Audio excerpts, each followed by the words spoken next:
I'll take that.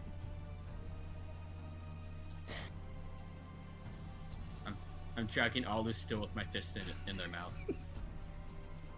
Just like inching along. I don't love that. Alu, stop talking. I don't know why. I don't know why I could just picture after Sunny kills him, Sterling just pats her on the head. Yep. You did good, kid. You can see the ears like trying to nod in agreement, even though the mouth and the everything can't because of the position. I'm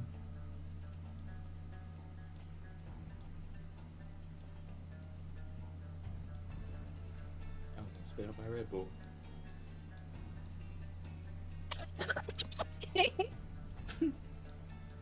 You know, I wouldn't mind a quick breather to get some fucking spells back after having to waste it on this bullshit. Do we try to? Do we try to short rest? It probably wouldn't hurt. Do you want to rest in the pit, or do you want to go somewhere less creepy? Less creepy. Yeah. Fair enough. Yeah, that's creepy. Fucking counterspell bullshit. Jesus. We can go to the snoo room. Always down for snoo. Merrick's like, now we're talking. Hell yeah. It wouldn't be a short rest for me, though, am I right? Alright.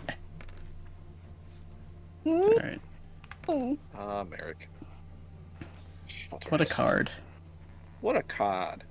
There's also the actual bedrooms. Alu, stop talking and heal. You're in timeout. I'm literally putting in timeout.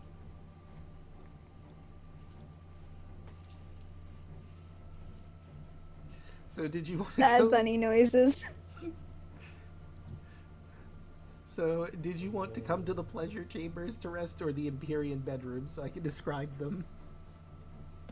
I go to the pleasure chamber, dude. Alright. They'll never expect us to rest in the pleasure chamber. That's using your noodle. So you enter the pleasure chambers. Obviously there are things you would expect, you know, like a bed, a nice couch to rest in, various different toys, but also here is fountains of wines, tables filled with finely cooked meats, and there are Caledones that are singing beautiful music. Very fancy, very nice. This place has earned its title of the pleasure chambers.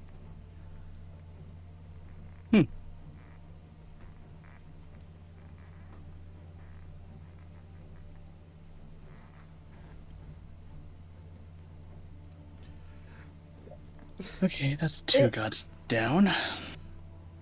Is Alu like gagged and also in timed out, or is like what's the situation with Alu right now? You're in timeout. You're in Just in timeout. time. I'll remove my hand from your mouth if you behave. Jesus Christ, Alu.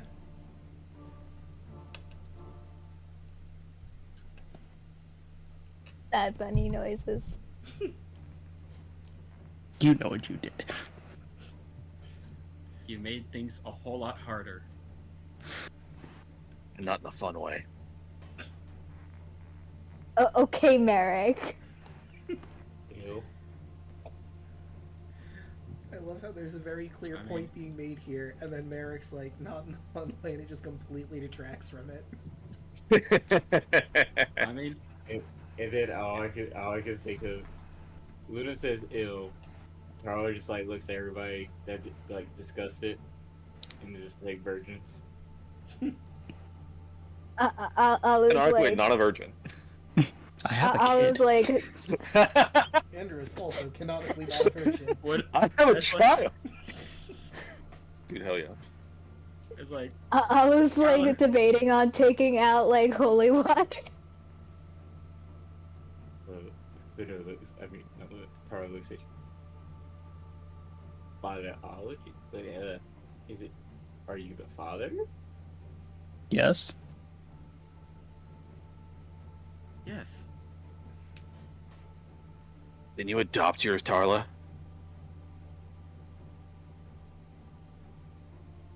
He slow turns her head towards him. I mean, Tyler, you are a changeling. You could make it work to have a biological kid. Oh, I know. Okay, I miss but we're Kai. all on the same page. Yeah. It's been days. I haven't seen him in a while. I miss my wife. I miss my kids. I miss my wife, Tails.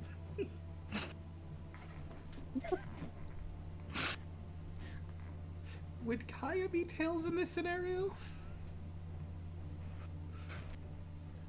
I miss my wife, Kaya. I doubt Tara met either one of them. Yeah, no. I mean, you might... Definitely not the wife. You might have visited her, but probably not Mm-mm. with the wife and kid. Whether you told her about Above him. game. Are we how much longer are we continuing this session? Oh yeah, we've been going for a bit. We could It's go... 2 a.m. Yeah. And I unfortunately do have work tomorrow, but I figured we'd go into, like, the room where the throne room where the last of the gods are, and that'll be where we end. Okay.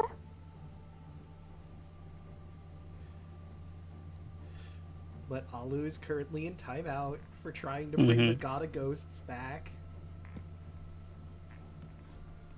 We're gonna go kill some more gods. Come on.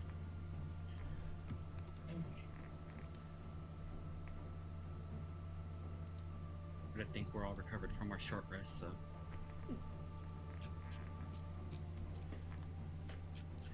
I didn't lose any health during the fight, did I? You did not. Okay. Funnily enough, for it didn't you. seem like the Lord of Ghosts was willing to attack you. I knew it. I knew it. There was a little bit of him still in there. And go straight back in the mouth. Just stop. Just... Gosh. Above game, that's what the percentile roll was about, whether he was going to attack you or not since you were close by. And you guessed right, so he stopped himself from attacking you.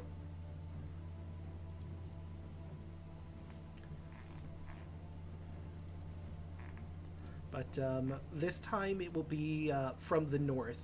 Reposition yourselves on the battle map as you see fit. Oh wait, I don't have you on the battle map. Yeah, that's correct. Now you're on the battle map. No?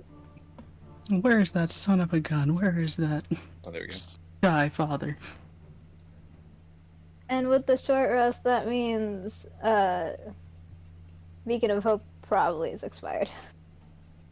Yes. Yeah. You said we're going to the north for the encounter? Yes. Okay.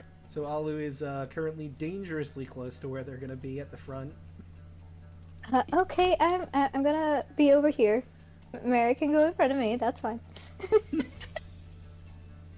Sure. Hold the line.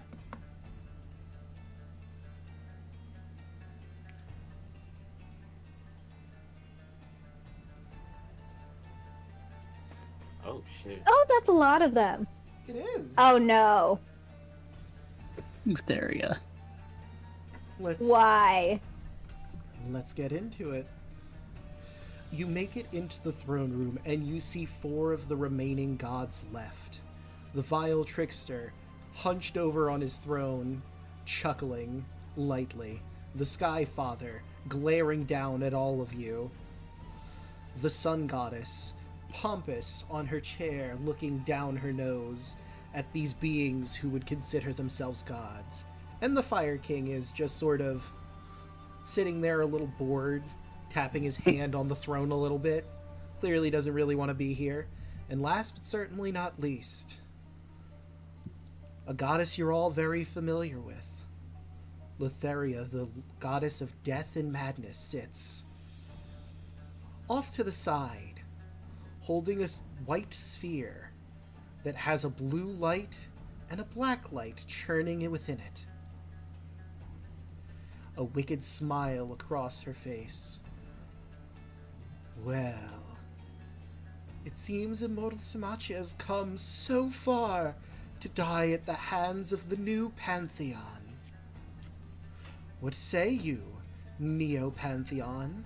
Are you willing to take the challenge and take these wannabe gods out? They arise from their thrones, and they move forward for the final battle, for the fate of Thylea. And with that, I think we'll end this session here. And in words of my friend, smells like bitch in here.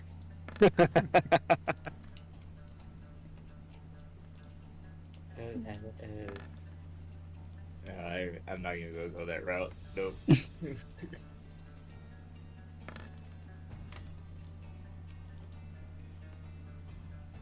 Alu's annoyed because Alu knows that he might have to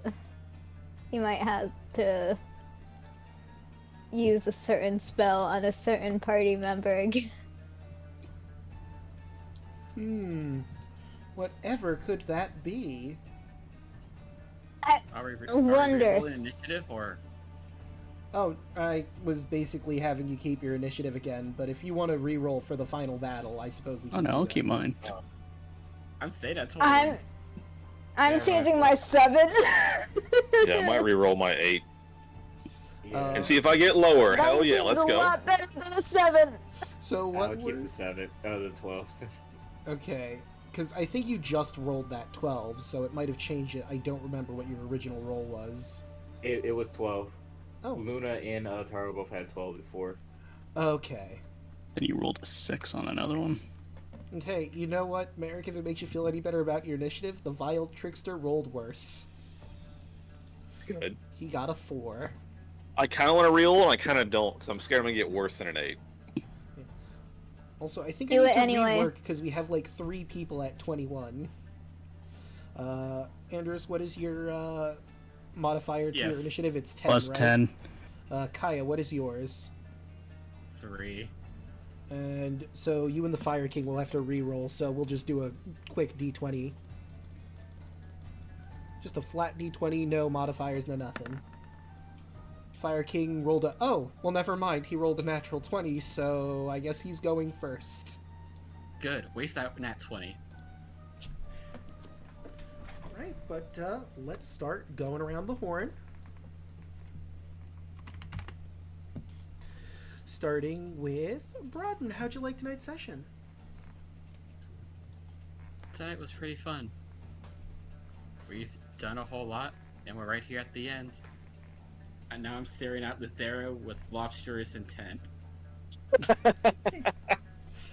My god. I can't wait to Fucking tactical lobster. nuke everyone here.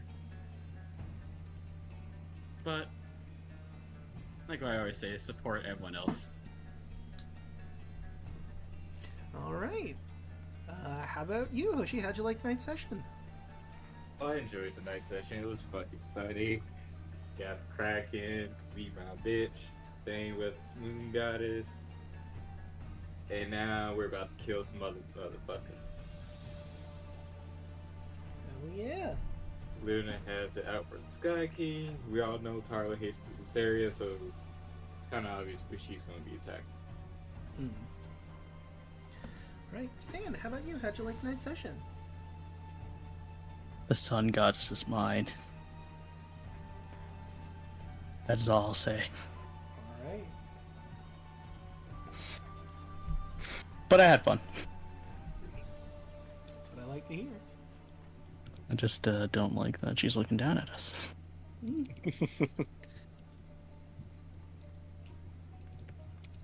gotta fix. There we go. Support everybody. You'll see me over at the Lost Night over there, playing as Solve Rook, the Artificer Lizard Folk. And that's it. All right. Actually, move Letheria down to here so you can see her health bar. Alek, what do you have going on? How'd you like tonight's session? Oh, hello, it's me. Good session. I enjoyed our little side conversation. That was good stuff. Loved that. I'm excited to see how this next session goes. Merrick has some new abilities that I will not discuss. It's a really fun build. I've really enjoyed this character a lot with this build. So I'm going to see how it plays out. But I love having a character with counterspell. It's so good. I'm just like, fuck that. The fuck that button is so good. But anyway, yeah, we're back. I'm actually working some this weekend, so I don't know what I'm going to do this weekend as far as streaming, but I do know next week we're all going to do D&D on Thursday. Hell yeah. It's an earlier time slot, so don't feel bad about me asking to move this one off. So I'm not going to bed at like 1 a.m. on a Thursday, so you know what I mean? Anyway, Yeah. Point is, D&D then, another campaign, and then we'll fucking finish this one out Friday, so hell yeah. Excited. Yeah. The final battle. I was going to name this session Battle of Gods, but like, then what will I name the next session? The final battle, the next Are we next having final. lobster? Lobster? I Yeah, I thought it was the Lobster. lobster I one. could name this one Lobsterous Intent, and then the next one Battle Against Gods. That's a good Oh my point. god. Battle of Gods 2. This time for real. Electric Boogaloo. Gods Or- 2, or, The Godening.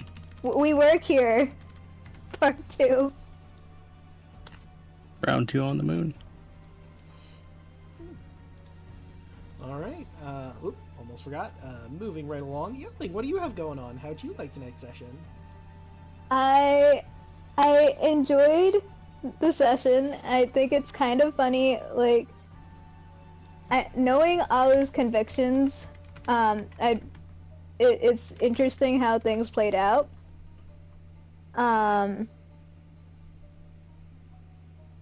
And what else?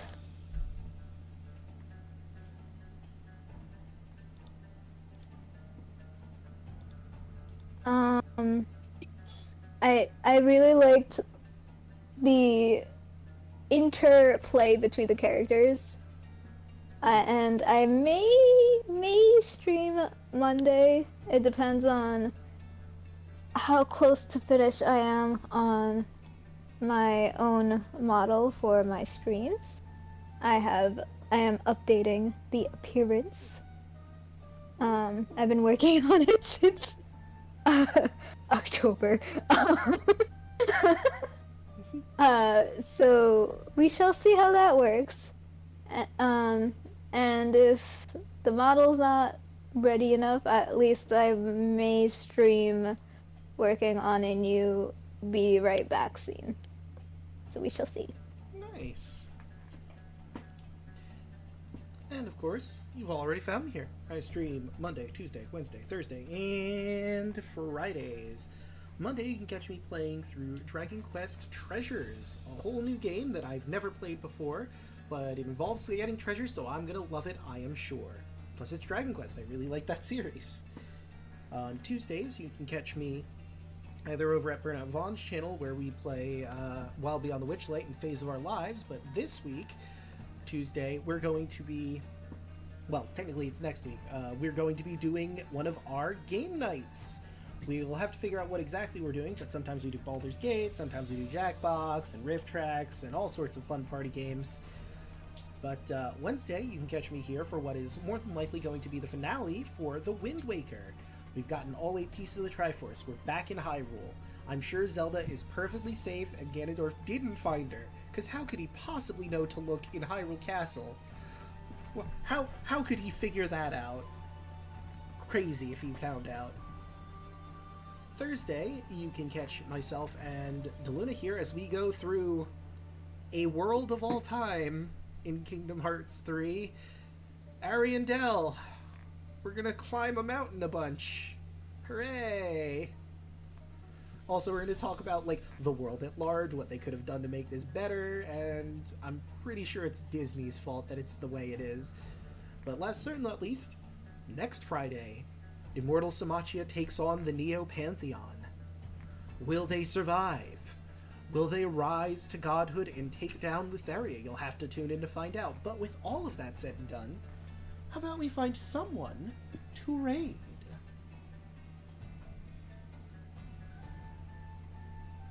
Who is live?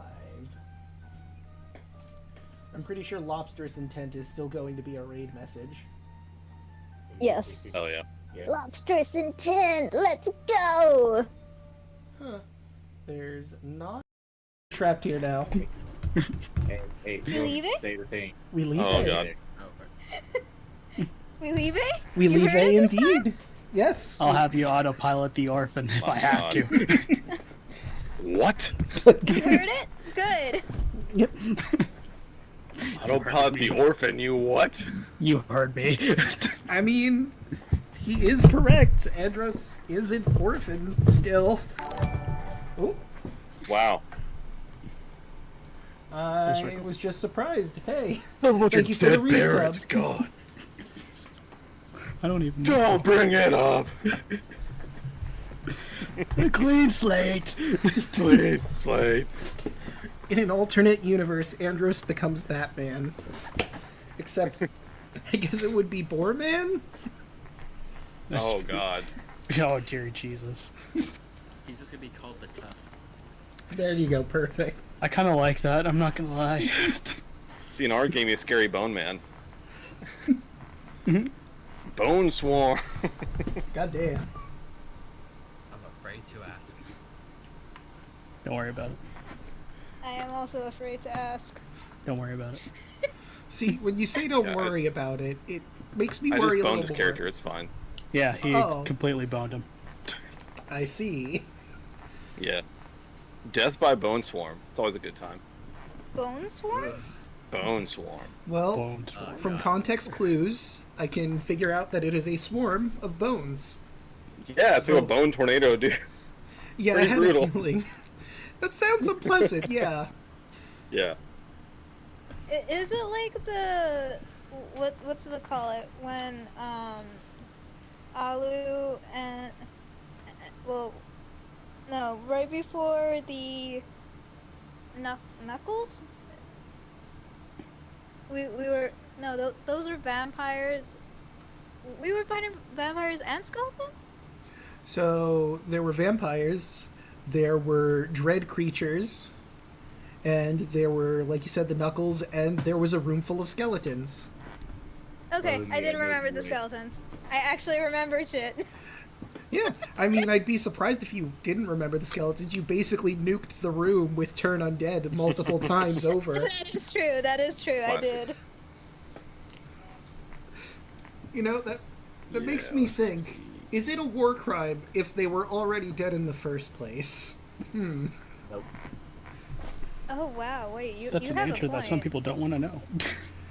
Because, like, they're undead. They're not alive or dead at that point. So, like, is it a war crime to just explode a bunch of people with divine righteous might? Is it wrong to explode people? Great question. Is it wrong to explode it's- undead people? It's probably genocide because you're putting them back into the ground and bring them to the great beyond. They're going wherever the hell they were supposed to go after that. As Hell the yeah. gods intended.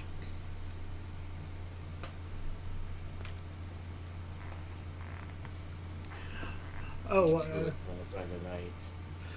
also for all of our people watching, I'd like to thank you personally for coming by.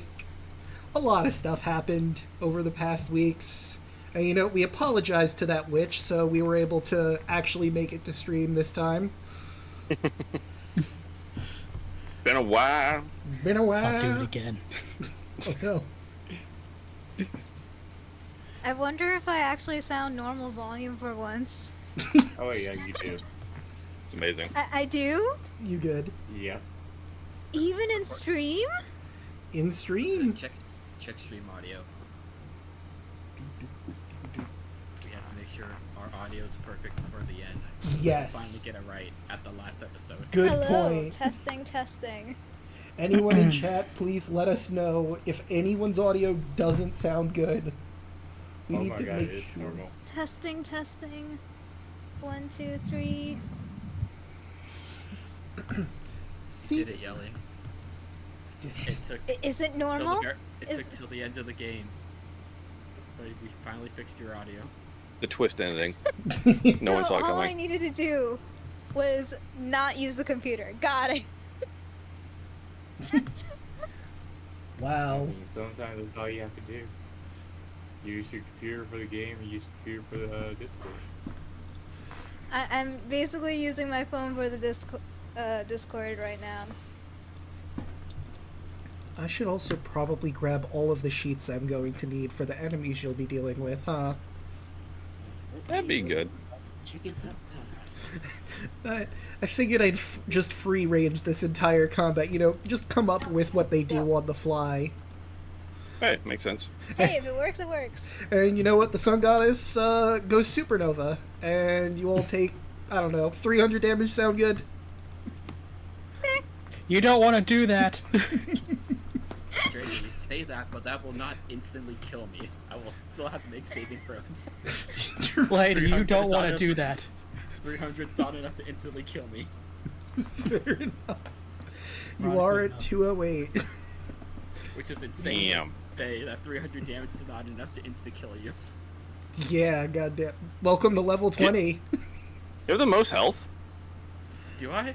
Maybe. so. Does anyone beat You 208? definitely. No, yeah, you are the That's tank of this crazy. group. The I back am the tank. tank. That's insane. You are mass tank. And- Steven Luna's like, what, 192? Yeah, I think Yeah. I'm like a few shy from you. Damn. Yeah, Andros is exactly 1 point over Luna. And I permanently have resistance to all physical damage. I'm just a barbarian. The legendary Druid Barian. Wild. Brewbarian. They're cool. I True go into a Barrymore. rage and shoot a laser. I What? don't think I've ever heard of a druid being super tanky, so you are You'd be an surprised. outlier in that It can happen. aspect too. Yeah. Druids only need 2 stats, really. Health and wisdom.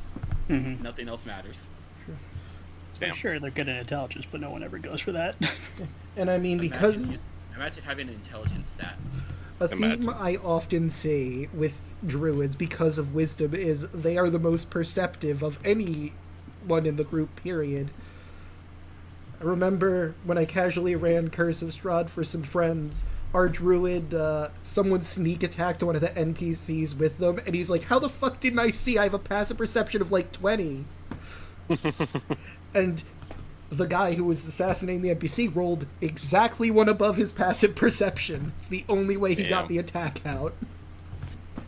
Dang. I'm just looking at my 26 right now, so I'm like, Yeah.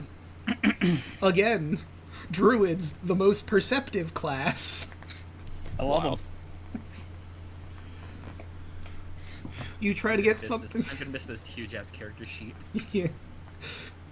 Yeah, you and me both. Someone tries to sneak up on Kaya and she just like turns around immediately. What are you Nah. doing? Get out of here. Go to space. What? I'm not gonna have fuck you punches anymore. Right, but I think we've preambled for a bit. Let's head on in, and because this is our finale, we have a very special recap for you.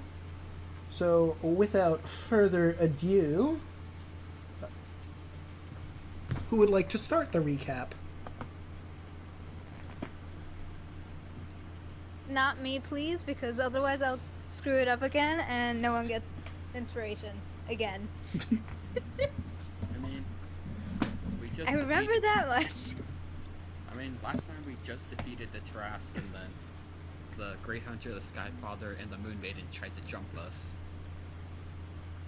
I remember that Tarla was able to convince the Moon Maiden to change sides. Yeah, I gave her the old jukebox Fonz like snap, you know, and it's all good. That's Yep. not my fault. My Riz is better than your Riz. Eh.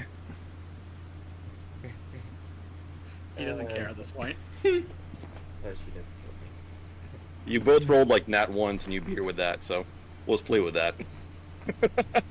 It was through terrible rolls. We did kill the Great Hunter, and the Skyfather ran away. That's a bitch. He bravely I was ran like, away. bitch in here. And what happened next, guys? From there, we went to go find Kraken, and I was able to actually talk to the Kraken. Give it two kind of choices: either go back to the sea and do whatever it wants without causing trouble with the land, or two, it could die like the other Titans. It chose the second option, and it went back to the sea. And then we went to the Mount Olympus. And from there, we met some of the workers there, the imps, and we well, did we try to do the old The intern thing. We tried. Yes, we did. So. I don't remember if it was intern specifically, but we did try to say we worked there.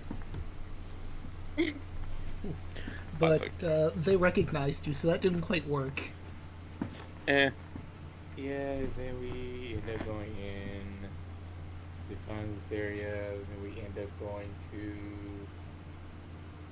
find the So, sea Fish Queen? goddess? Fish bitch, yeah? Yeah, that woman. Fishman. The fish bitch. Yeah. God forgot that she had legendary actions. She died within 2 turns. Yeah, that was Yeah, quick. that was kind of funny. He got fucked up real bad.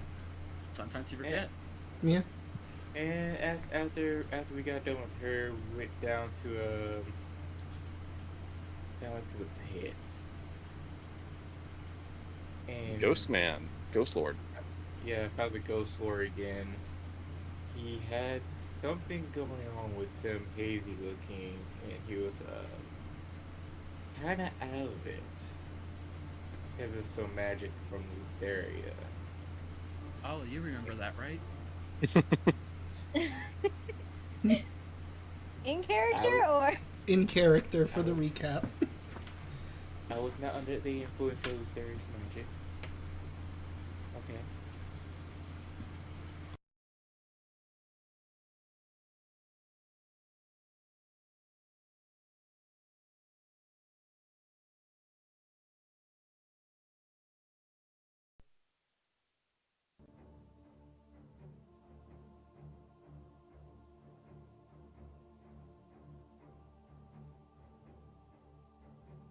Oh, I thought Palu left for a second. Draco. Wait, I could. Oh no, For a Draco. bit. Here we So go. Sad. I can't believe it. Okay, so I missed Alu's one because my USB part of my interface got jostled out of whack. So I'm connected now. I can hear you, chat can Yep. hear you. We should be good to continue. Proceed. Testing, testing. Palu made sad rabbit noise. He was sad. Hmm. Sad rabbit noises. Is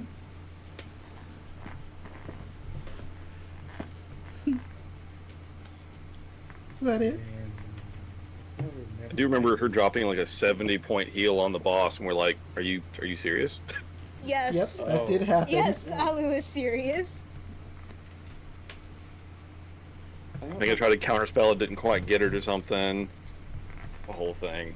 Tried to cast Revivify. Kai shoved her hand in her mouth or something. Yeah. Did we saw a green a orb flying from his body too? So we decided to follow it and end up leading us to the area. I suppose. No, you were thinking about doing that, but because she was wandering around the place, and I think you were... His soul got like refusing. sucked out, and we chased it down. I think is what happened. No, I'm Like whenever he died, like there was like some like essence like leaving him, and we like followed it, kind of. I don't know. the Fish Queen's soul left, and you were thinking about chasing after Find Litheria, but you Okay. realized it was probably better to take down the stragglers first and then find the others and deal with them. No, that's why I mean after the Ghost Lord, we did that. And then the Ghost Lord led us to the throne room. Then we opened the door and we see the bitch.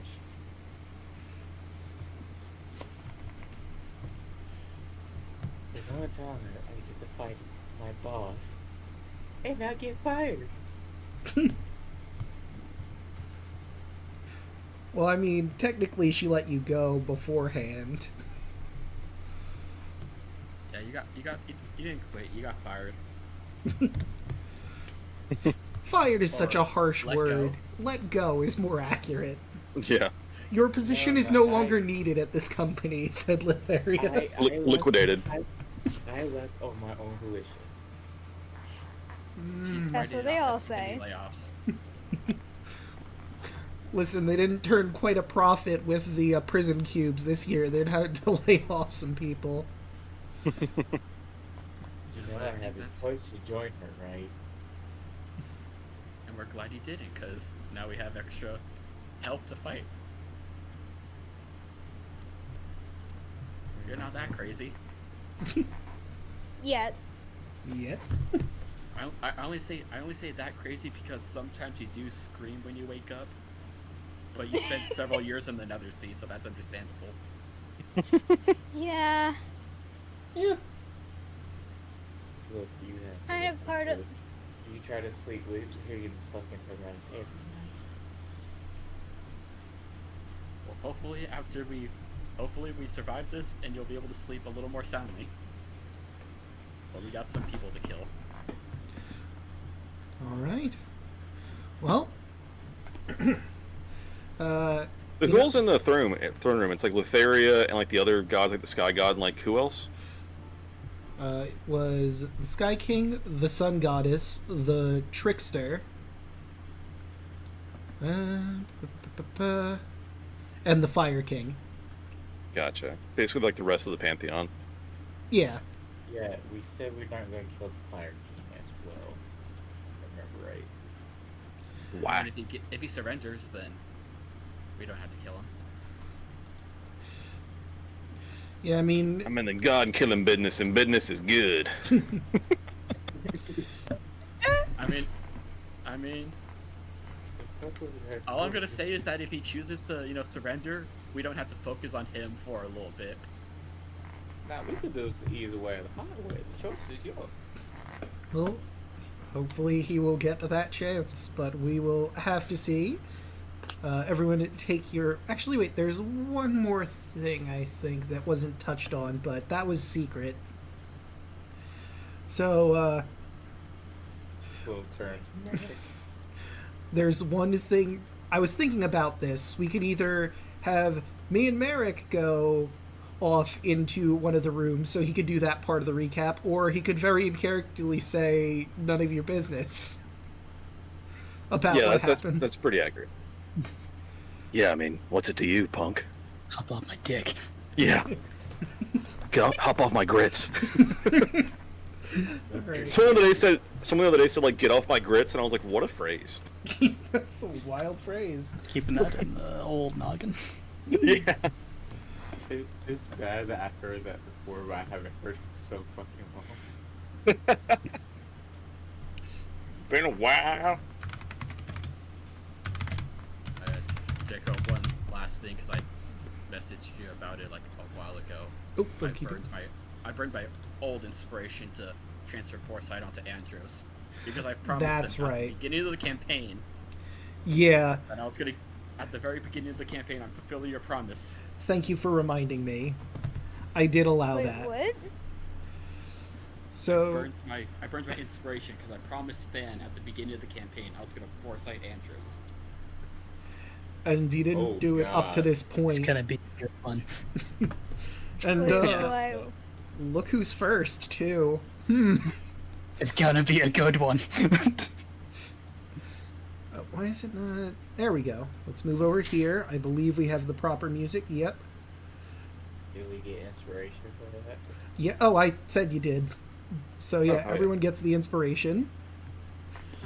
Let's get Hell to yeah, brother. this battle of the gods.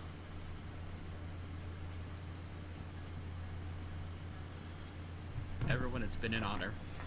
Oh, It we're fine. We're has. fine. We're fine. No dying allowed. None? Are you sure? Not us, anyway.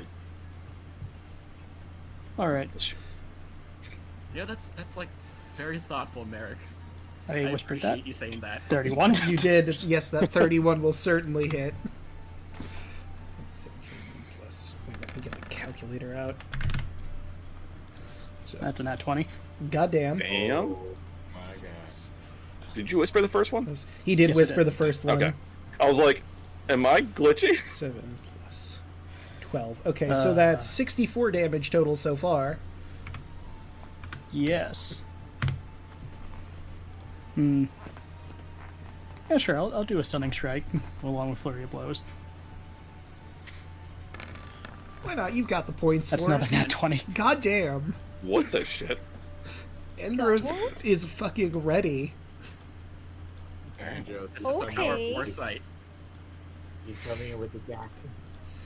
Plus Okay, 8 you. plus 6 plus 5. So that's 35 minus 35. And that'll also hit for a grand total of 17, or 27, excuse me. Have her make a And- Constitution save and throw. Where are you? There you are. Con save. That is a 31. Yep, she passes. All right. Damn. Right, and that is all for your turn, or got anything else? Nope, that's it. Right, that brings us to the Fire King. Let me see, there's your sheet.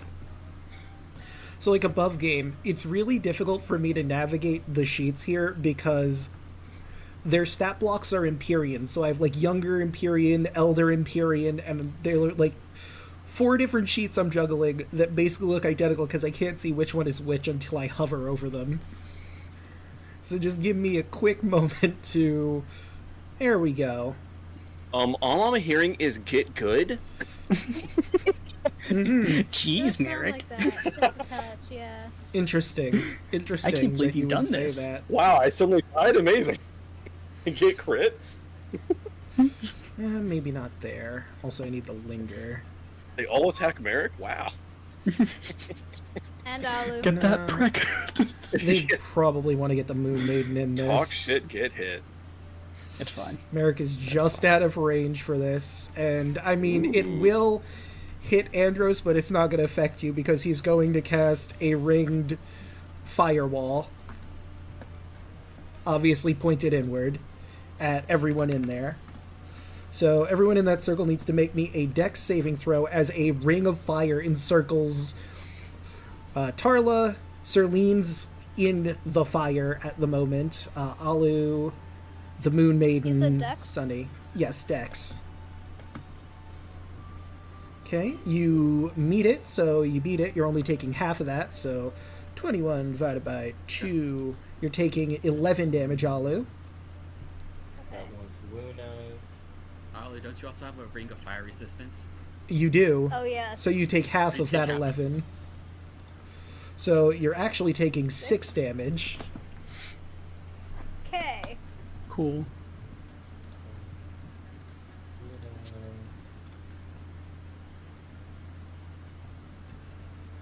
No, this one's Tarla. Shit, okay, so Tarla. And then Serene. Okay, there So, that takes nothing.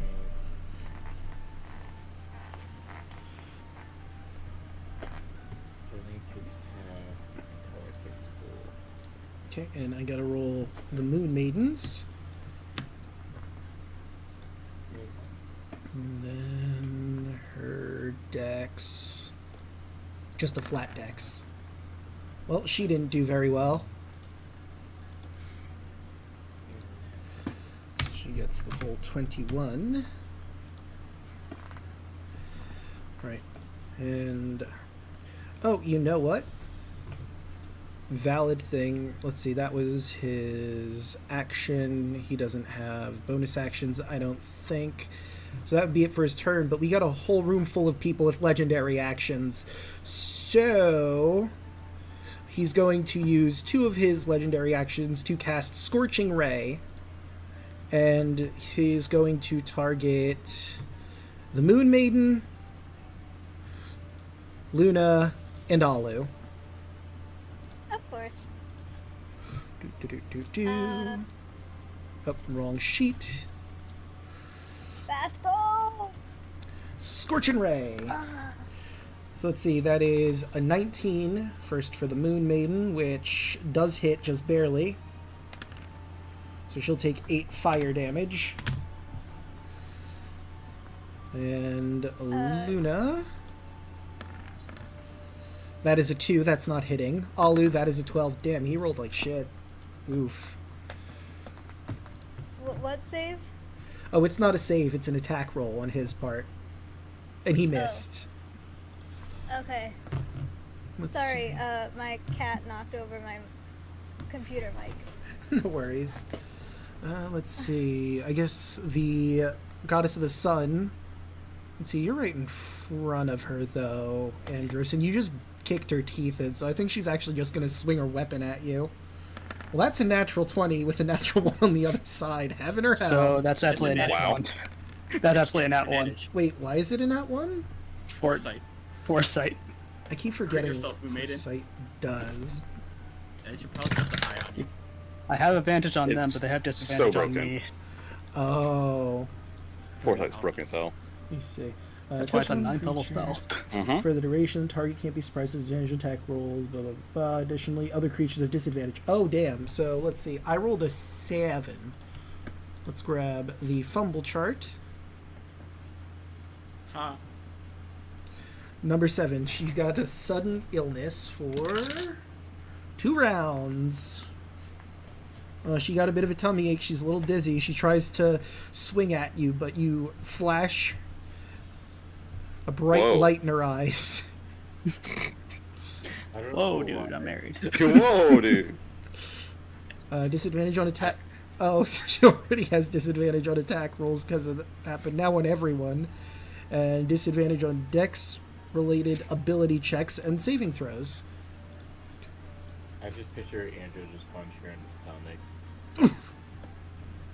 Is she Like the just one felt scene, sick? like that one scene from Smiling Friends, Mm.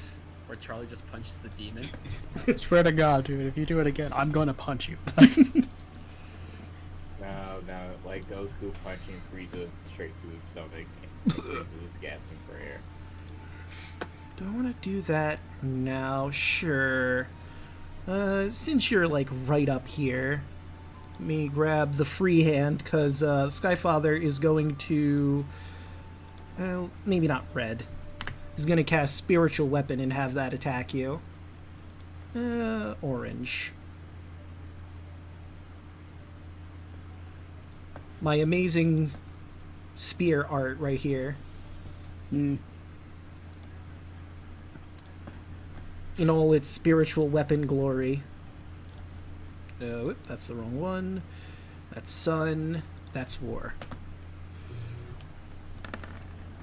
A 7 is not going to hit Andros. What? No. I know, you're all shocked, surprised. This is why I didn't choose you. Oof. You didn't deserve my gift. Weird thing to say in combat. Luna yelled out, "You're still weak." Flashback to him literally saying you are worthy of my gift. You literally said so. Shut I was up! the first choice, remember? The trick... the Vile Trickster is going to use 2 of his points to go invisible. Watch as he fades out of existence, and whatever he does, you have no idea. I'm the only one that would know because blindsight. Well, I don't think blind sight gives you the ability to see invisible. Yeah, it does. Does it? Yeah. It does? Yeah.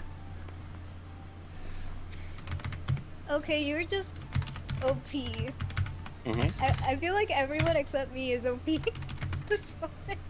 Yeah, it's just like if it's nearby, I know where it's at.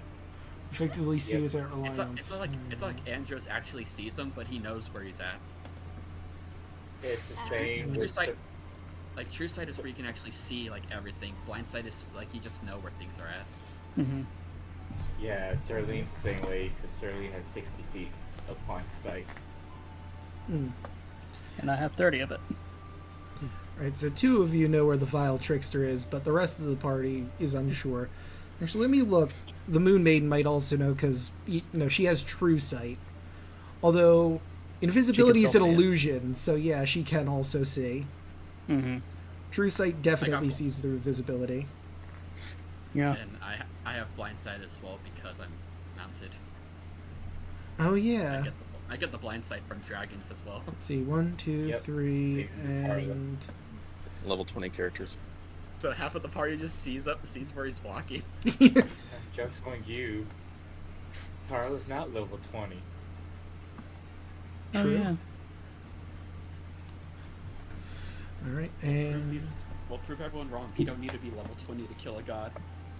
okay, and you know what? He also has legendary actions, and we still have your guys' legendary actions because some of you have that, and the Moon Maiden's legendary actions. So he's gonna use his to Scorching Ray. Same people. That's a natural one. Jesus. I'm rolling garbage tonight. I'd love to see it. Oh shit! I knocked it over. I think that was 15. Hit yourself. No, that's hit a friend actually. So this will be fun. Let's see. 1, 2, 3, 4. Hit Lotharia. Hit Lotharia. Wait. 1, 2, 3, 4. Yeah, so whoops. Knocked my pop filter down. So he fires one of his scorching rays to try and hit the Moon Maiden. Accidentally goes a little too low. It hits the floor, bounces up, hits the ceiling, bounces off a wall, and then eventually comes back over this way. Ah. Good roll. You just watch everybody just like follow it with their heads. And those of you that can see him see that he nailed the vile trickster in the shoulder. Ah, what What the are the fuck, odds? Fire King? Sorry. I have one eye. Depth perception is very difficult. Got it this time. And let's get those other scorching rays. This one is for Luna. God, I am rolling garbage. And no one takes the damage for that. Thank God for spell shield. Moon Maiden. What would the Moon Maiden's weapon be if she does... Well, she kind of has a spear too, so I'll give her like a blue spear. That one. Okay, and now let's do she'll put it right near the Sky Father. Oh wait, I'm on the GM's layer. You can't see it. Let me fix that.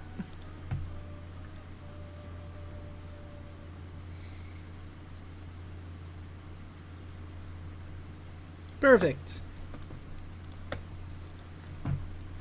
And spiritual weapon. That's an 11. Well, she did her best. Does anyone else want to use their legendary actions that they have? They're not close enough for Tarla. Fair enough. I think I have it. I don't. I think you have legendary resistance. That's what I have, yes. Okay. I was only with legendary action for the party. That's right, because Serlene. Okay, so that will bring us to Kaya. Alright, it's finally my turn. Mm-hmm. How far back is the room? That is a good question. I mean, there's a bunch of giants in this room, so I'd imagine it's big enough for them to maneuver freely. Because I kind of want to get a 60-foot radius without hitting my friends. I'd allow that. Okay. I'm just going to position it in a way where it's just going to hit the 4 visible gods, if that's possible. Okay. As I want to cast Sunburst. About that. Counterspell. Ah, What level? You imagine the vile trickster is behind this. It's at level 3, so he still has to roll to see if he can beat you out. So that makes the DC a DC 18, I believe. Yep. yes. Okay, so let me see. Skills. Not properly trained, so it'd be flat intelligence. Actually, wait, it would be his casting stat, Oh my wouldn't God. it? But he got a natural 20, so either way, that counters it. You hear him chuckling. Nice try. Double there. nat 20. Is he within 30 feet of me? Let me get the ruler, and I will let you know. Whoops, nope, that's a circle. I don't need a circle. I need the measure line. No, he's out of that range. But he is within 60 feet of me. Yes. At You know what? least 60. We're just gonna do a lap.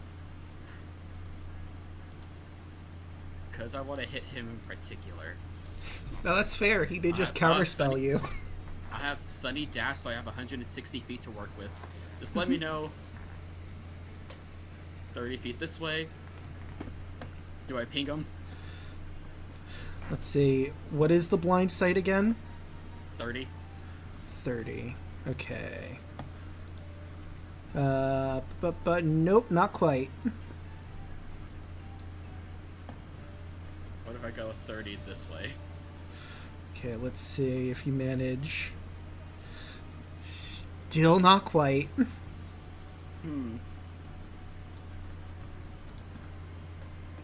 Yeah, oh well, I'll just go back to where I was. Alright.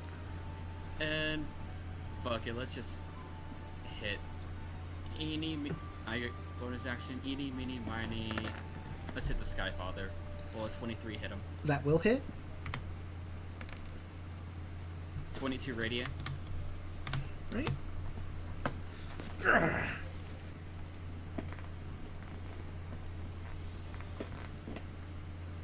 Yeah, I'll just end my turn.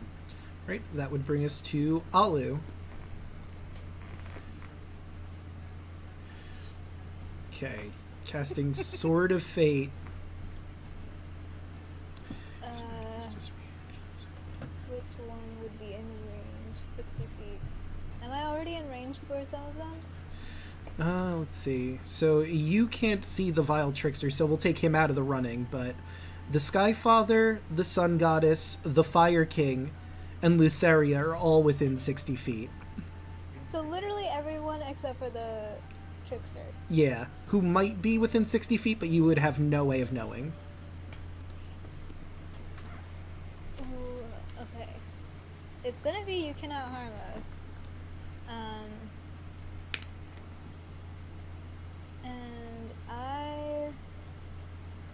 who's the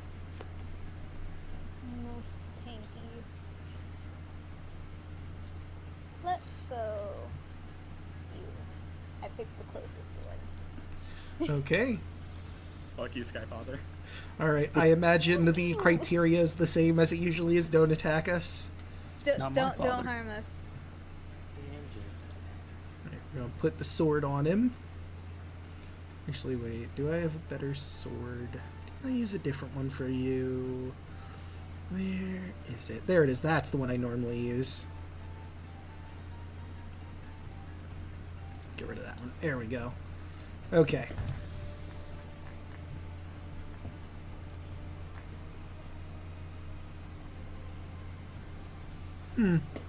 Alright.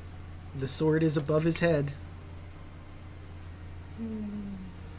And is that it for your turn? Yes, that's it for my turn. Alright, well, we still have some people that have legendary actions, so Sacred Weapon on Andros. Let's see if the Sun Goddess hits. She has disadvantage. But that'd be a 26 to hit. That just hits. Right, and you will take 28, let's say... she doesn't really have a weapon in the art, so we'll go for slashing damage on this one. Divine slashing damage. You use it for nails. Mm-hmm. Yikes. I'm into it. All right. The Fire King will Why? use a Divine Blast. It's going to be Radiant. And that's going to be shooting at Andros. To be fair, you are the 19. biggest threat here, directly in their face. Or more It's going accurately, to be a 19, Chief. Not enough. yeah, not enough. All right, the Skyfather will... Let's see, he did just sort of get the sword. He's technically smart enough, but is he arrogant enough to just say, fuck it, and attack? He knows which two are the real threat. True. They also By all means, dislike keep the... hitting me. It's either gonna be Andros or Luna. I think he's gonna Divine Blast with Thunder. Or attempt to at Andros. That is a 22 to try and hit, which does not. Nope. Vile Trickster. I think this would get rid of his invisibility if he uses his action, because it's base ability, not greater invisibility. Oh. Then he would have revealed himself when he counterspelled. Oh yeah, that's right. My mistake. Okay. Bop, he didn't move. Because he used a legendary action to use the spell, he could not have moved. But since he's now revealed anyway, he might as well just send a bolt at somebody. He's a cheeky little bastard. Even though everyone else is attacking Andros, I think he's just going to Divine Blast at the Moon Maiden for the lulz. And this'll be acid damage. He takes 24. And then we have the Moon Maiden. She used her spell. So we will do Divine Blast of her own, and she's annoyed at the Trickster God, so she's going to aim at him. Yeah, 27 hits. Hers is going to be Radiant. Minus 24. And that'll do for their legendary actions. And that brings us to the Sun Goddess. Okay, so let me look at what I have here. I'm gonna ungroup this. And two need to be touching.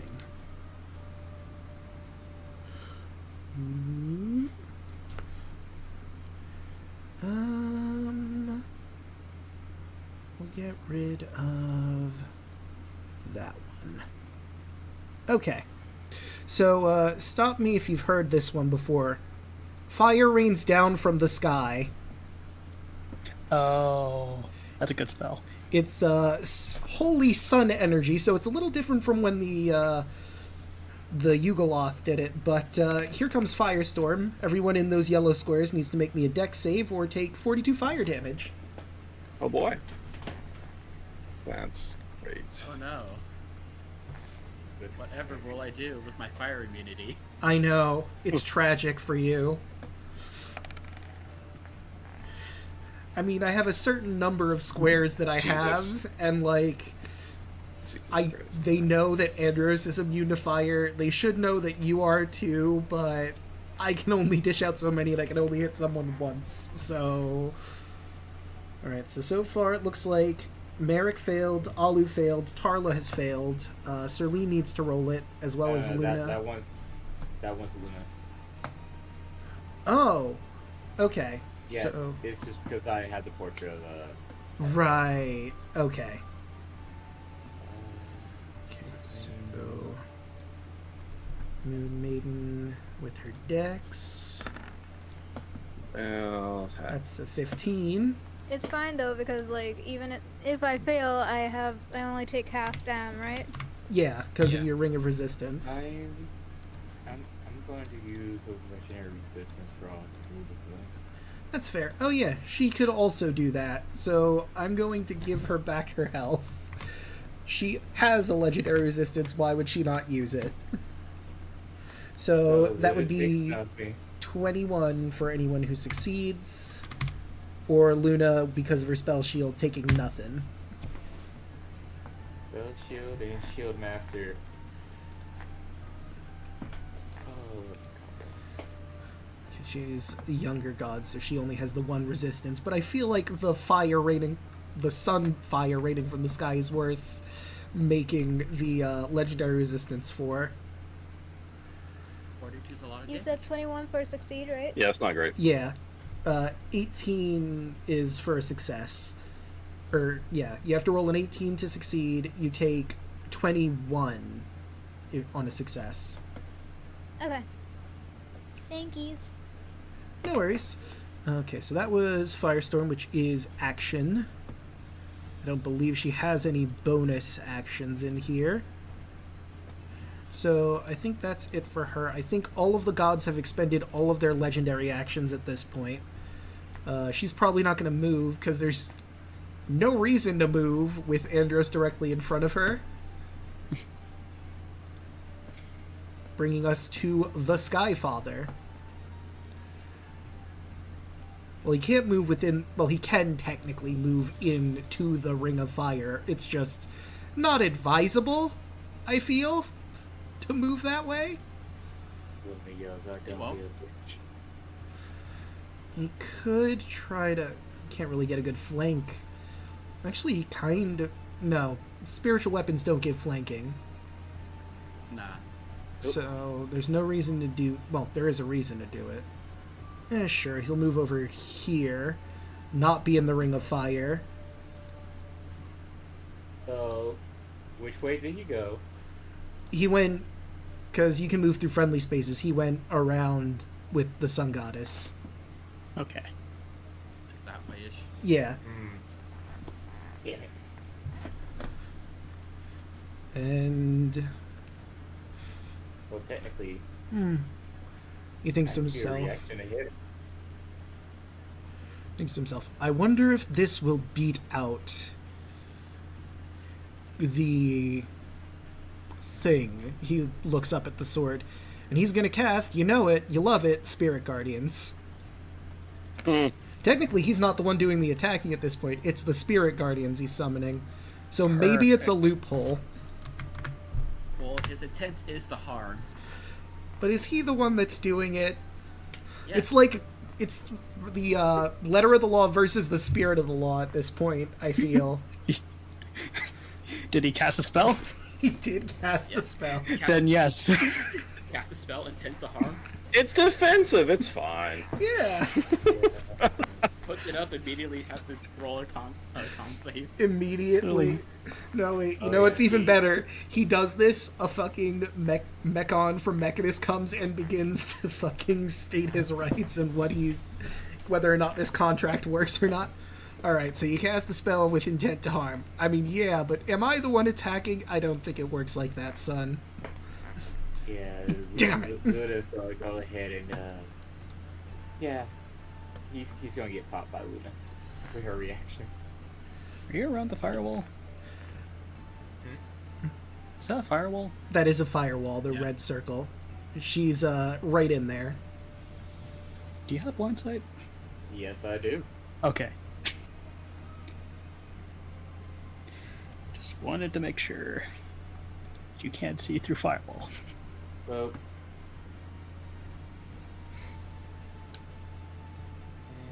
And boop.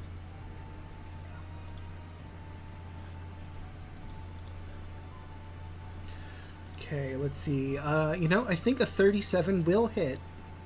Call it a hunch. 24. Alright. As well as the 35 from the law. Yep, and that. I almost forgot the 35. Oh, damn, I thought I was being clever. Oh well, Spirit Guardians is still useful. Now let's see if he keeps it. Alek. Yeah, roll that con save, buddy. So that's a 26. So I think that does make it because it'd be 35 cut in half. So yeah, that'd be 18. So he does keep concentration on it. And now, Andrews, I need you to make me... I know you're very upset about this. You need to make a dex save. Or no, wait, I'm sorry, wisdom save. Wisdom. You also have to roll from Luna's attack as well. 29. So you certainly make it. I believe that is half damage. Look at that again. On a failed save, yada yada yada. Successful takes half. For Luna? No, I have to roll the con save for Luna's attack. But, yeah, so you're taking the half damage. So you're taking 11 damage of Radiant. And let's roll his con save. Does he still keep the Spirit Guardians? That is a 28, which would beat out your 24, which means the save would be a 12. So he is still good. Right, that was his action. As his bonus action... The spear from behind you tries to stab at you, but a 14 will not hit. At this point, it's just sad. Yeah, dude. I feel sorry for him because he's gonna die on Luna's turn. Right, and now we get to Lutheria. Person you've known throughout the entire campaign. And she stands there doing nothing, holding her orb and giggling to herself. Hey. Alright. The Sky... At least she's consistent. Before her turn, the Skyfather's angrily gonna shout at her, "Are you here yet or not? You've ruined the surprise. I'm on my way. Just... It's gonna be a while. Do you have any idea how big this place is?" She's just standing there, menacingly. Oh, it's just a ruse. Yes, this is an illusion. Thanks for ruining the fun, Skyfather. Really appreciate it. Damn it. See, this is why no one likes you. This is why you're gonna die first. The Skyfather is seething. Cope. But hey, it's Luna's turn. I am so glad I didn't Sword of Fate an illusion. Alright. 5 attacks on Skyfather. Do you want to move out of that ring of fire? Might not be a bad idea. Also, let me look at Ring of Fire. Yeah, Because you I think face while the you're beast. in there, you're taking the fire damage. Oh, it is? Yeah. Yeah. Yeah. Persistent. Because you're like basically trapped in a ring of fire. The fire is eating towards you. When the wall appears, creature within the area must make a dex saving throw. On a failed save, it takes 5d8, half as much. One side of the wall selected by the Skyfather deals the damage to each creature that ends its turn within 10 feet of that side or inside the wall. Creature takes the same damage when it enters the wall for the first time or ends its turn there. Okay, so it's at the end of the turn. Or when they enter. So you are fine until the end of your turn. Does a 22 hit? 22 will definitely hit. And yeah, you're in range. I forgot you have the super range as a giant. 25. 25. That 2. 31. That'll hit. I just noticed something. His aura, you are also just barely in, and you never rolled for that. Oh, yeah. The Spirit Guardians, yeah. Because you're as big as you are. Let me make it so you can see it. There we go. Spirit Guardians. So Classic. I'll take out his health, but you do need to roll a wisdom save yourself for the first one, and you started your turn there, so you also have to roll it for that one. So that's 15.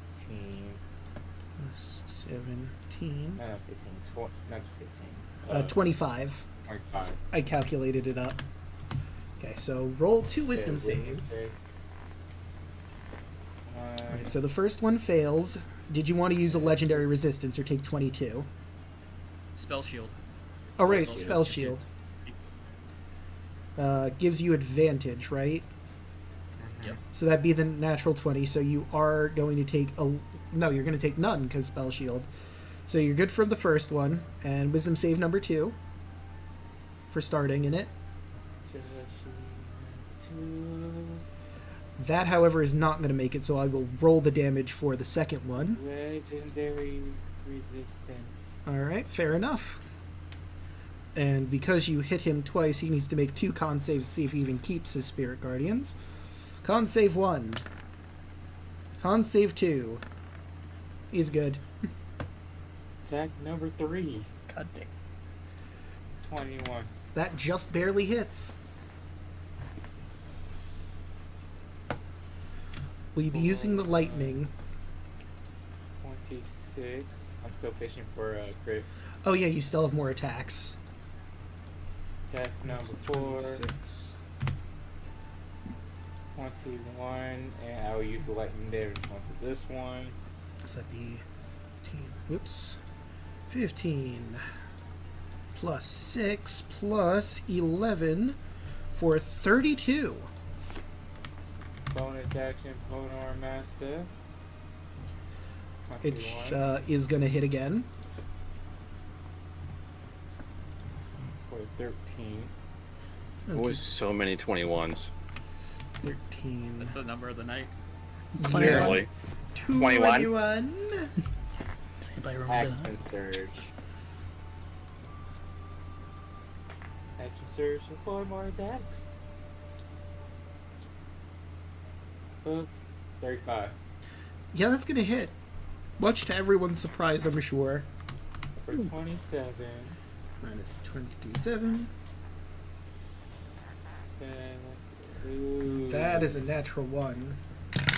I would like to use my inspiration for this one. Fair enough. I would have rolled a 14 to give you a head blow, but good use of inspiration.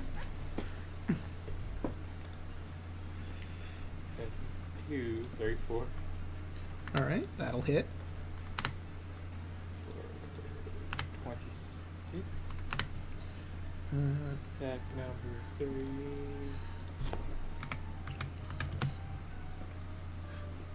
22 that is going to hit. for 26, and last attack 32 for 17. So minus 26 and then minus 17. So how do you want to kill the Skyfather?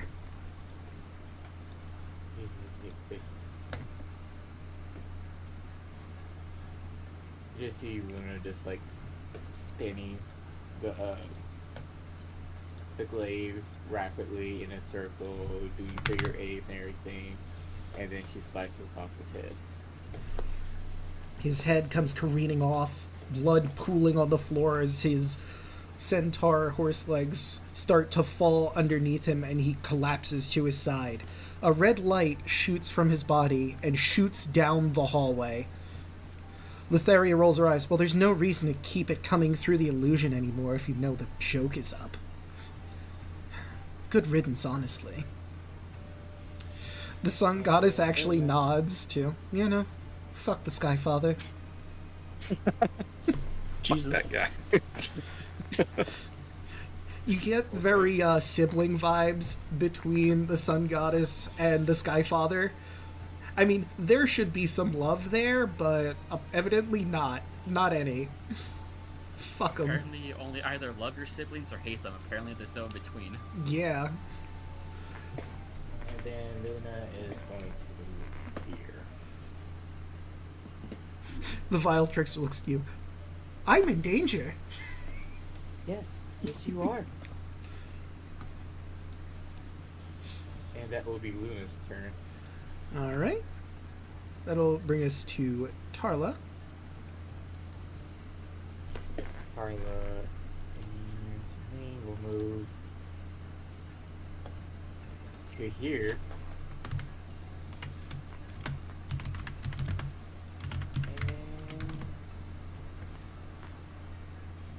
And Lee's gonna do a couple attacks.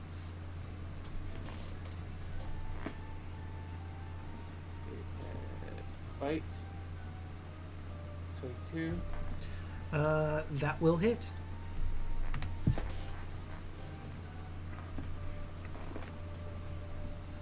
.24 damage. All right.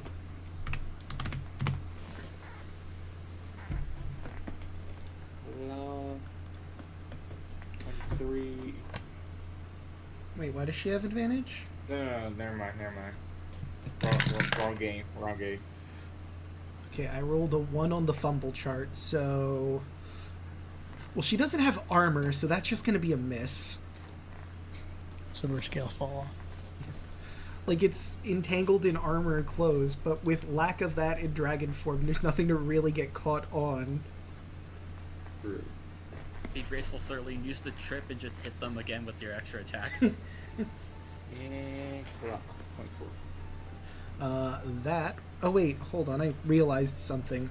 Well, you did the bite, which is lightning damage, but he wouldn't have suffered from the actual physical damage there, because they're immune to non-magical damage, and you would know that at this point anyway, so plus 19... Okay, and then the claw would hit, but I mean, it's up to you if you want to roll that damage, but it's not going to go through.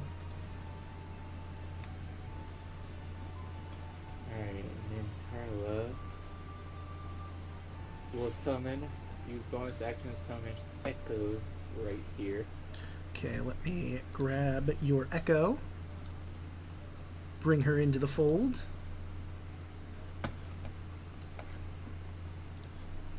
Let's get this underway.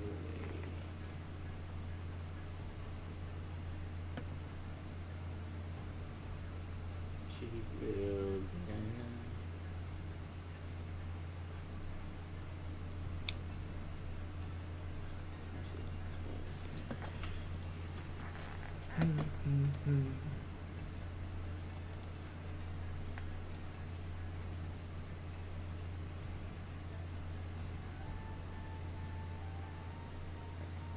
So I will cast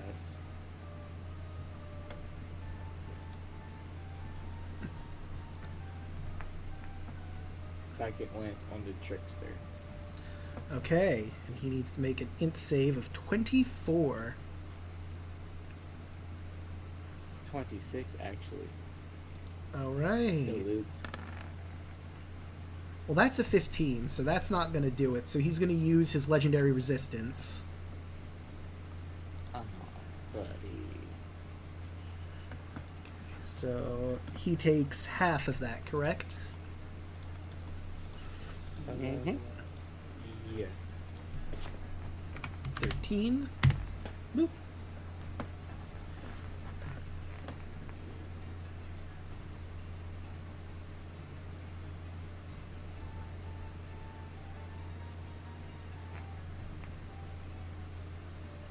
Okay. And then bonus action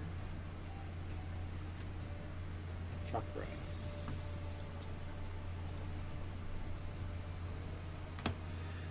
Four. Yeah, that'll hit. Sport. 14. Minus 4. Oh, whoops. Guess I clicked out of it. Minus 14.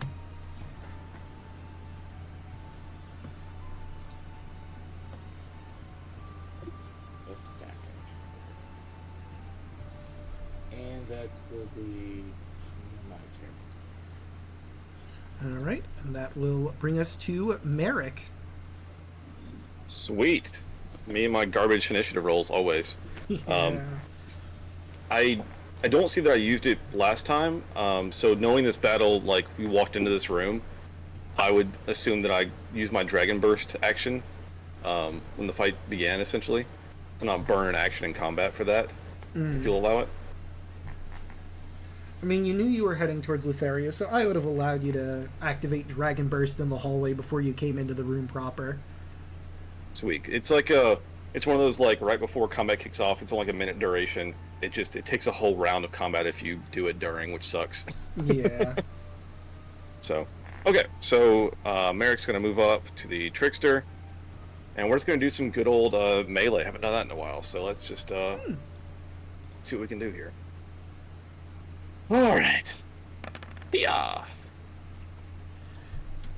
Yeah, that's gonna hit. Hell yeah. All right. So let me start stacking the damage here. So we've got the Aura of Hate is active. Dragon Burst is once a turn. And new ability of late is the Life Drinker. I took it's one of my Eldritch Invocations.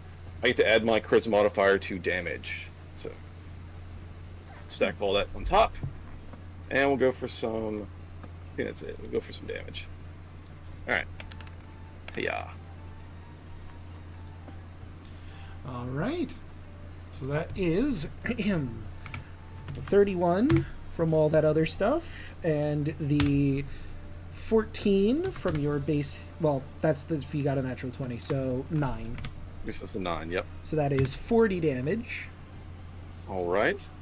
And I actually forgot one, so I will bonus action Hoarfrost to get that bonus damage as well.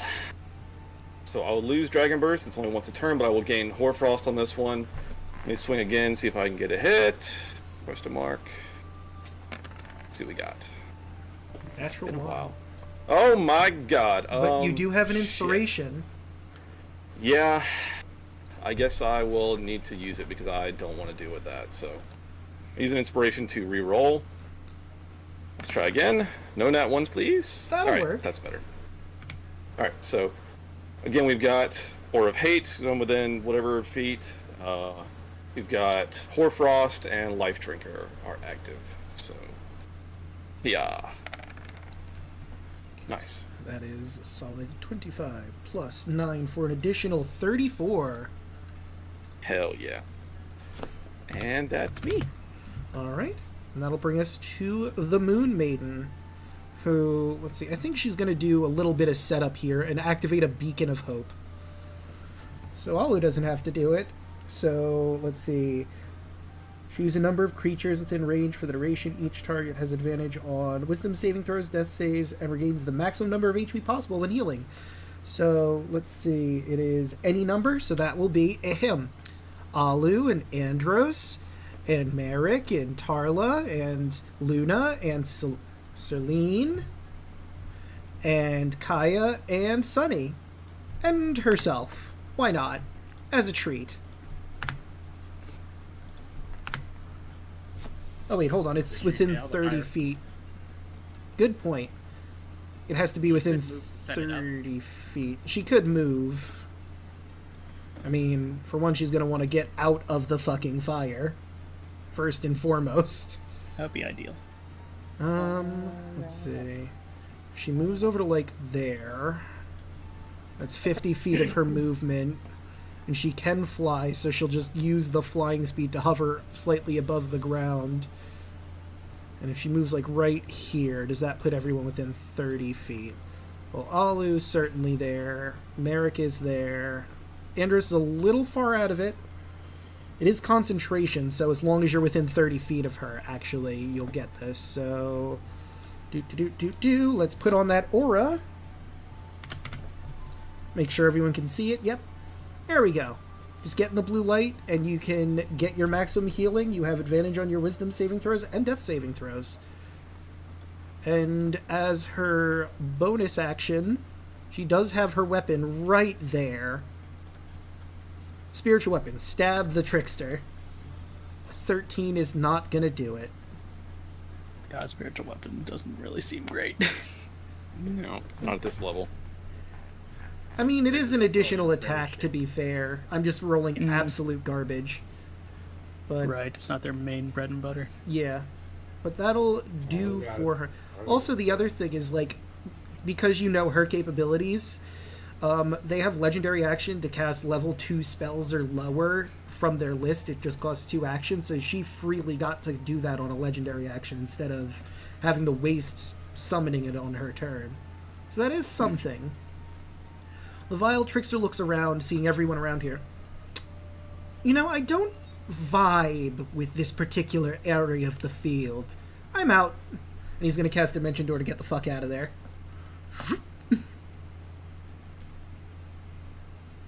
Now he's over here. Oh, That's shit. better. And he's going to move. Actually, I think he's cool here. I think he's just gonna Divine Blast from that particular position and Divine Blast on Andros this time. But that's a 19, so it's not gonna hit. Oh, poo. It's also an action to cast. Oh yeah, you're right. Right, you are. He's just gonna Dimension Door over here. I guess he could move if he wanted to. Does he want to get anywhere else? I mean, it would be funny. He knows that this is an illusion, but he's just going to hang around behind Litharia, using the illusion as cover for a little bit. That'll be his turn. Okay. Yeah, I'm just gonna keep fighting the Sun Goddess. Fair enough. Let's see. 16 plus 7 plus 13 plus 12 for 48 damage total so far. Mm-hmm. 37's definitely going to hit. 22 plus 7. And then 20 plus 17 for another 66 damage.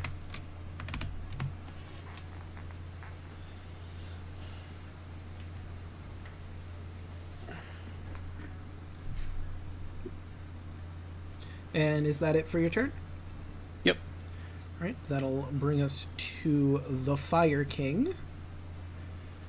Let's see. What is he going to do here?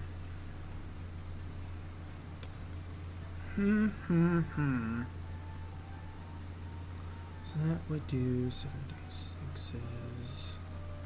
That would do...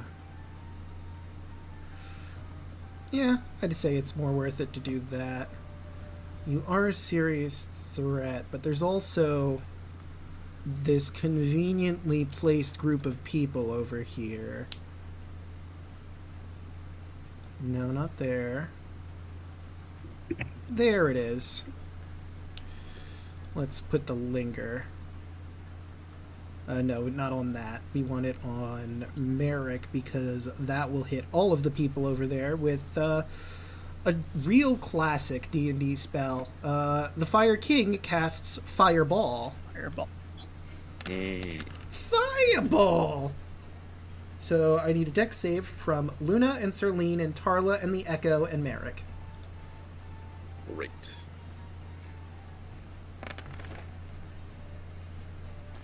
Garbage. That is Love a to see it. fail. You can always If it- counterspell it. Merrick. True. And if My it precious spells.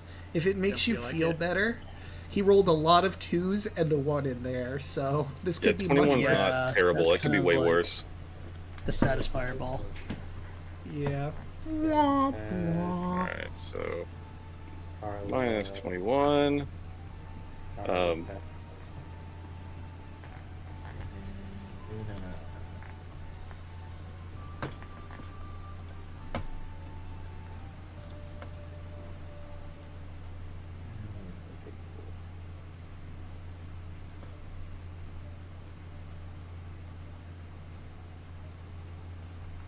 Alright. Does the Echo make saving throws? It does, right? Yeah, the Echo, because it's also in fireball range.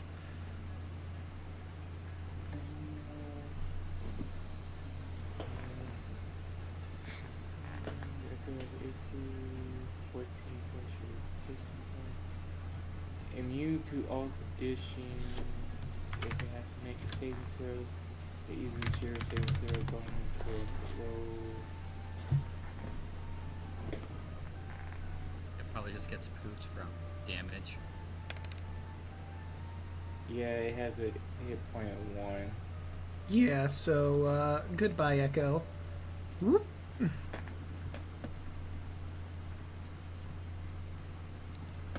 Alright. And that is his turn, but also we've gone through a full turn, which means... Oh, I did not mean to do that. oh, no worries. But, as I was saying, we've, gone through a full turn of combat, which means it's time for more... You know 'em, you love 'em, legendary actions! Alright, so what is our Vile Trickster gonna do? I guess I'll start with him, and he'll try to do another Divine Blast. Let's see, that's not gonna hit Andros. A 19. Nope. Fire King will also try to Divine Blast Andros. 32 will hit, Yes, it will. but that's only gonna be 15 radiant damage. All right. And the the Sun Goddess, gonna try and slap you with her claws. 31 will slash you for 19. I'm trying so hard. But Andros is just too good a tank. I got so much health. You got this, buddy. 1, 2, 3. And Moon Maiden. Let's see. She does have that. 2 point maximum current HP. Let's see, that is... I forget. I don't think she used aid before this, but she could do aid now. Let's see, that is 30 feet.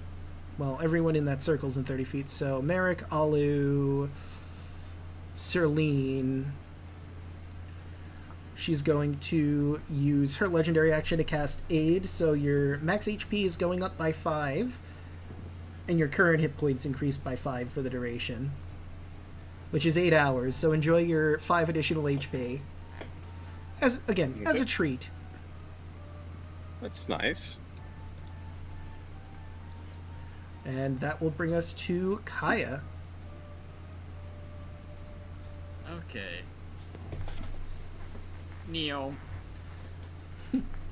Go here. And you know what? This is a nice line. I need everything here to make a deck save. Okie doke. Let's see.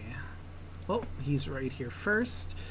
Let's see, he's not trained in that, so we'll just do a flat dex for him. Well, that's a natural one. Poor young Jesus. trickster. That's a 7. And the Fire King. Hey, he rolled a double-digit number. Hooray! They all take 22 lightning damage as I just hit him with a railgun. Okay, Hell let's yeah. see. Who has used their saving throw? I do believe that the Sun Goddess hasn't used a legendary resistance yet, so she will take this one. The Fire King, I don't think he has used one, but he also hasn't taken damage up to this point, so I think he's going to just take it. It's the new round 2, so they're right. Oops, wrong button. Minus 11. You will take minus 22. And the Vile Trickster, all the way in the back, will also take a 22. Thunderbolt. Alright, anything else? Hit him with a thumb. And you know, it's free for me to shift it, so I'm just gonna do a quick little heal round just to top people off. And they'll get max, because you are in the Beacon of Hope. Yep. Well, Merrick and Alu Level 2 specifically will. healing word. So that would be 12. That would be 22 to. You know, let's give that to 22 to. Is Harla in it? Or she's just outside of it? I think she's just outside of it. Yeah. You know, we'll give that to the. You know, let's give it to the Moon Maiden. She just gets 22. Thank you. Gotta keep the healers alive. Very true. And Tarla get 18. Sweet.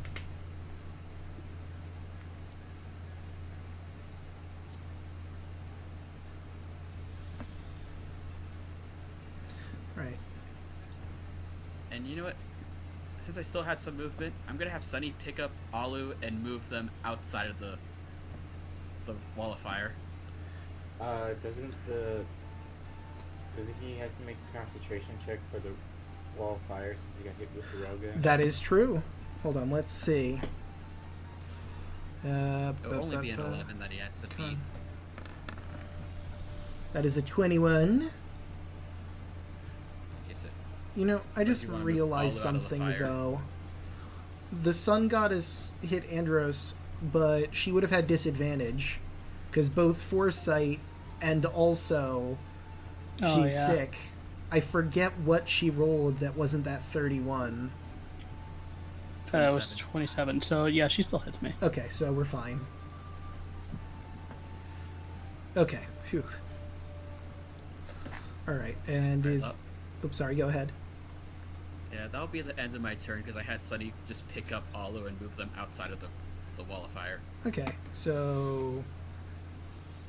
I guess that means we'll say Alu is here? They'll just be up here with me. Oh, okay. Gently places It's tough. Alu on her back. Yep. So wherever you need to go, Alu, just let me know. Alright, and it is now Alu's turn.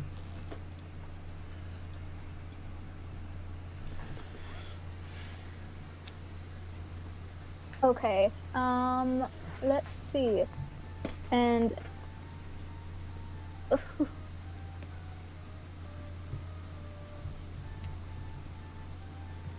let's fly towards the fire. Well, Sunny would have to move on her turn. Okay.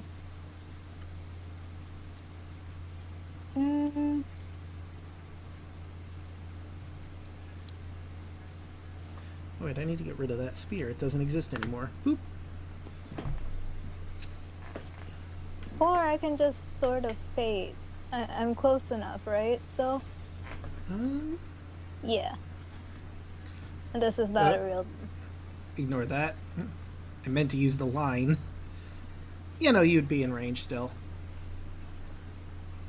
Yeah. Sort of fade. Right, same rules. Do not attack us. Yep.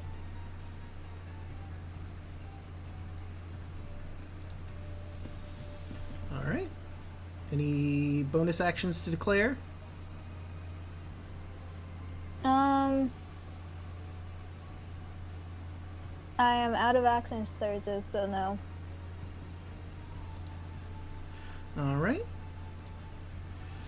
That would bring us to... Well, before we get to the Sun Goddess, let's see, none of them cast spells, so they still have legendary actions to use. So we will start with Sun Goddess, since it's going to be her turn anyway. Trying to slam into Andros. 25 will hit. For the 28 slashing damage. Alright. The Fire King cannot attack. He's not going to take that risk. But, I mean, he could use a spell. It's not an attacking spell. What he wants to do. Let's see. No, he can't do that because that would hit the sun goddess too. Still would hit the sun goddess. Yep. And that would hit the moon maiden. You guys over there. Or he could maybe...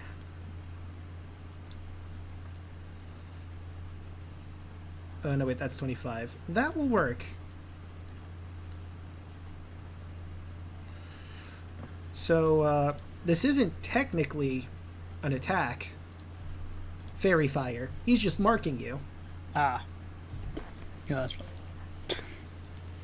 So, we're going to say it's violet light.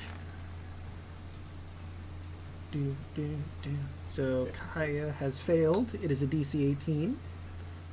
Oh no. Now things have advantage when they attack you. Failed. So, let me grab.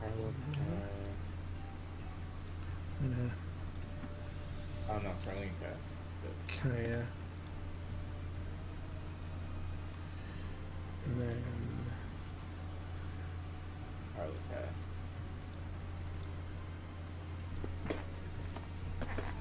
alright. Is fairy fire that big? It's only a 20-foot cube, so it should be 4x4. It's not a 20-foot Why is it- radius. Oh, okay, so then yeah, let me see here.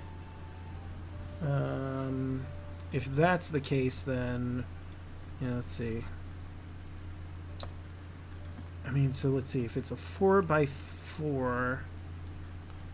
1, 2, 3, 4 by 1, 2, 3, 4. I'll just do this then.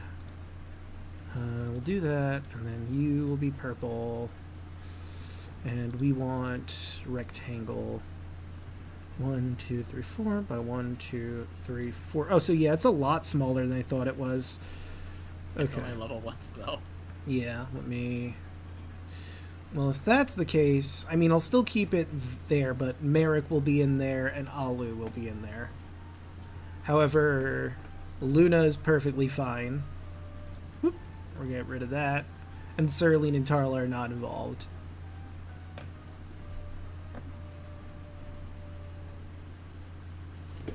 Or what now? You are in a fairy fire. I need you to make a dex saving throw, or creatures that attack you have advantage. Boy, my deck saves have been great so far. As I failed every one of them. And you failed this one. Uh-huh. Great. All right. Don't you have your aura of protection? Yeah, it should automatically add in, though. You may have to like manually add that in because you should be able to add your charisma mod to that save. Protection. Creature. Deck save is 1d20 plus 3. So can I... Oh, okay. So all your saves. Okay, so I should be able to just add that then. So I'd get a plus 7 to that, so... So then, yeah, you're fine. Jesus, I need to add that in. God. Yes. Yeah. Global save modifier. Here we go. We'll fix it. Yep. That should help you out a whole lot, buddy. Yeah. Yeah, that'd be fucking great. So that was Fire King. Sun Goddess did her attack. Vile Trickster. Is... Wait, so, do I also need to do a dex saving throw? Yes, you need to do a dex saving throw because you're in the fairy fire. Eh. And now they have advantage on you as well. How does aid work? It just gives you extra health. Yeah, it gives you Okay. 5 HP and 5 max HP. And he will use a Divine Blast. I'm gonna go for Andros again. 23 is not gonna hit. Nope. At least 15, but And that was all their legendary actions, bringing us to the Sun Goddess's actual turn. Let's see. Where is the spell I want?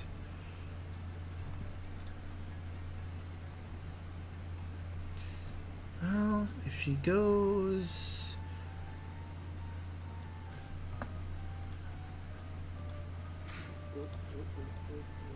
No. But if she was She left my right. threat radiance. Luna, Yeah. don't.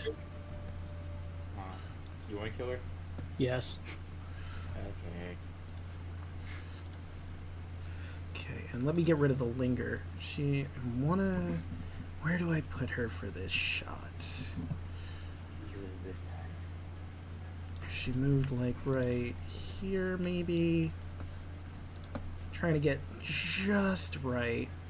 That'll do. She better not be moving outside my range. Let me move her a Yeah, little she bit did. in, actually. I was just trying to get this angle right. Alright, good, because I was about to do Sentinel on her. Yeah, she wasn't gonna move out of range. I was just trying to get the angle right. I'm just saying, Stunning Strike isn't just on my turn. I can use it on my reaction hits, too. Right, so she's going to do a spell that you all are pretty familiar with. Here comes the sun. Do do do do. Do. So that will be Andros and Sunny and Alu and Kaya and the Moon Maiden need to make con saves. 24. You are fine. Ow. It's kind of her deal. You Oh, know? no. Ooh, so that's... Wow, she rolled pretty bad. No, I mean, there's an 8 of 5s, some 2s, but 2 4s in there. Awful. Yeah. Could have been be better. better. Could have been much worse. Alright, so that's 26 damage to Sunny, 26 damage to Kaya, unless you want to use one of your legendary resistances. I will because I do not want to be blinded. Fair. Let me And see. Sunny's gonna unfortunately be blinded because I can't use my legendary resistances for her, but oh well. Yeah. Where is... I guess I don't have a sun icon I could use. I'll come up with something. Where's the overdrive? The overdrive is pretty good for this sort of thing. Heart... There it is. Perfect. Showing that she has concentration on Sunbeam. And that would be her action. Let's see, she attacked, I think, twice with her legendary actions. So she had one more legendary action if she wants to use it. Do. And why wouldn't she use it? You're right there.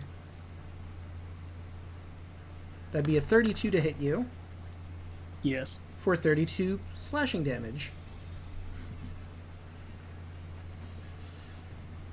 Owie. Lutheria, are you here yet? Almost. Seriously, this place is so big. Ugh.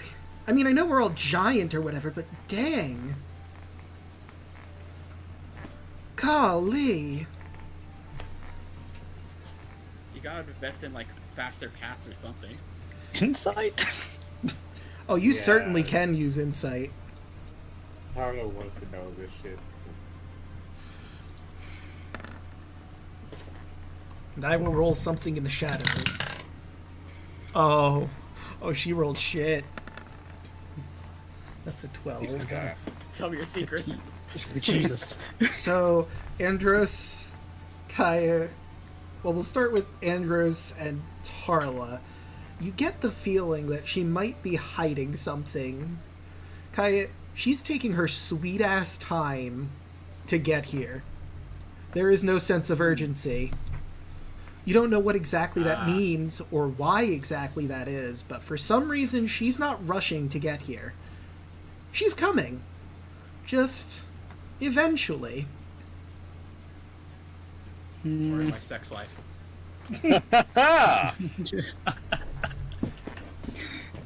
God damn.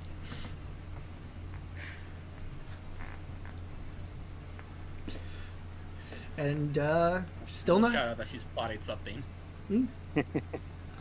And it's her turn, and she's still not here, interestingly enough. Which brings us to Luna. Actually, you know what? I realized something. You shot a lightning bolt through the illusion. It's not going to be there anymore. You still got So, that. and it would, You can I was tell, hoping though. the illusion would stay there with like a hole in its chest. So, realistically, you guys didn't close the throne room door. You heard it from outside, a decent distance away. I swear she's literally like around the corner, just standing there. Would be hilarious. All right, but that would bring us to Luna. Luna looks at him for a second and asks him if you don't want to die, you can just join us. You have the sense of fighting your death. Roll persuasion. Fuck, I should have did this with Tyler. I mean, you wanted to do it with Luna. 15? That is a 29.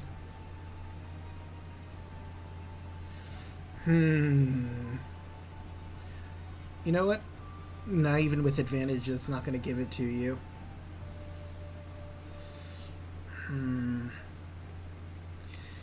We might still have this. The Theri is going to be here eventually. Even if I don't exactly trust her.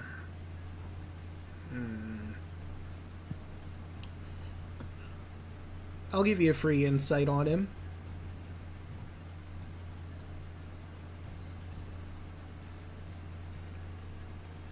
Tony.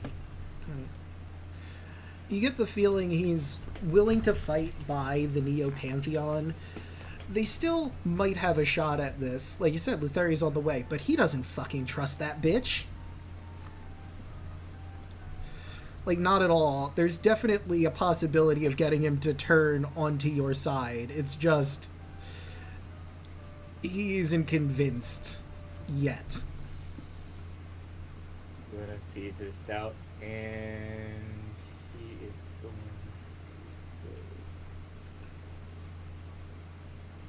to go there.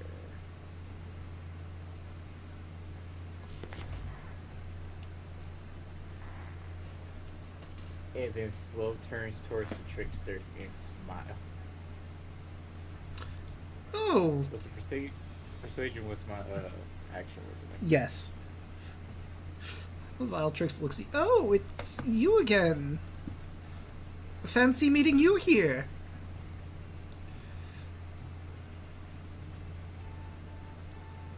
Bonus action. Homar Master, bopping him on the head. Planning one. Ha! That'll hit.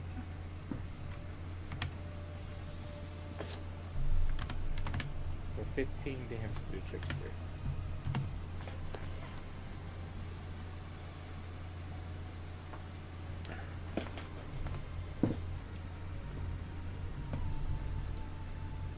This is Luna's turn.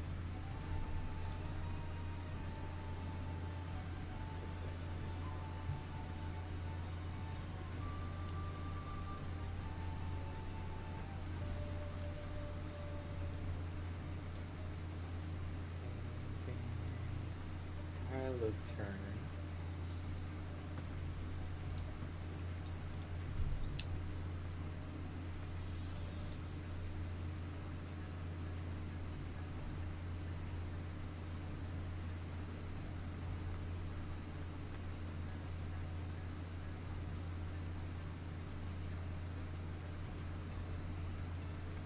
Raylene is going to dash.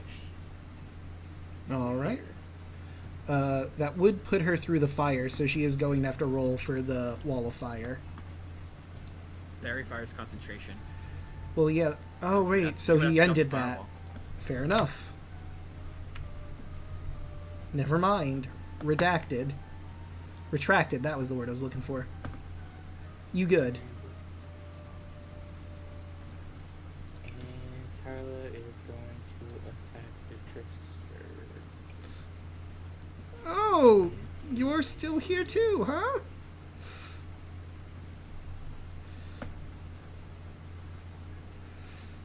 Normally I wouldn't be against being surrounded by women, but this is a bit much. Hmm. Oh, chocolate. 1. It's about to be 6. That will hit.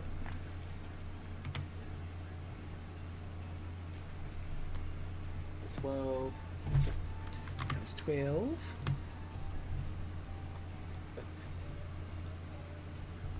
Wait, did I make this? I did.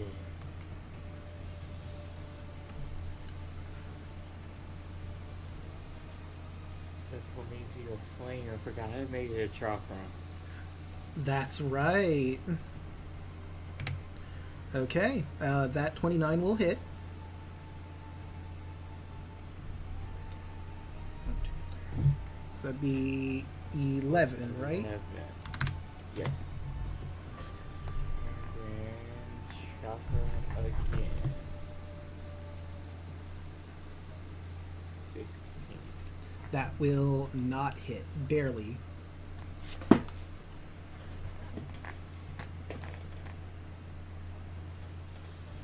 Alright, That's and how it's turned. that will bring us to Merrick. All right. Merrick is here to kill gods, and that's what he's gonna do, friends. I can't quite get to melee, but I'm within close enough for the aura of hate to take effect. You do? So I don't get Hoarfrost or Life Drinker, but I'm gonna do some Eldritch Blast with Aura of Hate, and I'll get Dragon Burst on the first one. Alright. Let's roll some Eldritch Blast attacks. I get 4 now at this level. Huzzah! Oh, First one? 30 is definitely going to hit. Hell yeah! Make sure Aura of Hate, Dragon Burst. Sweet. All right. Number 1. That'll be 38 on the first strike. Hell yeah! All right. So Dragon Burst is off. Let's roll the second one. 26 will hit. Nice. Okay. So that's 1, 2, 3, All 4, right. 5, 6, 7. That'd be 23. And the third one. That's Oh, a natural fucking 1. lame. And that is a 4 on the fumble chart. So for 3 turns, you're a bit overwhelmed. You're having a bit of a panic attack. For Jesus 3 Christ. turns, you are frightened. You have disadvantage on ability checks and attack rolls. Is that just in general? Yes. Sweet. Great. Alright, well, let's make the last attack. It'll be a disadvantage. Huzzah. Fear. There's no fear. 21 still hits. Sweet. Alright. 16 plus 7. If only had somebody, if only somebody had something like calm emotions or something, that'd be pretty clutch here. Can you imagine? That's common. Mm. And he's gonna have to roll 3 concentration checks to maintain his concentration. Yep. The Fire King. Where are you? There you are. 1. Has to be at a 19. So the 17 first out of was a 13. 19. He did not make that. He rolled a 12. Goodbye, Fairy Fire. Oh, yeah. Whoop. Whoop. Whoop. For the sake of fear, since the way fear works is you need to have an object of fear you can't move towards. Right. Let me find the fear condition. Conditions. Because I want to just double check to make sure I'm correct on this. Blinded, charmed, deafened, exhaustion, frightened. Frightened creature, creature can't willingly move closer to source of his fear. So we're going to just say that the Fire King is the subject of your panic attack in this one. Great. Great. So you can't move closer to him. But that doesn't mean you can't use your Eldritch Blasts. Yeah, which has got the best range ever. Mm-hmm. It's one of the best cantrips. Yeah. Yeah. Right, that'll bring us to the Moon Maiden. Just gonna move over here, get both of you in the aura, so you'll get your max heal. And she's gonna mass healing word. Let me see here. Up to 6 creatures. Let's see. So definitely Andros, Merrick, herself, Sunny, and Alu. So that's 1, 2, 3, 4, 5, and I guess Kaya 2. You're not too hurt, but you'll still use the spell to help heal you. Do. Oh god, I rolled absolute. Wait, that isn't right because there should be something added to that. Hold on. Do you still get see. max from It's whatever, or is that gone? It would be max. It's a D4 plus What the her heck is spell casting. Nan. It's Nan, because I guess technically speaking, she isn't a spellcaster. This is innate spell casting. So it's not properly set up correctly. So let's see. Her spell casting would be her charisma. So that'd be a 13, and it'd be max. So 13 plus 4. 13 plus 4. So 17. 17. So Cool. Andros, Merrick, herself, Alu, Sunny, and Kaya all get healed 17. Hell yeah. Thanks. Appreciate it. She winks at your way. She's still into you, man. There's a chance. Right. Finger guns. Get a room. We're fighting for our lives. Yeah, and What, you can't flirt I'm while fighting for something, fighting I'll for tell your you life? Let's see, you can move up to 20 feet. Let's move 5, I can do 10, both. 15, 20. Spiritual weapon can't move that much. It's only got 20 feet of movement. But it's coming. Don't you worry, it's on the way. Broden's wife. Let's see, Vile Trickster. What are you gonna do, buddy? You're kind of surrounded. You've already used Dimension Door. Tell me he doesn't have Misty Step or something. He's gonna cast Mirror Image on himself, so now there's suddenly 3 more of him. Alright. God damn it. Let's see, we'll go pink, purple, and green versions of him. He's just gonna casually walk away. Hold on, let me get all of his movement. Obviously, you get opportunity attacks, but because he has Mirror Image, you know. You might not hit him. Alright, let's see. Load out first. 30. So that will hit, but let's see. That is a 2, so you actually do hit him. Damn. You know, but you do your best, but you don't succeed. She's going to use the lightning damage. Alright. 25 plus 14 for a grand total of 39 damage. He's looking real rough. But hey, Serlene and Nice. Tarla also get an opportunity on him. So green, white, 27. So that will hit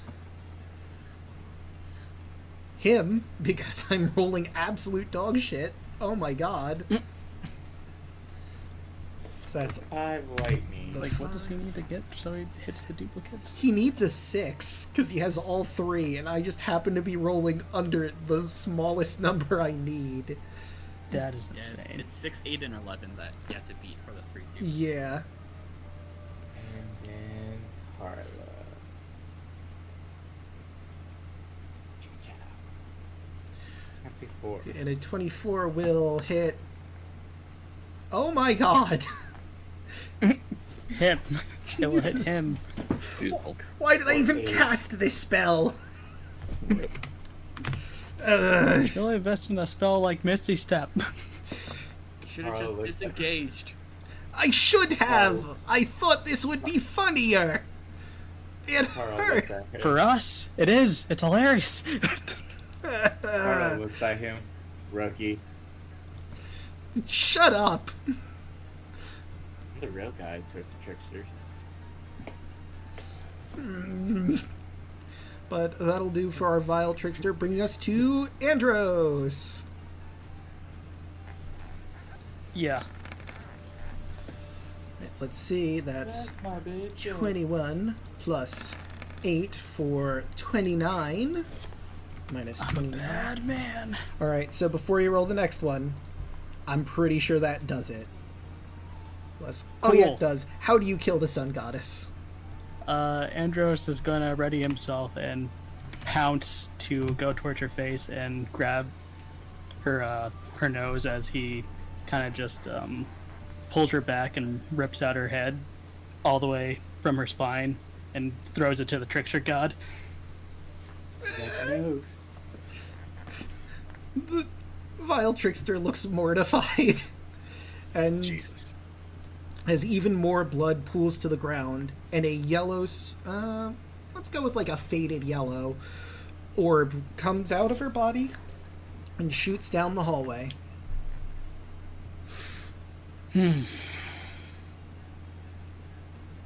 Alright. I'm gonna help Merrick out here. Take this guy, try to take this guy down. Right, so that is gonna hit for 21 damage. Yeah. 30 is certainly gonna hit, so that's 19 plus 13 for a grand total of 32 damage. Hell yeah. No, end my turn. Alright. That brings us to the Fire King. It's just him and the Trickster.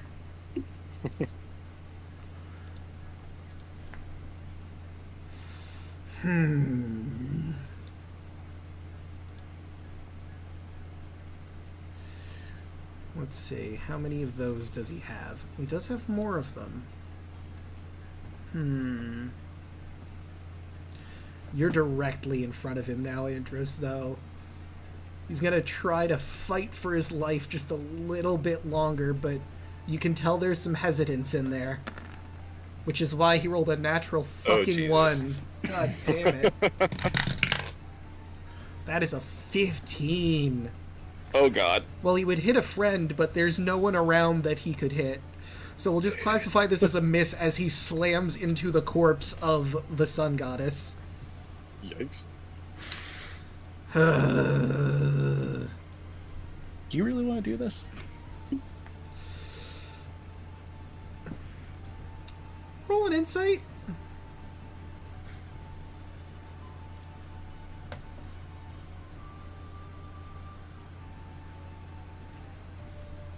Andros, roll insight. Yeah, well, Roll insight. Huh? Okay. we did not hear you. Yeah, we didn't hear you. Oh, sorry. And I guess I'll just roll a flat charisma on this. 1, 2, 3, 4, 5. No, he doesn't. He doesn't want to betray his family because the vile trickster is his family. He doesn't trust Letheria. He clearly sees that battle isn't gonna go their way at this point, and he's torn between his familial ties and survival right now. Because the dead body's not a clear indication of how this is going to go down. She just points to the moon goddess. You still got family right there. And I will give you a persuasion with advantage, with the corpses and Andros's point and you adding into it.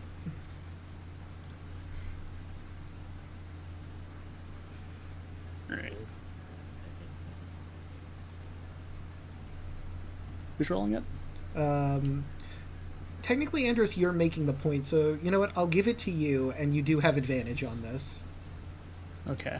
Good, because you got a better chance than I do right now. It's a 24. That is a 23.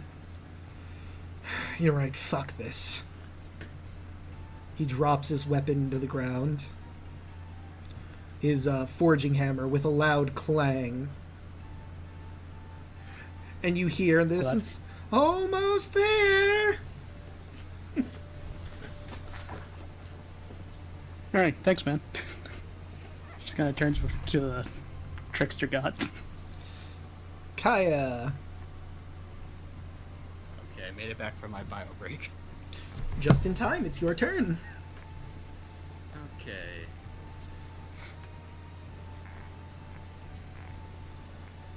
Yeah, let's start off by Oh, yeah, I can run up to him. Draco, I just remember something. What? You wouldn't have got that far. Because Sentinel? And Polearm Master, which when he moves, it goes to moves to 0. Okay, so you would have been actually right over there. Okay. So, actually, it would have put him, like, because he was right here. He got out of your threat radius, so, like, right around here, right? Or maybe a little further down? One more down. Okay. Well, Oh, he would have gotten an opportunity attack from me too. Actually, if he was, like, right... Oh, no, yeah, still would have gotten an opportunity attack from you, huh? This might change things a bit. I'll let you get your retroactive opportunity attack in. And let's see if I can roll above a What's his 6. Yeah. Can I please roll above a 6? Roll 20. No, I can't. Okay, he's taking that damage. So, he's dead. How do you want to kill the trickster god as he tries to get the fuck away from you? I want to trip him. Oh my I god. just want to give him a clothesline. You, like, stick out your leg and you do a massive kick and you hear a loud crack as his goat legs collapse and he falls to the ground dead. A dark green soul leaves his body and goes out towards the hallway. Andrew just shakes his head very slowly.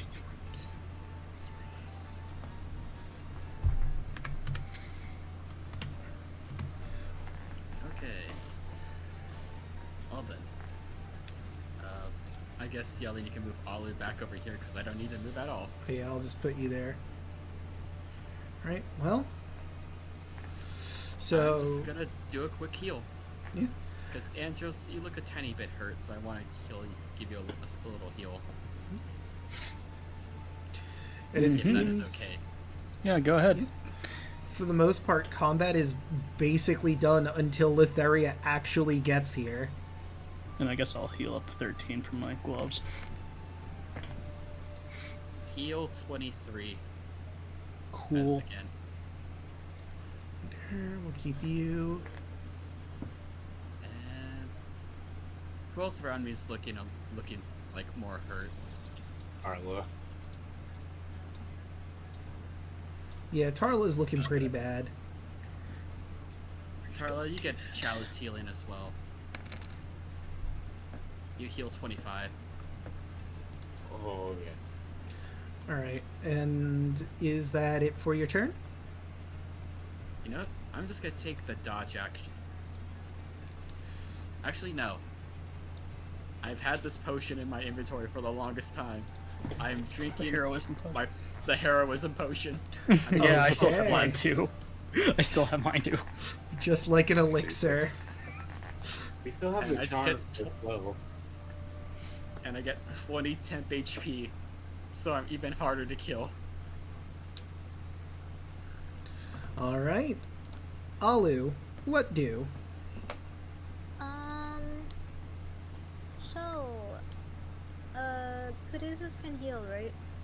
Yes, it has the all of the spells on it. I think you used some of the charges. I forget how many. Yes. I used 3. Sorry, I used 2. There's 3 left.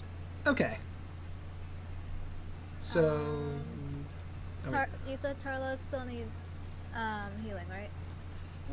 Tarlo should be good now. Who else? Does Luna need healing?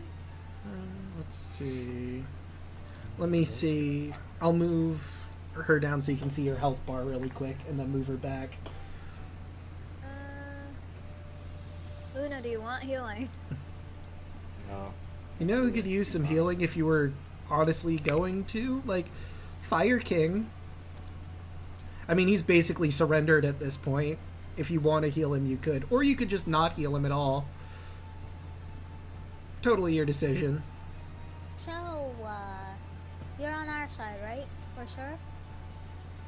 I mean, yeah, I've basically surrendered. You've killed most of my family. My only ally at this point is Lutherian. I don't trust that bitch. Are you kidding me? Okay, I'll give Most you just a means the job heal. isn't done yet. I'll heal you a bit. Don't. Would that be heal or I mean, you could use any healing spell you have. You could use from the Caduceus or... Can you say that again? Sorry, I missed that. Oh, no worries. You could use any healing spell that you have. Or you could use the Caduceus. It's your choice, really. Through the Caduceus. Okay. I'm using heal. Plus 70.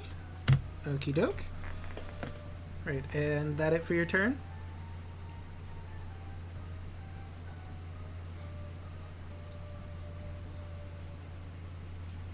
Yeah, Ling? Again, I apologize. No worries. I was just asking if that was it for your turn. Yes. Okay. And now, after all this time, the moment you've been waiting for, Lutheria walks into the room.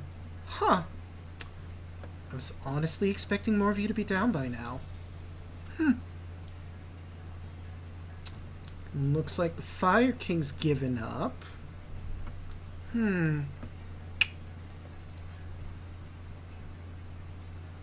Finger of Death. Well, that's not correct. Nice. The Nice. save on it is God, that's so many eights. 23. So many eights. Who's she 69ing? You know, funny story. The Fire King. Nice. Damn, son. Okay. All right. Plus 69. Actually, I forgot I need him to roll the actual...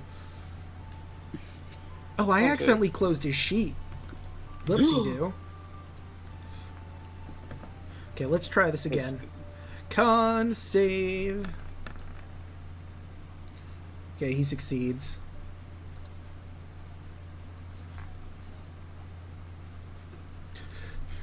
He lets out a screech of pain as Lutheria shoots a bolt of bright green energy at him. Ah, Lutheria, what the fuck? Well, you clearly turned against me. What's a lady to do in this situation? We made an oath, I believe.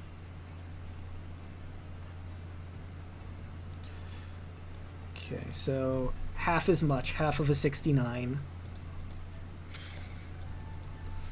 It'll be Lame. 35. Just masturbation. Or 30 Yeah. or 34 if you want to roll that way. Oh, we do 35. I mean, I'm glad she wasted finger of death on that. Very funny number though. Yes. What a way to come in, Lutheria. Comes in, finger of death. Finger 69. Wow. Crazy. Alright, she doesn't have a Crazy. bonus action. However, she does have legendary actions, and she's going to use 2 of them. She looks at you, Andros, with a wicked smile on her face. And I need you to make me a wisdom saving throw, or you're going to fall under the confusion spell. Oh, fuck. Dear God, remember this. Oh, yeah. I don't need it. You're fine.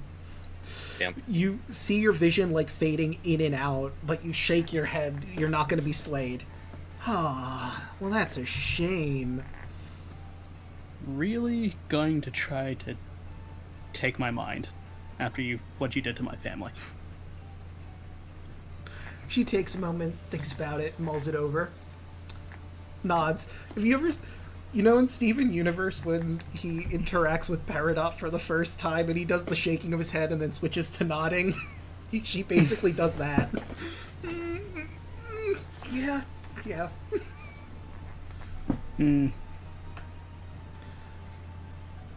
Luna!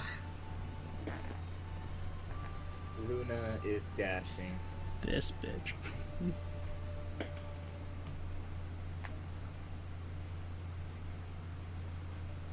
Bonus action. Full on master. Bop. Oh no. Well, Oh. Yeah. let's see. I rolled a 4. So you Kinda are dramatic. beginning to have a bit of a panic attack. The goddess of death is right in front of you. This bitch is crazy. You have no idea what she's going to do next.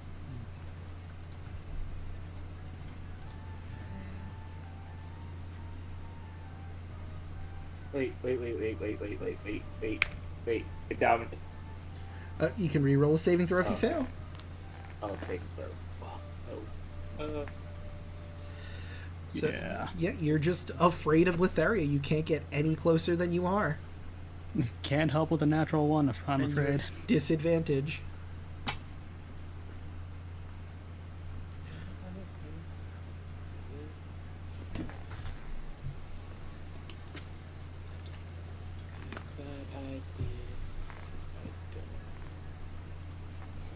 Oh well. Right. Action surge. Okay.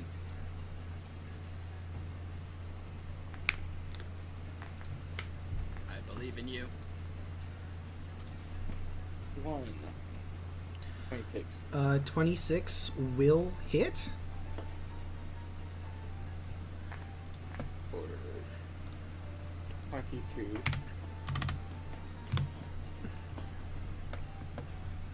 Attack mode 2. 27. Will also hit. 16. Attack number 3.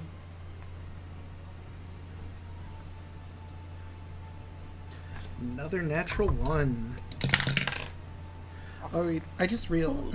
No, you have disadvantage, so. It wouldn't matter. You would have hit all the times, even with disadvantage. Okay. And I already rolled. You got a 1. You are entangled in your armor. Your glaive gets a little caught and you're stuck. So for a round, you need to get unstuck. Your round just ends here. And then next round you have to spend a turn to get out of this situation. Well, I can't attack with my weapon, correct? No, you're entangled with yourself right now. Does that include my head? I mean, do you have a headbutt on your sheet? A breath weapon? Oh? I mean, yeah, you Dragonborn? could use your breath weapon. Sorry, but the headbutt of God. I mean, that would have been funny, but breath weapon makes more Breath weapon. sense. Breath weapon. Ben, you're saying you wouldn't give Lutheria a head? I mean, let's look at I her. am married. Yeah, you know, that's fair. I'm asking Than, not Andros. Mm. Yeah, I mean, And Eh. 18. not into crazy goth women. Not this one. Yeah, she'll probably True, my kill boy's you. family. She's giving me Karen energy. You know what? I can see that, honestly. Alright, so that is a Just like dex. one of those exes that you regret. Yeah, I can definitely see that. That is an 18, so she does make it. Should be a 9 damage. Alright. And that's it for Luna, right? Yes. So before we go to Tarla, she does have one more legendary action, and she's going to swing her crystal scythe at you. 32 is going to hit for 37 damage total. 30 slashing, 7 necrotic. Damn son. And she brings your her scythe to her face and licks your blood off of it and giggles maniacally. Eh. Oh, this is going to be fun. Merrick. Can I get diseases? Because that's how you get them. Joanne. Oh, please, the goddess of death. I'm already dead, technically. She sure confirmed she has diseases. Alright. So Carla and Serlene are going to move down to here. And Serlene, breath weapon. Okay. Okay, so that is Dex. Let's get Dexy in here. That's an 11, but she will use one of her legendary resistances. Pixie. That's a nice even number to divide. And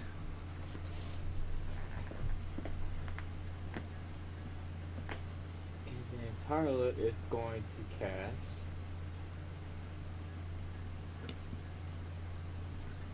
Psychic Glance. Oh, before you do, important feature since you're so close to her. Oh, that surprised me. I thought I turned those off.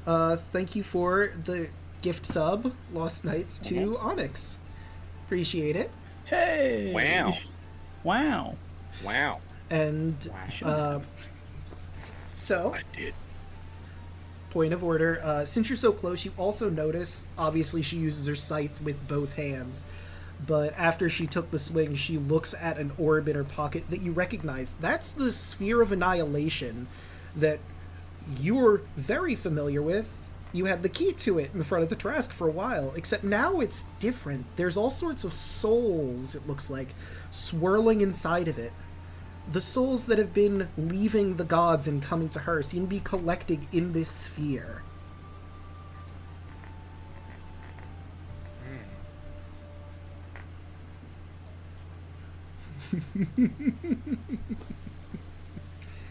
And she pockets it again, getting back to combat. Yeah, she's going to use Psychic Glance for sure. Fair enough. Okay, int save. And 26 She rolled a 28. I will use my reaction to subtract 6 from that. Okay, so that would be a 22, which is under, but she'll use a legendary resistance to keep her mind. Well, what little's left of it. But anyway. I mean, that's still gone. True. Carla looks at her and smile. Action surge as she casts it again. Okay. Very, int. That is a natural goddamn 20. You gotta be kidding me. I mean, she's the final boss, question mark? I have one here. Which one has this? Who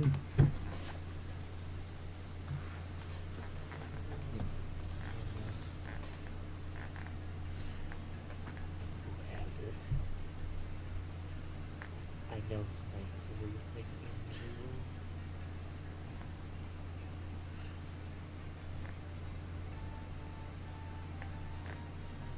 I think it's one of Luna's runes when she activates it.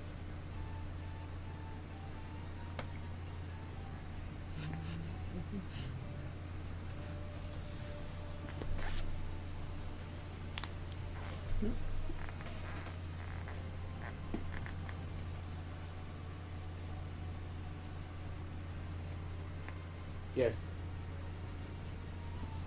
Boom. Rune, magic, protect your allies. When another creature you can see within 60 feet of you is hit by an attack roll, you can use Let's your see. reaction. Oh no, that's On an attack roll. Yeah. Yeah. Yeah, It's a spell effect. that's more to benefit you, not really. Not fire one. Storm. I think it's your storm rune, but you would have had to activate it beforehand to have it going. Mm-hmm. Mm.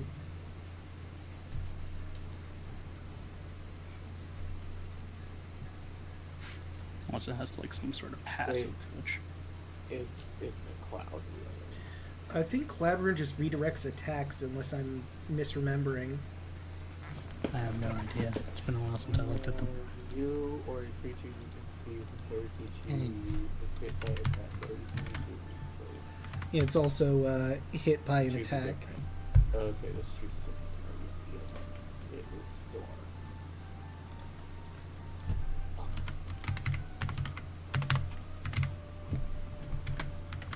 Yeah, never mind. Alright, so she makes the save.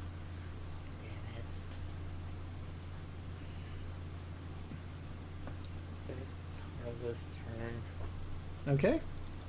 On the plus side, Letheria doesn't have any more legendary actions she can take.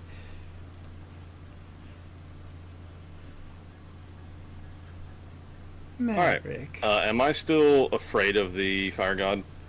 You are for one. This is the second turn I think you had fear. So after this, you'll have one more turn left of it. Okay, so I can't move closer, right? No, you can't. Well, closer to him. Okay. Right. Um.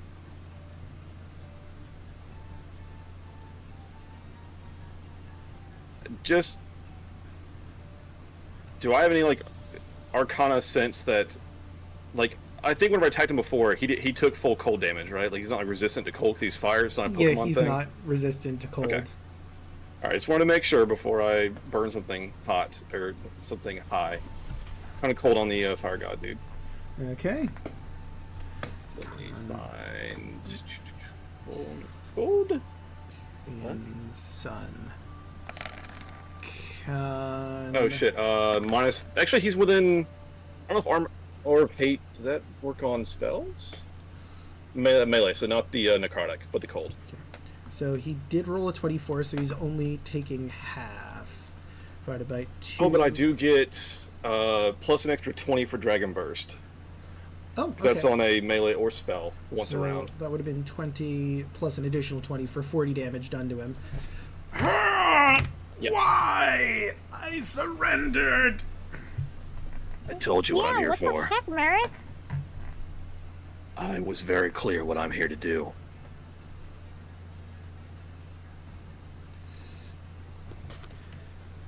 Anything else? And I think that's it.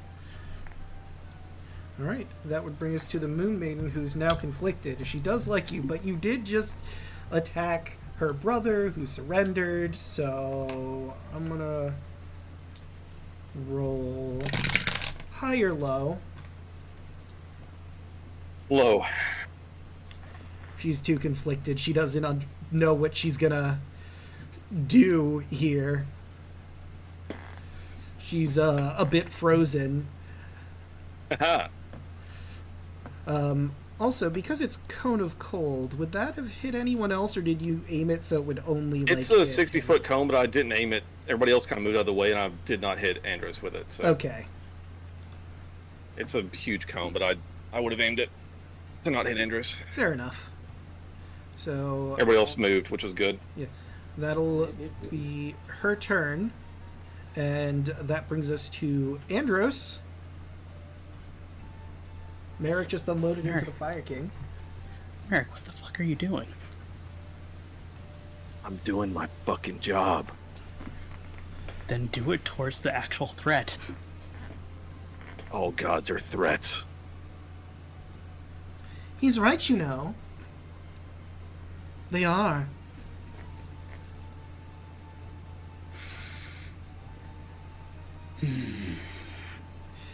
Company in this room included. Kaya, Alu, make sure he doesn't kill him. Oh, you can bet my rabbit ass.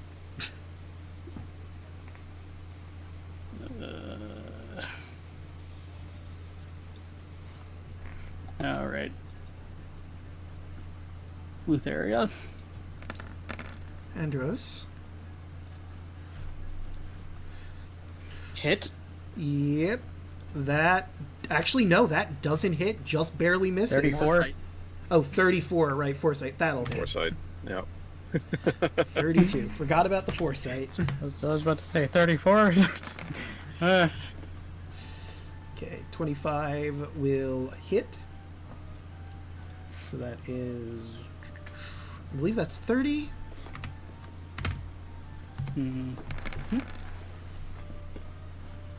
Right, 26 also hits for 34. 36. And 36 will hit for 17 plus 15. Oh, wait. Clear that out. I accidentally hit 37. 17 plus 15 is 32 more damage. All right. Come on, finish the job. Fair enough. She's going to use 2 legendary actions for a new thing. Oh, wait, hold on. That's the cone still.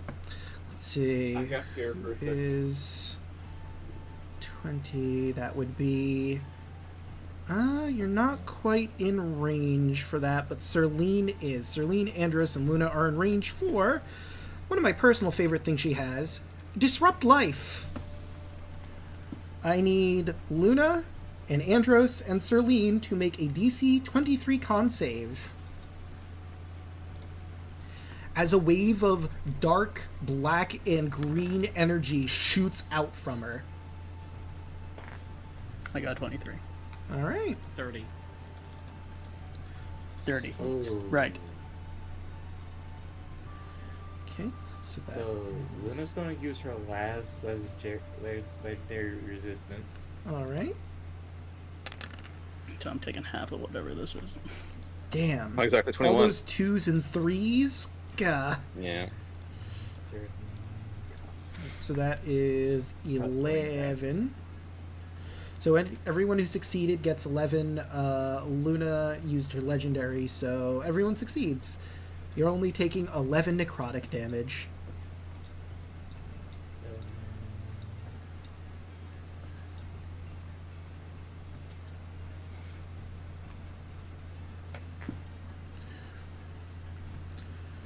Right.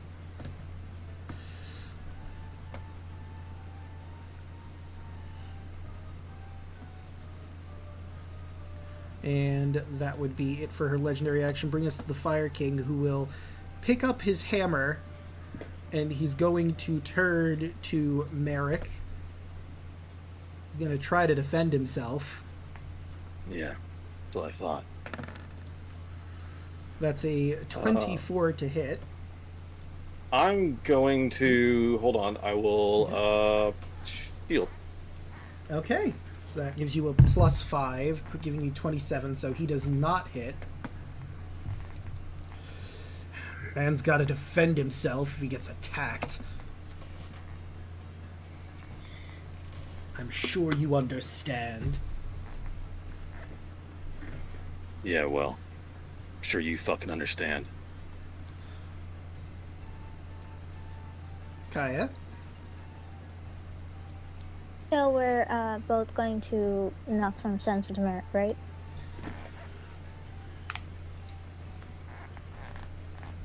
Like, really quick for, like, flavor, can I just roll a quick insight on Merrick? If that's okay. You certainly can. Will you allow that, Alec? Yeah. And you can make a contesting charisma skill of your choice. Okay. You can roll that as whispered to me. Yeah.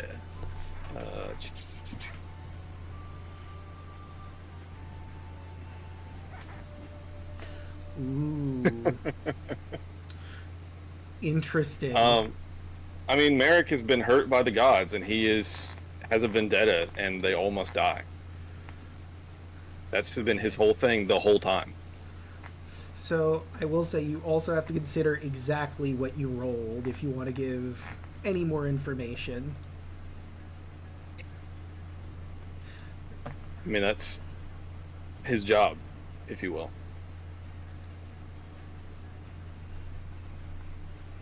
Alek, I'm sorry. Make a DC 26 intelligence save. My last level 8. Alright. Ooh.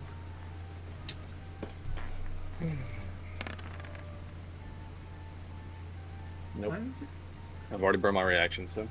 Your intelligence and charisma become 1. Well, that's not As your nice mind to, gets your mind gets shattered. I'm sorry. I don't think you've... Oh no, you have cast this before, but do you want to flavor this a specific way because you're doing this? Alright. You also take 14 psychic damage if that's anything. Kai's just gonna look at Merrick, seeing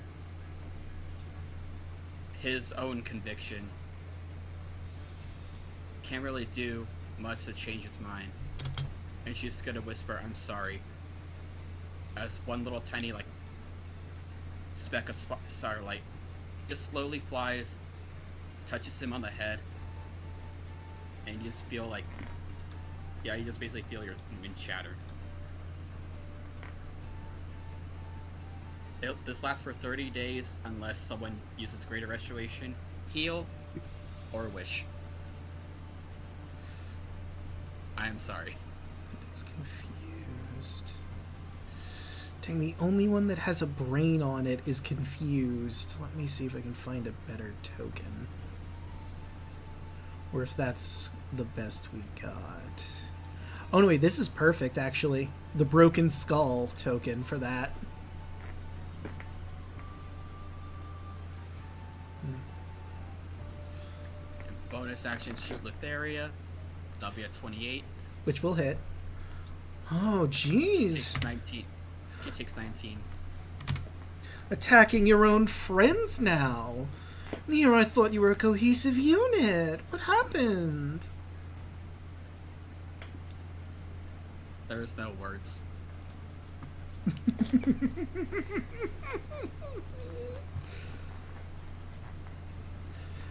And she's going to use her last legendary action for this particular round to swing at Luna.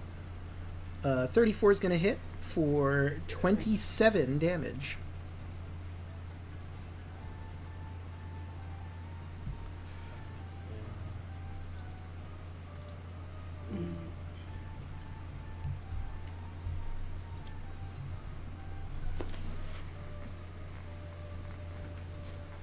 Alu? Okay, so how? So I can use the caduceus again, right? Yeah, you should, as long as you have the charges to use whatever spell you want to use. And that's for any spell? It's each spell has a different number of charges that it uses. Okay. So whatever you have the charges for, you can do.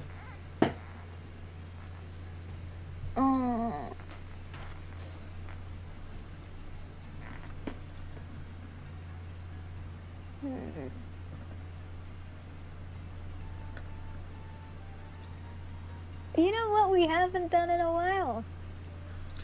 I think I might have an idea. It's not gonna reach because we're not nearly close. And we're also 30 feet in the air. But Oh, yeah.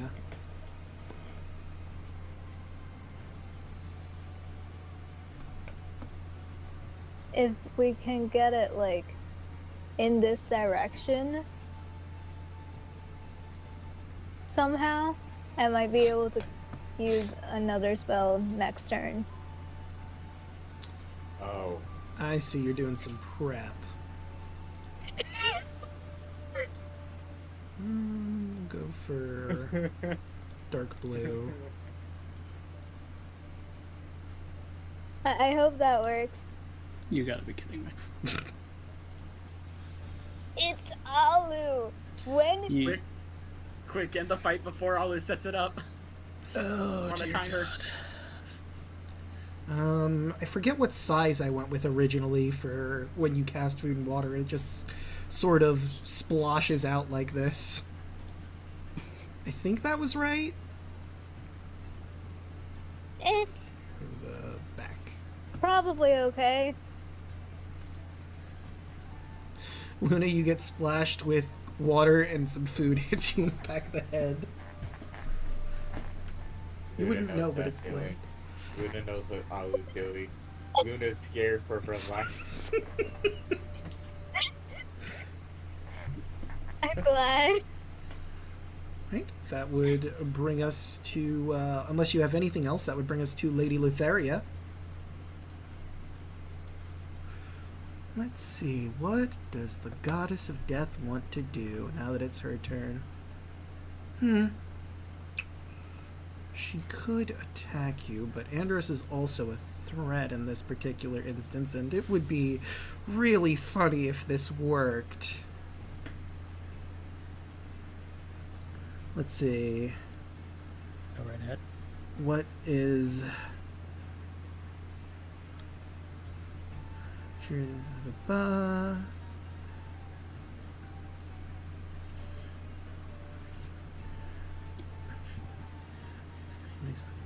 Okay. So she's going to look at you, Andros. You know, you look a bit dour. Care to dance? And she casts Irresistible Dance at you. Huh? It's time to get funky. So, you don't have a save until your turn. You need to use your action to make a wisdom saving throw to get control of yourself. I see. But while you're dancing, you need to use all of your movement to dance. You have disadvantage on dex saving throws and attack rolls. And while you're affected, other creatures have advantage on attack rolls against you. I'll let you explain however you want how Andros is dancing right now with the most sour look on his face, I'm sure. He's doing the windmill. Wait a minute. Is Andros immune to charms? I don't think he is. I can use an action to use my key to end a charm effect. Okay, Alright. because right there says the creature that can't be charmed is immune to the spell. Yeah, I but was he just has... wondering if this did nothing. Yeah, I need a turn to actually use it. So either way, it's going to take his action next turn. It wouldn't be... Yeah. It's not as bad as it could be, because he doesn't have to risk not making a saving throw. Yeah, hold on. Stillness of mind. Yeah. He's having a grand old time. Watching you Well, dance. Well, on the plus side, dancing only makes you neutral. It doesn't. You don't get disadvantage because of foresight, so you're just normal now. I'm trying to find a good token, but there just isn't a dance token. Tragic. Isn't there like a music note? I don't think so. I mean, I'm looking through. Let's see, there's Fist, Strong, Leaves, Ninja Mask, bunch of feet ones, like no, movement, no. You know what? I'll just use the Confused token for this while you're getting funky.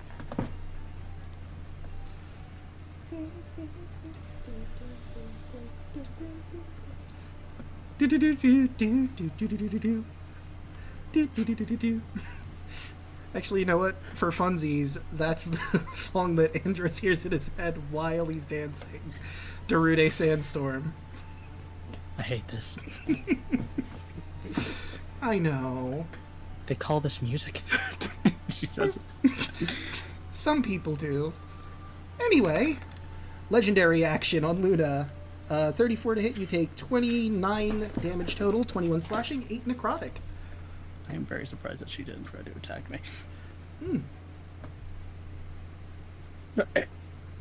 Oh wait, actually, you are a god too. She's also more hurt, to be fair. You might be trying to clear one of you out of the field. Okay, fair enough. But now it's Luna's turn, who is a bit stuck, so you have to spend your action getting free. And what's check is it? Oh, it's not a save, it's just you have to spend your action. If you have an action surge, you could still use it, but your whole action is spent. I used the 2 that I have in this fight. Okay, so then Luna's just spending her turn to get free from her armor. Yes, You have and to- then you have to stick a bonus blink. action. Oh, And then bonus action, whole arm master. fair enough. Bop. A 21 just barely misses. Sorry.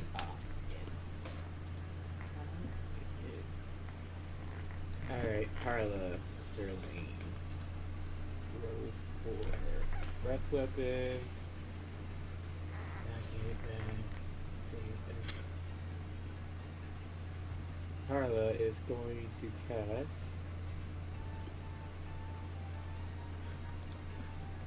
He's on level 4, but I have 1 level 5 spell. So I will cast Psychic Lance at 5th level. Okay.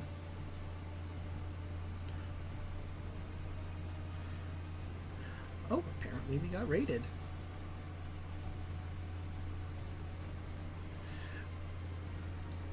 For 23. She needs to make a DC 26. Okay. Intelligence saving throw.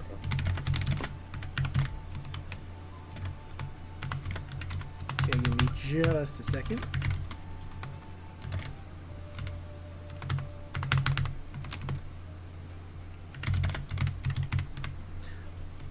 Alright, now let's roll that save. Please service. Int. Another natural 20. Yep. Letheria just does not want to get her mind busted. Well, more busted than it already is. I know I've already said that, but come on. She's only got so much mind left in there that isn't fucking crazy. Oh, that was the last time this against this. Fuck. Whoop. Oh, shit. Drop my water bottle.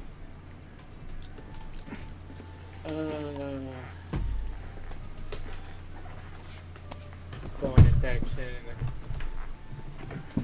Chakra. 23. Just barely hits. For 9. Minus 9. See, she used her legendary action to attack.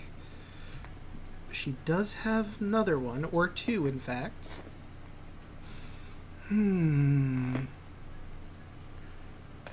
think she's gonna go for another Disrupt Life.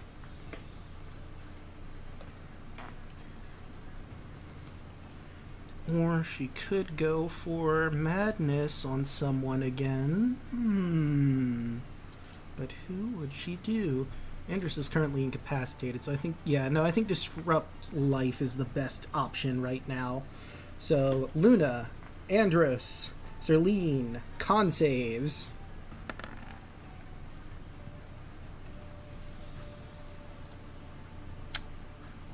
Ow.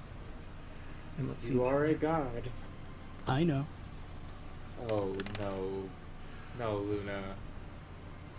So, 2 6s in there, but some 3s and 4s, making 27 necrotic damage to anyone who fails. Zerline is fine. 27 divided by 2, so she's only taking 14 damage.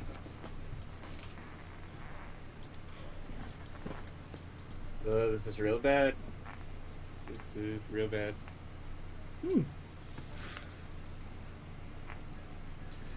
Right. And I believe that would bring us to Merrick. I don't think there's a lot he can do given his current feeble-minded state. He can just attack. But it's not great. It's like wildly. Yeah, but he's still afraid of the Yeah, he can't get close, and I don't know if he can still do Eldritch Blasts like this. No, you cannot cast spells, activate magic items, understand language, or communicate. It's a brutal spell. Yeah. We can fix them later.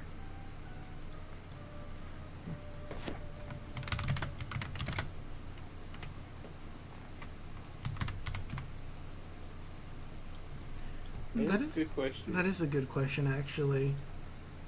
Be intelligent enough to be afraid. I mean, you basically just turn him into an animal. I'm going to... It's basically turning him into Thud. Hey, Thud's a little smarter than one. Come on. Yeah, so do you think he would just blindly charge at someone? And Yeah. Do you remember the golem? I mean, I do. Doesn't change the fact his intelligence score is over 1. He's dumb, just not that dumb. Yeah. So yeah, I'm gonna say that Merrick's fear is gone and he can attack with a physical attack.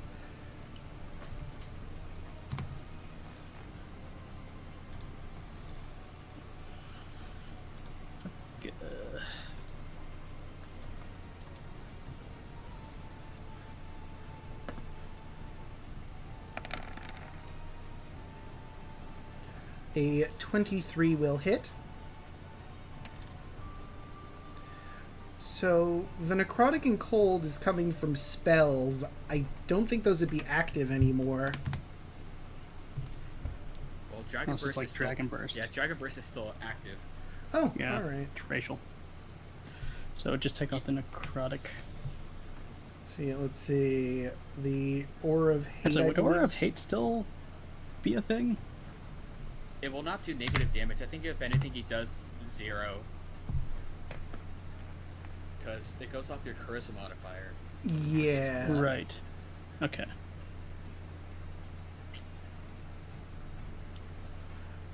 So yeah, you wouldn't get Aura of Hate, but you could still get Dragon Burst in your regular attack, so that'd be 24. Still not bad. Yeah, still decent damage.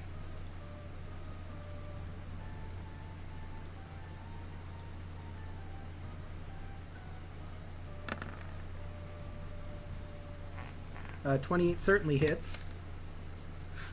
Still a fucking monster. 4. You know, Bubba, yeah, you're right.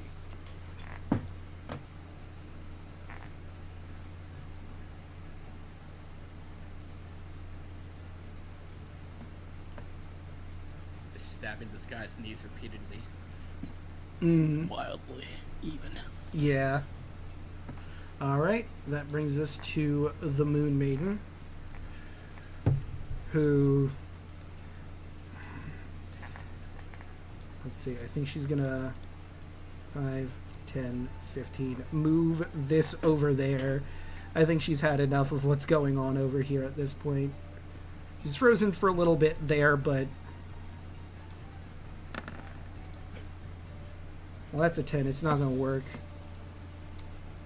In a fit of rage, she's going to rush Merrick, unless anyone tries to stop her.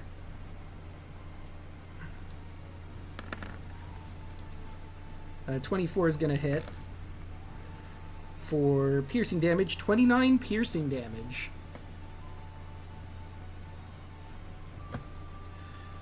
And that will bring us to Andros currently doing the windmill. I would like to stop, please. Fair enough. You spend your key points and you are no longer dancing. I found out I don't really need to use my key point. It's just I get it for free. Oh, it's just you turn off any charm placed on you? Yeah, as an action. Is there a limit, or is that just you can turn off charms? I can just turn off charms and fear. Damn. Monks. Yeah, monks. Stillness of Alright, mind, stillness of son. mind. That being said, I did sacrifice that. Aww. No more But- dancing lion. shame. It's fine. Bonus action puncher. Yeah, I'll still flurry your blows. Just...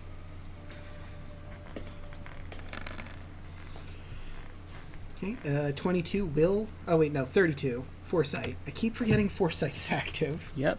Keep forgetting about Foresight. So that'd be 30 damage on the first one. And I think that does it. Let's just quickly crunch the numbers here. Yeah, how do you kill death? Oh, God. Get it, man. That which is dead can eternal lie, and with strange aeons, even death may die. Andros just kind of digs his claws into her abdomen and just rips her in half.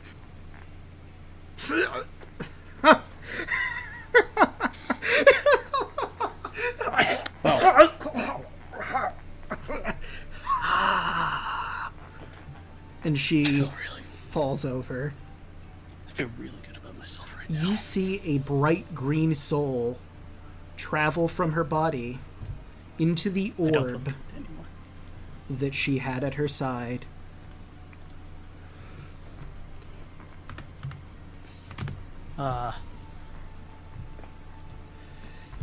All of the souls that you've seen traveling around here are collected in this orb, swirling around. There's 6 of them now.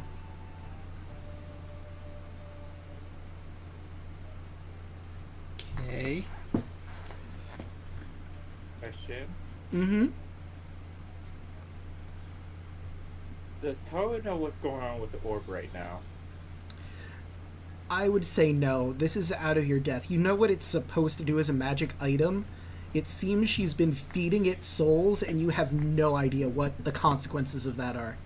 I mean, there's 2 people that could potentially maybe tell you. One of them is dead.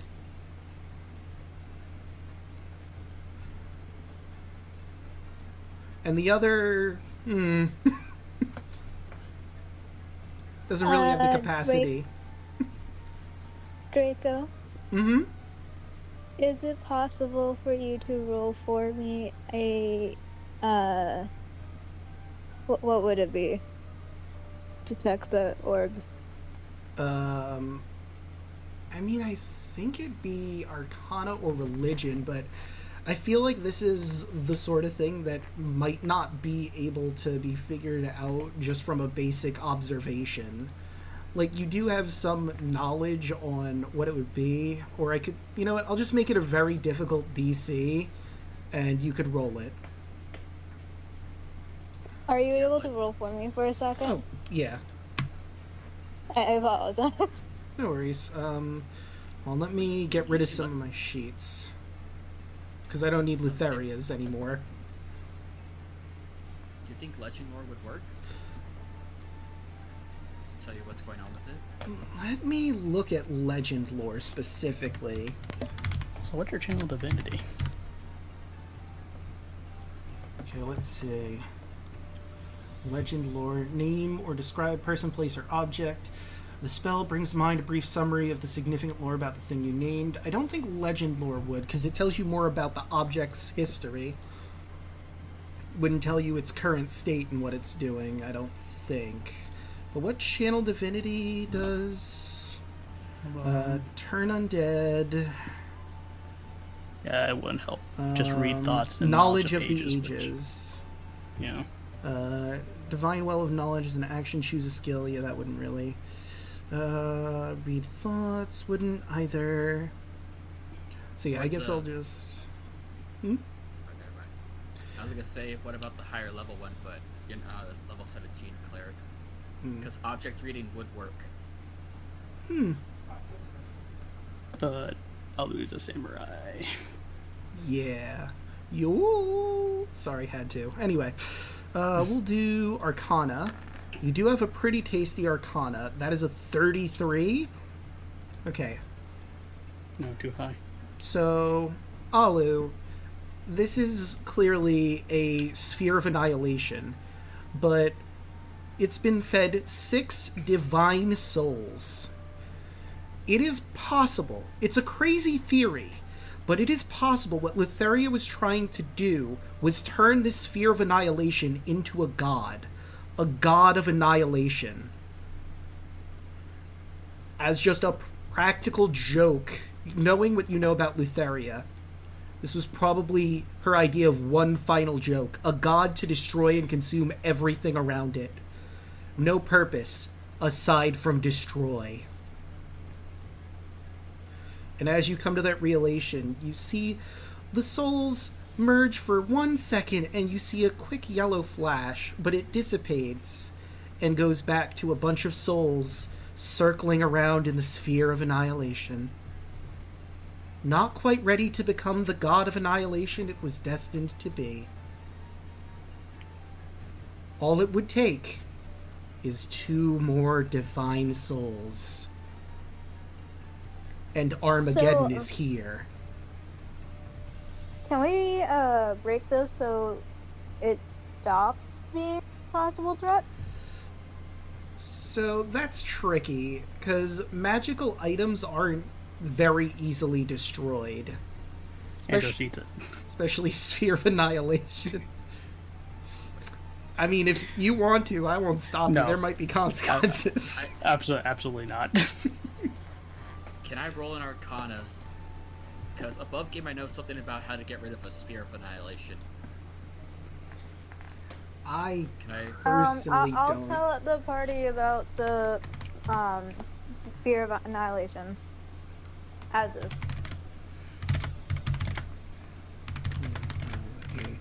Sphere. I mean, there's still combat, but it's a very specific thing you can do with it to destroy it. But it is a nuclear option. True. Love it. Okay, let me see. Because me personally, above game, I'm not sure how you destroy. So I have to look that up. There is a way.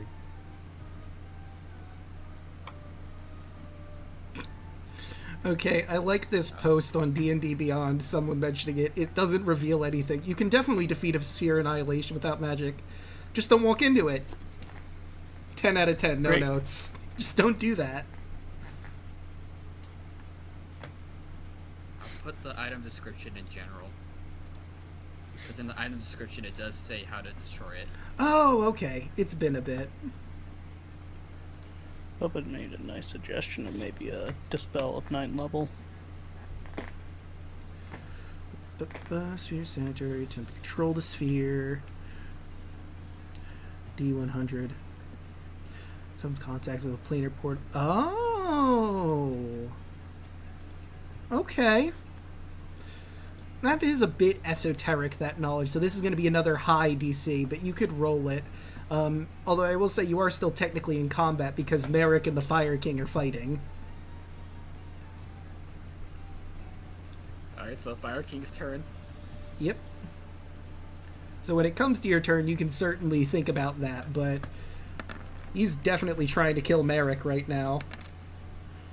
So that would be 31 damage to Merrick. Bludgeoning. And does he have any bonus? I don't think he does. Nope. Although he would have his legendary actions. I haven't really been playing those, so that'll be his turn. Before Kaya goes, he's going to use a legendary action to slam him again. That'd be 29, which, yep's gonna hit. For 25 more damage. Kaya? Okay. Let me roll my Arcana.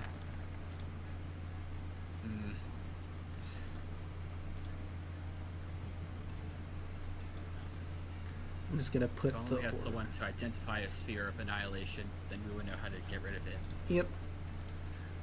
Just for the sake of it, I'm putting a little... Yep. I mean, you killed her, and she dropped it, so there it is. Don't need it. Right, that's your action. Anything you want to declare? I'm gonna just throw some healing onto Luna. Fair enough. So heal 24. Actually, you're in the orb. So let me calculate the.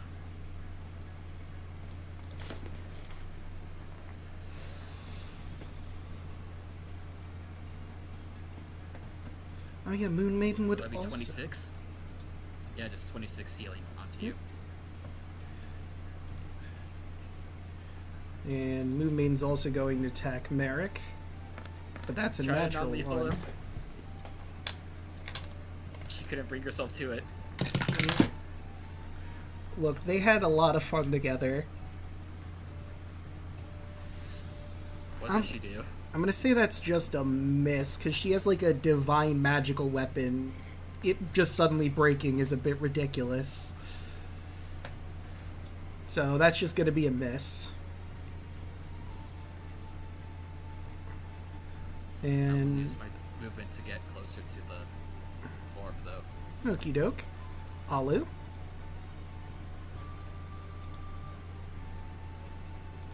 You know what? Let's instead make the interior yellow. Nah, I like green. Apologies. Discord's being a little laggy for me.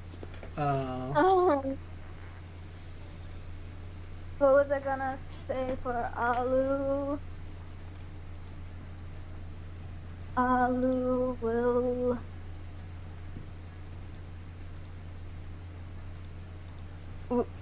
Merrick's still being Merrick, right? He sure is. Even though his brain is addled, he's still violently fighting to his last.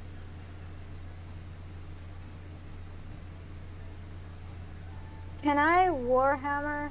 No, wait, I'm too far away, right? Yeah, you're with Kaya right now on Sunny.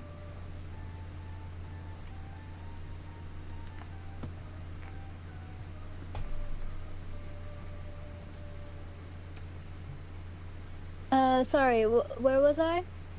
You're on Sunny with Kaya. Too far away for any sprites. Yeah, move it closer to the orb. Because I'll lose the slide. So I still have room for using... Can I control water? Am I close enough to control water into that area? I mean, if you want to hit all the other friendly gods that we have over there. That would be a problem, yeah, you're right. Yeah. I mean, yeah.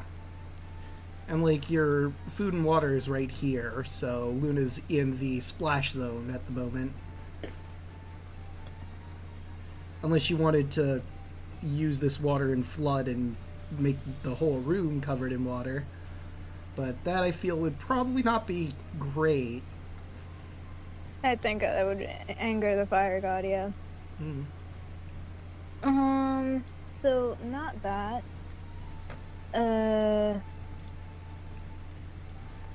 Next turn, if we could get closer, I want to knock some sense into Merrick. I will hold a Warhammer bludgeoning. Okay. I just love this image. Fly the dragon closer so I can smack Merrick. Okay, and let's see. We have more legendary actions over there because they've only used one between the both of them. Bonk. Merrick's going to be taking 22 bludgeoning damage. Right now, you told them to try non-lethal. Yeah. He did try to kill the Fire King, but she does like him. Although she hates him for... You know what? High or low? That's like, do I have to persuade her? You might, but it's not your turn, so we're going to go with a high or low. Let's go high. I rolled a 26. That is a 22 to hit, which is exactly what she needs. So Merrick takes 18 damage. He is unconscious and bleeding out.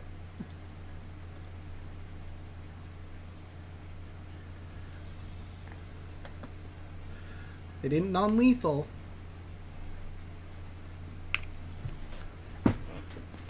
Wait, oh. Good point. I moved it a little too low. Whoopsie. Well, Merrick's out of this. Combat has basically ended unless the Fire King and the Moon Maiden want to beat him while he's down. But it's Luna's turn.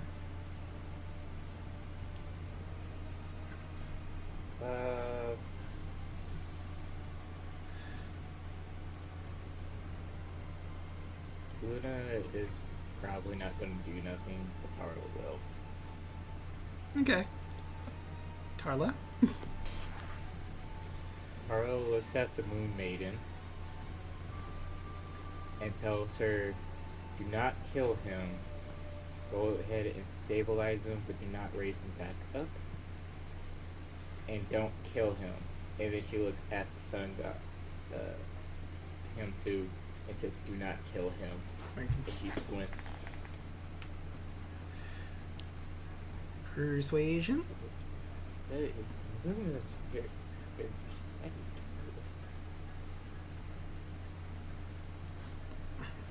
Persuasion 33.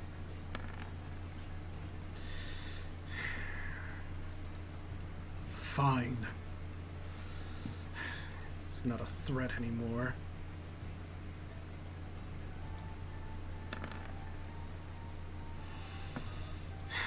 Do what you must.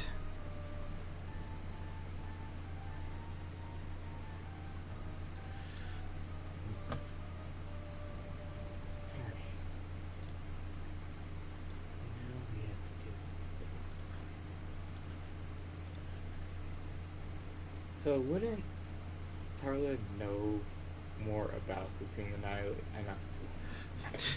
Well, you see, the Tomb of Annihilation is a D&D module. Funny you mentioned that, Rico. I mean, that she knows more about the orb. The Sphere of Annihilation. I mean, you would know... Actually, if it says in the item description for it, I guess you would theoretically have the knowledge of how you could potentially destroy it.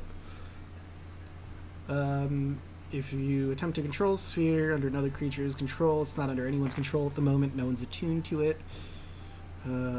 Contest, if the sphere comes in contact with a planar portal, such as that created by the gate spell, or an extra dimensional space, such as that with a portable hole, the DM determines randomly what happens. So, it's a gamble, but this sphere could technically be destroyed. But it could also move through the portal and become someone else's problem. And then there's a Sphere of Annihilation with 6 divine souls in it that someone else could complete and basically create a black hole god. Or a spatial rift sends each creature and object in 180 feet of the sphere, including the sphere, into a random plane of existence. So it is 100% a toss-up what would happen if you threw it into the gate spell. It could destroy it. It could just go to another place entirely and be their problem. Or everyone could just randomly shift to a plane of existence. And you have no idea what would happen to the souls if the sphere was destroyed.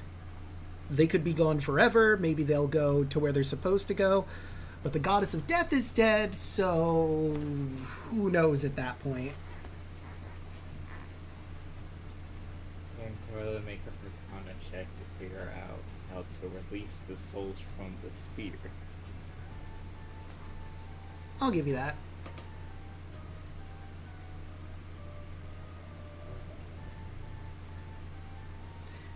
No. Yeah, with a 10, you have no idea if it's even possible to get the souls out at this point. I inform the party of the nuclear option. Or a possibility of actually, if anybody can think of a way to release the soul. Could send it to Revelia. Oh god. That's where Snack was. I guess it depends. Yeah, on and the that's also where conflict. Hem was. They're not my problem anymore. I guess it depends on the Revelia timeline. True. Sent after your campaign, before it. I mean, if it's after the campaign, that means you're just launching it into the Feywild and making it Titania, the Summer Court, and Oberon's problem, which, I mean, it's not a good idea to piss off fairies, traditionally. You won't mess with a god. Now they'll just soon snack. It is Merrick's turn. I need him to make a death saving throw. Because no one has stabilized him yet.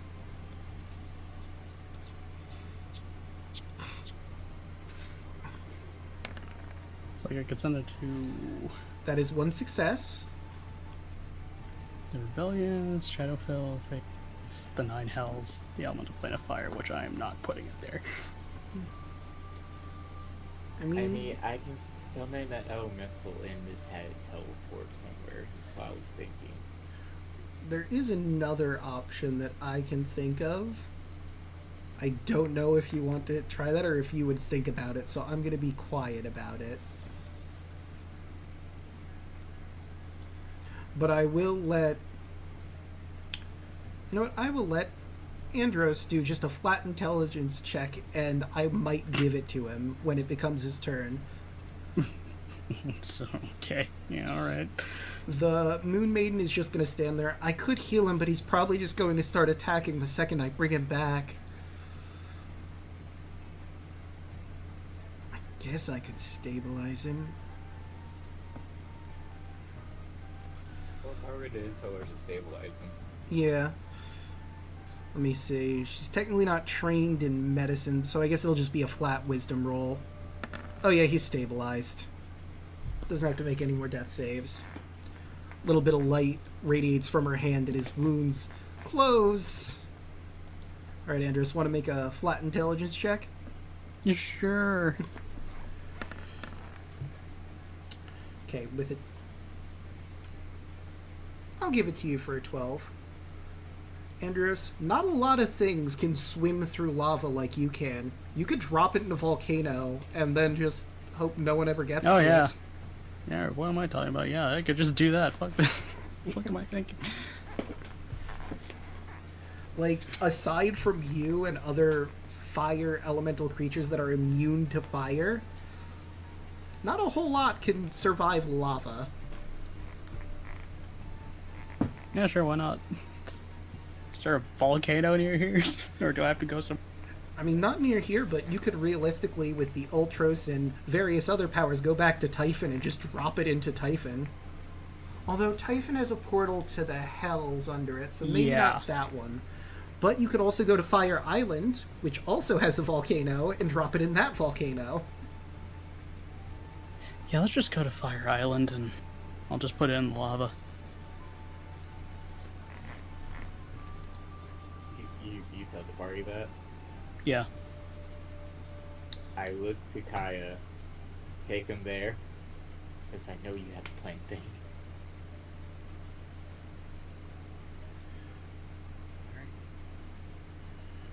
Okay. Well, with that, combat has officially ended. I'm gonna have to figure out what song I'm gonna use, because the Apocalypsis is done. You've done it. You've killed the gods, and you are now the new gods of Thylea. I guess before we go into the epilogue and all that stuff, this might be a good time for us to take a quick break, stretch water, drink legs, all that, while we get everything set up. What would be a good song? Thank you.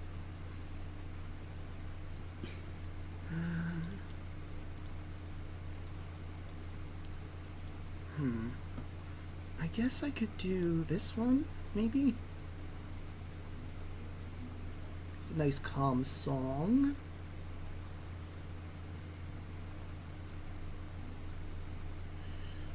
Celebration. Actually, what about this song, since this is a very triumphant moment for all of you?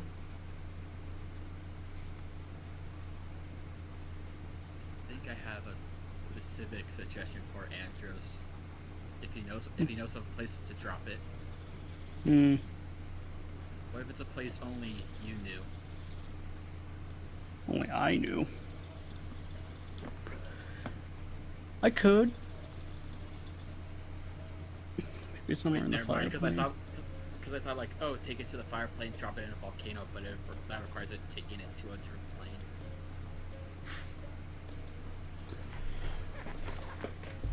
plane. I mean, I could go there.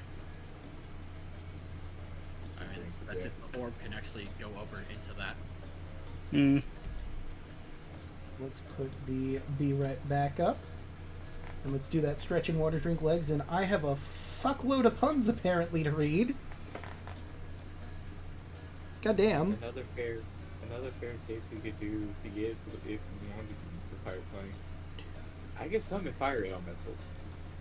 4, 5, 6, I mean, 7, This 8, There's still like I could just go there. 10, 11.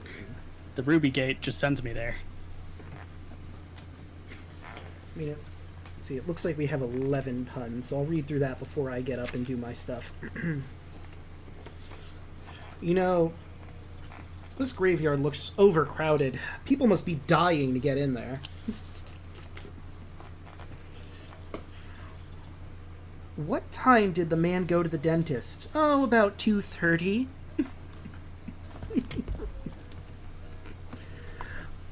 Doctor, I've broken my arm in several places. And the doctor says, well, don't go to those places. Why do optimists always wear sunglasses? Because they always look on the bright side. I can't believe viruses and bacteria just enter my body without my permission. That makes me sick. You know what makes me smile? Face muscles. With great reflexes comes great responsibility. You hear that, Andros? Mm. Thanks. I had the weirdest dream last night. I dreamt I was a muffler. I woke up exhausted. I have an intense fear of speed bumps. But you know, I'm slowly getting over it. Just so everybody's clear, I'm going to put my glasses on. A man tried to sell me a coffin today. I told him that's the last thing I need. And you know what? Choco had a free pun in chat that I will read out. That's just a freebie. Ahem. Did you hear about this new restaurant called Karma? There's no menu, you just get what you deserve. And with that, I'm going to get up, stretch my water, drink my legs, all that fun jazz.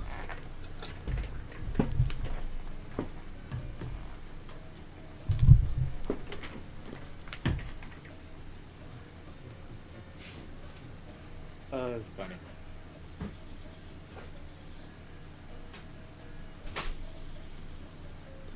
I'm excited to play the new character, honestly.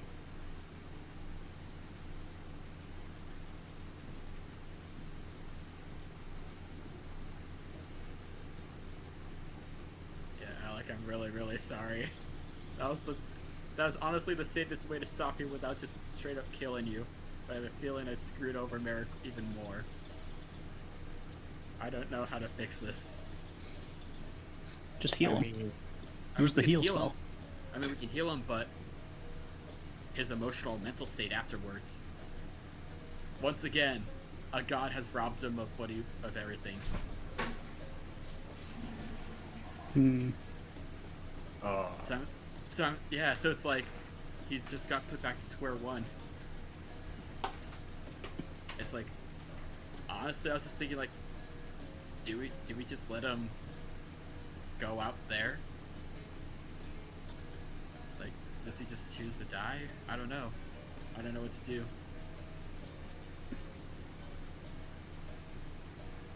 I don't know. I'm so upset. As far as far as Kai is concerned, I don't think there's much that we could do to change his mind. You know, I kind of wish I didn't heal when Lutheria showed up. Because Your bomb.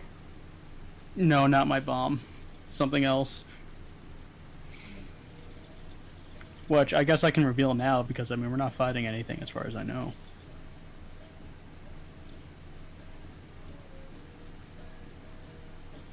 Probably not fighting anything, right? Should have been the end. I guess, yeah, Alec does have a point. I guess we could bring that up to Draco. If Merrick just chooses to just pass on his own terms. I have returned. Not fighting anything else, right? Nope. Okay, cool. So this is what I was hoping to use if she ever downed me. Yeah, you got pretty close, but unfortunately it just wasn't able to happen, which makes me sad because we have that art and everything. Yeah, I was gonna goad her on too. I'm surprised she didn't just power word kill you. She doesn't have that. Like, Wow. What? yeah, no, she doesn't have power word kill. So Lutheria, Level 20 Goddess of Death does not have power word kill. yeah, you'd Finger think, of Death, though. right? So like she obviously you saw has Finger of Death. Like let me go through her sheet really quick. So she is a challenge rating of 23. She's also the goddess of madness and death, which is why she has that madness thing where she can just cast confusion on someone as a freebie as a legendary action. And her spells are a mix, because also keep in mind she's the goddess of dreams. She's got the dream spell, Pass Without a Trace, Tasha's Hideous Laughter, or just Hideous Laughter, Irresistible Dance, Mirage Arcane, Project Image, Finger of Death, and Animal Shapes, which really wasn't going to come up in this fight. All the 9th level spells to give. Why do you give animal shapes? Well, because one of the things she did, like, if you had fought her in the Battle of Mitros, she would have turned a bunch of people into animals and ate them and shit. Because she thought that would be funny, turning people into animals and the like. So, because this just, like, embraces her madness sort of thing, the animal shapes thing. Plus, there's certain areas, or, like, in the epilogue, theoretically, you could have battled her, and she would have turned some of her servants into animals, and you would have fought her and a bunch of animals that would eventually turn into their normal selves if you took their HP down. So, which is weird. Since we're not fighting anymore, and I'm not going to be downed, that's the whole reason why I didn't take the gloves of my soul catching to heal. Yeah. Here's the art of what was gonna happen. Oh, I actually want to do this. Okay. And Oh my god. yeah, it's really cool. Dude. It sucks. Yeah. But hold on, I have to show chat. Just give me a Oh, hot sec. It looks really cool. Yeah, I'm upset that you weren't able to unleash this. Yeah. Dude. So you're saying I shouldn't have foresighted you? No, I'm fine with the foresight. I kind of wanted that along with the haste effect. Alright, let me put this here. Boop. So if you all want to see that, just click the link and you'll see Andrew's. Oh, looks like we have more puns coming. Who did it? It was yelling. 1, 2, 3, 4. Oh, and a Femara too. One last RR. But you know, You know what? I have the perfect character. there But you let me go. do these puns first. 2 female RRs. Right. My earliest childhood memory is getting my first pair of glasses. Life before that was a blur. A toilet was stolen from the police station. The police report they have nothing to go on.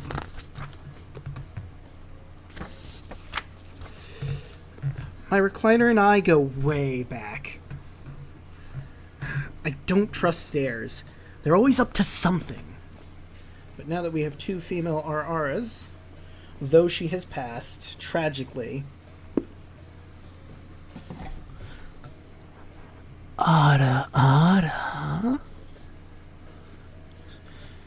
Even beyond death. Ada.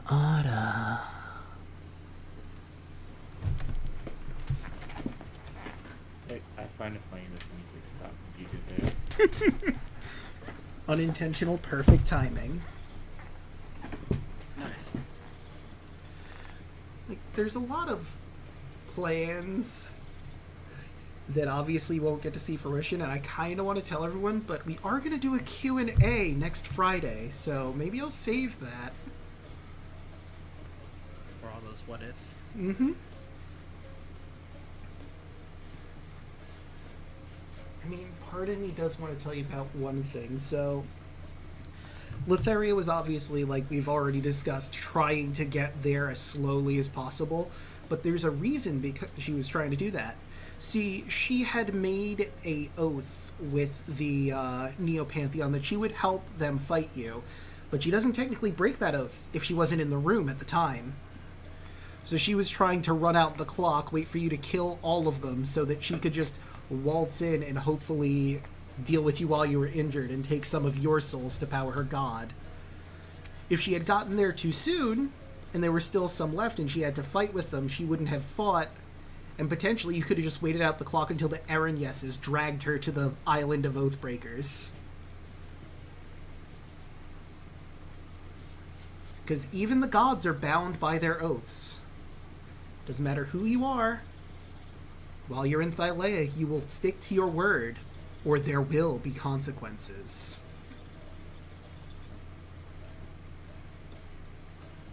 Indeed. Indeed. So I guess I gotta ask, if she did succeed, is that just game over, or do we have like a whole other boss to fight? That was the game over instance. If she had managed to get enough souls into that Orb of Annihilation, it would have turned into basically a black hole killing everything around it. Well, I might as well reveal everything now. The yellow flash was a subtle nod to anyone who's seen the Revellion Nightmare. Technically speaking, she would have birthed a new god, but my headcanon is that it would just bring the King in Yellow here to Thylea. Just immediately, he has spawned into Thylea as a whole and gets to do whatever the fuck he wants on that plane of mortals. Which would be really bad. Imagine an outer god who doesn't give a shit about mortals and only desires total and utter destruction, just being around, walking around like it's not a big thing. That would have been bad. That would have been real bad. That was so sad. I had like a whole scene in my head and everything. Yeah.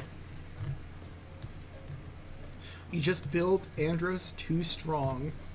My goal was to make him into a monster after he got killed by...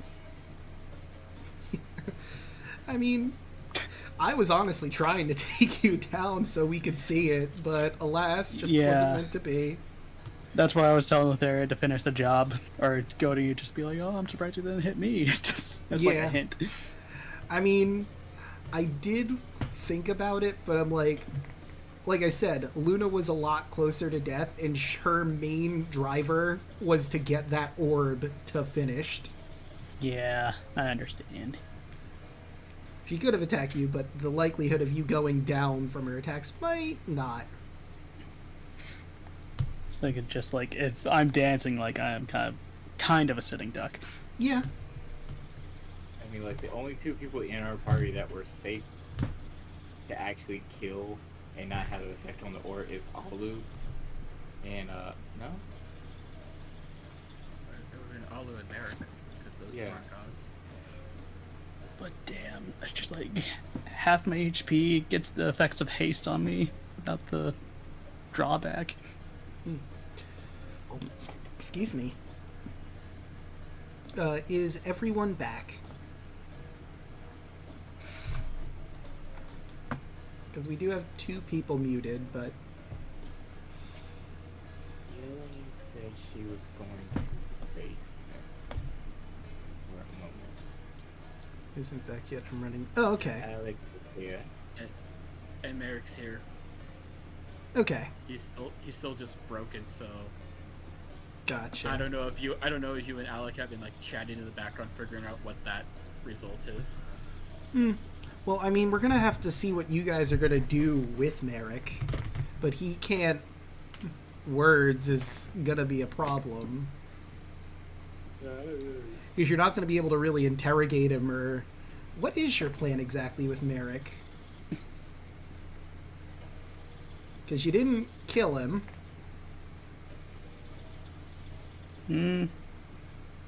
Could fix the enfeebled mind. I don't know. Question him. I mean, yeah, like we can fix him.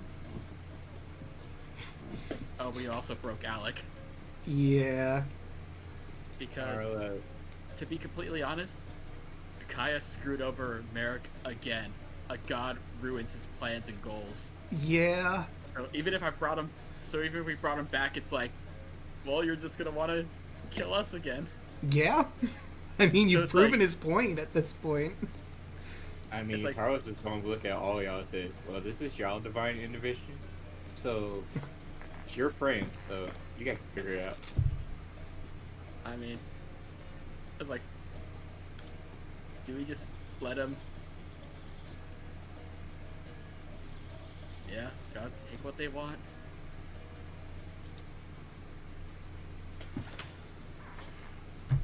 I mean, not that I don't want Do this. we just mercy kill him? I don't know. It's like, I was gonna say this. Not that I want this to be the ultimate solution to everything, but you can drop him into a volcano. He's not gonna live. Okay, we're relying on the volcano straddle too much. A little too hard if you do I mean- that one.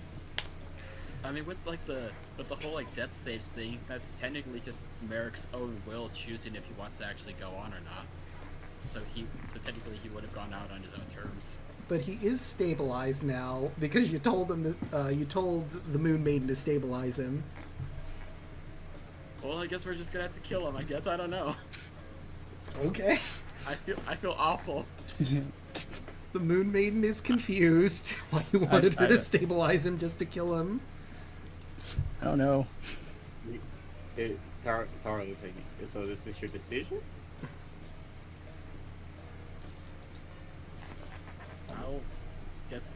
I guess I'll have to live with the sin. No. I'll do it. You tried to kill me earlier. Kind of want to talk to him. Do you want to let him say his piece? I would. Because he is technically powerless because Lotharia is dead. Yeah. Alright, just make sure he's bound up, and I'll greater restoration him, and if you want a moment with Merrick before we do everything.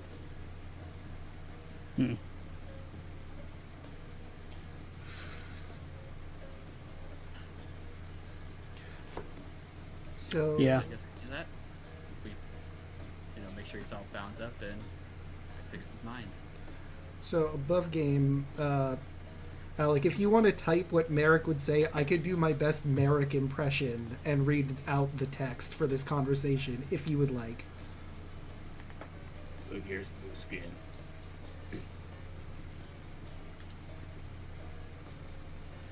Okay, so that's what we're gonna go with. I guess we'll use Roll20 so that chat can see as well. Even though I'm reading, it would be fair.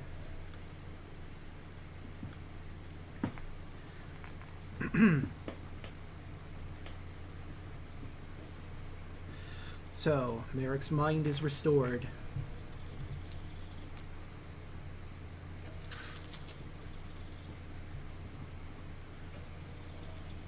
Yes, you would be... You might still have some of your... Actually, no, if you don't even have... Your paladin abilities. Well, like, his paladin abilities originally came from well, I'm not going to say that, but his previous god. But he worked with Lutheria, who became basically his new god plus patron. So he might just have nothing. Honestly. Yeah, so that's what makes this even worse. Unless God, I feel Merrick awful. suddenly decides he'll turn back to his old god and see if he'll take him back. But I don't think there's any chance in hell that Merrick would resort to that ever. God on. God, no. Yeah, that's what I figured. Alright, so... Again, Merrick's mind is restored. Does Merrick say anything first? As he comes to? No. Okay. Then the floor is Immortal Samachia's. Hello, Merrick.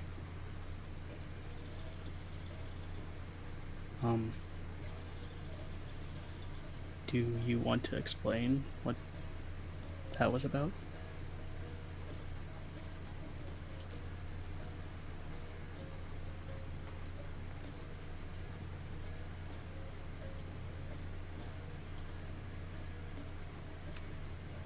He just looks at you. Merrick, why would you choose to work under somebody who is mad and who has no other interest than just to use and manipulate people?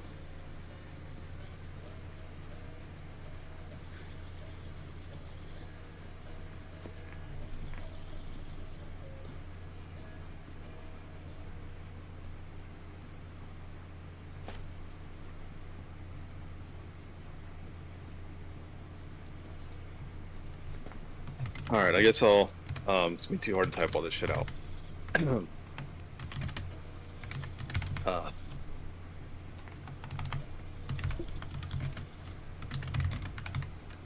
I lost everything.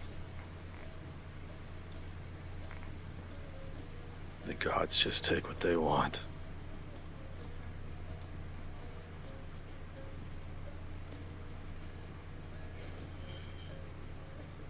Luna asks, what do you mean the gods take? What did the gods take from you, and which gods?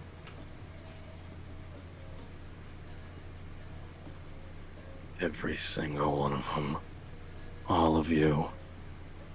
Always just take what you want. Don't care about the consequences. But the people around you. You just take. Just do what you want. Merrick, I'm a mortal first and a god second. You know what I am? Fucking nothing. Just as I've always been. You don't have to be.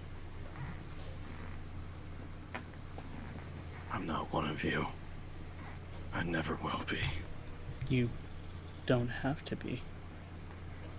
You could just be you. But you have to decide what that is. Oh, I'm well fucking aware who I am. And what is that?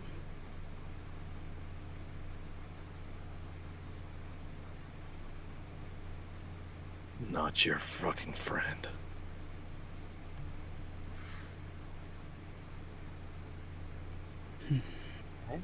So you can save your little friendship speeches. I've heard them all before. At least Lutheria gave me something. You just take.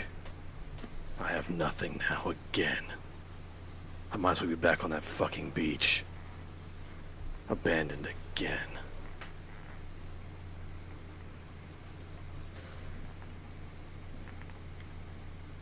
Eric. Might have an idea. If he doesn't want to trust the gods, he could probably trust my father, Octavius.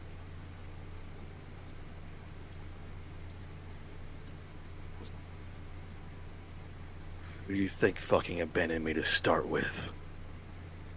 I was on that boat. Nobody came for me. was looking for people on his ship. Yeah, I'm sure he fucking was off adventuring with you all.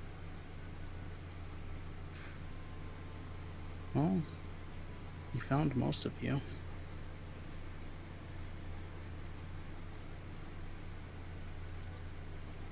He does care. You could go back home.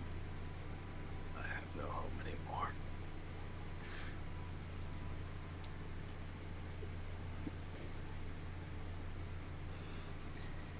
Then, what would you like to do?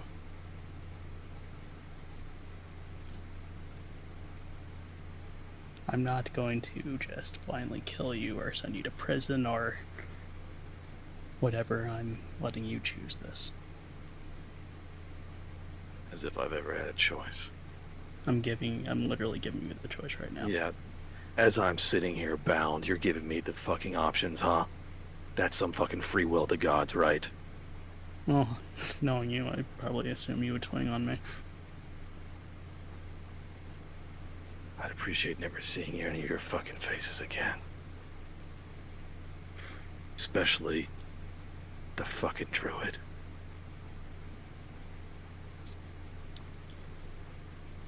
Alright.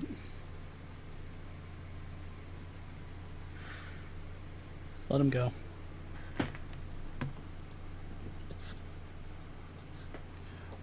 Are you sure that's wise?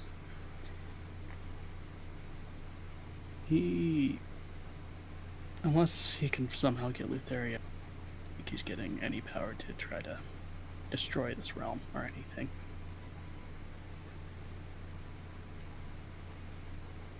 Alright. Arlo will walk up to him and just cut the rope and just stare at him without saying a word. He doesn't want my help, so I'm not going to try to force it on him.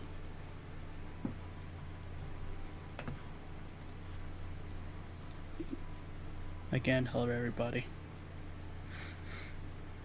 Not if they don't let me.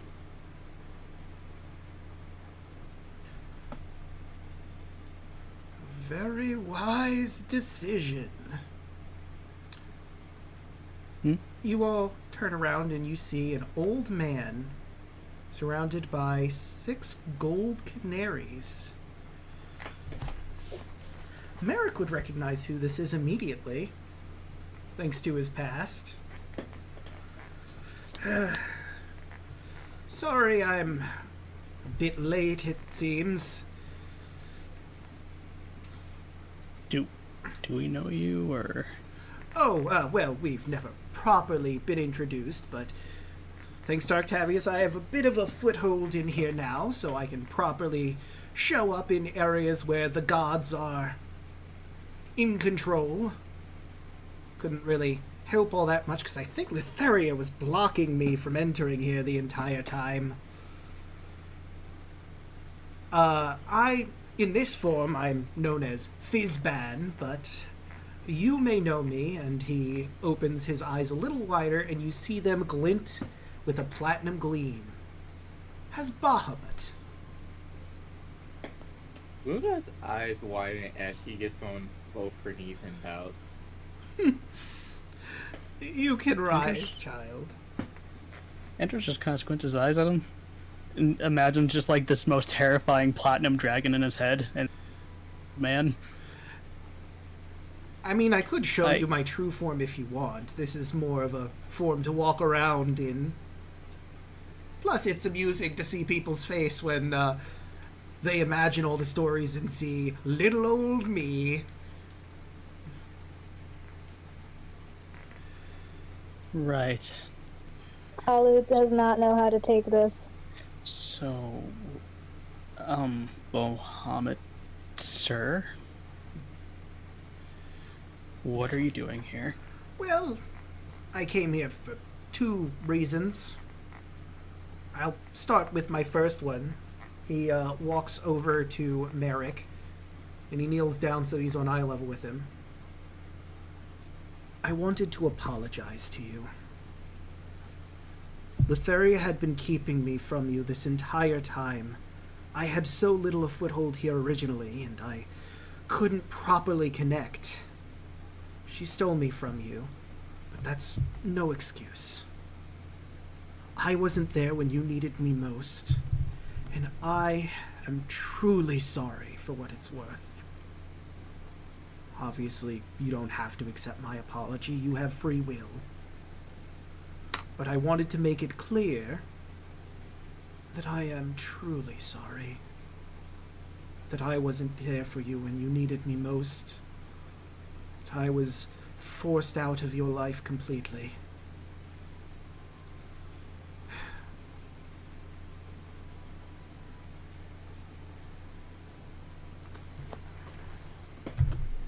He'll wait for Merrick to respond if he wants. We're waiting for Merrick, I think. Mm-hmm. I think we're all waiting for Merrick. Oh, he's here. I sent you a message. No, like Draco. his response. Okie doke. Let me see the message. Yes. The answer to your question is yes at this point, they did. Okay.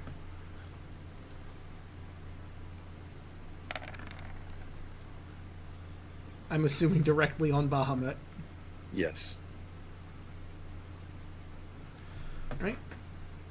That's fair. I think I can. And this is racial for all those wondering. Could I get in the way? I mean, you are right next to him. Let me look at... Would a 20 even hit Bahamut? That is an excellent question. I need to grab the stat block. Give me just a second. It will not hit. But... I still want to get in the way, and I'm going to let it hit me. Okay. Just roll a quick... I guess just an acrobatics to jump in the way. Okay. And can Luna pull Andrews out the way? Well, I mean, he's trying to jump in the way to protect Bahamut, but... There's a reason why Luna's doing it. Okay. All the things that Eric's been saying that the gods has always been in his way, and Andrews is still doing it. Oh, yeah, you got a point. I don't want to do it anymore. Okay. So you can certainly take that back. Mm-hmm. So Merrick lets out his frostbolt. It shouldn't hit. But Bahamut's actively going to let that hit him. He's not getting out of the way. Roll the damage.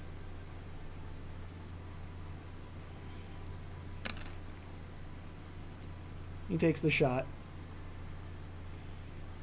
That's fair. And unless stopped, Merrick will turn away, cast Alter Self to change what he looks like, and walk off.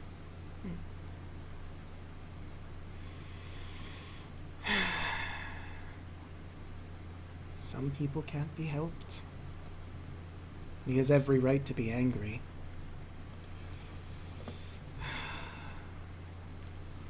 I hope that he finds what he needs to get through, but... Anyway, there's a second reason why I'm here. Primarily,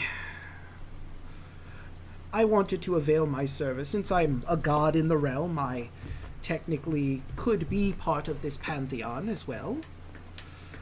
I'd like to give you my counsel as your new gods, and could probably use a little help in the right direction here and there.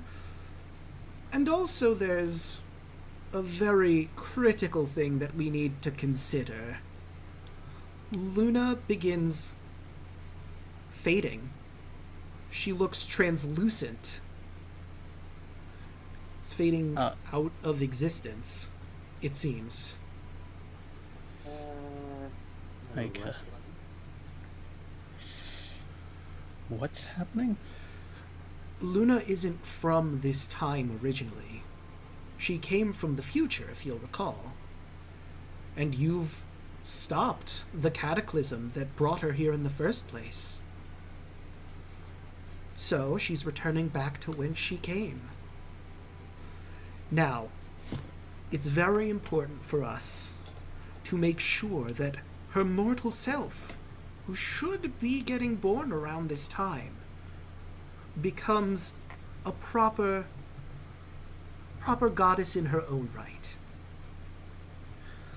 The mortal Luna will eventually earn a place on this pantheon as well. As it was dictated, thus it shall be.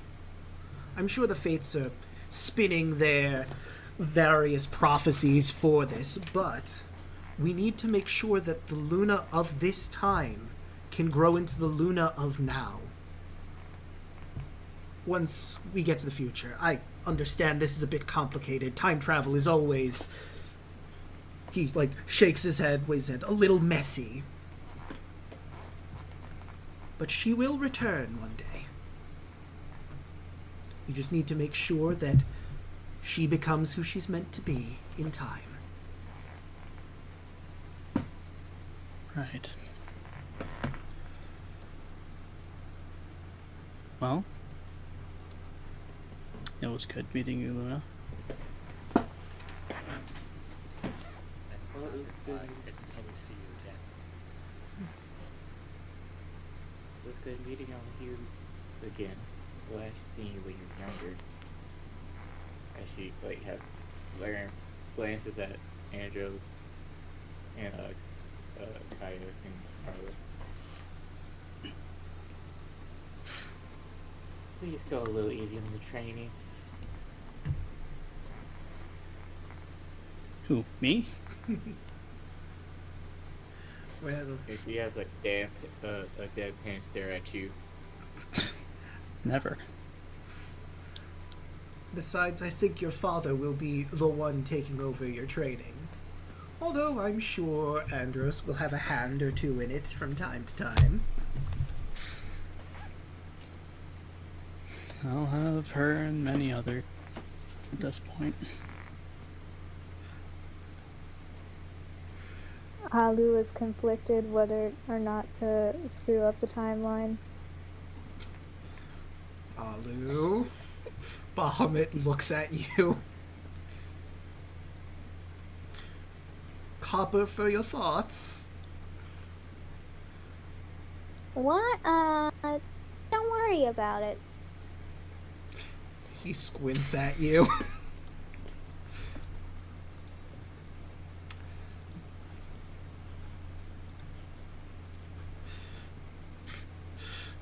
Just Andros will just hold out a fist to Luna. She fist bumps you.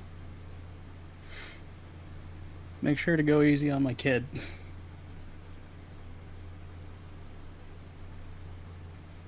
Sure. and she grins.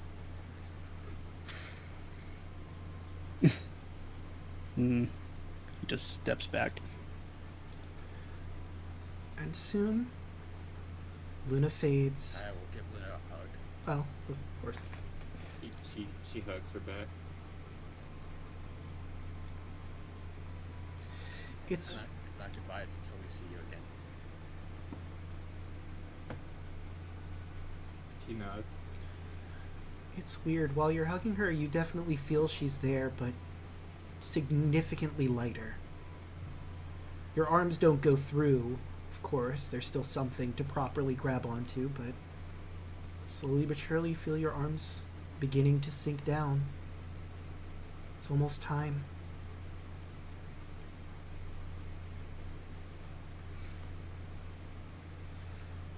And soon, she fades in a light. Bahamut takes off his hat, puts it over his heart.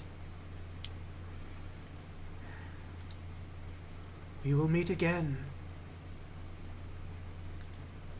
Rest assured. Luna, goddess of honorable combat. Now, there is more we need to discuss.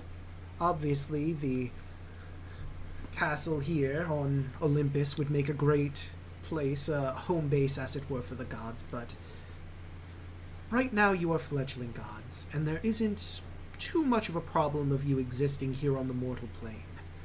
But eventually you will have to move to the astral plane, and will have to move the building as well. We don't, as gods, stay on the mortal plane, because if there were any conflicts between gods, it could lead to massive devastation.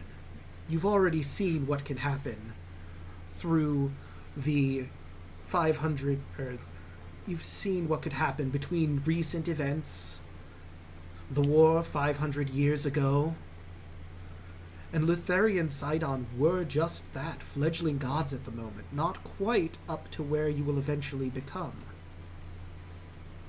I think it would be in our best interest, and the best interest of the world around us, if we all brought Olympus to the astral plane when Luna gets back, when we're all here as one pantheon.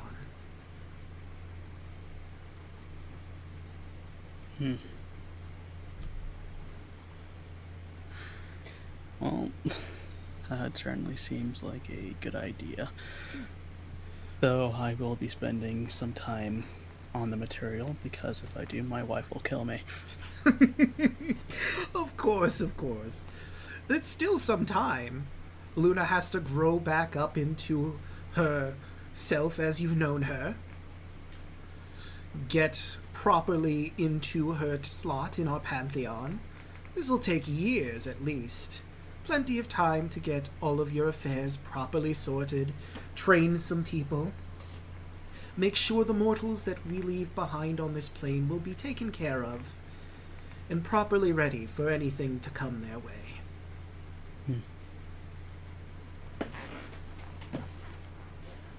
I'll be sure to.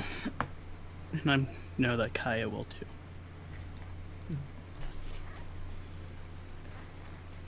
Just gotta make sure not to hurt any more people.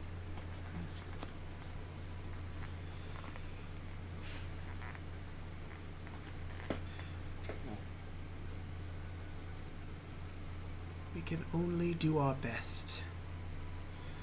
Though we are gods, we are fallible here and there. Sometimes we make mistakes, as he looks wistfully back where Merrick had left. I know I still do. But what's important is to know when we make our mistakes and grow from them. Be better. Bahamut, sir. My whole life has been that. He puts a hand on your shoulder. Then I guess you're overqualified. Depends on who you ask. You're not the only one, Andrew. I just never thought I would be a god. It's funny how fate has a strange way of weaving things about.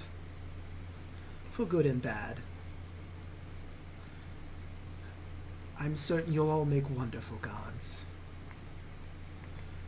Of course, time will tell, but I've watched your journey through Octavius in my own eyes as I've gotten into Thylea.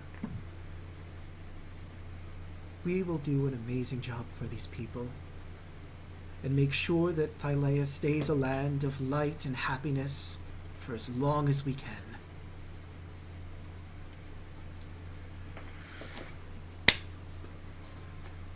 It's time to rise up. You've had a great victory here. It's time to be merry. To get together with our families and tell them the day is won. Thylea is saved. The future looks bright. As he says those words, Tarla just has a scared look on her face and looks to the park. You don't think Percy knows of the deal that I made as she points towards the moon maiden?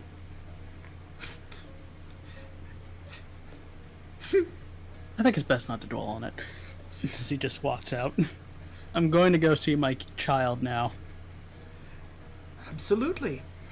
I'll stay here and make sure the place stays up and running while you all do what you need. Meet back here when we have to discuss matters of gods. I can certainly send for you, and you can certainly send for me.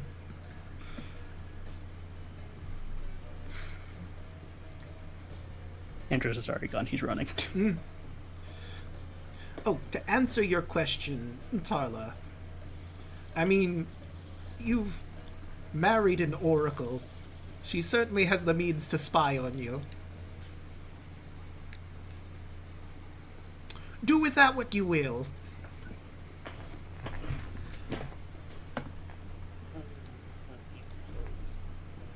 And she gives one certainly. The Moon Maiden and the Fire King, I think we'll stay here with Bahamut. Again, keep the place up and running for all of us while you get back with your families. I'm sure there's lots of parties waiting for you back in Mitros and Honoria and all over, honestly.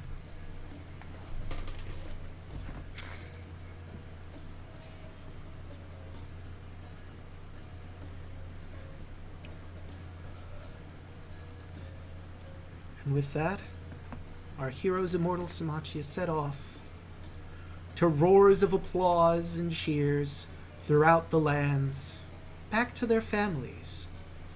But what did they get into in the time after these events? Let's find out. Over the years, Kaya reestablishes the worship of the sea and tempest domain to one of mutual understanding with nature. Hold on. I'm going to send you something. Okie doke. Forgot. Ah. There you go. Continue. Okay. Understanding, where did I leave off? Understanding with nature instead of the fear-based worship Sidon used to utilize. The ocean is a force of nature, and accidents and sometimes tragedies happen. But at the same time, the sea is beautiful. She emphasizes the freedom of self and the liberation that traveling can bring. Kaya earns the love and respect of her worshippers by being a voice of peace and kindness. Kaya, the Tempest Queen, before she ascended furthered her efforts to mend the ties with the Fey folk in mortal races. The cities of Honoria and Minos do what they could to assist in the efforts, and eventually it's not uncommon to see centaurs roaming the streets of the mortal cities. Port Thalasso is a port founded by the goddess herself. After the Battle of Mitros becomes a fine port island for trading and travelers for all of Thylea and eventually beyond the seas over the years. However, opening trade with the outside seas means opening Thylea to the world at large. This brings new goods, new ideas, and new peoples. But not all those people are good. Some introduce their gods to the land of Thylea. Tiamat, the goddess of the chromatic dragons, one amongst them. Immortal Samachia will have their hands full, protecting their lands from evil gods, but with Bahamut at their side, well versed in Tiamat and her ploys, it shouldn't be too difficult. Kaya helps Honora with her ascension to goddesshood. After further intense training with Kaya and Andros, she furthers her skills and takes down the Kraken single-handedly. This, and the Theogenesis spell earns her the title of Mother Honora. Thylea smiles from her island in the Golden Heart, and with Honora taking her place, is able to pass on to the next life, hand in hand with Kentamine.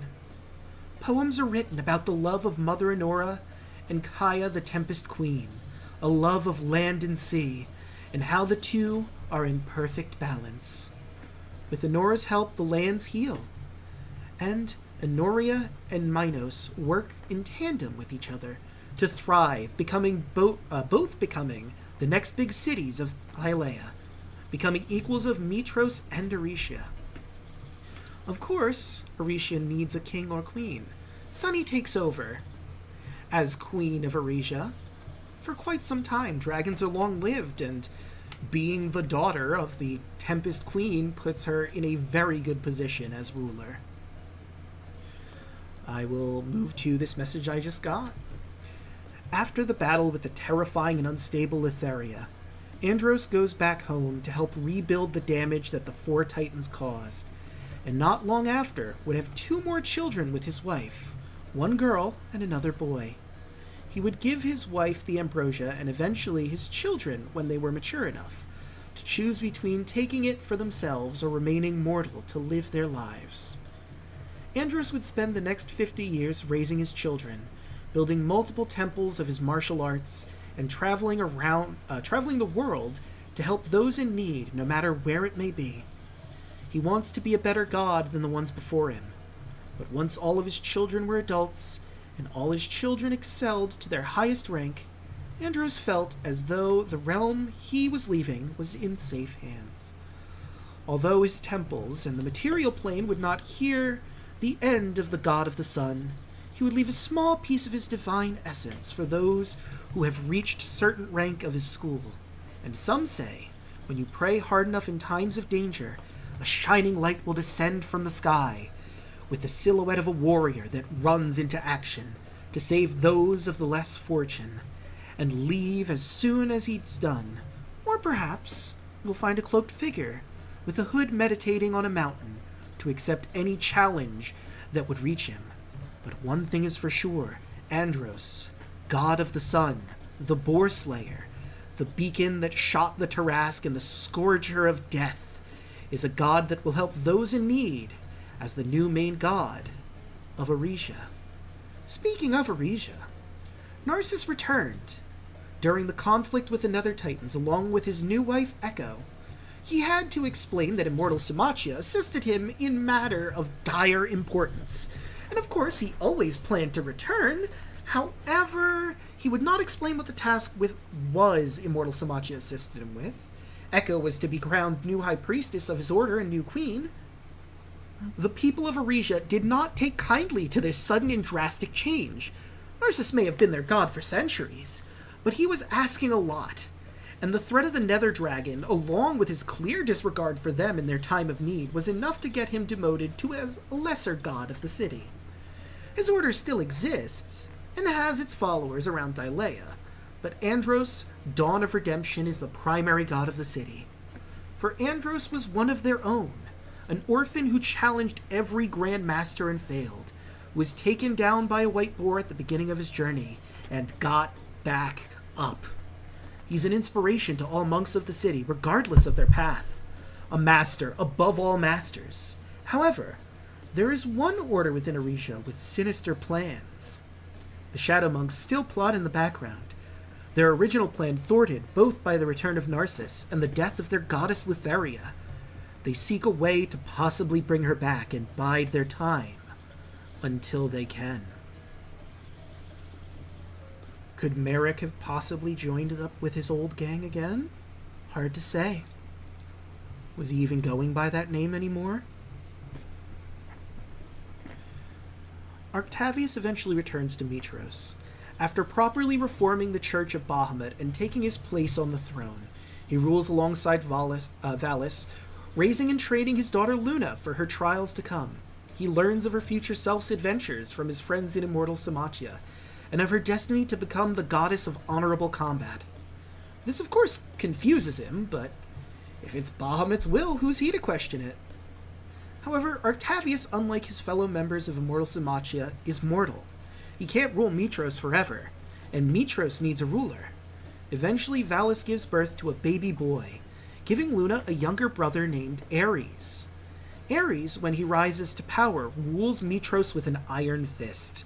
He, of course, works with the surrounding settlements, but there's clearly a spark there, a desire for more. Ares is horribly jealous of his older sister's destiny to become a goddess, and wishes to usurp her as a god of war. Not honorable combat, but bloody, cruel war.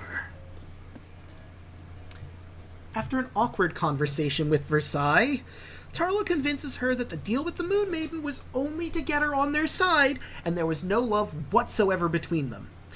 Tarla spends some time with Versailles and their twins, Jace and Cal, to make up for the time she lost thanks to her deal with Lutheria. While spending time with her family, she finally meets Andros' wife and their son Kai. If you want to roleplay that scene where she finally meets her, by all means, before I continue. Jesus. Put me on the spot here, Draco. Hey, look, I put in my notes here, roleplay in brackets, in the event you wanted to. I could glaze over this, but I thought it'd be fun. Okay, how are we approaching this? Well, I mean, that's up to you and Hoshi. How you were Set just the gonna- scene, Hoshi. I need something. I mean, after you're like getting everything settled and everything with Versailles and the kids, and hearing all the many stories, she'll just actually just randomly just come visit you. Okay. You see, Andros is obviously training his students, and right nearby the doorway is a very tall fire genasi woman with a lot of muscles, lava-like hair, and blue sapphire eyes, and what looks to be like some sort of like glowing rune like tattoos on her both her arms. She is just looking at Andros with a very happy look on her face. So Taro will walk up to Andros and just like look at this woman. Is that the genie's kid? Oh, Tarla. Hello. Wasn't expecting. Who? Oh, yes. Actually, it's actually a funny story. He kind of just scratches his cheek. Go on. And you see that the woman that's staring at Andros, as soon as you approach, she kind of, her hair starts to like flare up a bit, and she starts to glare at you.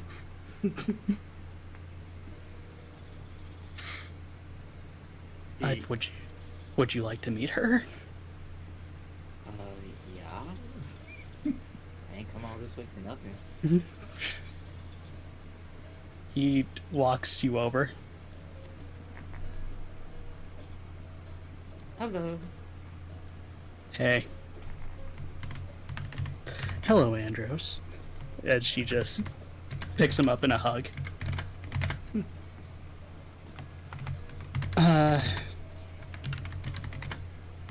This is Tarla. Tarla, this is my wife.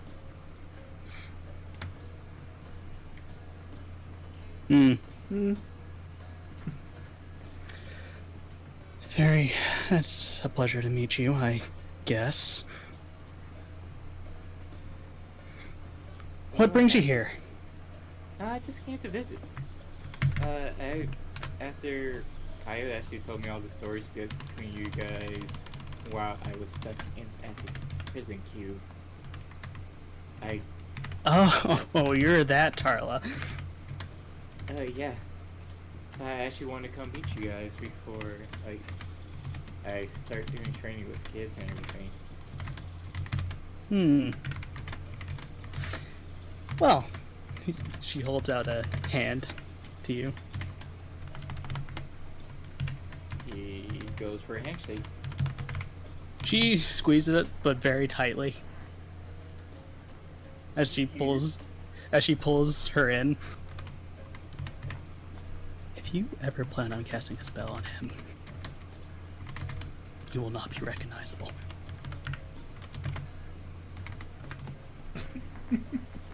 Hold on, what you mean by that? I said what I said. I am married, madam. Do you actually say that to her? Yes. It looks like she was about to do something, but Andros pushes her back. Oh, okay. She looks at Andres. What have you been telling her about me? Remember the hypnotic pattern? I do.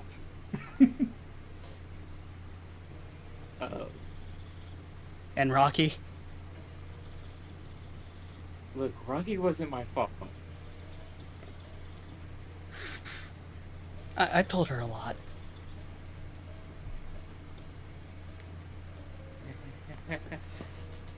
Okay, so that seems like my cue to go.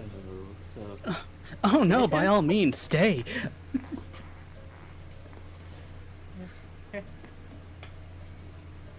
Carla tries to run. She was about to run after her, but Andros just stops her. Alright. That seems like a great scene to end that on. Kai, of course, will one day be a great hero in his own right, but that's a story for another day. Tarlo begins training the soldiers who will one day become the new Dragon Lords of Thylea. There are many applicants at first, being hesitant to learn under the goddess of trickery, but her skills and knowledge of the original Dragon Lord's fighting styles, in addition to her own, is invaluable to them, and their ranks slowly begin to swell. And they didn't respond yet, so I'll just move along.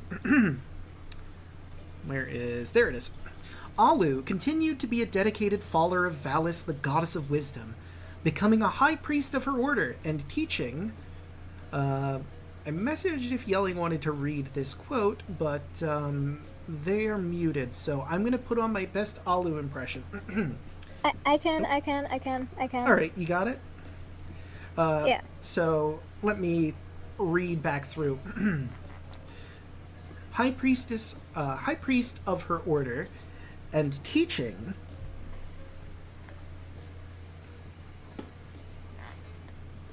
If one is to become the wisest, it is important to eat your macros and get buff as possible, for a sound mind rests in a sound body.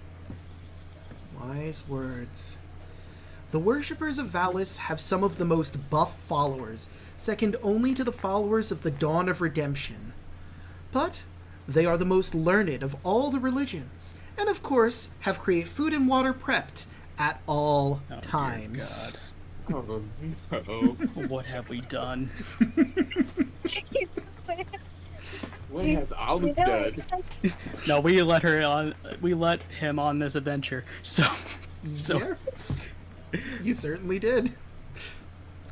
So we did do something.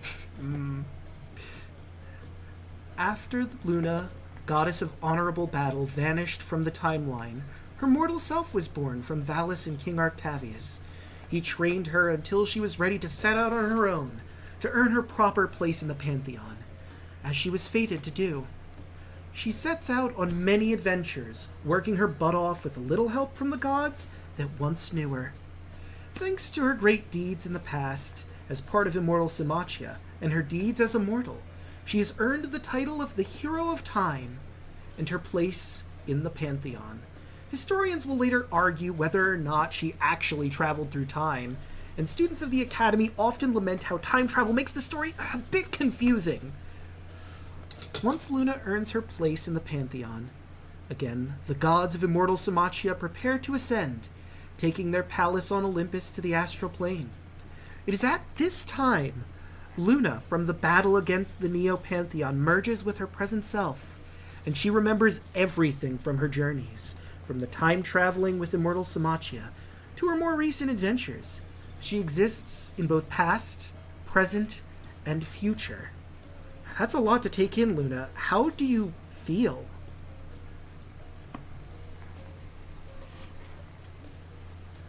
Very confused. And then she slowly looks at Alu from the distance and just wince as she realized the food and water. The reason for that. We have made a cult of food and water. Bahamut looks at Luna. Are you alright, dear? Yeah. I imagine it is a lot to take in all at once.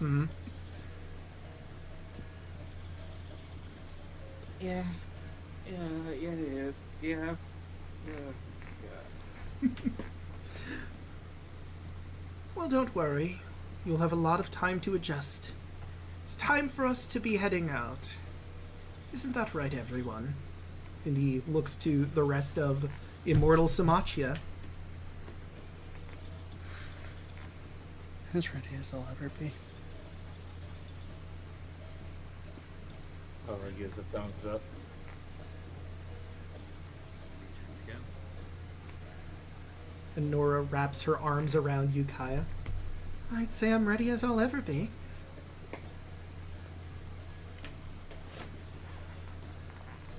Alright then. Time to work my stuff. He stretches a bit, wiggles his fingers as mages often do. Alright. He makes a ball of magic in his hands as you stand in the center of your palace, and it grows and grows, and eventually it is seen a far distance away. All of the people of Thylea see a bright flash of silvery, almost like platinum, as the top of Mount Olympus seems to, well, not vanish, there's still a mountain there, but the top of it seems very hard to see now, almost as if the mountain has extended beyond the clouds to somewhere else entirely. Immortal Samachia is in the astral plane, where they will become gods of great power and renown, leaving the mortals in the mortal plane to its devices, with a little guiding hand, of course. But before we wrap things up, I have one last thing to share with all of you. Somewhere, a fine galley ship sails towards Port Thalasso. It is a merchant ship. As it approaches, the crew finds that the vessel... Oh, I'm sorry. I fumbled this. A fine galley ship sails towards a merchant ship heading towards Port Thalasso. As it approaches, the crew finds that the vessel is crewed and captained by a group of humanoid insects, the Myrmekis. It seems the Myrmekis have changed considerably. They now wear bronze armor and wield bronze weapons. They've been biding their time, waiting for the perfect moment to strike. While immortal Samachia still walk the lands of Thylea, they knew they didn't stand a chance. But now they have ascended. Thylea is the Myrmekis for the taking. A new war is on the horizon, but that is a story for another time. And with that, we put the book to a close. Thank you all for watching. Yeah. Dang it, Draco, now I need to know about the Myrmekis. Look, I mean, none of you mentioned in any of your epilogues that you were going to do anything about them, so they just kept living and growing and learning with all they could from that library. Well, if somebody prays hard enough, Andros will just show up as an avatar. But they can also learn from Andros. True. Not everything. I mean, on the plus side, I imagine you took the Theogenesis spell with you to the astral plane, so that couldn't be a threat. And the knowledge of that ritual. I mean, I guess Alu still knows it. So in theory, they could try to kidnap Alu and learn that information. But what's the likelihood that's going to happen? He's a level 20 character. Remember, they can only learn, like, basic stuff. They can't learn, like, subclass-specific stuff. I mean, that's a spell. They can learn spells. It'll just take them a long time to learn it. Yeah. That's not our problem. No. What is the chance that Alu actually remembers? That's a fair point, actually.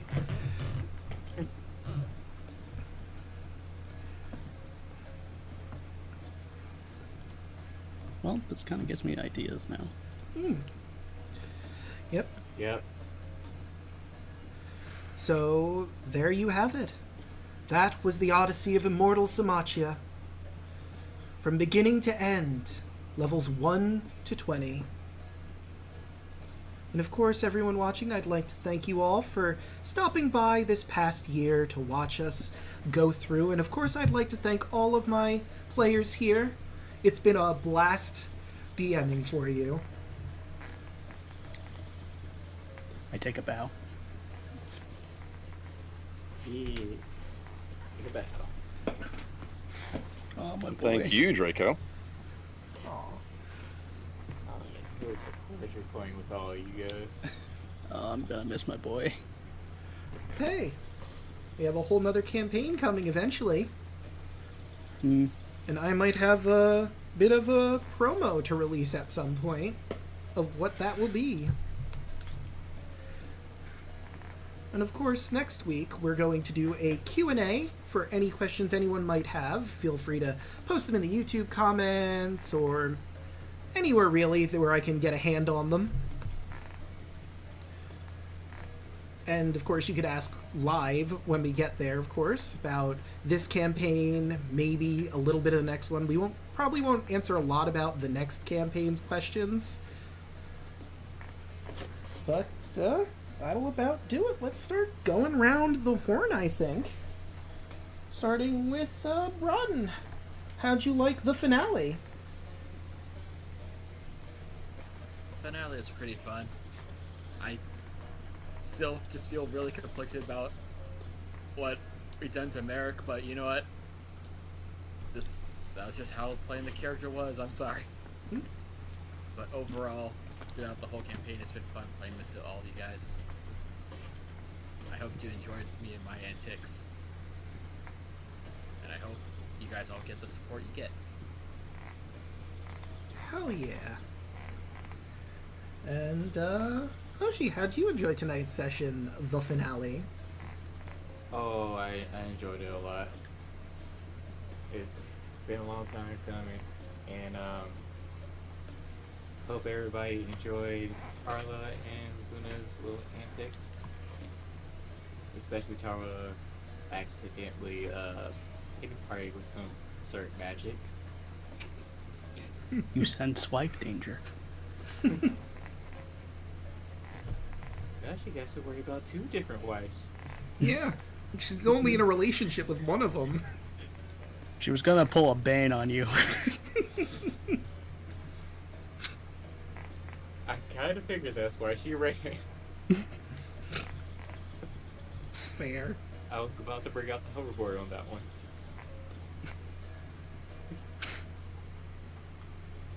But other than that,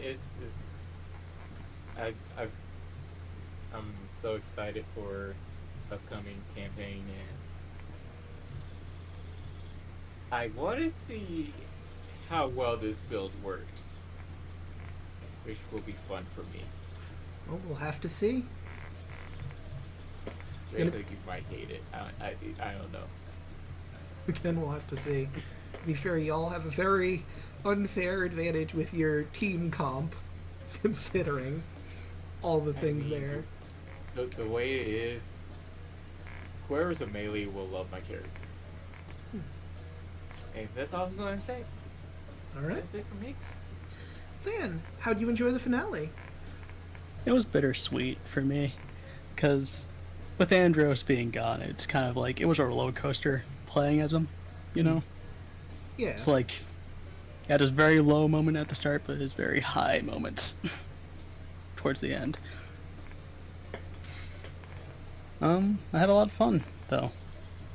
Got to do a lot of stuff. I am a little bit upset I didn't get to do my final ability because it just matches Andros's like story Yeah. of getting down and getting back up, but it's fine. Oh well. That would have been And- great, yeah. Yeah, but hey, I still got cool art, so I'm not complaining. I got that one for free, so. Hell yeah. Oh, thanks. Yeah.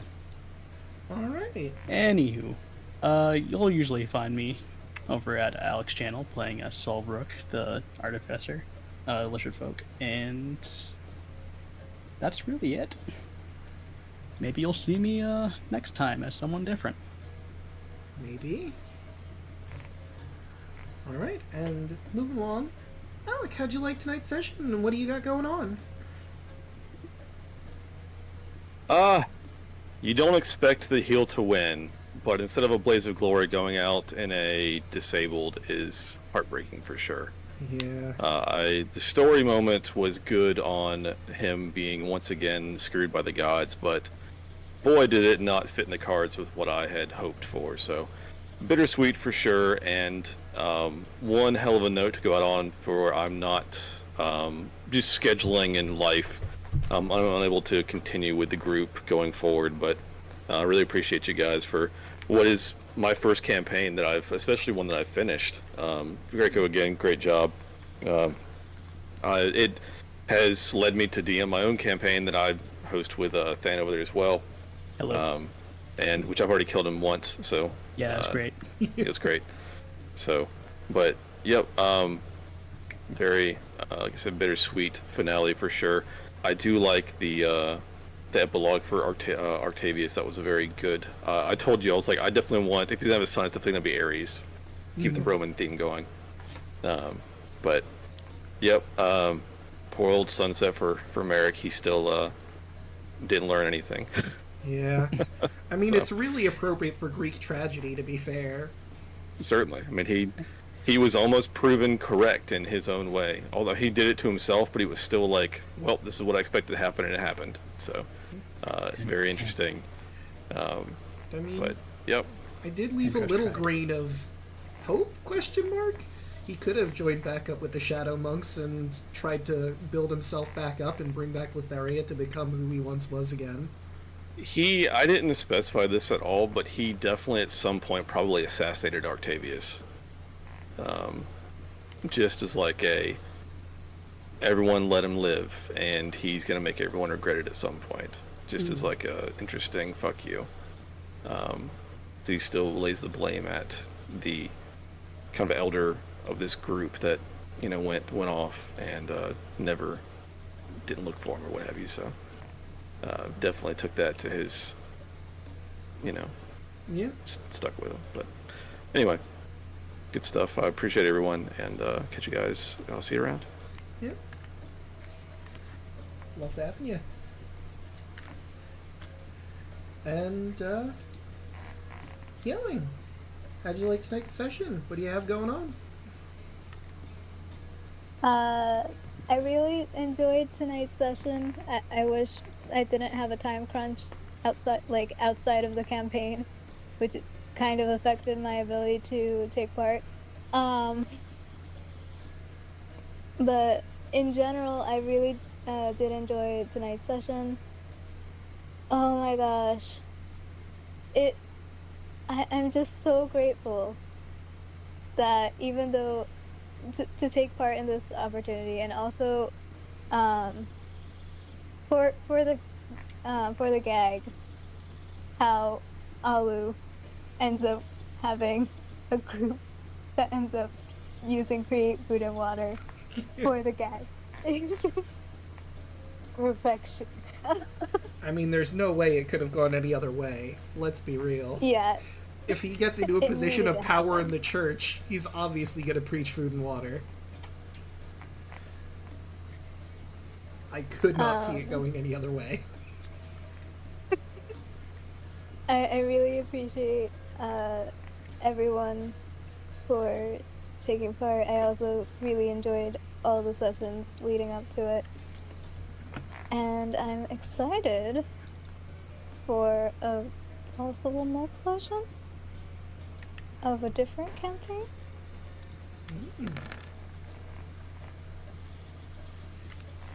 Alright. Draco, do you want to plug that next campaign?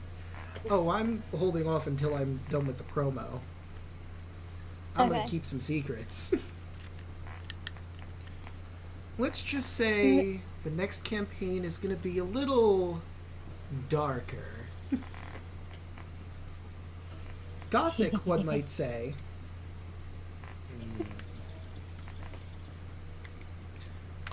But of course, you've already found me here. I stream Monday, Tuesday, Wednesday, Thursday, and Fridays. So Monday, you can catch me here playing Dragon Quest Treasures, where I will be getting the next Dragonstone, which I believe is the Sapphire Eye. I forget what that is off the top of my head, but we're going to hunt that down and keep hunting more and more treasure. Tuesdays, this next one is going to be a... Wait, let's see. Yeah, no, it's a party... No, wait, it's Kingdom Hearts 3. Sorry. Getting late. But I'll be doing Kingdom Hearts 3 with Deluna, which means more treasure hunting. We're almost near the end of the game, so I gotta get all the treasures I can and all the lucky emblems I can. Wednesday, you can catch me here for Phantom Hourglass, where we will speak with Zaz the Blacksmith. We'll learn exactly what we need to beat Bellum, who has taken the Ocean King's life force, and the life force of our friend Tetra. Thursday is Party Games Day, or Baldur's Gate. We sort of like flip-flop between Baldur's Gate, party games, all that fun stuff. You can catch us here for that. And next Friday, you'll catch us here. We're going to be doing a Q&A for Odyssey: A Rhapsody of Fire. As one last final book note for the campaign before we get ourselves prepped and ready for the next one. But with all of that said and done, how about we find someone to raid? Who is live? I'm gonna have to... Probably should have opened this in the background, but I can... There we go. Let's see. Who is live? Full statement and not just the clown part. Although either or would be apt. I mean, that pun has to be used sometime. Yes. Yes, it does. 100%. Yeah. You'd all sign off after a character introduction and be like, yeah, and I'm down to clown. Or that could be the raid message. Hell yeah. You're down to clown. Down to clown. What was the one that all of your players said at during your campaign? Alek is, and I likes a party. Yeah, exactly. And I like to party. I remember that. Hot Rod, baby. Such a good movie. My name is Rod, and I like to party. By the by, you may hear me fucking around with cards in the background here. I might mention this again when we're in the actual game, but this is purely randomized. How you guys... It's a crippling gambling addiction. Well, hey, let me finish. There's purely randomized where certain events are happening. It uses what they call the shuffled story systems. I have 3 decks of cards. Aces, 2s, and 3s. Aces will determine where your mark is, or where you're investigating first. 2 is the second point, and 3 is where the actual confrontation is going to happen. I will be drawing these cards in the moment, and this means every time I do this one-shot, the locations should in theory be different, but there's only like 9 different locations, but still, it is randomized. I have finished shuffling the cards, and now we'll just have to wait and see what you get. I would like to activate Beaver Warrior. No. I play Pot of Greed. An attack or defense? Yeah, that Always attack. With the Horn of Light. As you do. As you do. I should have made Beaver Warrior for this game. Clown Beaver Warrior. Alas, you did not. I mean, how could you?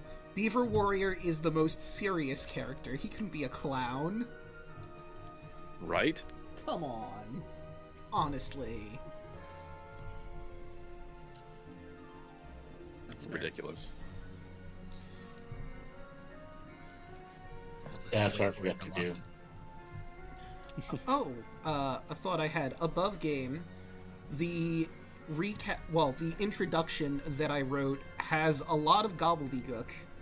You all speak that. However, I'm going to give you and chat a little guide that I'm posting for you in general, so you know certain words So it's not just complete gibberish to you, the players. We're getting the cliff notes of what we're actually about to hear. Yes. Interesting. And when the ad finishes, I will explain the same to chat again and give them the guide. So it's not complete gibberish to them either. Oh Sorry, boy. there's one word that I really like already. I mean, gobbledygook is an amazing language. Interesting. Chupoggins. Yes, dude. Now. Yes. You like yes, kids? Personally, I like mug hug. Because they're not even hiding that it's a face hugger. Because mug is face in gobbledygook. Hmm.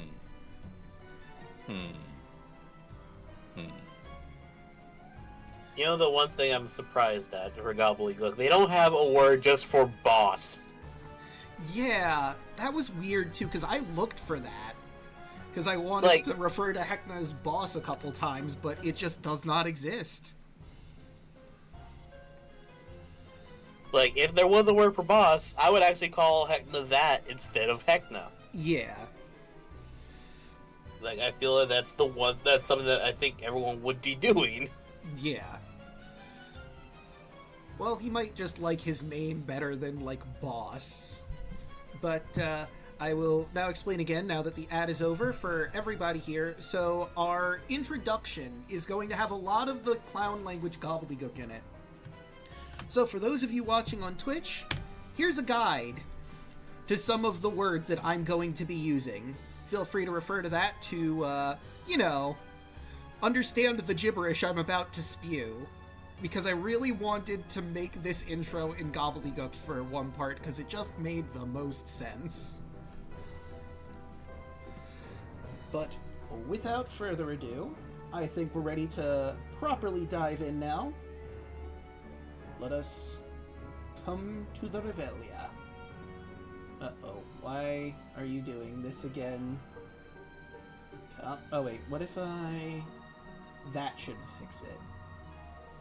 Right? No? Okay, well, wouldn't be a stream if there weren't technical difficulties. Hell yeah. I hear the Spanish music in the background. Props to you if you know that reference. Long may that channel rest in peace. Okay, maybe that will fix it for the future. Okay, now that we are properly live, let's see. I'm gonna pull the room on this before I properly get into my thing. What do you think fits better for the beginning of this intro? This song that we're listening to right now, or this? Or this one. Alright. This one seems a lot more accurate to what we're about to be doing. Yeah. Alright. Is that unanimous then? I didn't really properly get a poll. I feel happy listening to this. Alright. Then this will be our music as I read through this opening intro. Which is kind of redundant, but that's beside the point. Oh, and it's not a big deal either way, but the reaction image is my... the inspo, it's using puddles. Oh, that's right, I didn't change it properly yet. God damn it. My bad for the late art change, but... Hold on, let me swap, because I have your actual token on my PC, so I'm going to go silent for a little bit while we fix this.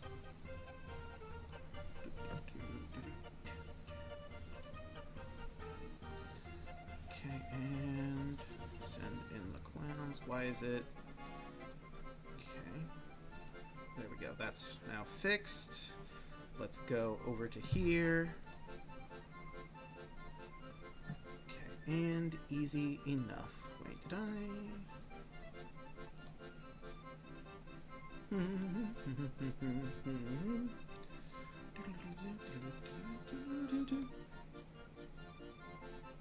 Alright, now I just gotta wait for Reactive to get its shit together. Uh-oh. It's taking its sweet, sweet time.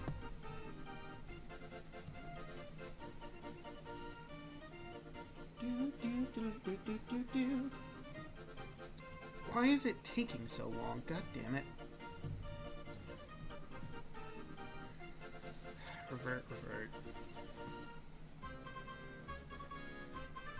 Okay, it's not cooperating. Okay. Not what I wanted, but okay. Let's try this one more time. Hopefully it properly behaves. I don't know if anyone can hear me anymore. Shit.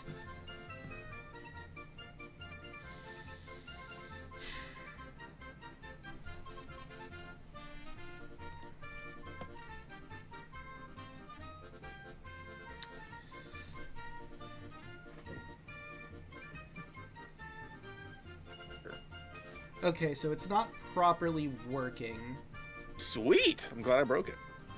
I tried to upload you, but it's taking 10,000 years to load for some reason. I mean, we can It'll be definitely go fine. with puddles. It's just as cursed having puddles on there. Let's be real. But anyway, I can Chat will see also it soon enough. try one more thing to see if that'll work. Let's see. so as soon as you said clown, I was like, I know. I know my calling. Boop.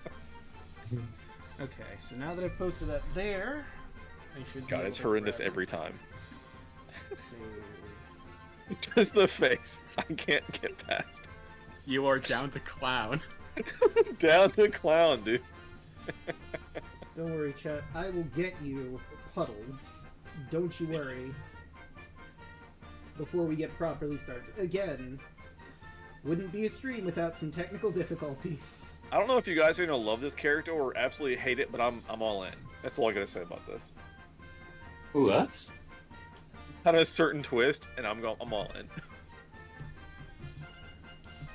I'm While here for the we're chaos. still waiting on this, by the way, Draco, I saw a prompt on Twitter. It's like, what Kingdom Hearts opinion would have you defending it like this, where it's the scene of Mickey defending, running towards the 9 Xehanort or the 8 Xehanorts, Mm. and I'm like, Birth by Sleep is worse than Kingdom Hearts 2. Wow. Damn. I said what I said. I meant what I said, because obviously, since that's my favorite game of all time, I kind of biased. Yeah, it just does not want to update at all. It Hey, while tech refuses. stuff, do we want to do character introductions? Or are you saving that? I was saving that for Okay. when we actually have you guys up to bat, basically. Sweet. Puddles is too powerful for the world to see. It's its true too form. powerful, dude. Too powerful. I don't know what to tell y'all. I'm sorry. I tried my best. The fact that his shell comes out of his stomach somehow, it's so good. Reactive just refuses to show this. Honestly, I don't blame it. That's fair.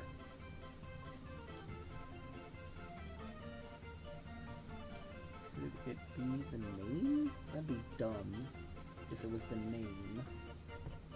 It's like, this is the same name as what's already on there.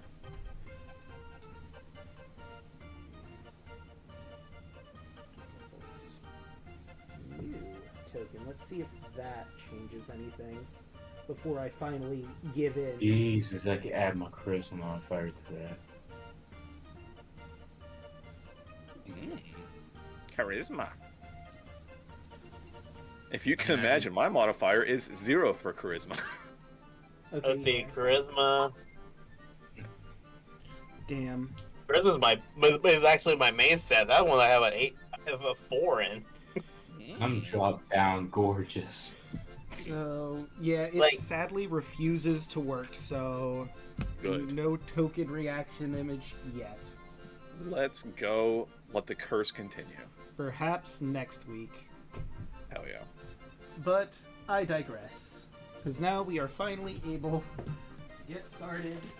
Sorry, chat. That's my fault. All good. Alright. Before the blood moon rose, before the players arrived in the Revelia, there was the Welcoming Committee, a crack team of clowns selected by Hecna and the clown-known bard in charge, Chuckles McGoof, to corrupt and clown any adventurers that Hecna deems would be a great addition to the Revelia, or are being too much of a problem. It seems you all have a new job tonight. Mr. McGoof has called you all to meet him at his office. table at the food court. You meet him there, ready and waiting, a smirk on his face and a twinkle in his eye. All right, Corcus, I need you to hearken up. The boss man's got some new ansallies for us to strum. Chupoggins, as much as I's like my office, if us do oopla this time, I hear Hector might give us our own room in his jubby doogus, so put up your A game. He pulls out what looks like a schnozzling, coated in candy on the end of a lollipop stick. Now, Sophie's cooked these new and improved mug hugs. Them's got more punch than the ones on Wee's mugs. And allow me to show all of you, chat included, this brand new schnozzling at your disposal, a super schnozzling. Where are you, super schnozzling? I know I put it in here. I'm sorry, what? The super schnozzling. Behold. There is some text there that explains the inner details, but Chuckles Magoof is going to go in further detail, I assure you. Chupoggins, these are very fragile. Slice them's in candy. Us only got enough to strum our targets, so only take 'em out when you're sure thems can be used. Them strum rubes almost instantly, as long as thems are willing or unconscious.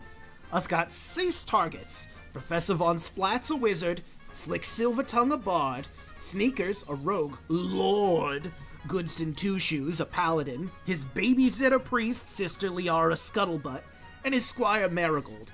I got intel on Von Splats right now, but before I get into any of that, yous got any questions?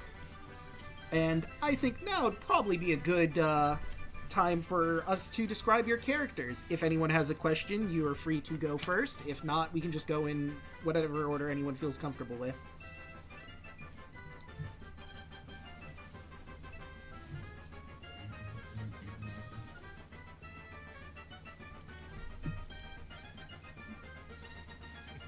Don't everyone get up all at once. I was like, all right. All right, I got lost in the music. I'm sorry. I did. Kinda, yeah. Lost in the sauce. Damn.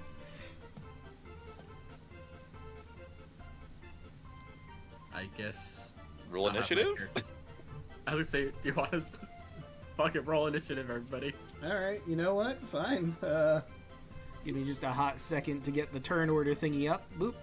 You can click your tokens, put that in, and we'll see who's describing your characters what, and feel free to Oh no. ask any questions. Why did it have to be so hot? Well. No. Your plan backfired. I Congratulations. know, right? Unfortunate. Oh, chat. You just don't even understand.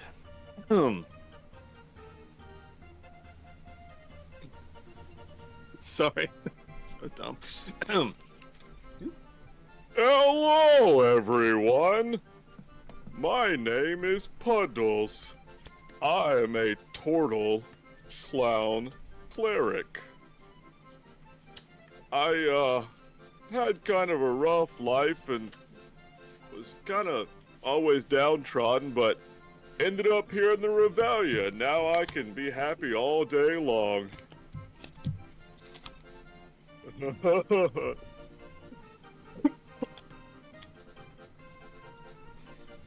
You're welcome. Alright, next would be Pepper. Or wait, no, I'm sorry. Next would be Lucian. I'm so used to being in the right order, I fucked up and didn't put it in the right order. Lucian is next, excuse me. Listen. I am Kuka.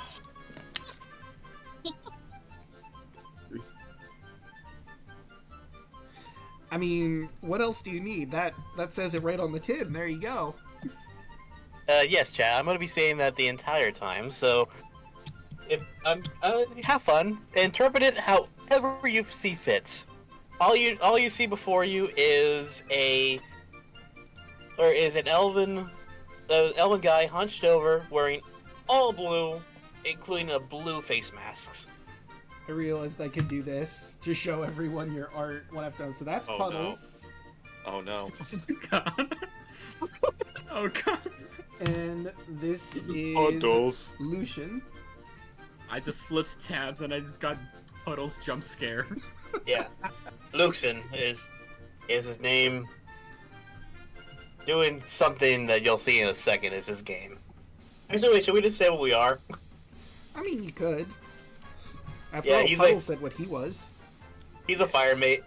Like, he's a half-elf sorcerer. And he's a wild mage, so we're also gonna have a lot of fun with that. I can't Because help I said Drago a fun chart that we could play with. Yeah, let me grab that again. Thank you for reminding me. But yeah, my character is completely insane, and all he says is Luxon, his name. I am Kokor, or Koker, which is I am clown, and Hector's name, because obviously he has to be able to say the boss's name. Very true. Alright. Moving along, we have Usagi. Yes. Hello, chat. Well, let me see if I can try to do the voice. Yes, my name is Usagi. I am just, just an average actor practicing my craft. Not much to me, just a very large human. And I am pleased that Hecna has given me the chance to perform here in the Revelia. It's so hard making history every day. And Usagi is a human fighter. He fights humans. Possibly. Among other things, but humans, those are specialty. And yes. And in chat, in case you're wondering, yes, Getty Images is literally printed on his coat. That's amazing. That is canon. Thank you for the clarification. It was absolutely needed. Right, and now we have Pepper. Hello, it's me, Pepper. As you can see, my mask is on my face, and my hat is fabulous. Wink, wink. Yeah. I would you like to call a warlock. But I'm just here to do what Mr. H wants me to do. Mr. H! I think we were all thinking the same thing. I mean, yeah. And so was Hoshi. Yeah. But yes, do you have any questions? I feel like Pepper might have a question considering the origins of these creatures you'll be utilizing, but... Do we have to use the bitch's shit? Yes. We all have a very important role to play in Hecna's workings. Sophie's really good at making things like this. And now, if it helps you at all, she worked with Snout and Hecna himself, so she's only like a third responsible for this. So she's basically getting on her knees for him. Okay, I got you. I'll kill her soon. What? Listen, I don't expect you to, ride with Sophie on the Eye of Hecna and hug it out and become besties, but at least tolerate her enough to get your job done, alright? Sure, as she shakes her head no.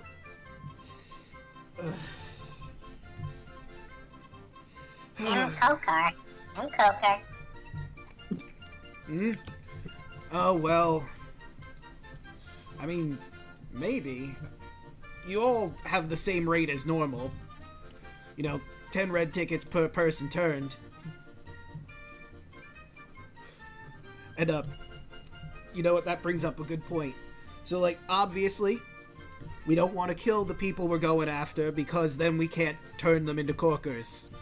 We're gonna need them either to willingly accept the nose or knock them unconscious, steal all their tickets, and then put the nose on. You know, I mean, I guess it doesn't have to be that order, but you know. Whichever Take order the it second comes. option. I had a feeling you might. And of course, another very important point. We shouldn't try to get our cousins and other people that work in the circus hurt. I mean, it's a carnival. We're keeping them safe, he uses air quotes, to the best, air quotes again, of our abilities. I mean, collateral damage is gonna happen. We're clowns. There's no way around it.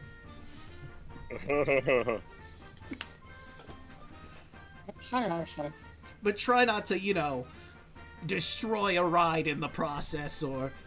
Of course, Heckna's pets, Snout and Myrmidon, if they're ever in the crossfire, we need to make sure they do not get hurt.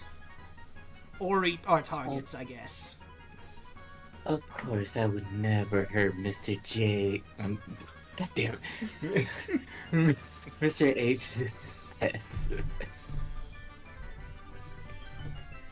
Alright. Anybody else have any questions? Concerns? Comedy routines? I think that is everything we need to do. Alright. Exactly. We will perform this task to the best of our abilities. It will be a wonderful performance. Yeah. I'm feeling the sensations already. You edging over there, dude? Usagi's really into performing. Yeah, me too. Am I right, guys? Anyway. No, Pepper lifts up his skirt. No, I don't think he's edging. Alright. It's still a performance, or anyway?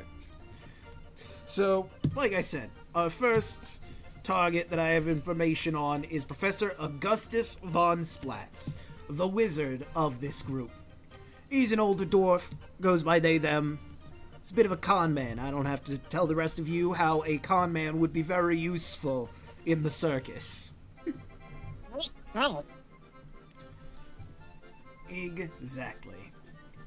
So, our good old friend the Professor seems that he's caused a bit of a mess over at the hostel. Turns out, as much as the Professor loves to fleece folks of their hard-earned tickets, they loathe having to spend them. Our beloved Ramona was kind enough to put them up at the hostel, and the damn fools disappeared without paying the bill. We're gonna need to head down to the hostel and see if you can figure out where this nincompoop ran off to. Fortunately, our good friend Hem cannot make it this time. He got a bit beaten up last time we were doing a job. So he's with the toy maker, so I'm going to be joining yous until he can rejoin. Probably for the next target, I assume. That's what the toy maker told me.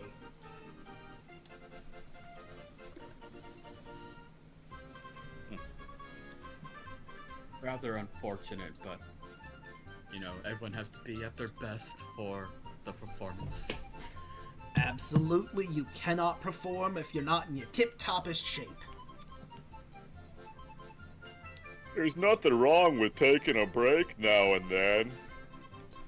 Too true. Some days I don't want to do anything. Oh. Puddles, come on. You gotta do work. You know how it is. I didn't say today. I just sometimes, you know. I guess if you're a bit exhausted after having too much fun at the Revelia, you need a moment to sleep it off.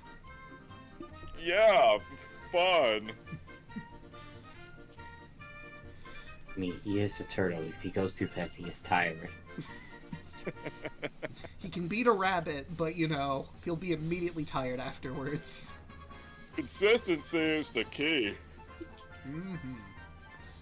Right, but let us make our way to the hostel.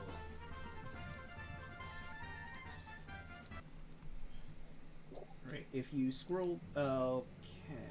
Oh, do I not have... I guess I don't have chat keyed to one of your sheets, so give me just a moment to get them properly set up. Let's use... I know. Let's give the Unseen Legion some eyes. You all should be able to find yourselves relatively easy on this map. Yeah. Oh, and let me close this curtain as I describe how you find yourselves. You arrive at the hostel to find a very upset Ramona Rumper, an awakened marionette behind the front desk. Oh, what am I going to do? Can't use that room anymore, and I'm not quite trained for this sort of thing. Oh dear. Why so glum, Sugar Plum? Oh, well, I don't know if you've heard, but Professor Von Splatz, he was staying in the jungle room, and not only did he leave without paying for their stay, but he also upset the monkey amalgamations that live in the room. They're making the room completely unusable, and I don't know what to do about it. You just have bananas in there? Well, among other things, that, like, throwing certain materials, if you get my meaning. Did you try a barrel? I don't think No, I didn't. That might work. Look, That's what I always heard. It's like a barrel of monkeys. Well, maybe you could help with that. I'm willing to pay you all 5 red tickets as thanks if you can calm them down, or I guess get rid of the problem. However you'd see fit, 5 tickets each.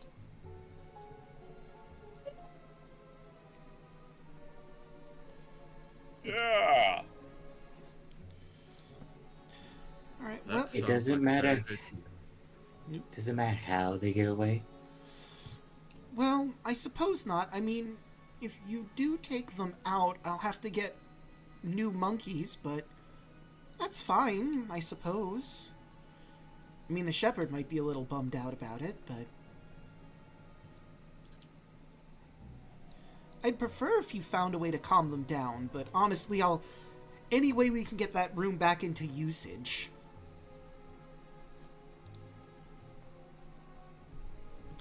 I'm sure we'll have a laugh. Don't worry, I'll talk with the monkeys. Alright. It's going to be the second door on your left, once you get in there. Oh, let me give you the key. And she pulls out a green garter snake for someone to take. Shout out to String Bean. Hope he's doing okay. I'll grab it. For Browna and Alec, Coach, you might remember this. My character Argyle named the garter snake String Bean. Nice.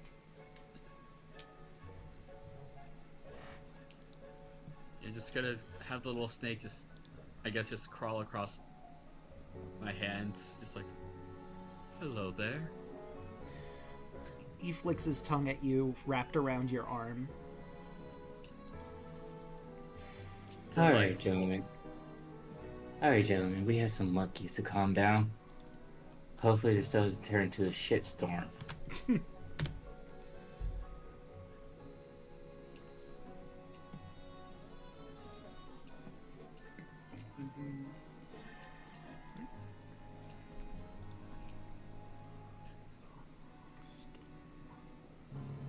it is. Right, and that was... Maybe it was not smart to have dark vision in black. Is it getting too difficult for you? Yeah. Alright. I don't think I had dark vision, so it's very dark. Wait, do I not have light in here? There should be a source of light. Give me just a second. For I was gonna some say, reason it is it's very not. dark. Yeah, For I'm some like, man, reason it didn't update it. I can't say shit. All right, let I can me. see, but barely. Okay, so let me fix. Okay, that did add a light source. Good. I've been having some problems here with light sources in Roll20.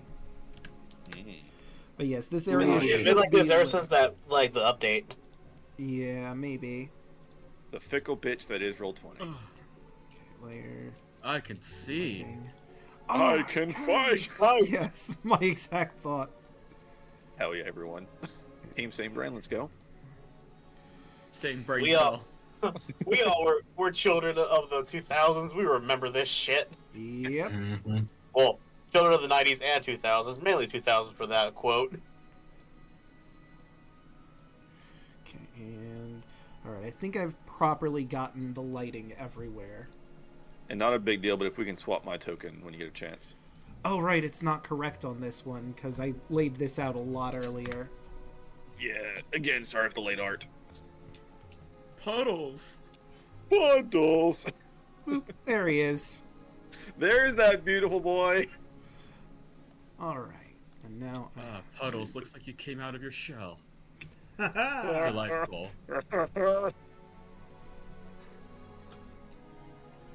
Jesus. Alright, where is... Who am I kidding? There's no god here. Well, I mean... Stop your lying. There is one God. Yeah. There is Heck no. 1, 2, maybe.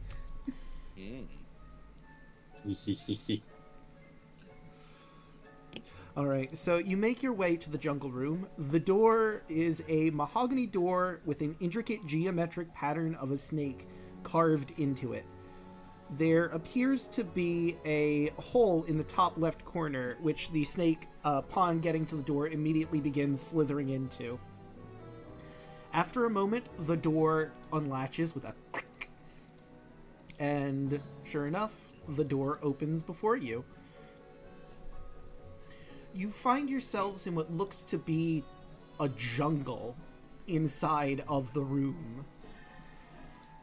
There's some hammocks laid, a stream in the center, trees, and of course, the monkeys, which upon the door opening, something brown flies through the doorway. Usagi, you're up front. I'd like you to make a dex save. Delightful. A 17. You managed to just barely get out of the way before getting hit by whatever that was.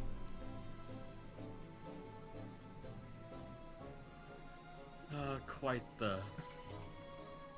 animals these guys are. Yep.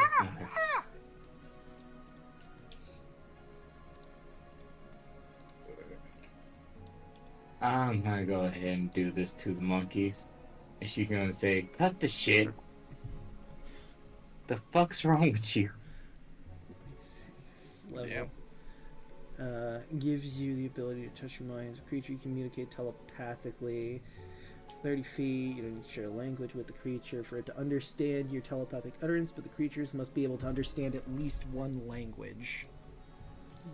Let me see if they speak, or, well, they don't speak, but, okay, no, yeah, they can understand gobbledygook. So, I'm not going to translate the whole thing, but I will say, in gobbledygook, they reply to you. You don't understand! There was a horrible dwarf with a pointed hat. Or was it a hood? I don't remember, but he caused such a fuss. He took our bananas, the jerk. We're upset! Damn King K rule.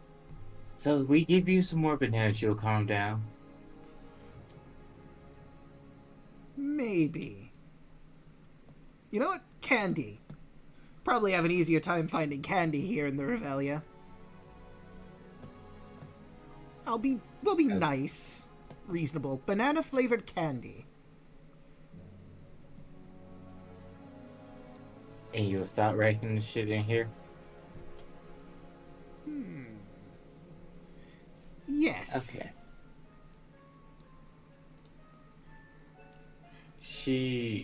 Pepper looks at everybody. They want banana-flavored candy. Well, we could go to Candy's Candy Emporium at the food court. I'm sure she'd have some candy there. Are they willing to let us in to look and see if we could find any clues about where the professor went? He looks at the monkey again. What happened to the short man that was in here? Oh, he left. I think he left something behind. Notepad, maybe? Do you know where in the room that he left it at? Scratches his chin for a second. I think he was by that hammock over there. Didn't seem interesting. Tore some pages out of it. That was fun for a little bit. You do notice, looking over there, there's a whole mess of pages and a notebook that has like one page left on it. The rest are scattered all over the floor.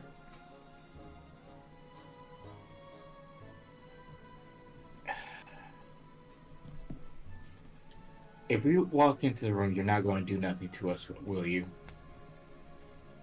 You're going to get us candy. You're fine. Okay. Pepper walks in and then and starts grabbing all the papers and looking at them. It seems to be loosely a diary, or more like a plan book would probably be more accurate, a sort of planner. The main gist you get is it seems that Professor Von Splatz had a bunch of shit that he wanted to unload. Stuff that he either stole or was something he was planning to just sell off on some hapless rube. But the main point of order seems to be, on one of the last pages you see, there seems to be a fence here in the Revelia. At the Lost and Found, I believe, his name was Locke, from what I've heard. I'm gonna see if I can go shove all my crud on him. See how that goes.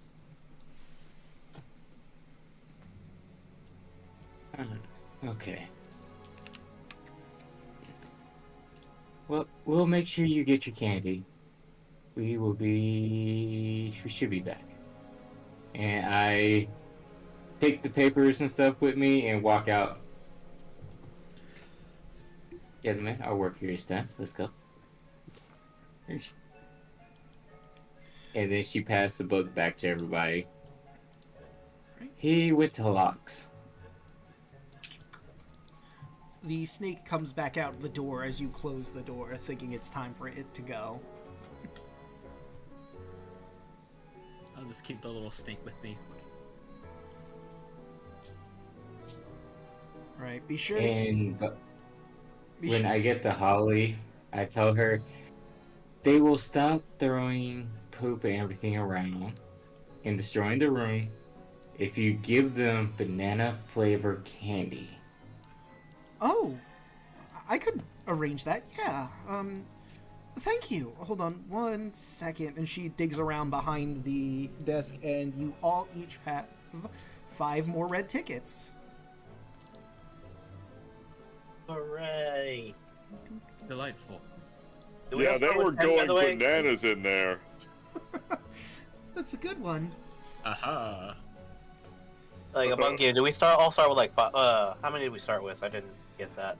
It depends on your starting class. It's basically we're transferring the gold into red tickets just for sake of ease. So whatever your background was, it would be the gold amount in red tickets. So that means that now Luxon has 20. 20. Pepper has 20 as well. Yeah. All right. I'll return the snake to the lovely lady at the counter. Ah, thank you. I'll put him in here. You know, guys, I almost said they were going ape, but they're monkeys and that'd be, like, speciesist. So, huh. No. They're going ape shit the entire time. You know this. But, monkeys.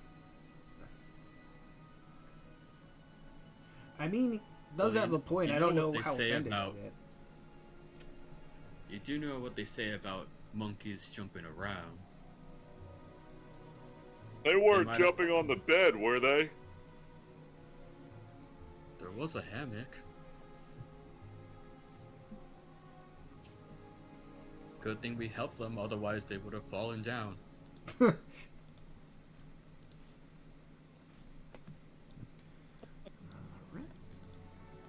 Yeah.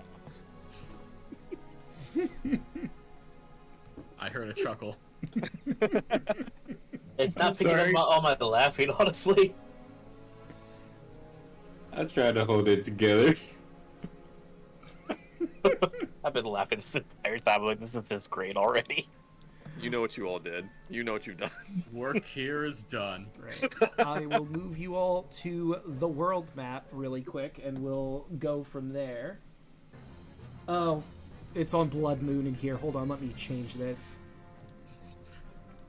Ah, the delicious blood moon. I don't know if you would be feeling that way. All of you would go feral on a Blood Moon. Yes, the blood moon. I can't imagine feral I can puddles. feel it. I don't want to imagine feral Luxon. There we go, See now a pair of puddles. That's scary. Yeah, right. So, who will be our guiding token on the world map as I move you guys around? Puddles. I vote Puddles because he's cursed. The curse continues. Alright, Puddles it is. Oh my god. So, the Lost and Found isn't too far from your current location. It's right over here. It's a very quick walk over there.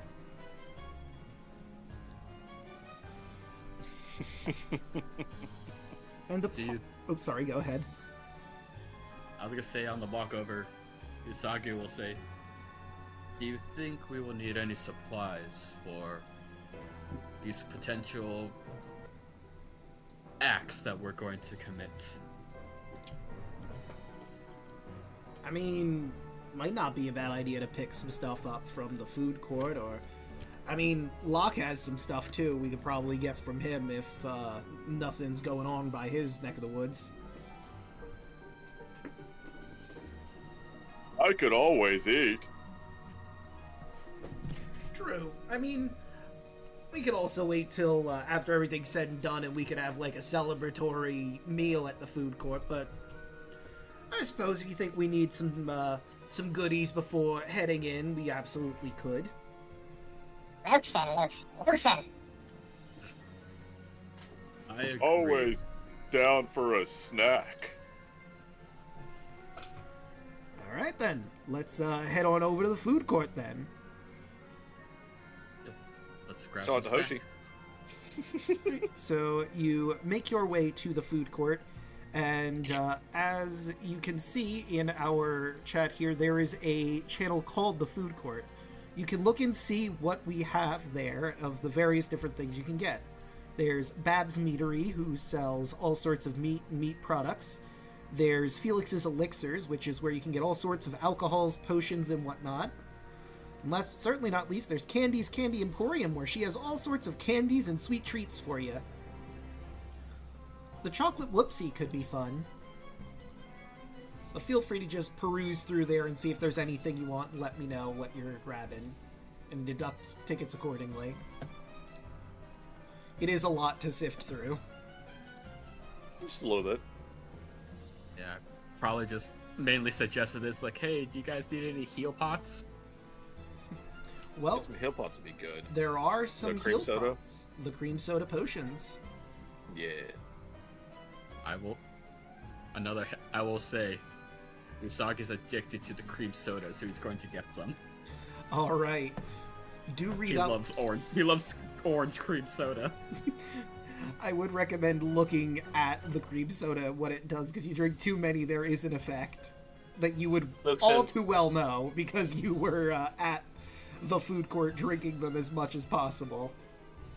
Yeah, I probably want a couple of those. Plus, I love a corn dog. It's true. Corn dogs are good. And I mean, you could also have a Wagyu beef.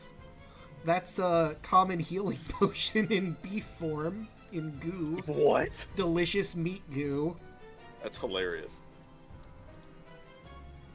I was like, is Draco being a weirdo about Wagyu? Or like, no, it's Wagyu. I get it. I It see is indeed Wagyu. How about the Dude, what? how about the almost but not quite steak? I know, right? What is this, Taco Bell? I love the quote there. A meat-like alternative for vegetarian. No, contains meat. Oh my god. That is perfection. Oh yeah, the tee-hee is great. That is pretty good. There is one thing on here you're probably not going to get until much later if you can save the tickets up for it, the Boot of Hecna. But damn is that good if you can get it. Yes, yes it is.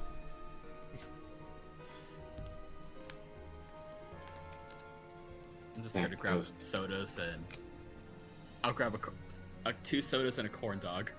Same. Alright, there's also, if you want to get, like, regular healing potions instead of just the cream soda potions, you could try and find a Hecna handy helper and clonk it to the ground. They're basically machines that spin around the Revelia, dishing out potions and potentially other things as well, but they do not stop. You're gonna have to either hope it gets trapped in something or trip it up yourselves so you can get the damn thing to stop. Oh, I want the risk. I can't believe I'm adding 1 corn dog to my inventory. Exactly. So 2 cream sodas and a corn dog. Hell yeah. And I'm not even. I'm eating it right now, so that I'm not even good. Just Yeah. having the cream sodas. the corn dogs are basically a ration in D&D. It's being eaten right now by Puddles, because that's the kind of guy he is. Hell Corn yeah. dogs Save have it the for weirdest later. thing. You should see Snacks So we inventory. I have a we shit get- ton of candy. You Exactly. sure? Cream sodas, by the way, with Draco. Alright. Does anyone want to get any other interesting things like funnel cake or a popcorn swarm, perhaps? Nope.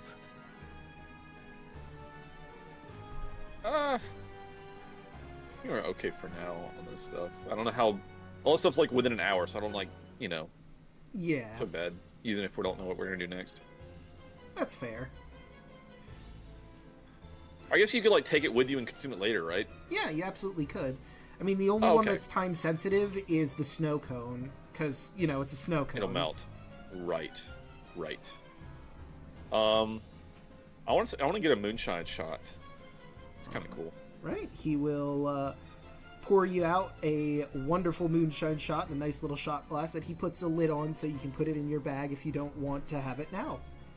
Yeah, thank you. I'll keep it in my shell. No worries, happy to help. Come again. Hell Do you open up your shell like a t-shirt? yeah. We don't even want to imagine it. I'll be honest. just. Oh god. And the chocolate whoopsies are a fun little gamble that you could do. Could be anything you get in that falling into that chocolate fountain. Could be a magic item, perhaps. Could be tickets. Could just be some random tchotchke or something. A diamond ring. I feel tempted to do it just because. Fuck it.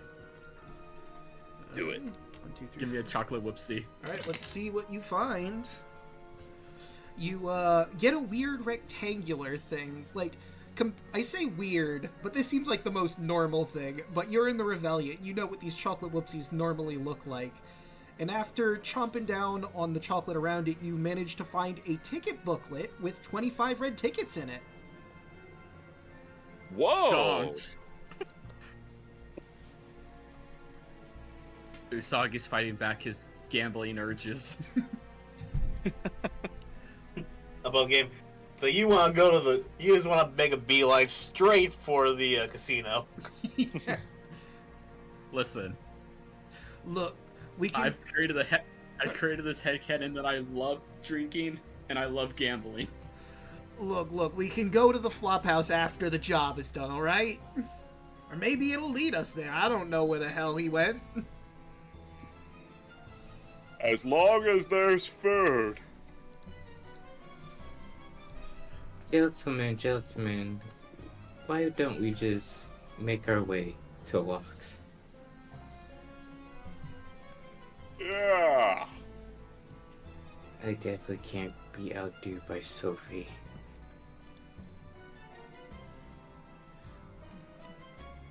Hey, let's go. You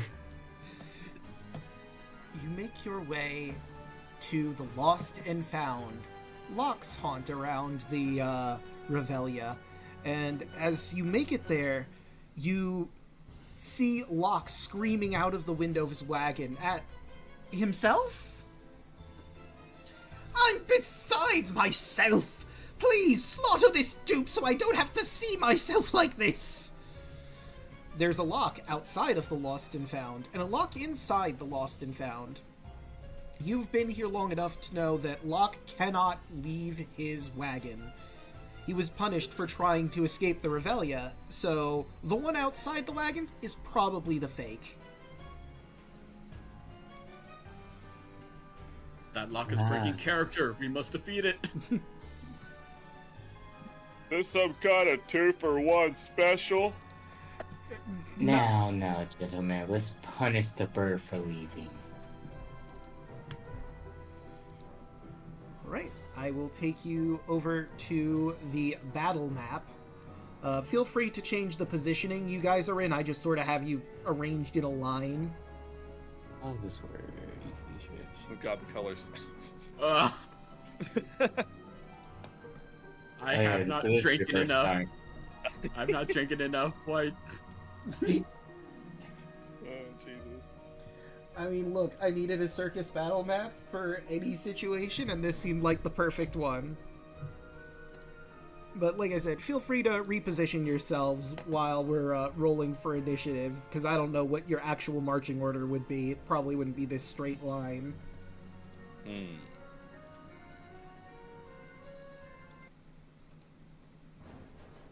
I'm gonna be up frontish. That makes sense. Let's front on him. I do think Chuckles Magoof is probably going to be in the back being a bard. Bards. He's the glue. Yeah, Luxon would be right where he is. I mean, he's a sorcerer. He doesn't want to go too far, like, in front of everybody else. That makes sense. This wonderful initiative.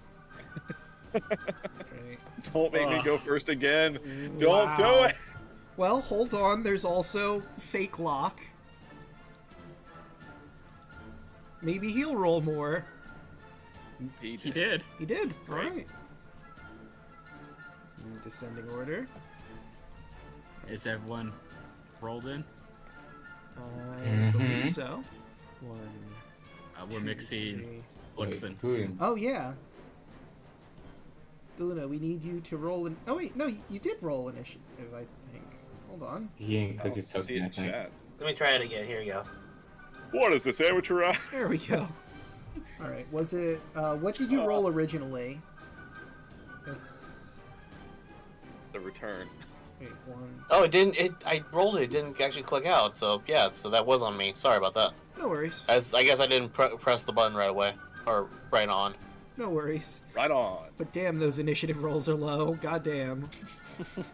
Going great, guys. Hey, I've said it before and I'll say it again. Initiative's the one time where a nat 1 is okay. Alright. Yep. You just remind me. Yeah. Alright, let's see. Look, I'm clearly the real Locke. The one in there is the imposter. Why'd you leave your wagon? Shut up! And he's gonna walk up to Usagi, very clearly agitated. And he's going to begin Pretty suspicious if you ask me. He's going to attack you with a dagger. Ha-ha! Does a 17 hit. Ow. Okay. So That is my armor class. first, you're going to take 6 points, and let me just double check this.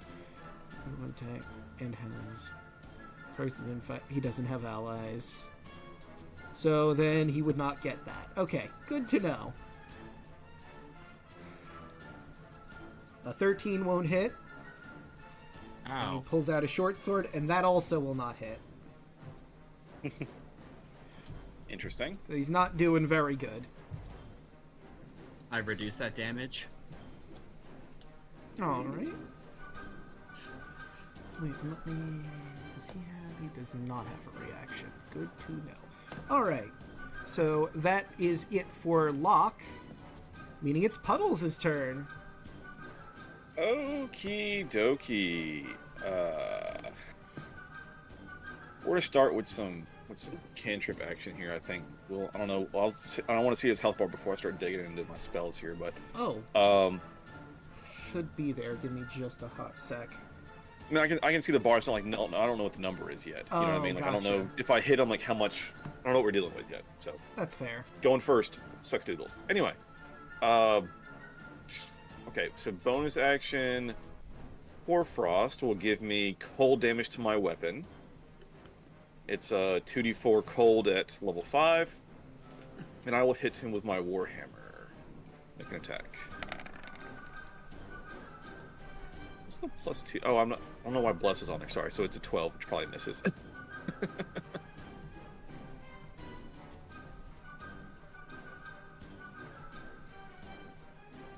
Hello? Oh, sorry. I was looking at something. That is. I'm sure 12 will miss. Yes, it does. Yeah. Alright, so I guess that was my turn then. It is time for Miss. Oh! And I very slowly try to melee him. Alright, it's time for Mr. Magoof. Let's see. Oh man, what an awful bird you are! You fellas are all out of place. Have some decorum! Vicious mockery. Nice. Alright, wisdom saving throw, guys. Let's see it. Right, and Locke. Wisdom save. That is a 12, which definitely does not beat Magoof's spell save. Wait, why are you doing a wisdom saving throw? I thought we all had to do it. I'm sorry. No, that's Magoof doing it on Locke. Oh, okay. It's just one vicious mockery. You have to hold yourself. You have to hold in your laughter. It was a pretty good burn. Right, and that will be it for Mr. Magoof in the back. It is now Lucian's turn.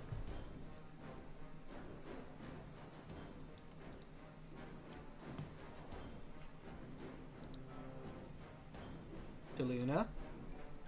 Alright, so Luxon would just come right here so he doesn't hit any of the others. And he's just gonna shatter, actually not shatter, chromatic orb this guy. Alright. And well, I rolled that, but let me also roll this. See what this does. Right. Okay, good. And a 17 will hit. And like I explained to you earlier, it's all fire damage. And he opens his mouth, lets out a relatively small burp.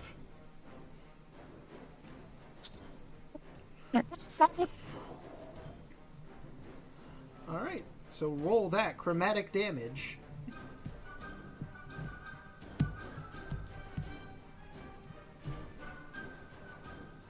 Oof.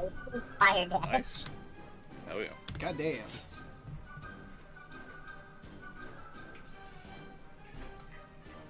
That's it for me. Alright, that brings us to Pepper. Yay! Bonus action. Hex. Okay. So let's see. Curse creature, till spell ends, deal extra. Also, choose an ability. And there is no... Well, what's the save for this? There is none. Oh, okay, there is none. It just happens. I noticed the spell save on the bottom, so that threw me off. Alright, so what ability are you choosing? For him to have disadvantage. Let's go with Dex. Good choice. And then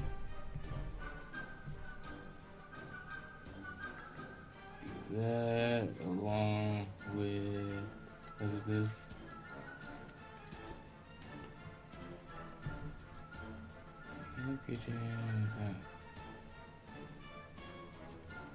Oh, okay, never mind, not that part. Okay.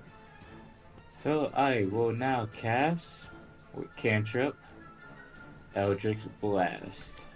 Alright. Hell yeah. 21 That will hit. 21. or 3.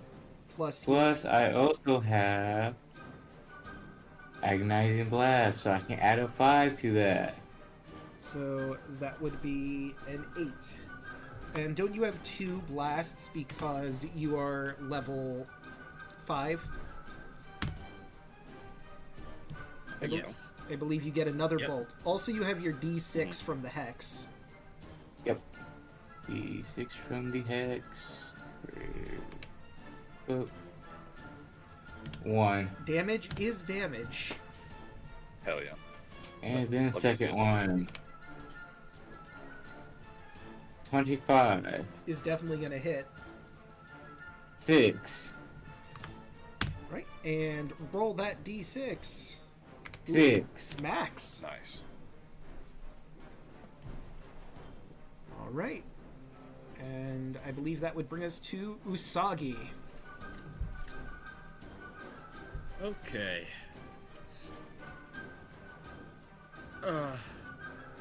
You've gone out of... You went against the script. So, just gonna casually walk behind and swing twice. With my long katana. Oh my god. The washing pole. A 17 will hit. 9. Alright. Oh, whoops. Not 9 health. Minus 9, damn it. You hit him so hard it took out almost all of his health in one shot. That'll Damn, be dude. a... 14 will not hit. Is there a bonus with flanking? Yes, that would bring you to 16, which just barely isn't enough. Ah. And I'm going to offhand Okay. my last attack. Pull out a small hatchet. That'll be 18. That will hit. So that'll just be a 4. Right, so 4. Alright. This replica is starting to look a little rough. You see it sort of phasing in and out of reality in front of your eyes. But it And is that is my turn. Locke's turn, or lack thereof. Alright, he's kind of caught in a really bad position. If he moves back, that's 2 opportunity attacks against him. So he has no choice but to stand and fight. He's gonna turn to Usagi and dagger. A 15 is not gonna hit you. No. And swing back around for Puddles. An 11 won't hit you. No. No, no. Actually, he has disadvantage on the first one because the Vicious Mockery, and has disadvantage because of the Hex. He's got double disadvantage. Hex. Double disadvantage. And a 14 Gonna put ain't gonna hit. you. So, Locke's copy is not doing so hot. Puddles? Yeah, good try though. And I'm just gonna I'll take. I've got a shield on, but I'll take with my both hands and try to do a Warhammer attack again. Hoarfrost is still active. Let's see if we can get a hit because I've got the +2. Yeah. That's certainly gonna hit. All right. So Hoarfrost adds 2d4 cold. Let's go. 15. Ooh. It's looking real rough. Dude, Max, was that like? Oh, that was really fucking close on the damage. That's awesome. Yeah, damn. All right, that's me. All right. Beautiful performance. Right. So good. We're gonna go to Mr. Magoof, who's going to move over this way, so he's in a better position. Hey! Phony luck! Got a pie for you! That's gonna hit. For 5 acid damage, which is just enough to take Locke down. You watch as this pie. greenish pie... Actually, let me just show you the description, because it has the gif. Oh my god. Holy shit, Skeletor's getting hit by a pie! That's amazing. So you watch as this weird green pie flies towards Locke and hits it square in the face, and you watch as his face dissolves away. And that cutting in and out of reality keeps happening as it becomes nothing more than a pile of goo. And that takes care of that. That was like a creamy situation. Indeed it was. Good show, everyone. Beautiful. Alright. We should go see what the deal is with actual Locke in his wagon, huh? I am Kokar. I cut there. Exactly. Yes, yes, yes. So you make your way into the wagon, and Locke thanks you. Oh, thank goodness you got rid of that dupe. The professor, as he called himself, gave me a bunch of magical items, and one was a default. It malfunctioned and created that duplicate that could leave the wagon, and it pissed me off. Thank you. So, I should give you something as a reward. Let me... I want to say, like, specifically, he was like, you, like, that, those two were, you can't leave? Oh, no, I can't. Punishment for trying to leave the Revelia. Why would you ever want to leave? This place is delightful. Yeah, it's the happiest place there is. Sure. It has Okay, pudding. okay. He thinks very carefully before he says anything else. Just wanted to get home. Anyway, you deserve a reward for getting rid of that. Let me just dig around here. He pulls out a scroll. This will help you locate any creature you might be looking to find, and I will give you your choice of one potion that I have in my stock here. So, he's willing to give you any potion that is worth 50 red tickets or less that he has at his disposal, which is everything you see in the list except for the Boot of Hecna in the Felix's shop, but also, let me grab a Hecna's Handy Helper to tell you other potions that are technically available in this. Where is my Hecna Handy Helper? There he is. Okay, so, other potions that you could get. A potion of speed costs 15 red tickets. It is haste in a bottle, basically. You could get a potion of gaseous form for 14 red tickets. He has moonshine shots, of course, the fireball shots, potions of resistance. Depending on what flavor of resistance you want, that's up to you, because each potion of resistance is 10 red tickets. If you want resistance to fire, necrotic, poison, ice, lightning, whatever, you could get one of those. And that is the list of potential potions you could be getting. Of course, healing potions are only 5 red tickets, but the reward here says that he gives you one potion of your choice worth 50 red tickets or less, so decide amongst yourselves what the one potion you would like is. So we all get one potion, or just No, one? it is one potion. It doesn't say Haste is each in always there. Haste is always good. Ace is always amazing. I was like, I kind of want haste. Ace it is. Like I was gonna say either haste or the moonshine shot because look, it's Draco. We have to at least cast fire or moonbeam for him once. It's true. Oh, I already got got one. I'm one. not gonna do it at some Yeah, point. we have a whole emote and everything for Moonbeam. In fact, we have 2 emotes. Wow. More than one. Yeah, one is the Ray variant. Nice. Yeah, one's good. Or haste is good. All right. Ace is good. So whoever wants to take that haste potion, you are now the proud owner of a Need for Speed potion, aka a potion of speed. And what was the scroll again? A scroll of locate creature, which, you know, might help Pep- you in your current problem. Oh. Yeah, that'd be probably nice Pepper for the will- dwarf boy. Pepper will grab that. All right. And how she cricks her neck like Alistair does. So where'd the professor go? Well, he didn't say where he was heading after here. That scroll, however, should be able to find exactly where he went. Okay.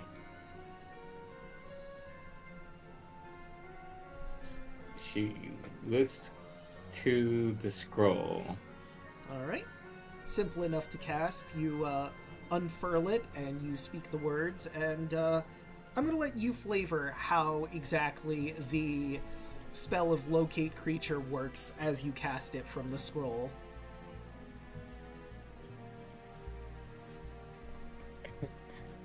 So, as she casts it, she calls out the professor's name. And basically it becomes a map of the Revelia and has a little dot on it where where we're at and then where the target's at.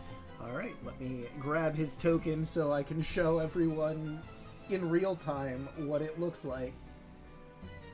So of course you see your group over here, except instead of Puddles it would be you because you're the one who cast the spell.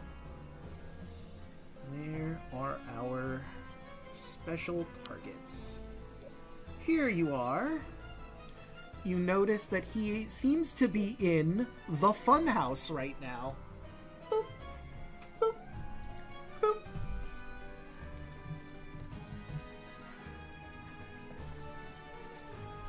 The funhouse is a little strange. Getting from one room to another is a little difficult unless you have an idea where you're going. And as you walk to the funhouse proper to find one Augustus von Splatz, I think this is a good place for us to take a quick break. Stretch our water, drink our legs, all that fun stuff. Delicious. Let's pop in. We'll be right back after these messages. I'm skipping. Don't touch those dials. Alright, someone entertain chat while I go. Yeah, Hoshi, I think you can adjust your like attacks and spell casting on Eldritch Blast to just add charisma automatically to the damage. Well, chat, have you been liking Luxem so far? Delightful. I'm having way too much fun with this sound, the new board I have. I'm like, yeah, no, I'm gonna totally use this.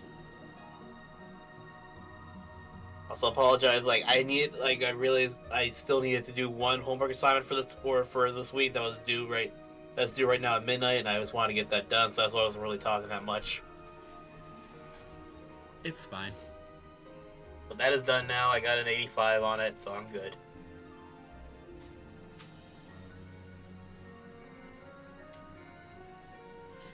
Okay, that should be good now.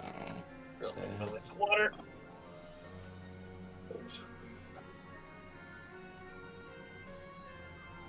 I forget I just have a hole in my inventory. Just a hole. I'll just wait until I get to use my pack weapon. Delightful. It's in the picture.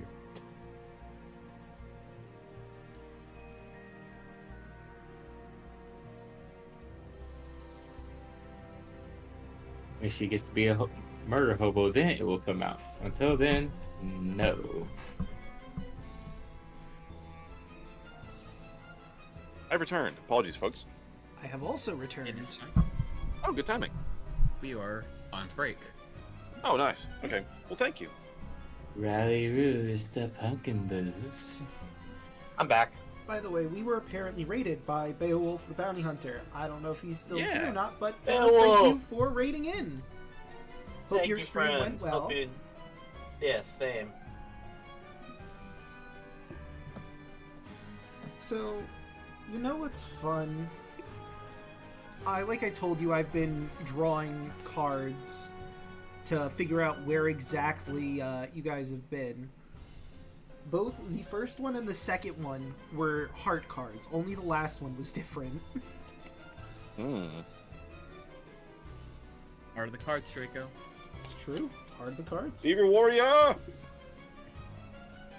The last one was a spade. 2 hearts and a spade. I Draco, play you one said- card face down and end my turn.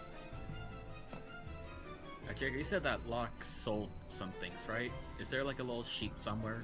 Oh, yes, actually. So, let me... The lost grab and his found, stuff. right? Yes, he is the lost and found. I know I have I was his wondering stuff why it around wasn't up here. yet. Where are you, lost and found? I know I have it in here somewhere. Where is it? Since we're on break, I just kind of want to see if I can grab something really quick. Ticket, toy maker, store inventories. Here Potentially we grab go. something. Players info. Let me show you. Alright, since I copied it straight from there, it only has that magical item. I might want to grab some other stuff to change his inventory, but right now this is what he has. I do need to roll to see what certain things he has are. But this is base what he has. You know what? I will put in... I do have some stuff here, so let me... I'm gonna change his stuff in real time. He does have magic items. Right now he's got boots of false tracks, a bag of tricks, and an animal balloon. I will roll what color. Wait, that what is. color? Oh god. So, if you ask him, he will explain what an animal balloon is. But 1, 2, 3, 4, 5, 6. Let me roll to see what you get. Yeah, It like is a you red didn't- animal balloon. Is it I was red? saying- Yep, red. Yes, red. So let me show you what an animal balloon is. They're fun little I have magical to- items for those who are new to the animal balloons. It is a magical balloon that is deflated, comes in a variety of colors. As an action, while you hold the balloon, you can blow into it to inhale, and when you do so, the balloon magically twists itself into the shape of a beast, becoming a living creature. The beast appears in an unoccupied space within 5 feet of you and is immune to poison damage and the poison condition. In addition, its usual traits, the type of beast, determine the color of the balloon, chosen by me, shown in the following table. Because it is a red one, you are getting a dire wolf if you buy the red animal balloon. They were 15 red tickets, right? I believe so. Oh no, 20 red tickets for a magical item. It's not bad. Balloon. And that's a free summon of a dire wolf, basically.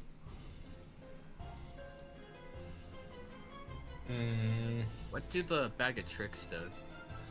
Let me grab that one again.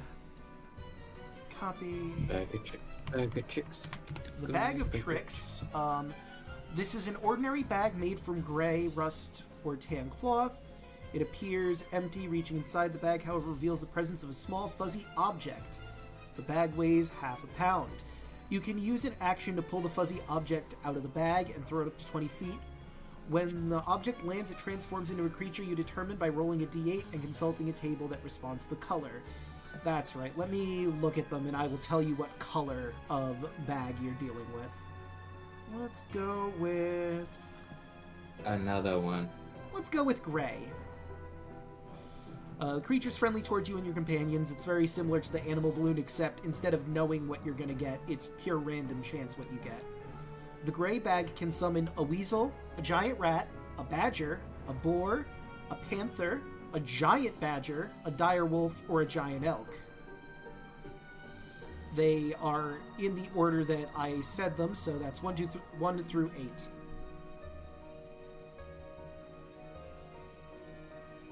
It's not a bad item, too. No, that one's pretty good.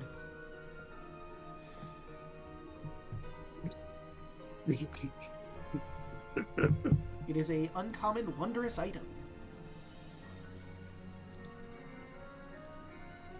Edit. Gray bag of tricks. Alright, I have now updated the Lost and Found's inventory. Was there anything anyone wanted to buy from it? Not at the moment. I don't have any money. Well, I have 30. I have 31. If someone wants an item, I can. All right. Low. You want to get one of the magic items for the party or something? Oh yeah, you could. Yeah, because with like the bag of tricks and the red animal balloon, it's basically a summon if anyone wants to run a summoner build. Yeah. It is very useful, actually. I kind of do want the red buffoon animal. So, how much? Well, we can split the cost. Like, how much would you want to? I could put down 10. And I'll put down the rest of it, which will be 10, right? It's 20. Another 10. Yeah. Mm-hmm. Mhm. 20 total. Oh my god. Alright. I would have to You change now the have- color, but I looked up wolf balloon animal and I'm totally making this a token, even though it's not the right color. Oh no. It's fine. Okay. There. Oh, sorry. I had to do it. I had to do it in the voice. Here you go, my dear. My lady. Yep, my lady. Huh? Yes? As Usagi courteously hands you the red balloon. Okay, thank you. Totes adorbs. Oh, puddles. In honor of James Earl Jones' birthday off that commercial. Totes my goats. Totes my Oh my god, I remember that commercial. Totes my goats. Oh, That's old. yeah, now I'm remembering it. That man just turned like 93 or some shit. God damn. Wild. There we go. Alright, now I just need to work on making this balloon animal token. Let me see, open with... There we go. Which shouldn't take long, but are we all back and ready? Yeah. Yep. The only other buying question I would ask, because it says, oh, like, cost for, like, armor. Is that just all armor, or, Okay, so... like, heavy armor costs 20? Would it just be, like, basic chain, or can I upgrade already? So, you can upgrade already. It's any heavy armor would cost 20 red tickets. I would just have to That's roll to nice. see if he has it in stock. I could spend all my money and fucking get plate armor already. You could. Be ridiculous. Fuck it. Does he have it? Alright, let's roll and see what he got. Let's see. Unfortunately, I don't have any plate armor in at the moment. Sorry, dear. Darn. It's all just like base stuff, right? It's like nothing like no plus anything. Sorry. Yeah, there's it's not magical, it's just the regular armors. Gotcha. Oh, that's I mean, fine. my shell's my armor, but I can use shields. True. I mean, shell and a shield is pretty good. Yeah. Oh well. I'm good.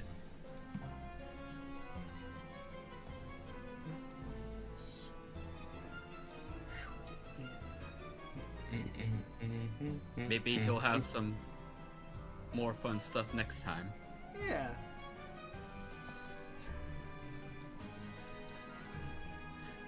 Yeah.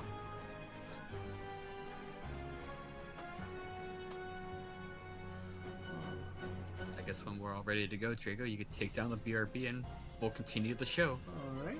Heck no, we'll get mad. Knew the shit show, am I right? Oh, Oh, it's a shit show? Nah. you know, you got away from the monkeys, remember? Yeah. I think the barrel would have You're worked. You're welcome. Thank God I dodged the poop. Yeah. I'm surprised I didn't have to do reflex. A dex save since you were in front of me. Yeah, I was going to do that, but I'm like, nah, it's fine. It's shit on. My character cares too much about his personal image, otherwise I would have said fuck it and he kept the stain on him the entire time. Oh, That's unfortunately. horrendous. If I would got monkey poop on me, those would be some dead monkeys. I was really hoping I'd get the full balloon in there, but just because the positioning of it, I can't get the tip of the nose. Oh well. Just the tip. Just the tip. Ooh. What would you guys do without me? Order. Yes. I don't know what we would do.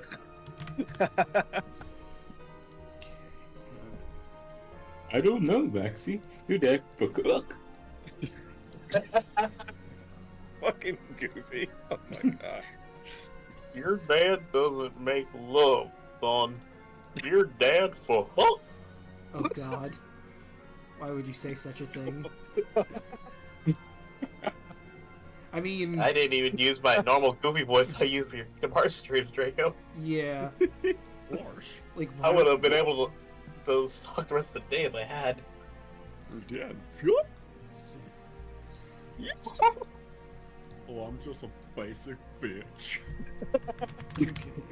Goddamn. Okay. Basic bitch. Alright, I finished the token should you choose to summon it anytime soon. I just gotta put it in and make it the proper size. Should you choose Delightful. to accept?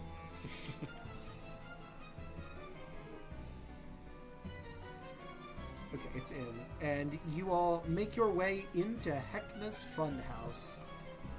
It takes some time to properly find where he is, but while you're using the map, it changes to look like Heckna's Funhouse proper. And you all realize that it seems that Professor Augustus von Splatz has found his way into Sophie the Chandler of Flesh's lab. Oh hell no, not letting this bitch get the credit for this shit. She goes barging in. Okay, and I will bring you to the funhouse once I am done getting the dire wolf set up. HP. There we go. You're summoning. Do it again. Oh no. It's very unbecoming of a lady to show jealousy. But I can understand. Save. Alright, I have our balloon animal. And I will bring She stops to look at you as her eyes go red. That's Yeah, I said I understand. And it's unbefitting of a lady to be jealous, but for the graces of the wonderful Heckna, your feelings are justified. Look here, mister. I am not a lady. I'm a woman. As she walks. Alright. Let us go to Sophie's lab. Why isn't it playing the proper... Okay, there it goes. It just took a little while to shift to House of Wax. Oh, whoops! I gotta get rid of one token that's here and put one that isn't here. Yeah, swap puddles again too. And swap puddles. And remove the lost and found from the unseen. Let's shrink. All the above. Oh, come on. Just do your job, Drake. I mean, Puddles has to get into costume every time we change scene. yeah. Yeah, right. Really, this is Puddles' fault for not changing his costume midway through. Come on. It's accurate. His former self keeps like blinking in and out. Yeah. Ooh, lore, chat. Lore. The Puddles. I am the shadow of the true self. If all this stuff keeps happening, Agnes just gonna get angry, Draco. Anyway. So, you find the professor tearing apart Sophie's lab, digging through piles of parchment and knocking over various concoctions. Before he can stop them, Von Splatz knocks a lever, which causes two half-finished candelabrons to slide out of the wax press. Candelabrons are new to the Revelia at this point in time. They're big hulking behemoths, but it looks like these ones are about half done. Whoop. Huh. And here is the professor in question.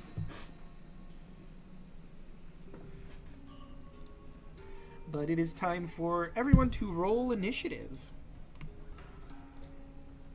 You probably want to adjust the camera for the stream, Draco. What? Why? Do they need to see And things? take All that the, beautiful back- main footage. Stop Wait, rolling so good on initiative, Puddles. Damn it! Damn, Puddles. Stop it! Here I go! No! Yes! No! I love the fighter. There Yeah. we go. Alright, let's see how we did. Fucking Puddles. Let's see. So you have.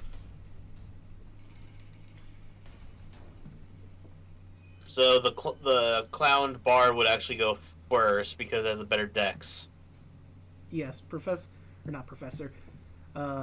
Magoof, your boss, would go first. He has a +3. Just barely he beats you out. But Puddles I'm is okay up with that. first. Great. That's ideal. Okay, so I guess what do I want to do? I will do. Let's throw some spiritual weapon out there. Alright. So, where are you putting it? Positioning. Out here by the Okay. it's a wax thing, candle yeah, something. Candelabron. Candelabron, got it. And what is your spiritual weapon? Could be whatever you want. It is a red shell. Okay, perfect. I'm on red. So, let me do my best rendition of a shell.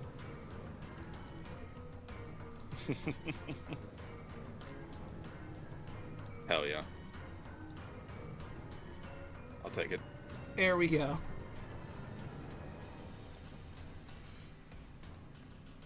At least she considers themselves lucky that it wasn't a blue shell. Exactly. I'm not quite high enough level for blue shell yet. We're on red shells, guys. And then I can make a ranged spell attack with it.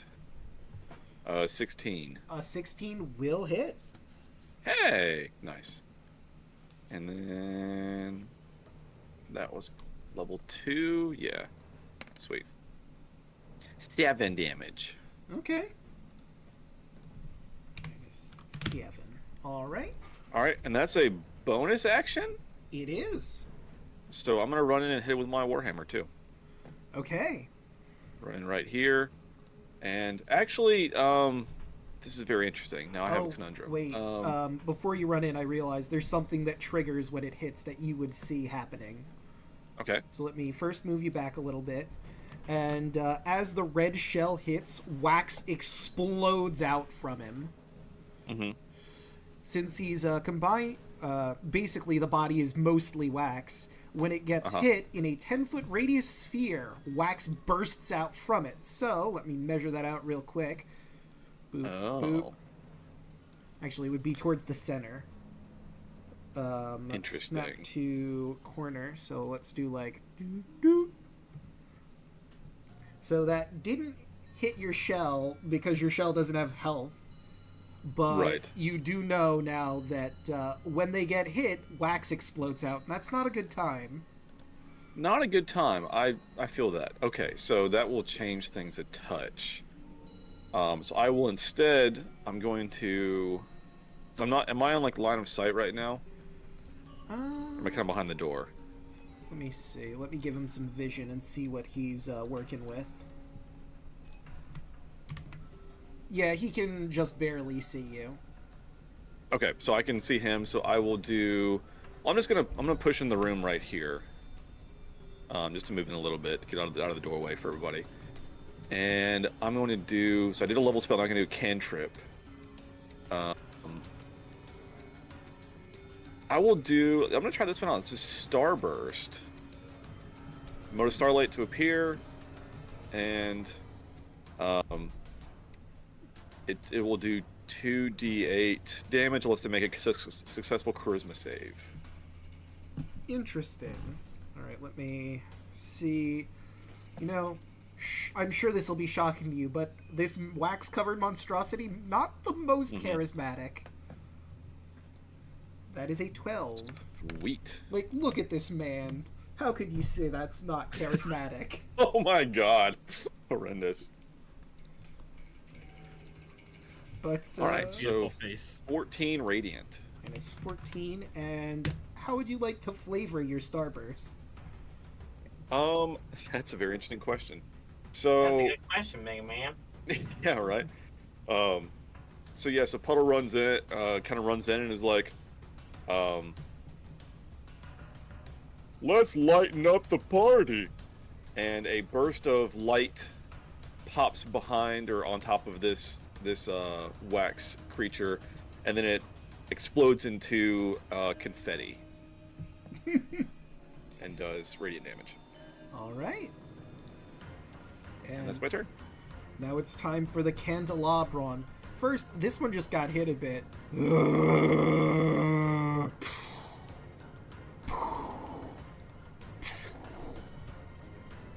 He's going to go right up to Puddles, and he's going to try and glop ya. Actually, considering... Hold on. I just realized, since y'all are just so beautifully positioned in this doorway, he might have a different strategy. Oh, hell yeah. Let's go. So, let me get the proper measurement here. And, yeah, we'll do snap to corners from his center. Doot, doot, doot, doot. So you see that 30-foot cone I've just made? Mm-hmm. Mm-hmm. That's everyone in the hallway. A wave of wax spreads across the floor as he slams his arms into the ground. And I need everyone in there to make a DC strength saving throw, or you're going to be entombed in wax. Strength saving. Any creature... All right. I have 0 on this chat. Let's go. Oof! What a shit. Wow, we're all... no. Oh, this is really bad. Friends. Wow. So, well, you are blinded, I have something. restrained, suffocating, and you're vulnerable to fire damage. Creature can break free from the wax if it or another creature within 5 feet takes an action to make an athletics check, and they succeed, or the entombed creature takes any fire damage, which will melt the wax. But you will take the fire damage because you're inside melting wax. 1, 2, 3, 4. Wow, so far... Every single person is entombed in wax. sweet. And, yeah, nope. Mr. Magoof does not do much better. You are all currently entombed in wax. TPK, What were the let's conditions? go. What was the conditions? So, you are blinded, restrained, suffocating, and have a vulnerability to fire damage. Huh. The good news, guys, is I can hold my breath, so I'm not suffocating. I'm fine. Good for you. Good luck, everybody else.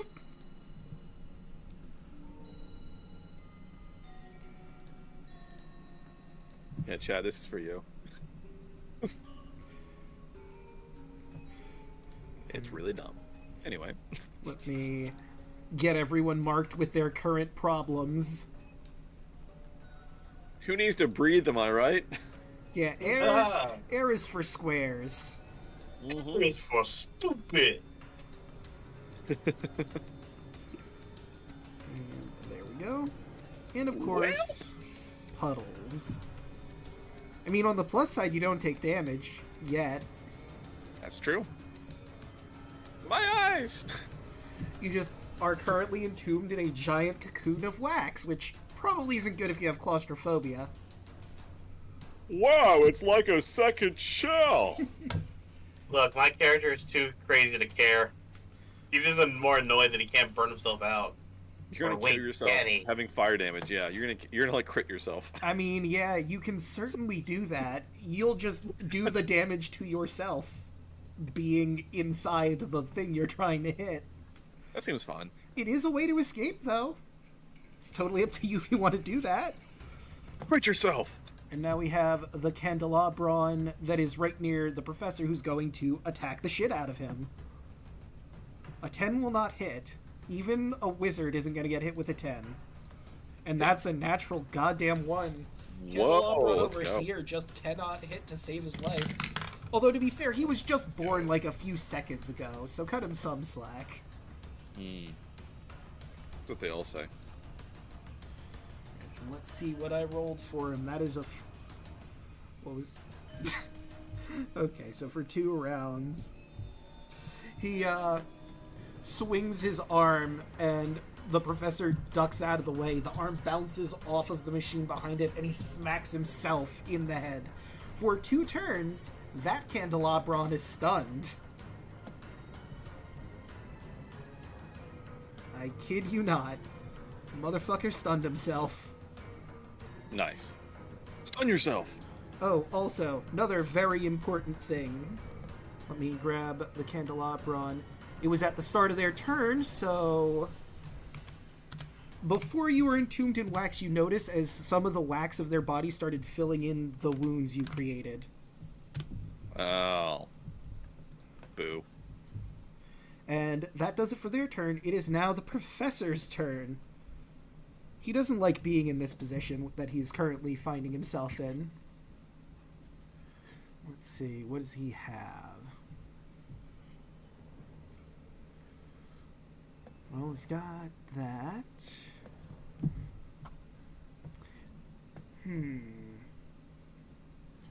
Does have that. You know what? I think he's going to cast that. Whoop! You all don't know, but Professor Augustus von Splatz has cast invisibility on himself. He's going to get the fuck out of there. That's fair. And that'll be it for his turn. Pepper, you're suffocating in a tomb of wax. Would you like to use your action to try and get the fuck out of here?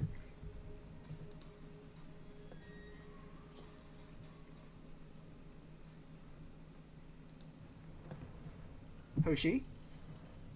Yes. You're suffocating in a tomb of wax. Would you like to use athletics to get out of it? Yes. Alright, then roll that athletics check. Well, that's a natural 1. A 1 and a 20. Holy shit. Oh my god. The duality of D&D right there, guys.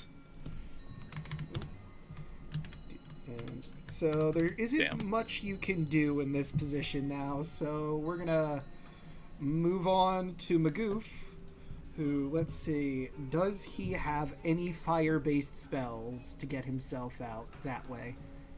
Oh, I guess just to be teacher's pet here, if you're suffocating, can you do verbal components? I don't believe you can. Interesting. Suffocation rules.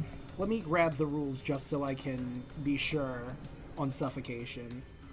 Alright, so a creature can hold its breath for a number of minutes equal to 1 plus its constitution modifier. When the creature runs out of breath or is choking, it can survive for a number of rounds equal to its con mod. At the start of its next turn, it drops to 0 hit points and is dying. If it can't regain hit points or be stabilized until it can breathe again. For example, a creature with a constitution of 14 can hold its breath for 3 minutes. If it starts suffocating, it has 2 rounds to reach air before it drops to 0. So, just so we know, what is everyone's con modifier? I have a 3. Got a 2. I have a 2. So I 3. have a 2. You have a 2. You have a 2. You said Look at you all had these a twos. 2. And what about Great. Mr. Magoof? Why, he's got a 1. Great. Boss! Yeah, boss is in a bit of trouble.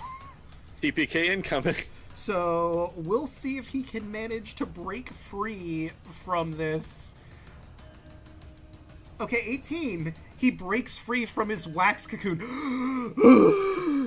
Oh, thought I was a goner. Oh shit, everyone else is... Fuck. Lucian.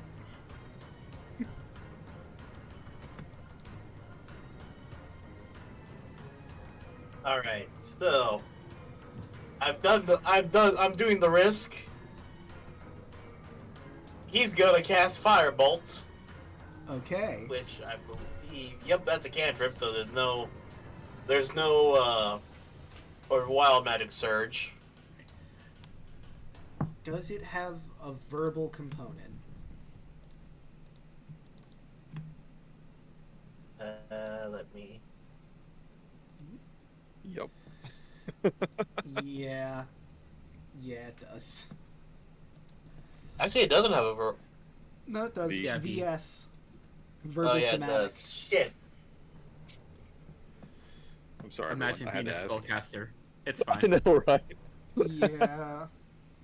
At least your spiritual weapon does not require anything else. He's just Yeah, vibing. it's just up. It's just Yeah. vibing. It can free you. And, you know, that is a good point. Could also free some other folks. Red shell myself.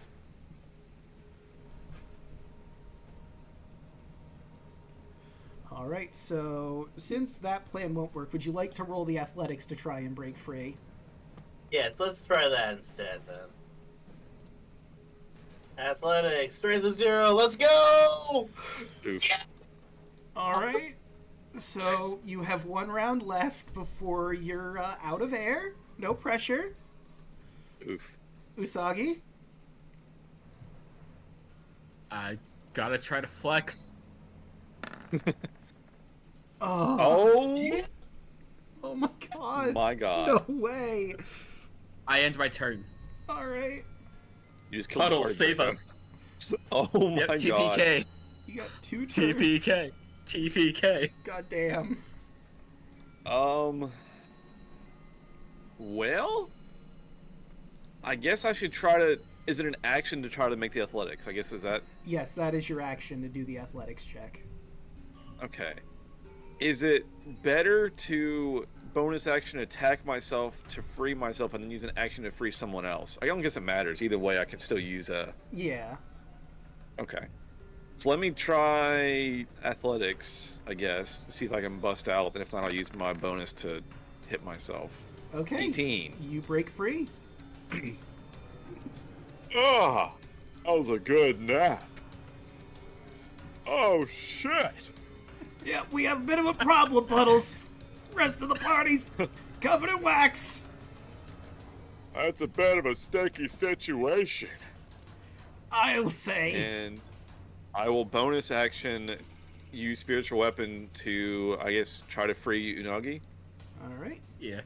I I need get to roll an attack, or? well, let me move this so I can grab your shell properly. There we go. Move that over to there, and yeah, that's how we'll do it. Okay. 17. 17 will A hit. 17 will hit. Yeah. Nice. So, All right. sure enough, 11 force. The wax shatters around your face, Usagi, and you can breathe once more. You're gonna have to shake a bit the rest of it off, but that's not gonna be an issue. You got red shelled, bitch. I'm just gonna stare at a wax part of my face, just how beautiful it looks, in a singular tear. Whoa. Alright, I guess that's me. It's action bonus. Alright. Now it's the Candelabron's turn, and they will begin to get some health back. It's going great, guys. Not finding, Nope, the one Where? up there is still stunned. Oh yeah, you're right. Why am I grabbing him? He's vibing. Rico. So let me roll a d6 to see if he gets his wave of wax back. He sure doesn't. So he's just gonna unload on Puddles with a glop attack. A 14 will not hit you. It sure won't. And an 18? Will not hit. Alright. Well, that does it for that Candelabron. It is now for Professor Von Splats. Let me take a look at That what shell he's defense, got bro. going on. Shell defense. Spell attack. Let me see. What spells count? What is the range on that one? This is the best worst character I've ever made. Clerics, man. Oh, that wouldn't work. He would have to be closer for that. He might be able to help if he wants to help you guys. Yeah. That makes sense that he would want to. You're kind of in the way of his only exit, so reasonably he's gonna want to try and get the one that's in the way gone. So from behind the candelabra, you see a splay of colors shoot out as he casts. Where are you? Where's color spray? I know you have it. Damn it. Charm person, enthrall, shatter. I just saw it. What the hell? Fear, enthrall, invisibility. Am I wrong and he doesn't have it? I could have swore he did. Oh, I see the problem. I'm looking at the wrong sheet. That would do it. That would do it. Color spray. Draco. Is he gonna... he's probably gonna cast it at 3rd level. This seems like a bit of a problem, this creature. Interesting. So, dazzling array of flashing lights. Roll 6d10. The total is how many hit points the creature of this spell can affect. I mean, there's only the one, so... creature's 15-foot code originating from you are affected in ascending order the current hit points. Ignoring conscious creatures, starting with the creature at the lowest current hit points. Creature affected by the spell is blinded until the start of your turn. Subtract each creature's hit points from the total before moving on to the next creature with the next lowest. Oh, I see how it works. So it's a sliding scale of blindness. Well, yeah. The way he has it, it only is going to hit the candelabron. So the candelabron is now blinded. Nice. I mean, you have to roll. You have to roll how much. Well, I don't think it has to like take away his hit points. It's that as many hit points as it is, and then you move on to the next one. So, like, if he had, I don't know, let's say for the sake of argument, 24 hit points. He doesn't, but just for this, and I rolled 25, I would take down all of his hit points and then move on to the next creature in the wave. I mean, I could still roll it, but yeah, I mean, you might roll not enough. Yeah, that's always a good. D10. And since you upcasted it, that's an extra 2d10, so that'll be 10d10 if you're using a level 3. Okay, oh my so God. Roll it. That is 54, which isn't all of his hit points, but I think it still blinds him. Yeah, I think he just has to hit whatever current it is, so... And he has a special other thing. The real reason why I used the color spray is he's got Razzle, When he deals an extra 2d6 psychic damage when he hits a target with a weapon or spell attack and has advantage on the attack roll. He's invisible, so of course he does. So he's going to deal that extra damage from the spell. And he's also got... Actually, no, I'll probably do Dazzle in exchange of Razzle, because he casts an illusion spell. An illusion spell first level or higher. Each creature within 15 feet of Augustus who can see them cast the spell must make a con saving throw or be... Oh, it's a double blind. Then never mind. He's blinding it and he's using the Razzle to take the damage on him. So that's a pretty hefty color spray. 2d6s of damage when it doesn't normally do damage. Alright. Interesting. Takes 11 damage. Minus 11. Is that a spell attack, though? Token. Let me see. They hit with a weapon or a spell attack. No, Oh. it's not a spell attack. Oh, then it would not work for this instance. Then never mind. He has both his Razzle and his Dazzle, and the Candelabron is just blind. Nice. Still, though, it's blind. Do with that what you will.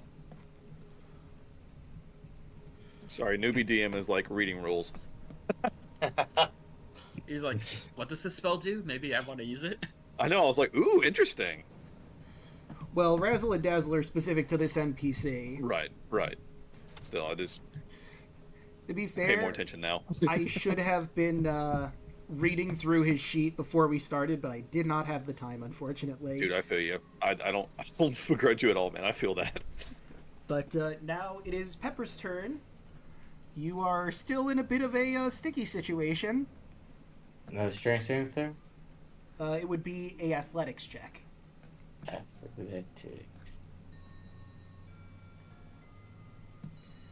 No. All right. You've got one more turn to try and get out of here, or someone can try to get you out of there. And it is Mr. Magoo's turn. He has to choose who he's going to try and crack out. He's not exactly the most athletic man, but he's going to try and bust you out of there. Actually, does he have a fire spell that he could maybe use? I don't think he does because he's a bard, but I'm just going to check again. Boy, howdy, he sure doesn't. The only heat he has is vicious mockery. That's not true. He's got other spells. I mean, can he just make like a melee attack or something to see if he can get the wax off? I mean, he does have the shatter spell, but that would do some serious damage to the people inside. Yeah, yikes. So, I think he's just gonna make the attempt at trying to break you out physically and hope that somebody else helps. Alright, let's see if I can manage. Come on, get out of there, Pepper! Nah, he's got nothing. Lucian? Alright, let's try this again. Can I roll acrobatics? Is that a thing? I don't think that would work in this situation. I don't see how you're flipping your way out of being surrounded by wax. Why you snack? If only. 9! I did 1 better? Hooray! Well, Or no, I did 6 better, but even then, I still fucked it up. yeah, that's unfortunately the last turn. So, at the start of your next turn, you're gonna be at 0 hit points and dying, unless someone can burst you out of there. Usagi, it is your turn. Oof. Alright. So do I have to use athletics, or can I, like, hit him with my sword to break him out? It would have to be athletics. Alright, let's break him out. 19. That breaks him out. Alright.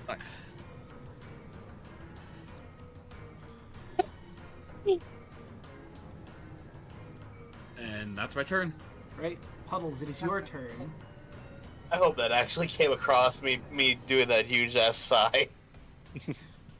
Or a gasp I of air. will bonus action with my spiritual weapon to try and get Pepper out of that wax. Alright, I'm gonna do a few things. First of all, I'm gonna group this thing together, and then we're gonna move it over to where Pepper is. Move Usagi back. And roll that attack. All right. Fingers crossed, folks. Oh, hell yeah. 26 is gonna hit. Sweet. Spiritual weapon, goat. CX. Right, a 6. You do manage to crack it a bit, and I'm gonna say that, Pepper, you have advantage on your next shot to break free. Okay. Okay. So this thing's blinded, so it can't take reactions, right? It sure can. Sweet. So I want to move. Let's measure. I guess somewhere like down here-ish. All right. I'm in range for like both this and the mage guy. Mm-hmm. And folks, it's time for Spirit Guardians. Let's go. Okay. So, Feel the pain, Draco. what color would you like the aura to be?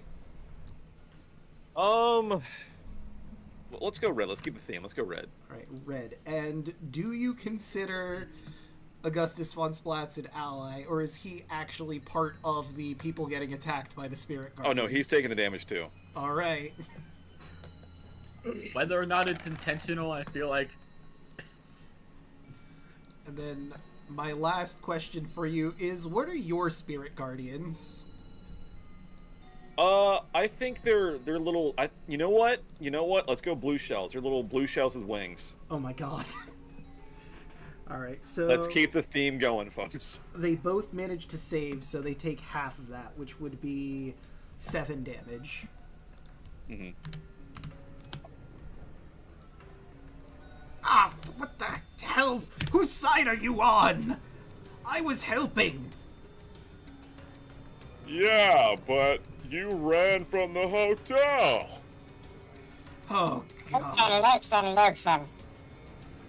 What are you, debt collectors or something? No, just here for a laugh. Ugh.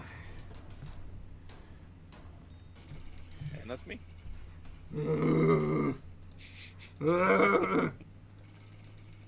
It's trying to figure out where on Earth to go.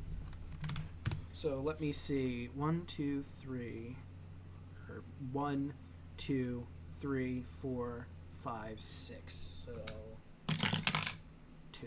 1, 2. Draco, regardless if the creature passes or fails the save, it is still difficult terrain. So keep that in mind. Okay. Yeah. And he started his turn there. Does it go off on the start of the turn? I don't remember. When affected creature's speed is Yeah. halved when it. Okay, so roll the damage again. God, yes. All right. Spirit Guardians. All right. Right, and he's got to make 15. a wisdom save with his big meaty 0 in wisdom. Hell yeah. Yeah, he takes that full 15.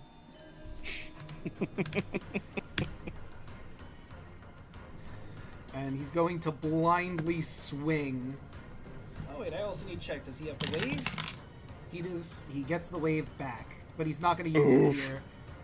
He's going to try and glop Usagi. An 18, I do believe, hits. He's blind, so it's disadvantage. Oh, you're right. So that's an 11, which does not hit. Damn. So that is a 17, though. That will hit. Alright, so you're going to take 9 bludgeoning, 5 fire, and I need you to make a con saving throw or you're getting burned by the wax. Hell yeah. Okay, you're fine. You feel the wax begin to, like, touch your skin and it really burns, but you manage to wipe it off before it becomes a serious threat. You almost had a dot. That would have sucked. The other candelabra, still very incapacitated.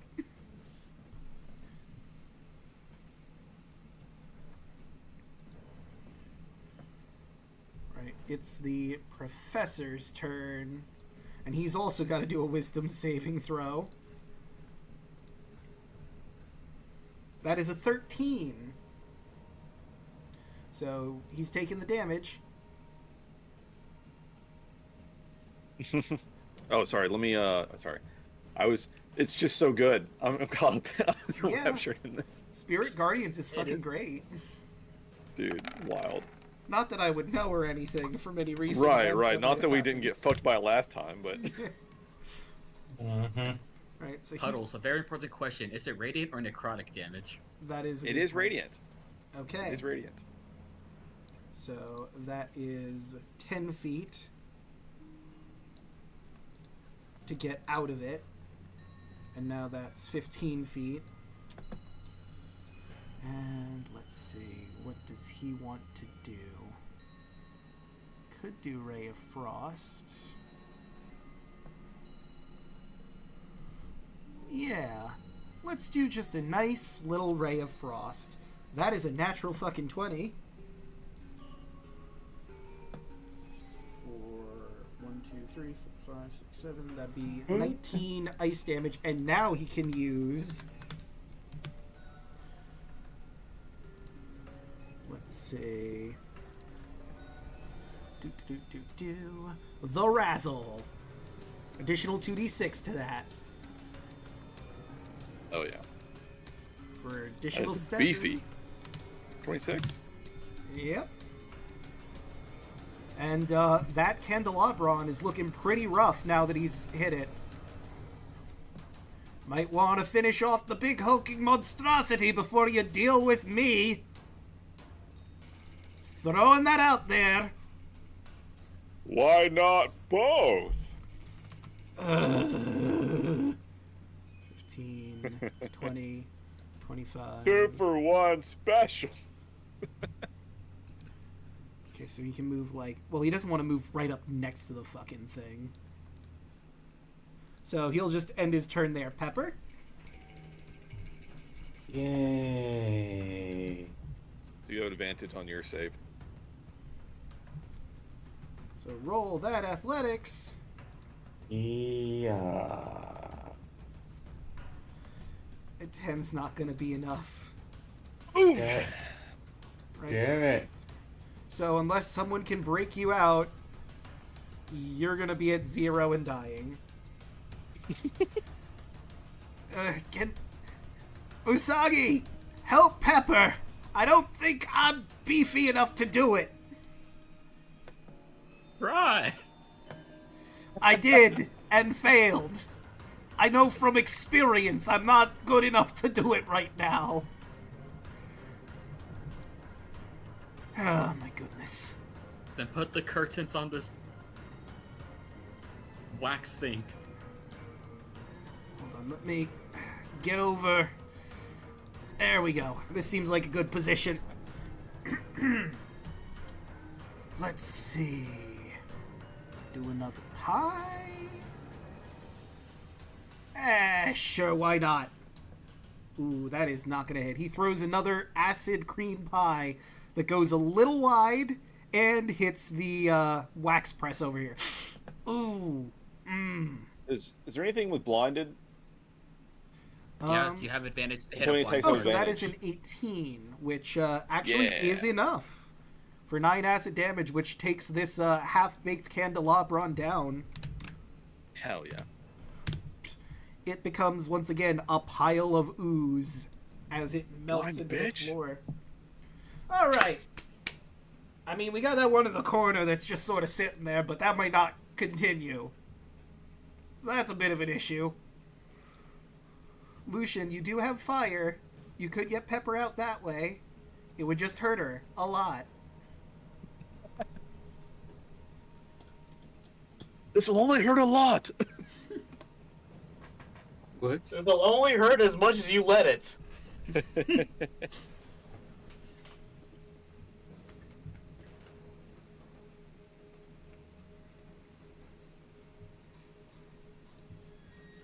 You know, it's great that Hem isn't here for this. Could you imagine if Hem got in there and you'd have to set him on fire? Oh no. That's awful. Yeah, Yeah. that would end him. Probably in one shot, even with a low roll. So I can move, right? So I'm just Yeah, you taking- can now move, because you're out of the wax. looks and just comes over here. And just because he wants to end this fucker, he takes a deep breath. Oh,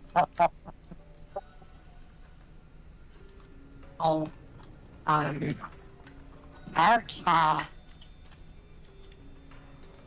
Lets out a massive burp.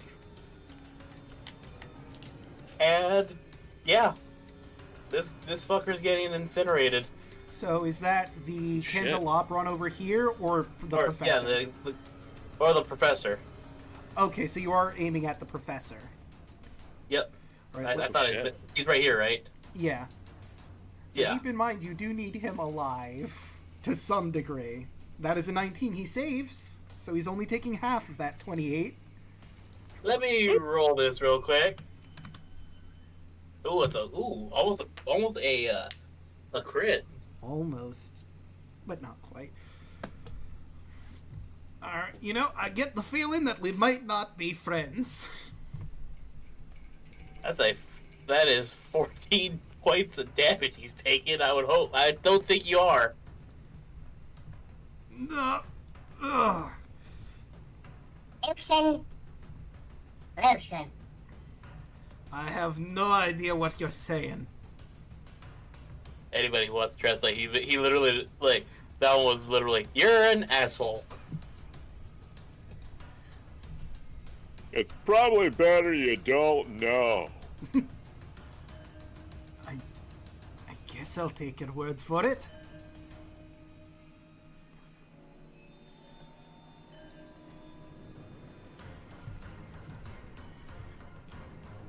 Alright, and now it is Usagi's turn. Alright, move over. Action.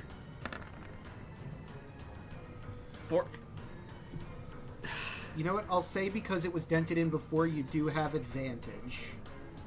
Okay, that's a 26. Because that damage isn't going to go away after the first fit. The 26 does manage to break Pepper out. Alright. You okay, dear?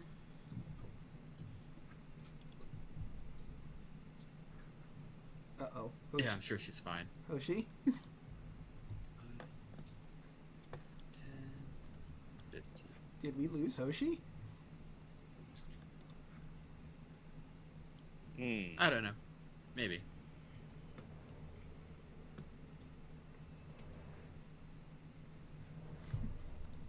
So I'll use the rest of my movement to get right up to this guy. And action surge. Now, are your attacks non-lethal? The ones you're about to make? Yep. Okay. Bonus action. Fighting spirit. Ooh. You can give yourself advantage on weapon attacks. Okay. Yep. Advantage. Right, true. Alright, first hit. Yeah, that's gonna hit.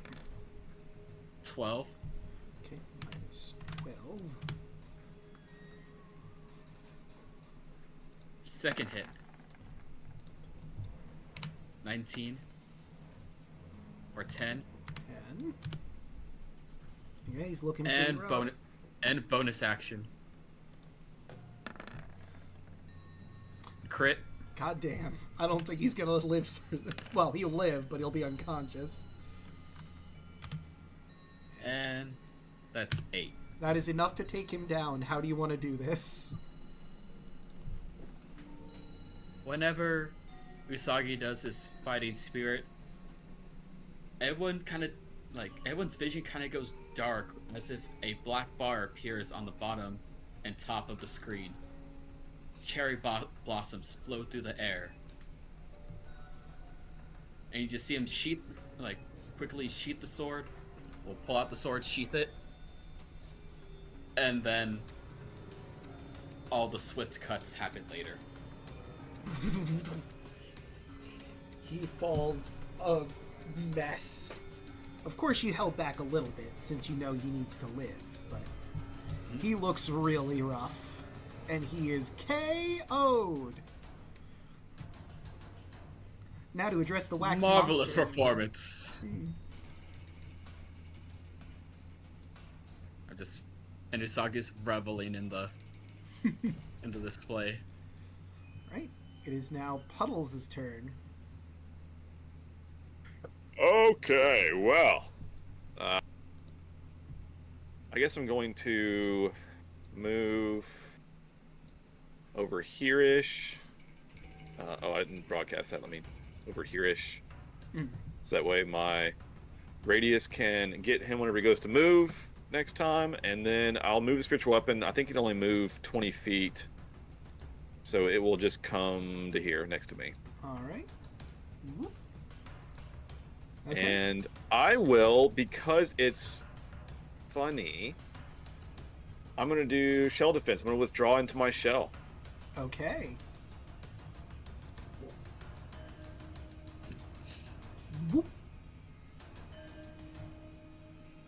I don't really have... Maybe I do have an icon for shell defense. Hold on. Let me look for a sec. That could work. Okay. So the really dumb thing about a cleric turtle is that I can pop Spirit Guardians and then do shell defense and get bonus or advantage my constitution, like all of my saves and stuff. So like... Oh my god, that's disgusting. It's really dumb, and I'm sorry everyone that I did this, but I couldn't help myself. You are fine. I mean, I literally just cast Fireball in a room, so I don't think that I have any room to complain. Classic. But it is the Candelabron's turn, who is stunned. But this is his last turn of stun, so... And he will take Spirit Guardians. He sure will. That is a... Good old Spirit Guardians. Only a 7. Takes half. Okay, so half of that would be... 3? Yeah, well, 4. 4? Because we round up. Thanks. And then plus 10. Right, and it is Pepper's turn. You are free! Finally. She steps into the room. And which character sheet at?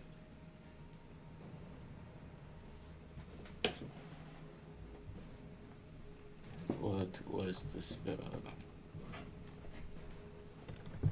I don't know.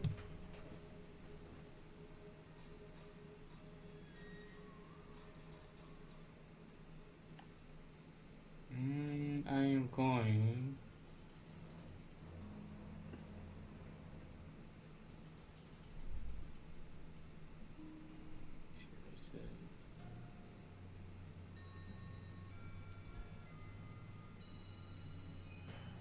I cast Disparate Whisper at level 3. Ooh. That is an 8.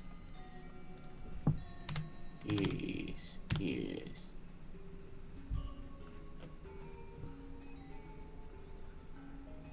User's reaction moves far away from you as its speed allows. Well... I mean, he's already at the corner of the room, and moving that way would move him closer, so all he can really do is move to, like, here. And that will be...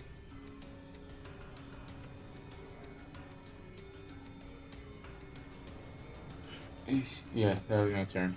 Alright, now it's for Mr. Magoof. He's gonna move... Did the Capelabron move at half speed? Because it was in Spirit Guardians? That's true. Let me see. So that would be 10 feet to there.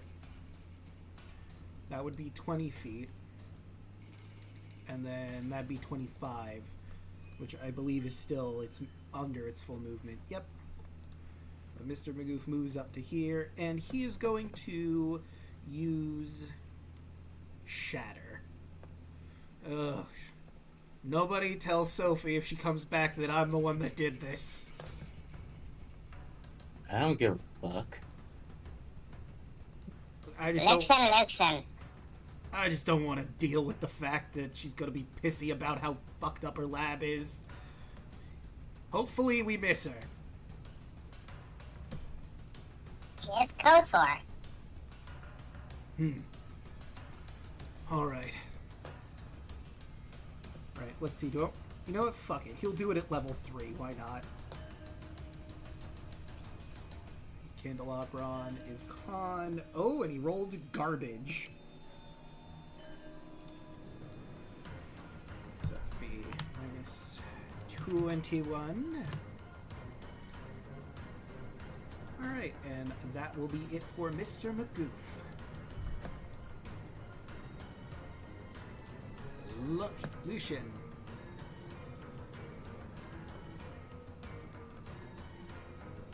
Lucian's gonna follow suit, actually. At this candelabra.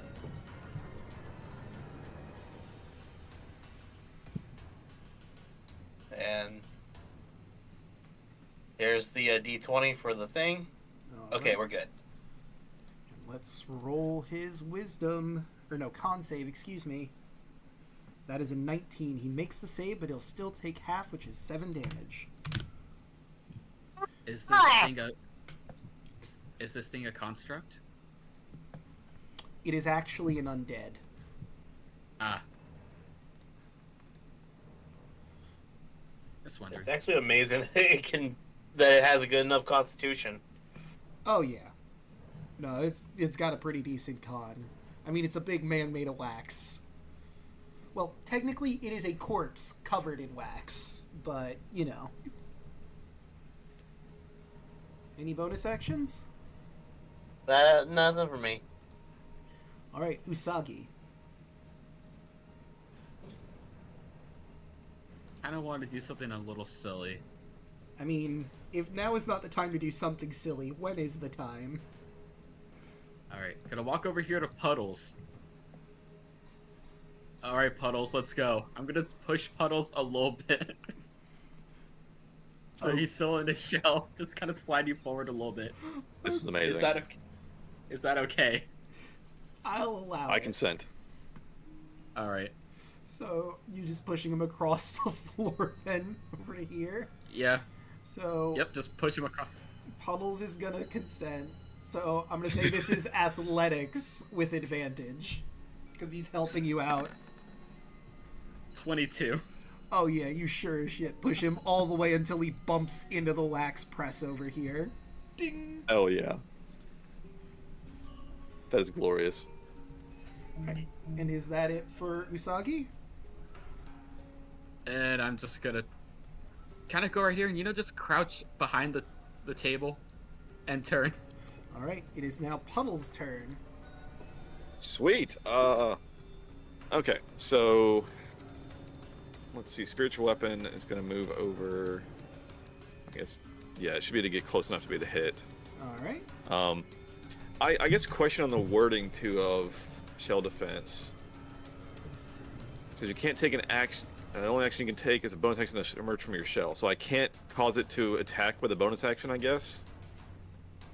Yeah, I mean, you used your bonus action to move it. You can still use your bonus actions. Like, if I can still use my bonuses? Yeah, you can still use your bonus actions because it says you can't take reactions, and the only action you. Oh wait. That's what it's odd because like, spiritual weapons kind of doing its own thing.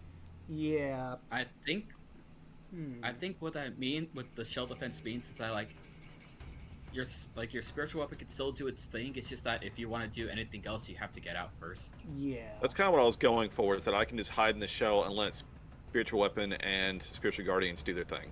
No. Yeah, that's how it works. Okay. So as long as you're in the shell, you can't do anything else until you emerge from the shell. Yeah. But since those are already activated prior to you going out the shell, you can actually use your bonus actions and stuff for it. Okay. You okay with that, makes Draco? sense. Yeah, that makes sense to me. So, Okay. The shell So can- I will remain in my shell and let spiritual weapon attack the monster. Alright. 12 probably won't hit. Yeah, 12's not going to do it. Okay, well, that was my attempt, and I'm in my shell, nice and cozy, and Spiritual Guardians are still up also. But it is the Candelabron's turn, which means you get to roll that damage again, and he has to make a save. Damn straight.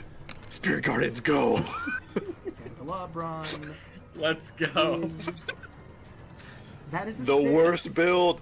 The worst. Even the best build. This is a pretty disgusting build. It's pretty great. It's the worst. It's the worst.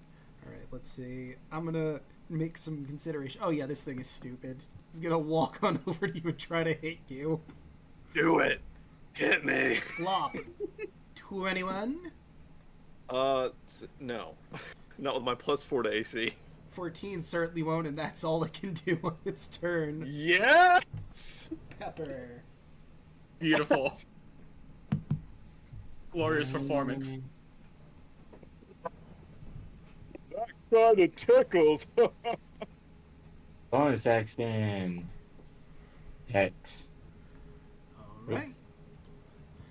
And what stat would you like to give him disadvantage on? Let's go with strength. Good pick. And let's do some Eldritch Blast. 12. 12 is not going to hit. 22. That, on the other hand, absolutely will. For 12 force damage. All right. And you're adding the charisma to it, right? Yeah, it's already added in. Yeah, it's already changed it. Okay. To add it. And you already did the hex damage up there, so I will take an additional 2 off. And that is my turn. All right. It is now once again Mr. Magoof's turn. Gonna move a little closer. He's gonna use an action. I don't know if you can even hear me in there, you worthless sack of goop. You can't hit Puddles, he's too dense. Why you think I hired him? He's solid as hell. That's me, dense as hell. And even more vicious mockery. Alright, let's see. A wisdom saving throw, I believe it is, for the Candelabron. That is a 4. He takes the full 8, which I'm really upset. Mr. Magoof has killed so many things. That's fine. Yeah, in the words of Matt Mercer, how do I want to do this? Yeah, Hey, the good thing is that we're not playing for XP, so. it's true. Mm-hmm. You watch as it just dissolves in disappointment in itself. And that takes care of that. Alright, Pepper, you have the schnozzling, right? You gotta fix it on him. Well, you're gonna have to break it out of the candy first. Dealer's choice if you wanna try to, like, suck on it until the schnozzling comes out, or if you want to try to just peel the candy off. Dealer's choice. Her eye twitches as she starts walking over to her. And you just see a giant scythe just comes out as she just slowly chips away towards it. Right? And as you eventually break out the schnozzling, white and red, it immediately lunges at Professor Augustus von Splat, and he becomes, almost immediately, it's quite the sight to behold, as the tendrils worm their way into his nose faster than anything you've seen before, and immediately clown makeup starts to appear on his face out of nowhere, as he is, all like you, a corker. He's in a bit of a daze, though, so if you wanted to try and loot him while he's still recovering his senses, you absolutely could. Yep. I'm definitely looting him. Let's see. He doesn't have much in the way of magical items, but he does happen to have 62 red tickets on him. So 62? 62. Ooh, split that shit. Mm-hmm. Or, don't, whatever you want to do. Sorry, wait. I had a snack moment for a second. Much like Frosty the Snowman, I emerge from my shell and go, "Happy birthday!" Ah, you're solid like a rock. Luxon. Let's see. 6-2, bad, 4. All right, guys. Now My shelled friend is a. Oh, I was gonna say that my shelled friend was a delightful performance. Huh. It's my favorite party trick. All right. Kids love it. All right, we should really get out of here before Sophie comes in and sees the mess that her. What happened to my lab? Almost as if on cue, Sophie immediately walks through the door and sees the carnage left by Splat and your battle. Who did this? Magoof is just gonna point to Professor Von Splats and hope she doesn't notice the rest of you. Specifically Pepper. She's really hoping she doesn't notice Pepper. Well, Kokor. it's like Lucian said. You see, we were testing out one of your new schnozlings. The super schnozlings work great, by the way. He's right over there. He came in here, threw the place around. We tried to defend the lab as best we could, but the idiot obviously and very clearly released some of your candelabrons, which are so great, by the way. Let me just say, wonderful, very difficult fight. But good news is, yes, lab's a mess, but you now have a subject who has been infected by one of your super schnozlings that you can study and examine. I mean, he's got to go to cloud school, and who are we to say what you do with him? I mean, I'm not a medical professional. I don't know what has to be done. You do. If you want to beat him up a bit, that's your prerogative.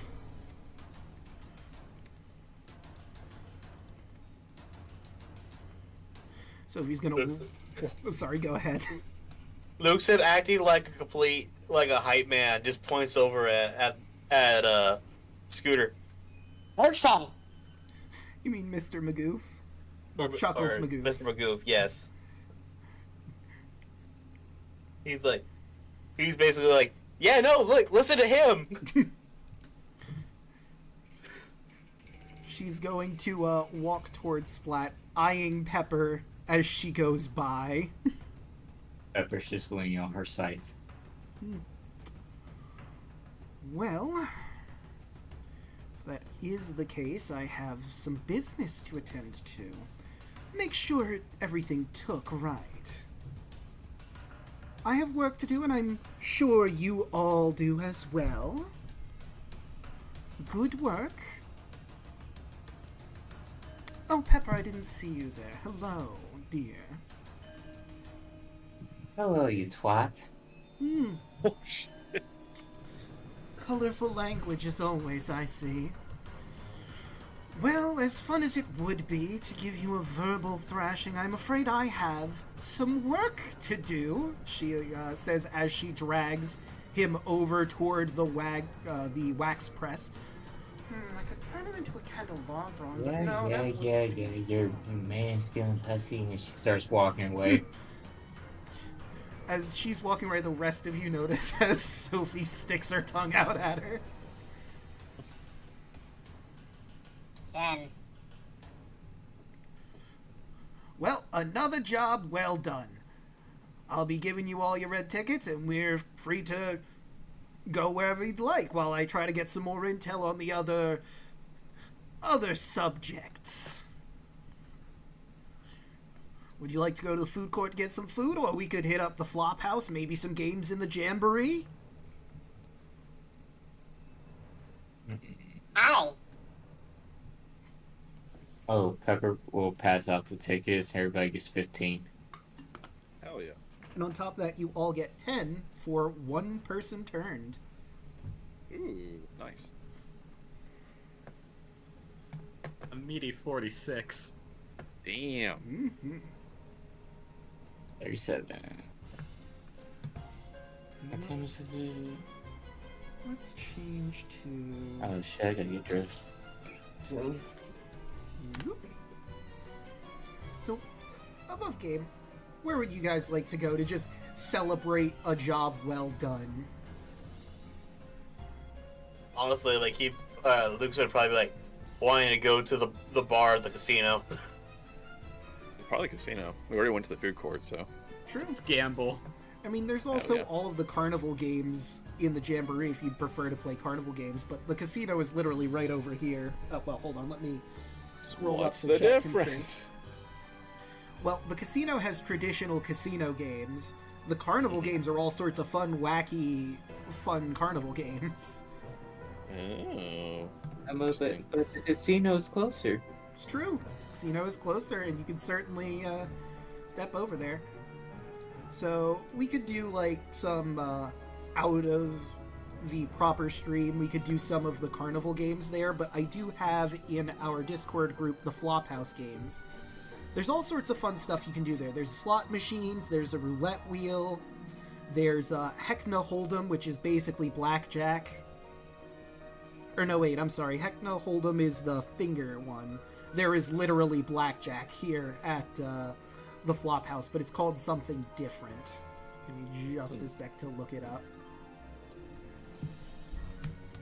So we can either end this by having you guys play whatever game tickles your fancy in there for some more red tickets, or we could just end here for the night.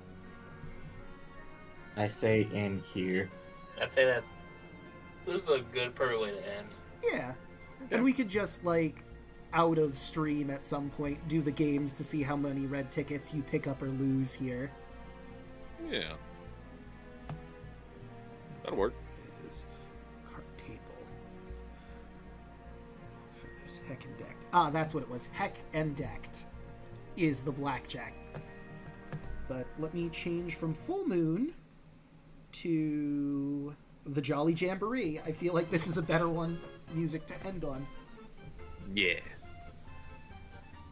And that, ladies, gentlemen, and everyone in between or outside of, is where we leave the welcoming crew.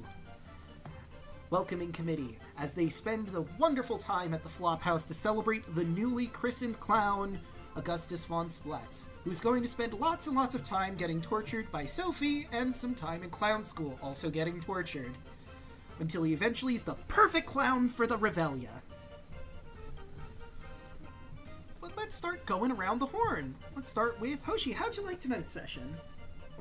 Oh, I enjoyed tonight's section. I had fun.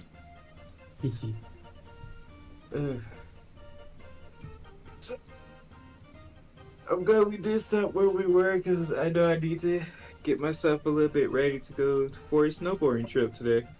Oh, have fun. Nice.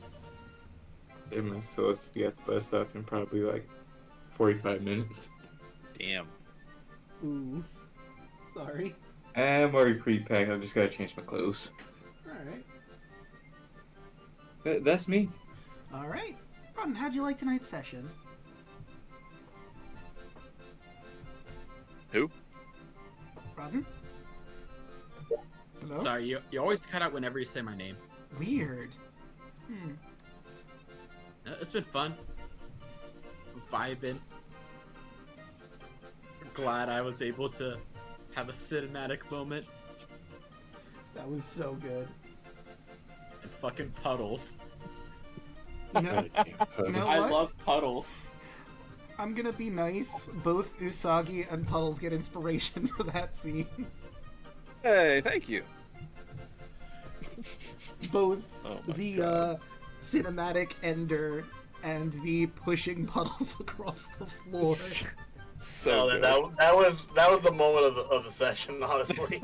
It was. Listen. We have the fucking puddles with a mobile nuke. Exactly. What? I know what I did. Tactical nuke Puddles. Let's go. Now you just need to have a Pepper right on top with the scythe and just smack shit while she go. Oh my god. We need flying puddles, but that's me. Yeah, hop on, guys. Alright. Deluna, what do you have going on? Hello. Deluna13. You can find me on Twitter at Deluna1338. You can find me on Blue Sky, Twitch, and YouTube at Deluna13. Saturday's still on, or maybe Hmm? not this week, next week. Yeah, right? we could. Actually, that's a good point. I was gonna ask about that. Did you want to start this week or next week for Saturday? I might be able to do it tomorrow. That shouldn't be too much of an issue. All right, then yeah, we could try to do tomorrow. I've got work in the AM, so it shouldn't be an issue. Yeah, because the Medilog is going to continue, ladies and gentlemen. We are just going to have to take it like a few days earlier because I cannot really do Mondays anymore because I have to get up at 6 a.m. on Tuesdays. Eesh. Ooh. Always Yeah, fun. the joy of living an hour away from the school you go to. I feel that. Yes, Tuesday you'll find me once again in the Revelia, but in our normal setting here in this insane clown world. I'm excited about the next session, honestly, because we left it on such a good end. Yeah. We'll have to see how that fight against Snout goes. Could go either way. Then Thursday you'll find me and Drago for part 2, most likely of 2, unless we decide to go. He decides to go do a 100% thing for Kingdom Hearts Point 2 Fragmentary Passage, Birth by Sleep. It's a bit longer than that. Boogaloo. It's Kingdom Hearts 0.2 Birth by Sleep, a Fragmentary Passage. Wow. Electric Boogaloo. There it is. You could just call it what it is. Aqua Fights Depression Simulator. Yeah. That's actually the stream name for next week. Nice. Yeah, pretty much. See, I was gonna... We ended and we kept hearing Aqua's inner voice. No one wants to save you. You're going to be trapped here forever. Did you even have friends? It's like, Jesus, lady. God. Chill out. Also, interrupted me. I was gonna say that whole title name and add featuring Dante from Devil May Cry and Knuckles with new funky mode. Might as well. It's already that long. Goddamn. Hell yeah. Actually, that we should actually add that featuring Dante from Devil May Cry. It's Sora from Smash Brothers. Yes. Oof. See, I could see them adding Dante to Kingdom Hearts. Would be hilarious. And he'd be out of place, but I could see them doing it. No, he literally comes in. What the fuck is this? Where the fuck are the demons? The what? Where are the devils? What is this nonsense? It's a Heartless. A what? Can I shoot it? Anyway, so hopefully, assuming that everyone can get off, next Saturday might be the return of Power Rangers Cyber Strike. Definitely keep an eye out on the socials for that. We will announce that officially if we do. Especially, I'll retweet Twitch's thing on mine. This was a blast. I hope you guys enjoyed the character. I'm like, this was fun. Yeah. Yeah, I liked it.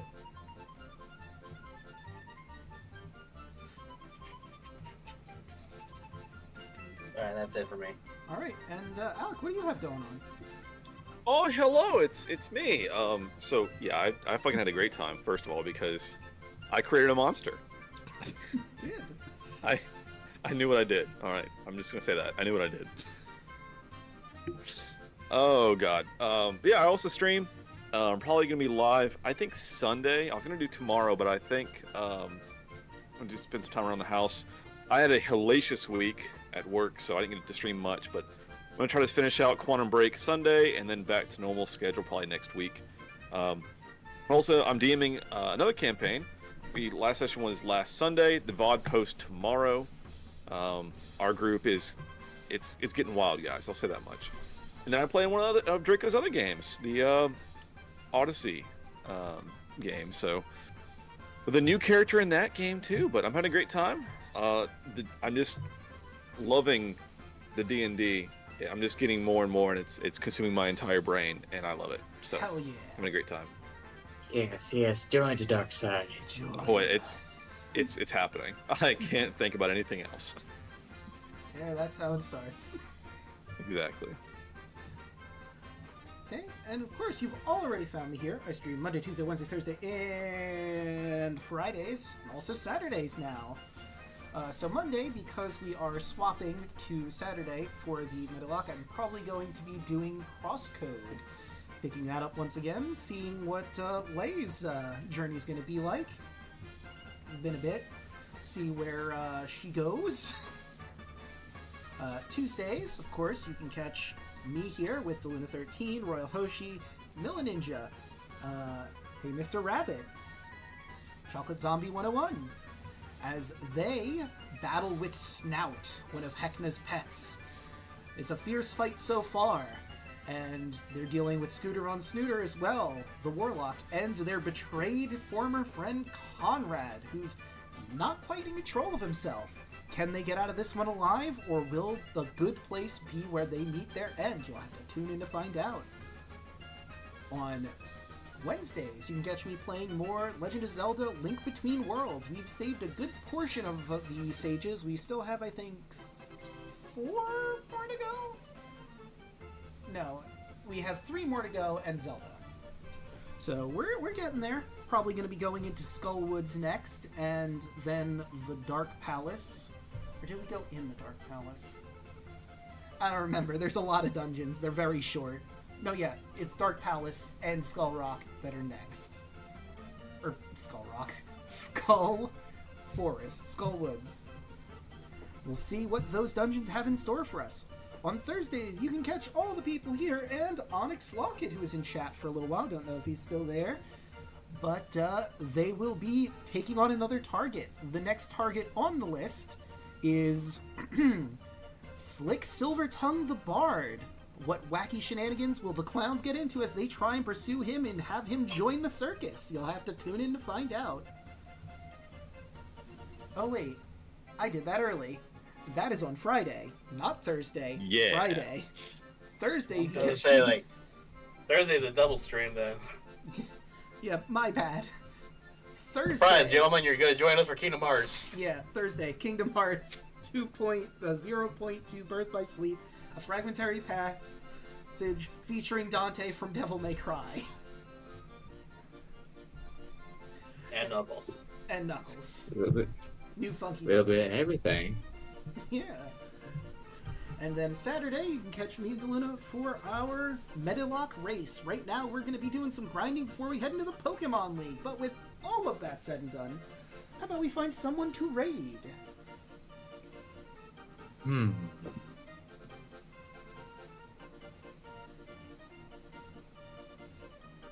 Who is live? Let's see.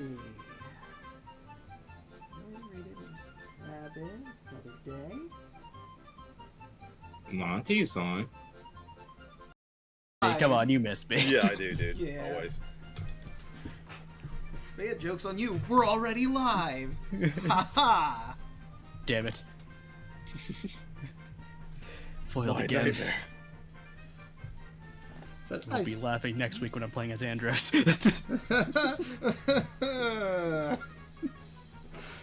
You're a monster. I know I am. Yeah. And we're gonna make you even stronger. I mean, if you guys watch the show on Tuesday, you know, Argyle's gonna kill that clown or die trying. His whole thing is to try to kill Hecna now because he did the ultimate fuck up in his eyes. I can't believe you want to kill Hector. All he did was turn your cousin into a clown. Everybody loves clowns. Yeah. Fun fact, You Andros see- sticked his head into the Revelia for 1 second and then just said nope. So Hecna, he turned this guy into a clown. Funniest shit I ever seen. Yeah.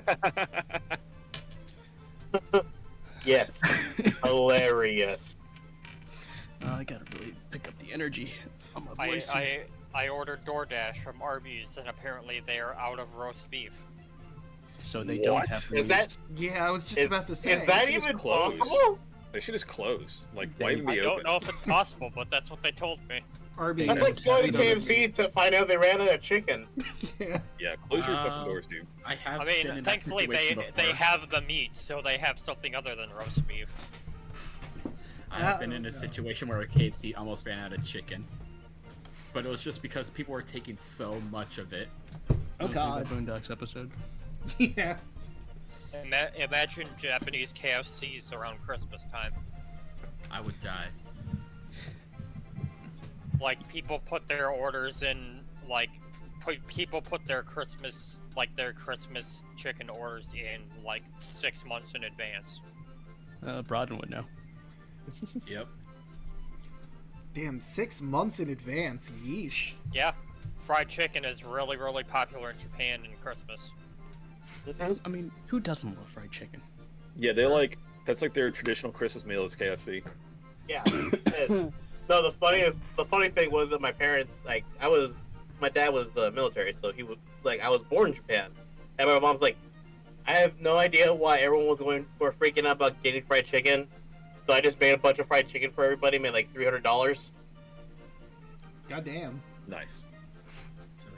That's called good advertising and good business. Get that American Like- fried chicken. Here's the best part. This was $300 back in '94, so Yeah. or '93. So it's like that was a lot of money. Damn Guys, do it straight. again. Vetus.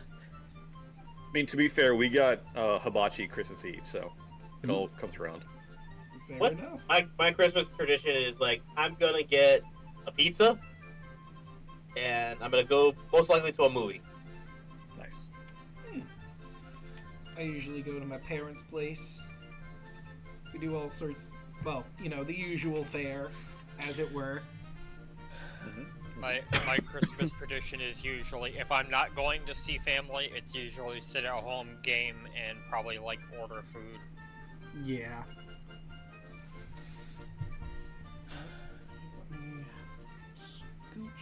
You get to that age where Christmas doesn't, like, not to say that it doesn't mean anything anymore, but like the meaning transitions as you get older and you get out of being a kid and get into being an adult, where you realize, like, as a kid, yay, presents, blah blah blah. As an adult, it's like, okay, yeah, there's family and stuff like that, but at the end of the day, Christmas is just kind of another day.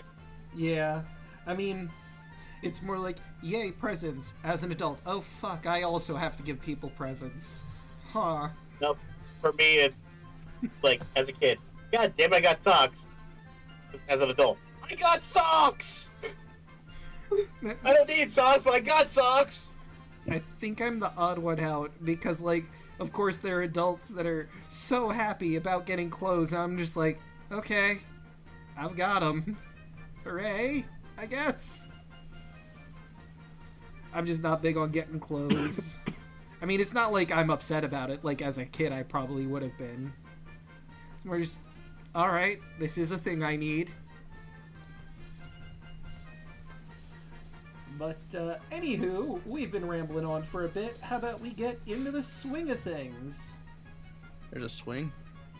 Oh, yeah. And I Sex need swing. to change someone's tokens. What is with you today, dude? What is up with you? Yeah, I think you mean every day, to be fair. Let's see if I can. you said not me, man. You've been gone for a week. That's what happened. Yeah, I have been gone Yeah. for a week. Yeah.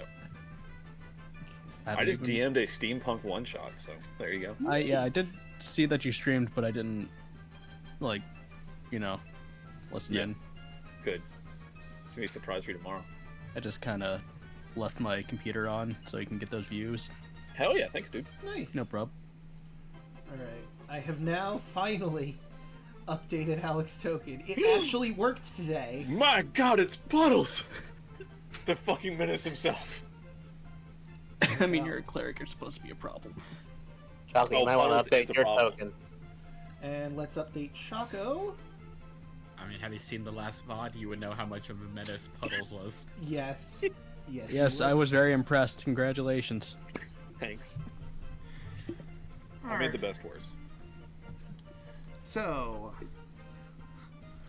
of course, we have a recap to do, given that some of our party members are limited in what they can say. Hekna has sent someone over to do the proper recap. Alright.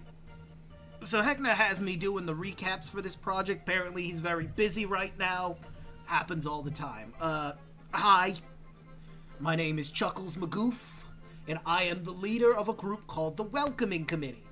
See, Hekna has my group find groups, people, that he thinks would make good additions to the Revelia, or being too much of a problem and need to be dealt with. We turn them into corkers, into clowns. I don't know how many of you know gobbledygook or not, but it's gonna happen again. By either convincing them to join or beating them into unconsciousness and forcing a schnozzling on them. You probably don't know about them either, huh? See, schnozzlings are these spider-like creatures that climb into people's noses and turns them into clowns. I got one.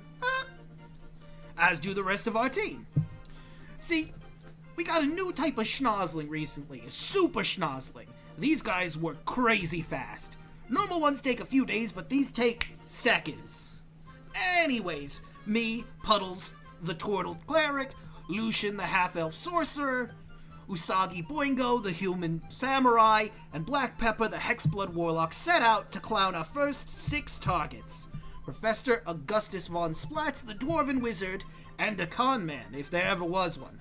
See, he got into some funny business, stealing bananas from monkey and amalgamations, selling Locke some bad magic item that cloned the bird, and we dealt with a fake one, got some good items, including a scroll that helped us locate the Dwarven con man and Sophie, the Chandler of Flesh's lab.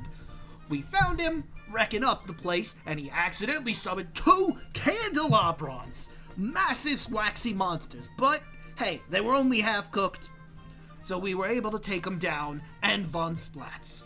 As we got him fitted for his new nose, Sophie came in and was distraught about her lab being a horrid mess. However, thanks to yours truly, we were able to convince her to focus her rage on running experiments on Von Splatz.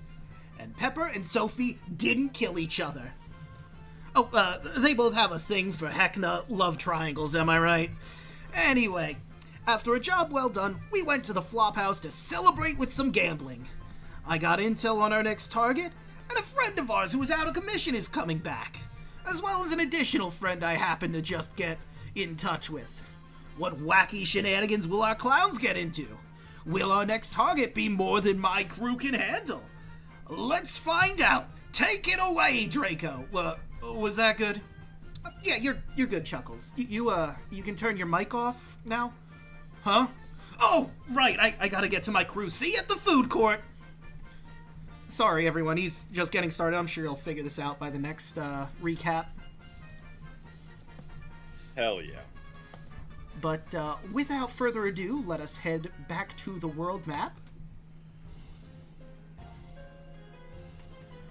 And, of course, as is tradition, you're going to be meeting Chuckles Magoof at the food court for a briefing on your next targets. So, you see Lucian, like, walking out of the casino, literally counting his tickets like dollar bills.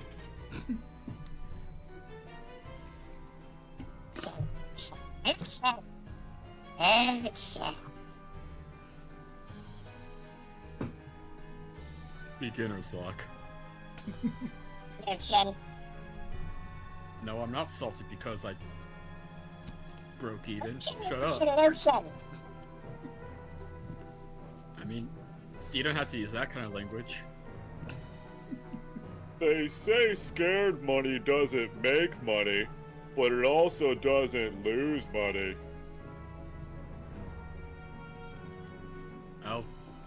I'll win it big someday. Sorry.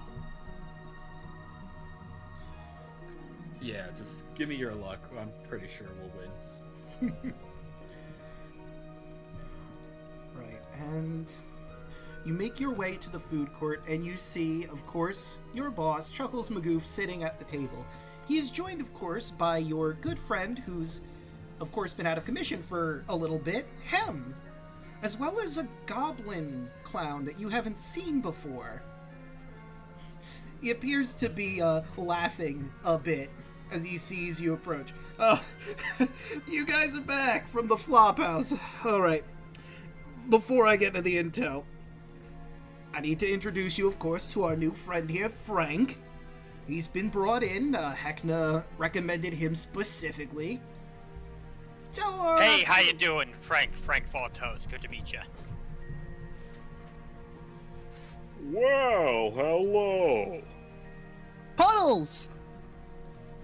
And you see him just climb on the table and just give you a big old hug. Fred, there's my little buddy. You do that, and Frank is just, hey, easy on the merchandise, okay? I just had this dry cleaned. It's so good to see my friends again. Wait. Yeah. Can we circle back to that? We have dry cleaning here?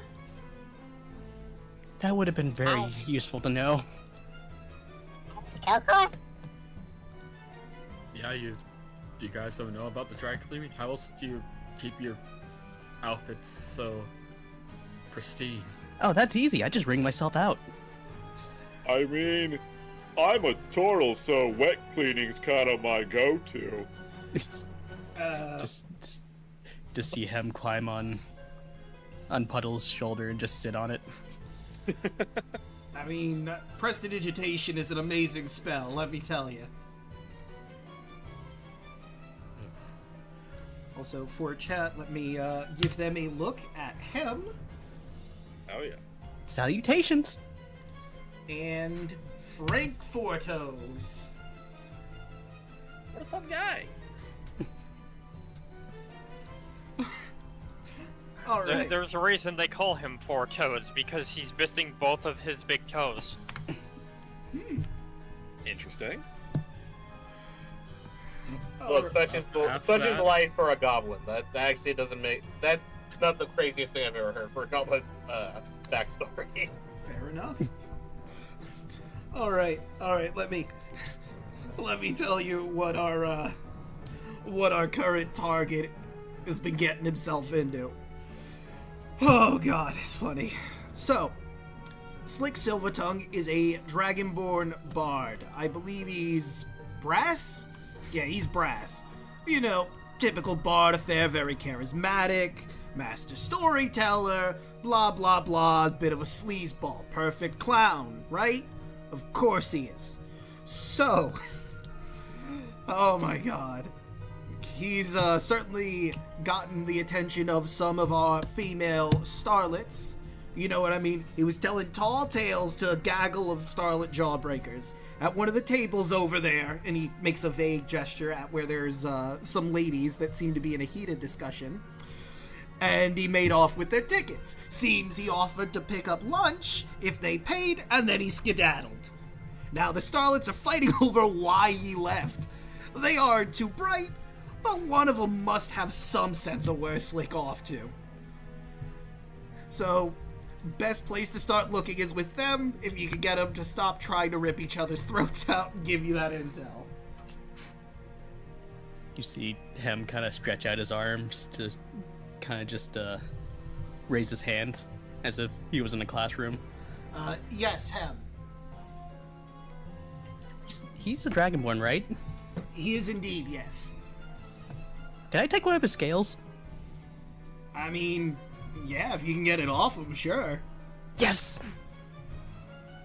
Oh, actually, you know what? Now that I think about it, are brass the ones that breathe fire? You might need to dip yourself before this one, but I don't know when you're gonna encounter him, is the thing. Does anybody have water? Gibson. Oh, you do? No, he's kind of a fiery guy. Luxon looks over at at him and just hands him the water skin on his side. Ah, perfect. Oh, that. He kind of just uncorks it and then he just splashes it on his face. Okay. I was gonna say you should maybe wait till before you know where he is, because that might dry up. But you know what? You do you. It's always fun being wet. By the way, those 3 Lucians were. How do you think I keep my voice as good as it is?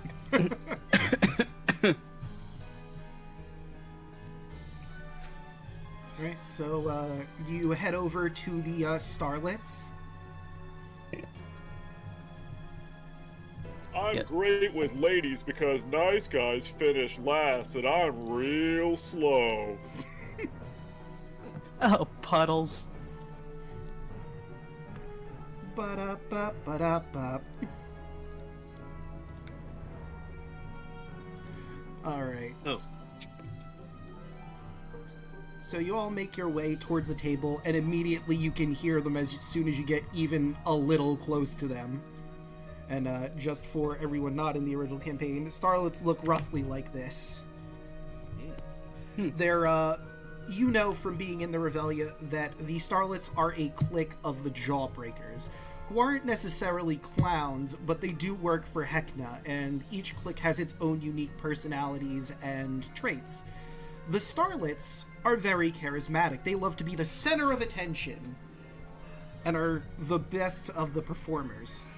Other ones, there's of course the Strong Arms, who are big, bulky strongmen, the Dweebs, who are smarter, and the Vogues that are all about fashion. But these ladies are in a very heated discussion on why would Slick leave them. Well, it's clearly because of your poor attitude. My poor attitude? He left because your nose is too big. Too big! Clearly, it is your butt. It's too small. And they're just bickering in that general affair. Picking on each other's physical problems, personality issues, and they just go on and on and on, and they don't even notice you walking up to them. They're kind of fighting each other physically as well, but it's not like they're not trying to kill each other with these punches.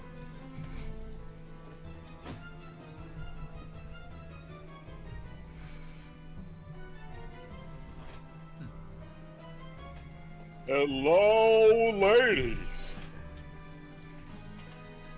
Well, what the heck do you want? Can't you see we're busy with something?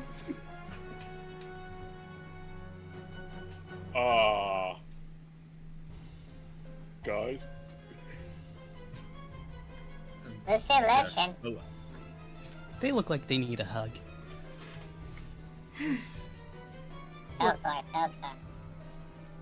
Look, if you're not gonna help us out, you don't need anything scram. We have to figure out who's responsible for making the pretty Dragon Man go away. Maybe we can help. We're actually going to be trying to find him ourselves. You could ask him why. Does anyone remember where he went? They discuss for a little bit, and one of them chimes in. Actually, yeah, I saw him heading over toward the Big Top. I don't know why. I figured he was going to first pick up lunch, and then maybe we'd all go, but maybe there was something he had to hurry and do. I guess he dined and dashed, huh?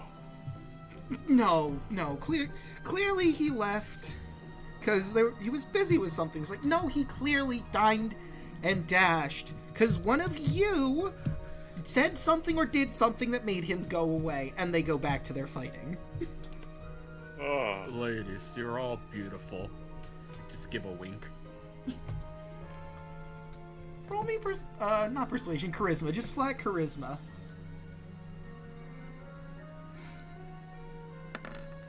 11.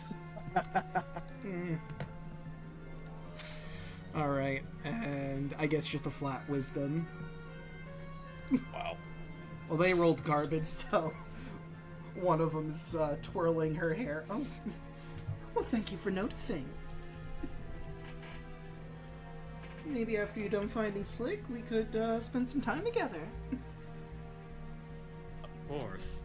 I have such a wonderful idea for a show that you would be perfect for. Ooh! But what about me? I'm amazing! She's just okay! And immediately they're back at it. Isagi's just gonna adjust his coat and just be like, "Gentlemen, we have our target." Alright, the next stop, the big top. I wanted so bad this to be like, hey ladies, I can hold my breath for an hour. But, you know. I mean, It yeah, just you can. didn't come up. Not lying. That is the truth. Does Hem or Frank need to get any supplies before? Oh yeah, that's true. Did any of you want to go and grab anything before you head to the big top proper? I mean, I'm assuming that some of us have tickets. Yeah. Lucian definitely has tickets. What do we got- He has 50. What we got access to. So, whatever your backgrounds gave you in gold is what you have in tickets, just for sake of ease. Okay. What, the food court stuff? Yeah, so you can, of course, everything that's available in the Tuesday shops are available here as well. There's the food court and then the lost and found for Yes. your inventories. Or you could also go to the souvenir shop if there's something there you want to get, but the big ones are, of course, the food court and the lost and found for stuff. Which reminds me, I didn't roll for just armor, because that was before we got started, so I'll do that while everyone's deciding. You wanted Splint, you said, I believe? Yeah. Okay, so let's see if he has found any Splint yet, or anyone's turned it in.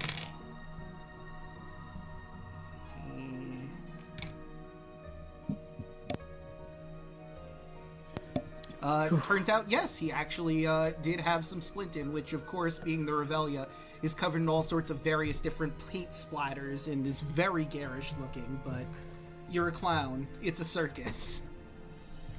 That's okay, I'll just put my robes above it, and I'll take it. Fair enough.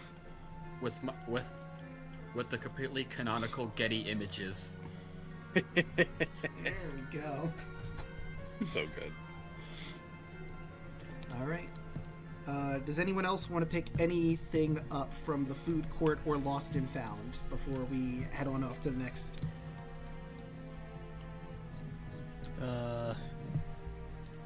I'll be okay.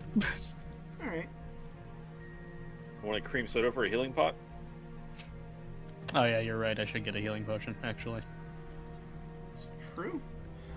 So if you look at our notes, you should see the food court, and you should be able to scroll into Felix's elixirs and see what everything costs and what they do. Cream soda potion is basically a heal pot, but if you use too many in a row within an hour, you need to make a con save. Or you become gassy. You need 4 plus 4. That's kind of weird for a construct. Yeah. I mean, I'm gonna say, because it's magical, it still works. It's a very bizarre feeling for you as a construct. Do I just turn into a balloon? Is that what happens? Pretty much. You're a bird, you can't burp. You just pop. You become queasy and you have disadvantage on con saving throws, but that's only if you drink like 4 cream soda potions one after another in an hour. Which probably won't happen. Or you can get yourself some Wagyu beef. It's the same thing, but It's doesn't true. have the disadvantage. Or That's corn true. dog. Yeah, corn dog's the best. Corn dog is just Okay. a corn dog. It has no benefits aside from being a food ration. The Wagyu... One potion, please. Alright. You are now the proud owner of a cream soda potion. And like you said, you could get a Wagyu beef, which is just a common healing potion. And then... That's right, it's not Wagyu, it's Wagyu. Yep. the worst.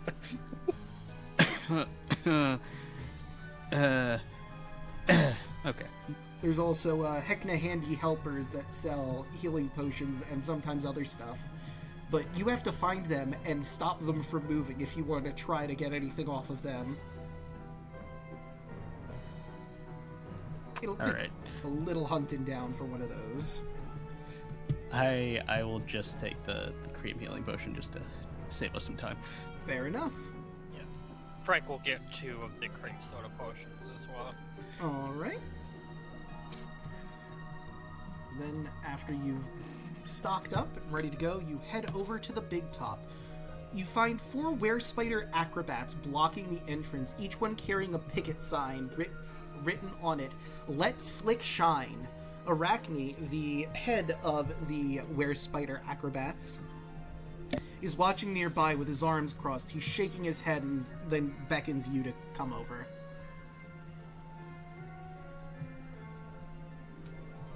What's all the ruckus?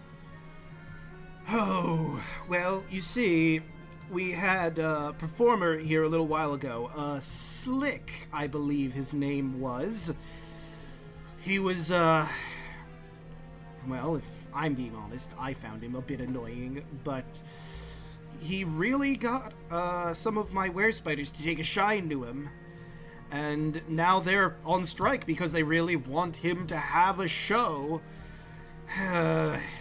They're disrupting all the performances, preventing anyone from entering the big top, and I don't want infighting in my coven. So I'm at a bit of a loss here. If you could maybe change their minds about Slick, and if you manage to maybe hunt him down afterwards or something. Like, I don't want you... Let me make something very, very clear.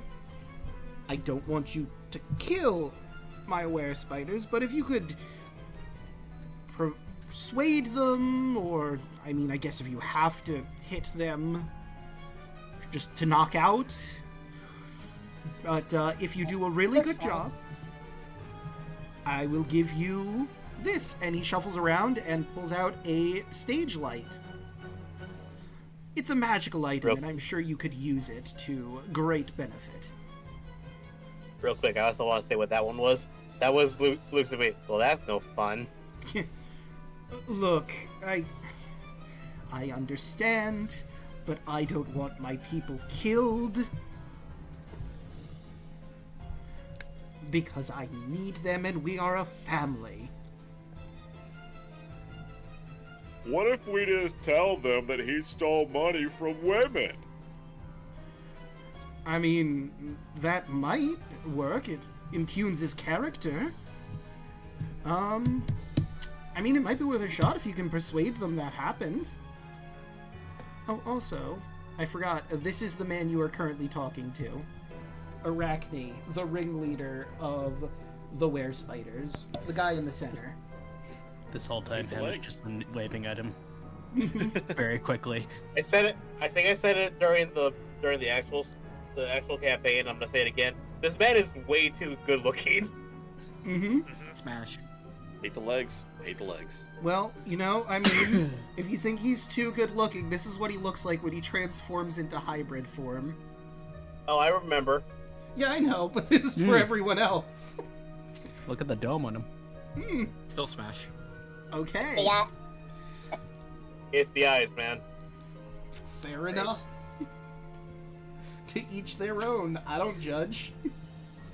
Gross. Okay, so Oh, who's teeth.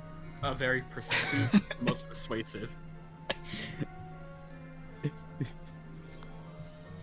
Well, let's see. I have a 3 to persuasion.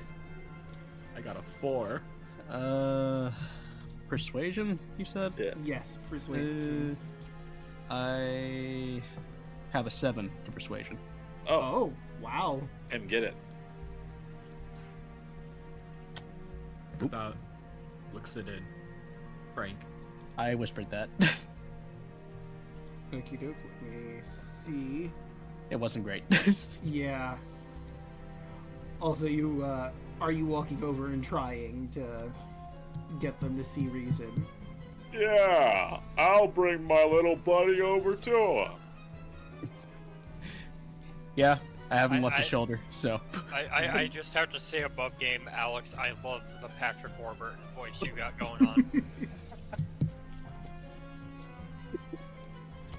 This is the best worst character. Yes. Yes, it is. Alright, so let me. You haven't even seen the worst of them yet. Or best. Let me grab the were spiders.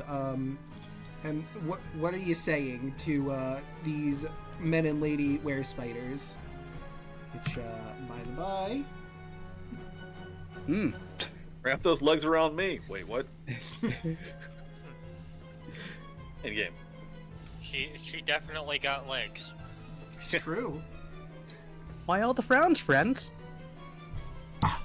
Well, Arachne won't let Slick in to have his own show.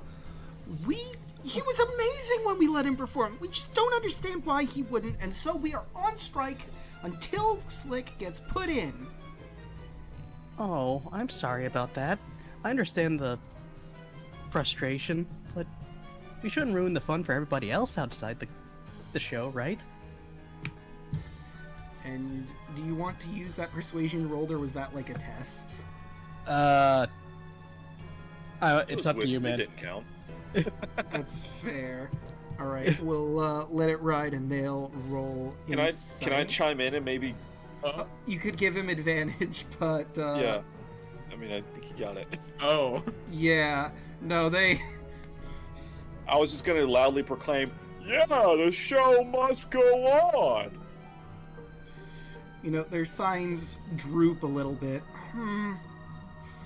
You know, I suppose you're right. It's not fair to punish everyone else just because Arachne won't let someone have a show, but... Okay. You look like you could use a hug. You know what? I think... one of them holds, their arms up. Were spiders notoriously give very good hugs. Look at all those arms they have. Hem is also known for this. Hem is just going to stretch his arms over and then just kind of, make himself over there, put himself over there to give him a hug. A really tight hug. And they give you a tight hug back. Honestly, they feel safe in his hug. Hear a couple of bones crack and some stuffing come out of place, but it's fine. Yeah. Perfectly fine. See? All better. You're right. Alright, now you be the best were-spider that you can be.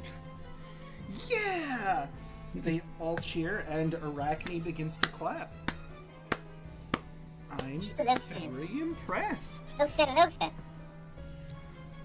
Agreed. That went way better than I thought it was going to go. I had faith in you, of course, but they were just so angry. All they needed was a hug. That's the power of hugs. The power of friendship. Alright, well, you have earned this. And he will hand to you and explain an illuminating stage light. Ooh. The illuminating stage light is, unsurprisingly, a stage light that can provide dazzling, light-inspiring confidence in those it illuminates. As an action, you light the candle inside, which causes it to project bright daylight in a 60-foot cone. If the cone of light overlaps with an area of darkness created by a spell of 3rd level or lower, the spell that created the darkness is dispelled. On each of your turns while you hold the light, you can choose the orientation of the cone, no action required. Up to 8 creatures of your choice that are illuminated by the light have advantage on Wisdom and Charisma saving throws, and advantage on Charisma checks. The candle can be burned for 1 minute in total. It can be extinguished with a bonus action, and when the candle is burned completely, the magic fades and it's just an ordinary lantern. Still though, very useful. Who would like the stage lamp? I mean, it makes sense to give it to our favorite puppet who did the talking, so I say give it to him. That's true.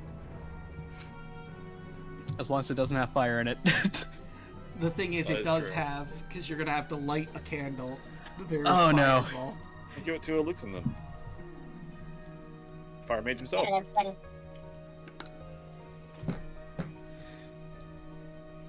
Fire bad. Fire bad. We should Oh. just have someone carry like a barrel of water just so him can sit in it all the Yeah, just let me soak in it. That's all I need. You need a bucket. Can I just be Squirtle? You're just gonna have to learn a spell that does that. Doesn't clerics know create water? Create food and water! Ew. No. You know what? Yeah, I just give myself PTSD. You leave that evil in that game. Come on, Yelling can't be here, so someone has to create food and water. We are not going to have another cleric that That does is the create one food and spell water. that I did not take for a fact. Damn. Well, I mean, you don't really have a choice. You have all your spells. Yeah, I'm like, no thanks. So I haven't told anybody what my class is for a reason. it's true. Except for Draco. Also true. No one knows my subclass, except for Draco. Mm-hmm. I have all the secrets. But Arachne also promises you front row seats to the next Big Top show as a sign of appreciation. He'll let them know inside whenever you want to go in that you absolutely get front row seats. And he'll also They tell never... Sorry, go ahead. Sorry. They never let me sit up front because I blocked the view. Well, I guess the person behind you is just going to have to deal with it because you deserve those front row seats, friends. Well, thank you. No, thank you. Oh, but if you are looking for Slick, I believe he headed towards the Dastardly Disco.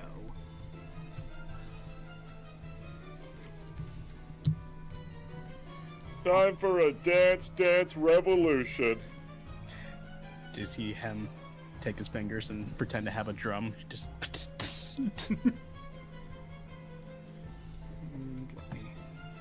You know, just to refresh myself, Hem, are you small or... I am considered a small creature, yes. Okay, so I have to resize your token because it doesn't have Wait, the actually. proper size. Oh wait, hold on, no, medium. Sorry, I just looked back at it. Okay. I'm just very short. No worries. Flavor Taller wise, than you are me. small. I am 4'5". Flavor wise, you are a small boy. Oh boy. Puppet. He's not quite a real Little boy buddy. yet. One day. My bad. I thought they were considered small. No worries.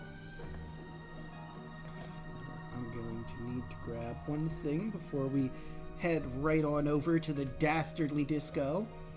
The most movinest, groovinest place in all the Revelia. Y'all are in for a surprise. I'm excited. I've heard of things. Yoluna and I know what's about to happen.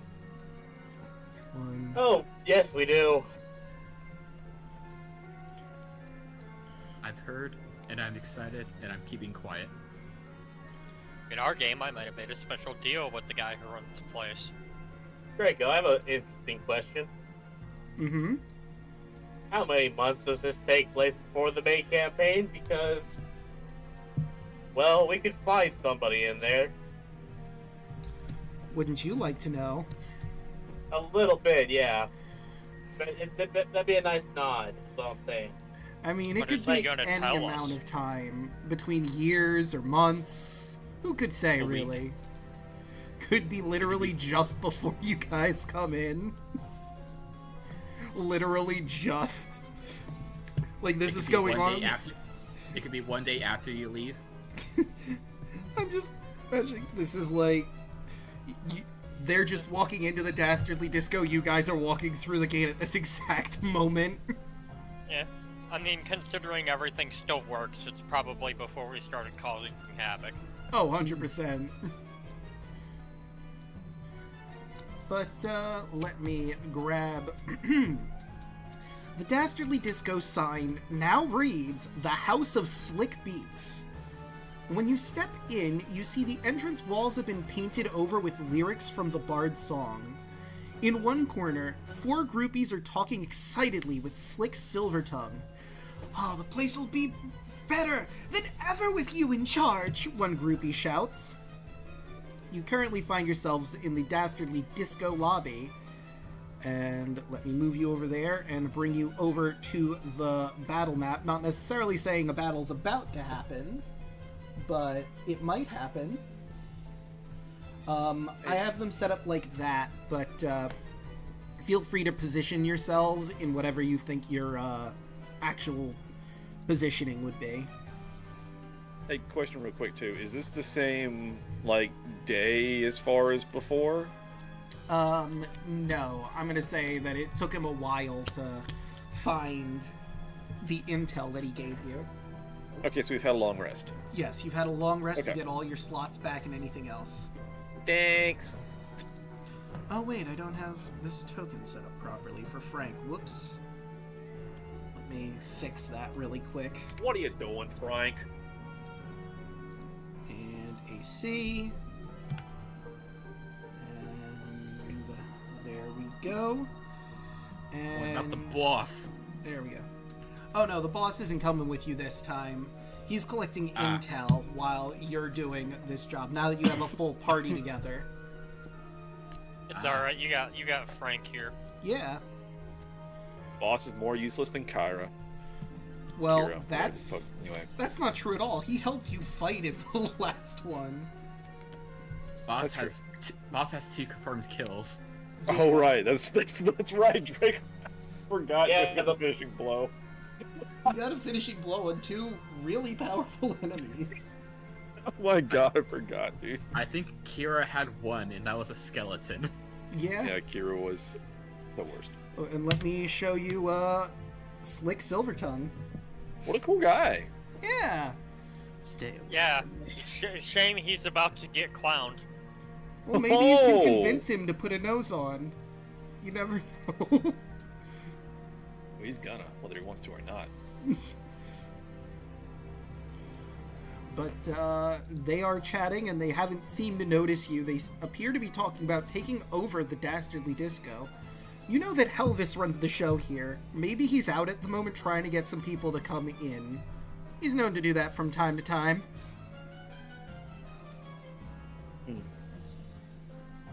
Well, we can't have him breaking the script.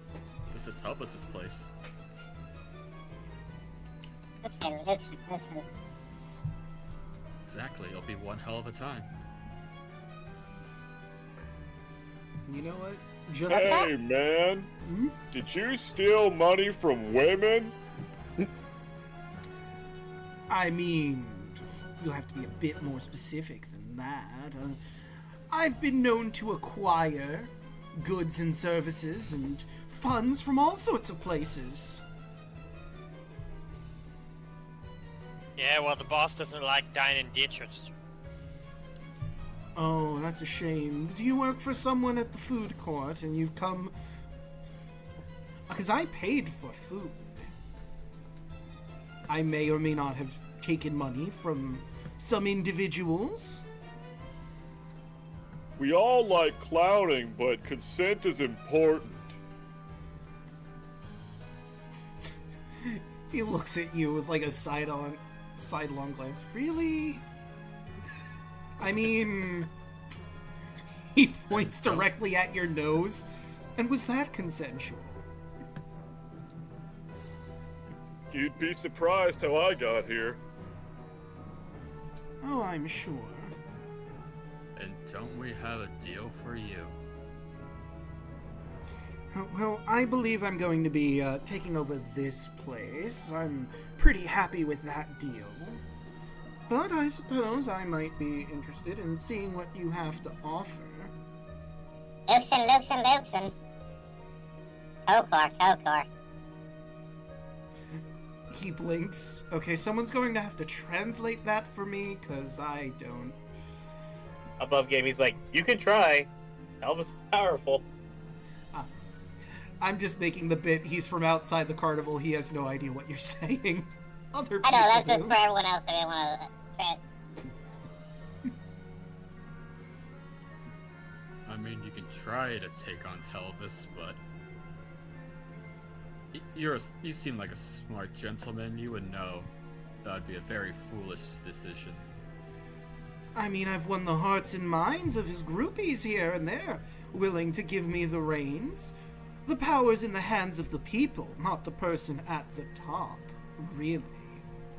Person at the top does make decisions, of course, but really, it's the people here that matter most. He says, putting an arm on one of the groupies who is, fangirling.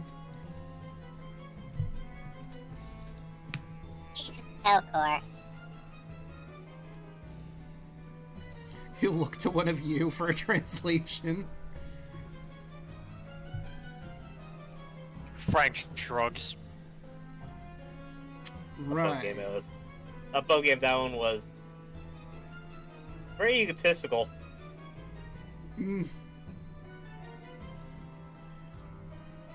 Well, I mean, unless you have business here, I think, you should leave my new attraction.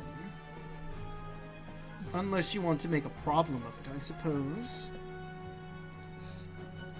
See, that's why we're here. We are the problem. Uh-huh. We are all about funny business. Oh, and things are gonna get really, really funny. As I pop open a potion and drink it, I drink the potion really with good speed. clown. Let's clown him, boys. Alright. Roll for initiative. 9.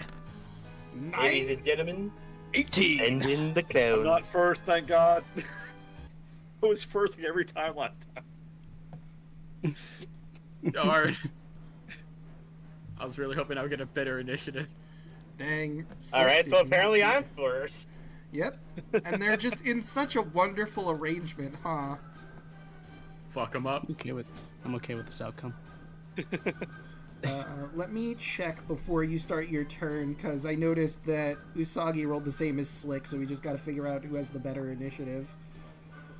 He has a +3, so he would go before Out of 0. Usagi. Darn.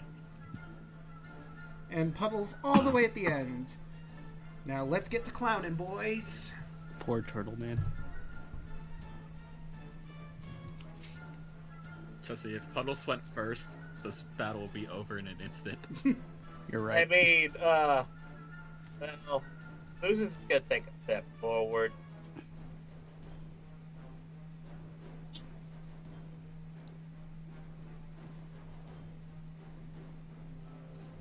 Oh, and I realize Slick is still Fireball. Oh. Oh no, he can say fireball. No, I just didn't press the button fast enough. See Hem's tiny eyes just shrink when he sees fire. Set it on Draco. him, so it's gonna go Draco, right I up. could say that the whole time. Alright, so... Whoop. There you go. So like that? Exactly. Alright, let's roll them dex saving throws. We'll start with the groupies. 3, 4. Okay, so that's 2 failures on the groupies, and now the man of the hour.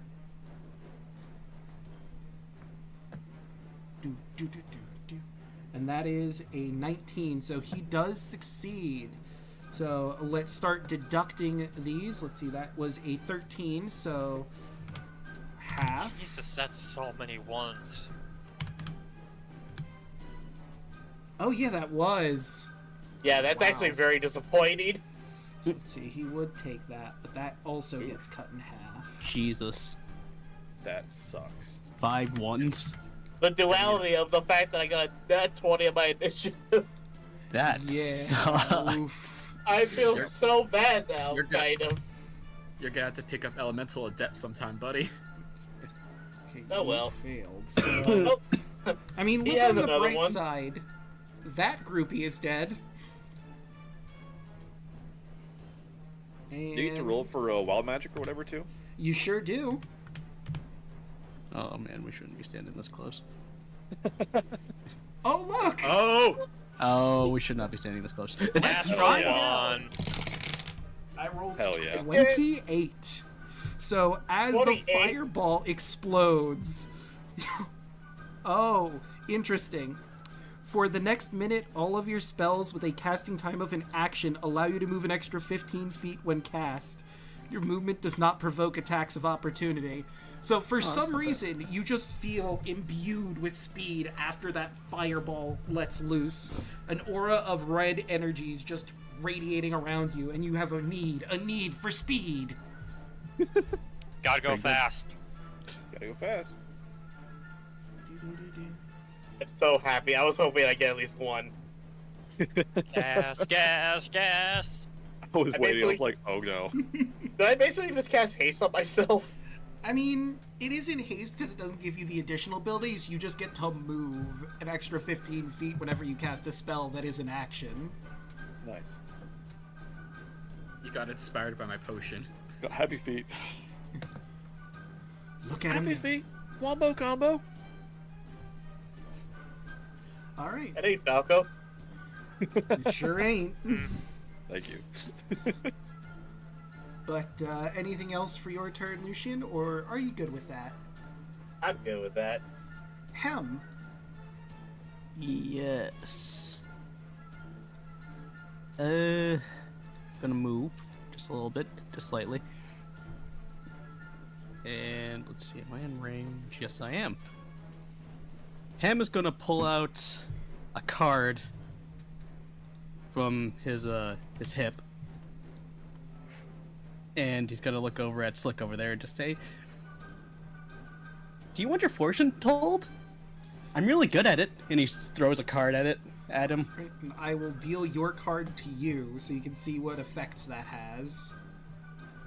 Yes. Let me. Raise the cards. A 23 will certainly hit.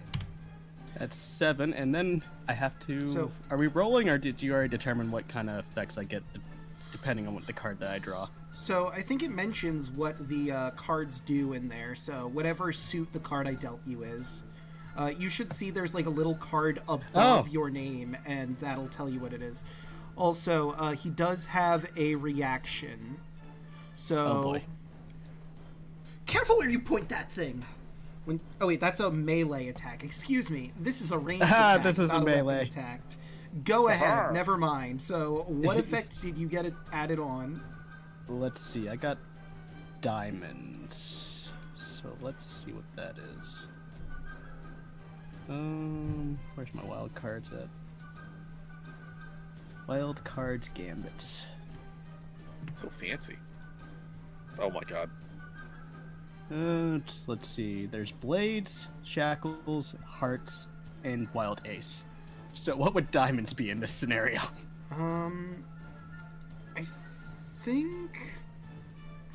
I think we were making that one wild, since that's not a suit that we have there. Or what was the Okay. what was the suits that it mentioned again? Because I know it mentions in there. Suits. Let me take a look-see. I know I have it, but I need to find it again.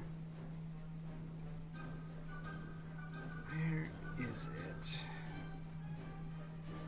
Did I save it on the laptop, or did I save it here?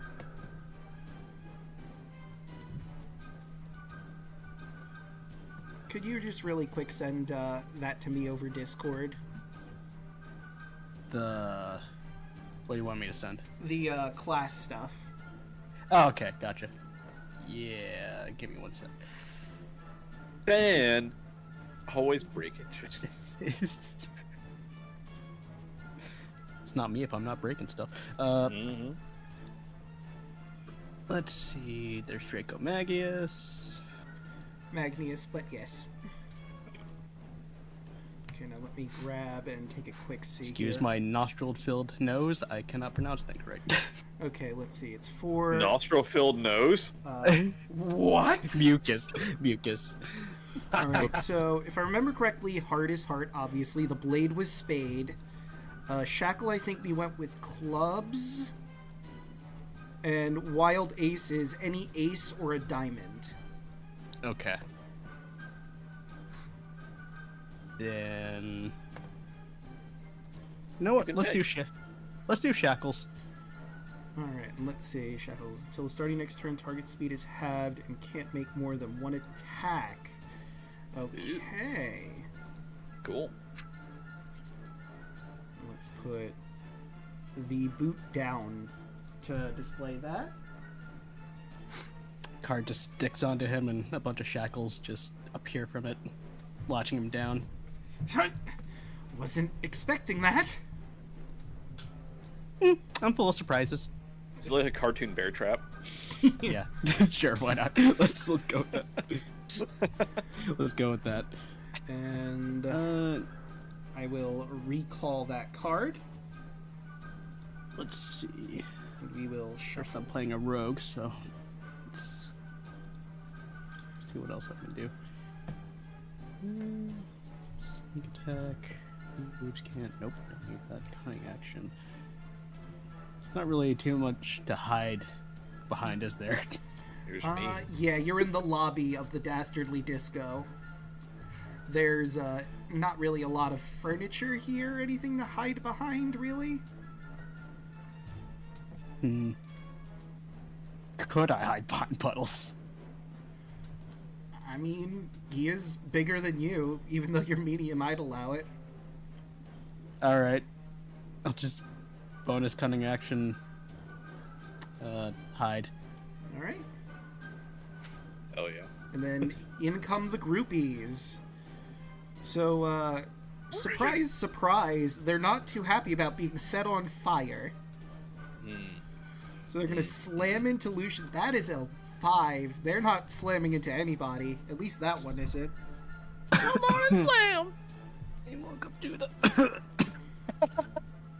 Lucian just looked at this poor woman.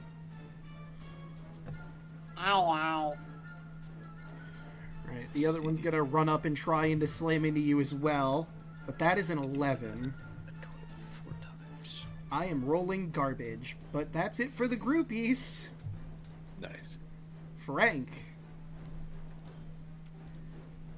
Frank's gonna look at Lucian and just say, "Hey, I like the cut of your jib." And let's see. Gibson! You guys are actually gonna see Frank produce a pair of thieves' tools, and he's going to actually, right?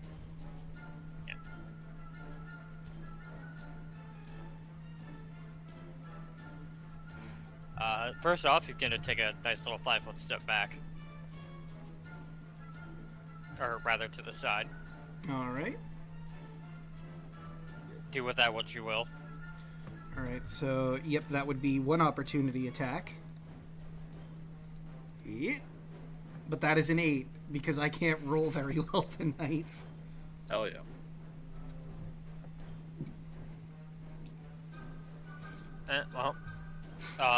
He's going to look at both the groupies and our friend here, and using said thieves tools, he's gonna cast Scorching Ray. Okay. And I'm aiming one shot at each of them. All right. So it's a ranged spell attack. So roll those attacks. So first one's gonna go with the one that just tried to hit me. All right. I don't know if a 13 will hit. It will. They're not wearing armor. They're wearing clothes. You remember the groupies. So it's gonna take 10 fire damage. So he's dead, by the by. Rip. Yeah, they're not wearing armor. Not with that getup. Yeah. Yep. Poor guys. And then the guy next to him. All right, let's see how you do. That's nat 1. Let's see how that turns out. That's an 11. So you try to shoot your scorching ray at that particular groupie, and they dodge out of the way. You manage to hit like one of the few things of furniture in here, like this piece of metal off of a chair. It reflects off there, and you just hear this horrible ringing noise as an explosion of fire happens, and you are deaf for 24 hours. You automatically fail listen checks, 30% spell failure when casting spells with verbal components. You cannot succeed on ability checks that rely on listening, and disadvantage on perception checks. And opponents have advantage on stealth checks. Oof. Jeez. Ah, my ears! Mop. Mop. Well, and then the third shot's gonna go at Slick MacGuffin over here. Slick Silvertongue. Roll that ray. 11. An 11 will not hit. It goes a bit wide.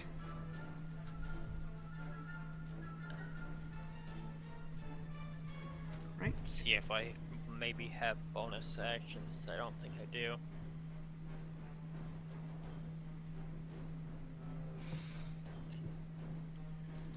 Ooh, I can. Okay. That would have been nice to know. Alright. You know, just a random question. Does anybody have anything metal? I think Usagi does. I don't think anyone else really has metal. Like In terms on of, them, or like weapons, or what? Weapons, as armor. I mean, I have my sword and axes on the side, but like, I have my robes over my armor, so it looks like I'm just wearing clothes. Yeah, so I have a you wouldn't mace, be I able to think, tell. or I have a warhammer. Yeah. my dagger and rapier. Okay, so let's see. He's got Warhammer and a stepping knife. He does have a few options here, Slick. I have a What shield is too. he gonna do? Yeah. Let's see. Yeah, I would call that in turn then. If he could see me. All right. So let's see. He's gonna move over here. Yep, that'll do. I mean, you do have some cover. I'll be nice and give you advantage, but he's going to Does he shoot. see? Wait, hold on. Does he see me though? I mean, he saw you move that way, but you did hide. He doesn't know exactly where you are. Okay. But he does Shooting have a me, I guess. line. So, like, I'm trying to find, like, a way where he could, like... I mean, maybe if he moves over one more, he could maybe get Usagi in there as well. Let me... to the front. If I move him over here, it's a He is at half 30-foot movement. line. Oh, I It's don't have true. evasion yet. Okay, so, yeah, he could technically... Maybe if he moves down one more, but like you said, he's got half movement. So how much Sure has he does. already moved? He had 30, he has 15 feet exactly. And he was there, so he does still have some movement.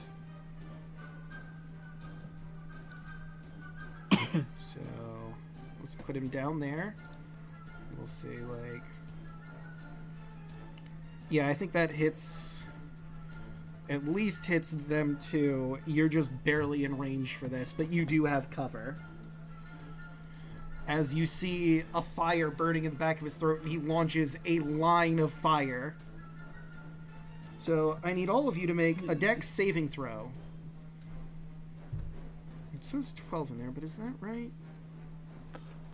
I guess so. I have All right. advantage because I'm hasted.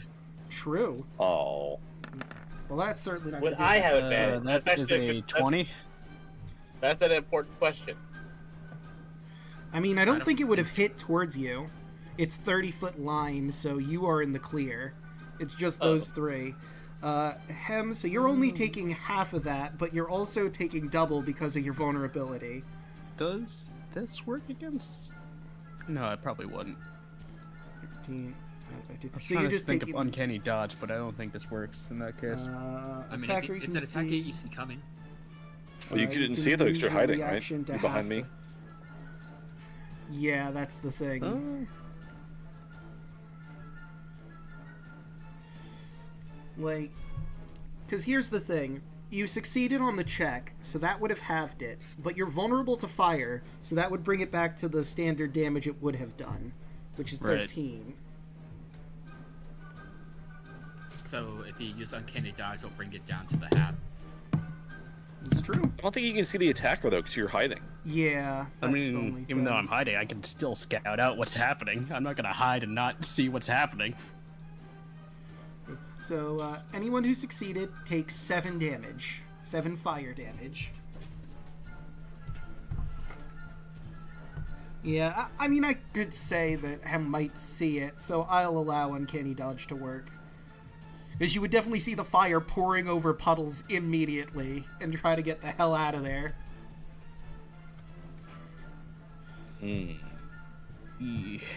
Oh! Look, if you weren't ready to deal with the heat, you should have stayed out of the disco. That wasn't very funny. What? He's getting the blender. And that will be it for Slick's turn, meaning it is now Usagi's turn. Alright. And this one groupie already used their reaction to hit Frank, so I can just walk up to our buddy here. You sure can.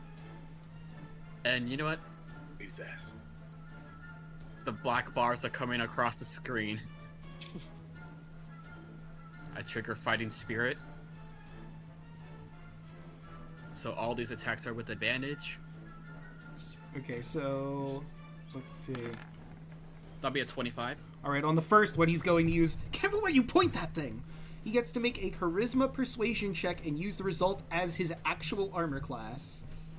Can he beat a 25? Let's find out. I mean, he's really good at Persuasion, being a bard. So, maybe. Bard. That's weird. He's not actually trained in Persuasion, so this is just his flat Charisma, but we'll see how it goes. Oof. I am rolling absolute garbage. So Never that's mind. 13 on the first hit. Doesn't matter. All non-lethal, so I'm just Keep smacking. second hit. Crit Oh god. Jesus. Hell yeah. Beat his ass, dude. for 15. Right, minus 15. Haste bonus attack. 25 again Is gonna hit. Damn, dude. for 6. And action surge. Oh god. Oh, fighters. 22. Is gonna hit. 11. Starting to look rough. 23. Will hit. I mean, he is a bard. I'm not gonna lie. For 7. Yep. Still standing. And that's it. That's all I can do. All right, Puddles. That brings us to Puddles. All right. Let's see. I will move up to him. Hiding spot. Oh, that would be such overkill. Excuse me. I'm going to run up to him. I will bonus action Hoarfrost to give myself some 2d4 cold damage. And I will say, chill out. And I will attack with my Warhammer. Two-handed.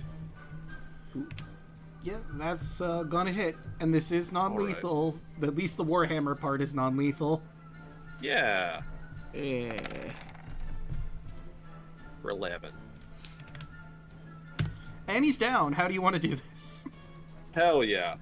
I will hit him with the hammer, and the ice from the hammer kind of comes over him and freezes him in place. Ha! And you have done it. You have yourself a Slixicle. Hell yeah. I'm so glad that my chill out comment made it. Okay, just gonna look at the groupie and just be like, free to go. Yeah, it's just gonna... Get the fuck out of here. They're just gonna run deeper into the disco and pretend none of this happened.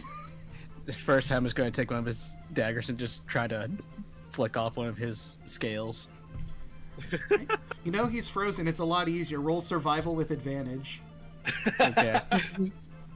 Thanks, Puddles. 13. Oh, you managed with to advantage. pry I was one like, oh free. my god. Oh, also, so you're gonna have to get the super schnozzling on him. So someone's gonna have to break it out of the candy. Are you gonna, like, suck on it or lick it, or are you just gonna try to chip it out of the candy? I ain't sucking on shit. Look, it's trapped in candy. You either have to do one of those things to get at it. I'll bust it with the hammer. Well, then you might crush the snozzling inside if you yeah. do that. First, I'm gonna loot the guy. Oh, sure. Hell yeah. Alright, let's... Ham is just all gonna this shit. Ham is just gonna stick one of the scales on his chest like a medal. Right, so Slick has, he didn't really get to use it in the fight, but he has Eyes of Charming. They're crystal lenses that fit over a person's eyes. They have 3 charges, and while wearing them, you can expend 1 charge as an action to cast the Charm Person spell on a humanoid within 30 feet of you, provided that you and the target can see each other. The lenses regain all expended charges daily at dawn. Also, you know, I'm a little sad he didn't get to use this move. Schmooze. He banters with a creature 30 feet of himself that can hear him, attempting to distract or manipulate it in a position of weakness. Creature must succeed on a DC 15 Charisma saving throw, or have disadvantage on attack rolls, saving throws, ability checks until the end of its next turn. To be fair, I was debating either using that or the Fire Breath, so it's really on me for not using it. Fire Breath was unkind. It hurt. It hurt a lot. Yeah, it did. See, that's the reason why I did it, because I knew it was your weakness, and, like, this is the one of the few people that could do fire damage in this one shot. I'm like, It better just, get that out the way so he could just experience the pain. Yeah, might as well get that done. Should have saved that water. Someone can take the glasses, I'll lick the lollipop and just slap it on him. It takes a little bit of time, and of course, he starts to thaw a little bit. He's still unconscious, but once you get the pop properly out, the schnozzling immediately jumps into action and crawls into his nose, and sure enough, the scales on his face start to pale out, and it looks like he's wearing clown makeup, just like the rest of you. Another Corker's mad, and oh, also, I forgot to roll any tickets he had, excuse me. He unfortunately does not have a lot of tickets on him, only holding 11 tickets. But hey, you each get 10 tickets for another clown turned. Yay. So that's 12. If we split it, someone gets an extra one. Well, all of you individually get 10, just as a give me. Yeah. That. My payment is my friends. You get the extra. Okay. You're too precious. Fuck it, you take the eyes as well. Okay. Alright, I'll take it. Do you want a hug? Yes. He gives you a hug, you feel safer. Wonderful. There's a reason why I say that. He also had some pretty nasty spells that he never got to do because you beat him way too fast. Oh, thank God. Maybe I should have put him in a blender. Like, he has Hideous Laughter, Thunderwave, Sleep, Heat Metal, like I clued in, Suggestion, Yeesh. Silence, Hypnotic Pattern, and Contagious Laughter. I don't like the amount of fire that this guy has. Yeah, I mean, he is a brass dragonborn. That is true. Yeah. So I guess we return to the food court and take a short rest. Yep, that's another job well done. So you go to the food court, you get your pay, and you're free to spend your tickets however you like as a reward for another job well done. I'm just healing myself.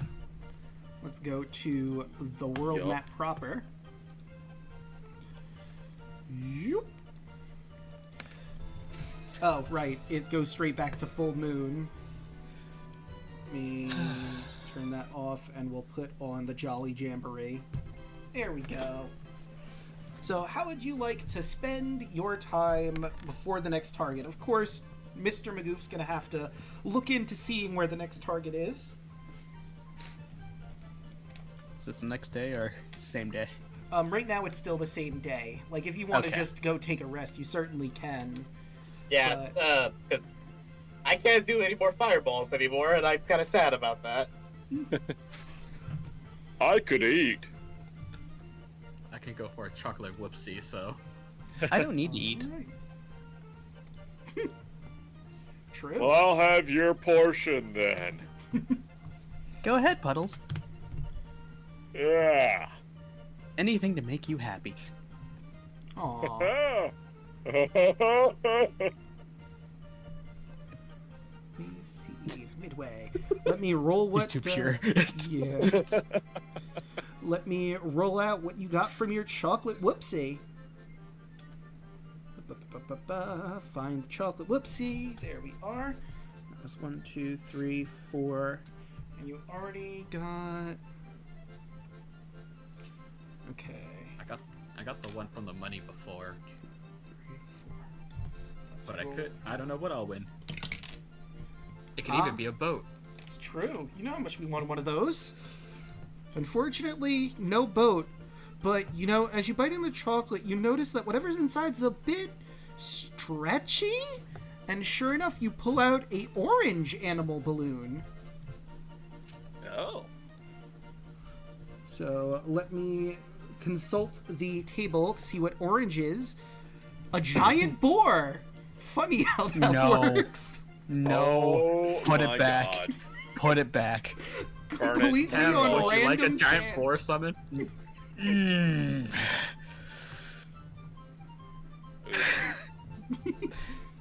Sure. This time it'll be on your side, though. It doesn't make it any less painful. My poor Or boy. Or does anyone want the orange boar? Because I kind of want to do another chocolate whoopsie. I like this random chance. Yeah, I want to do one too. All right. That looks good. I'll take the boar for the meme. Ah. For the memes. In the under the magic items, there should be like animal balloons so you can see what it does. Yeah. It's basically you summon a animal companion, but I would read through it just to familiarize yourself. Gotcha.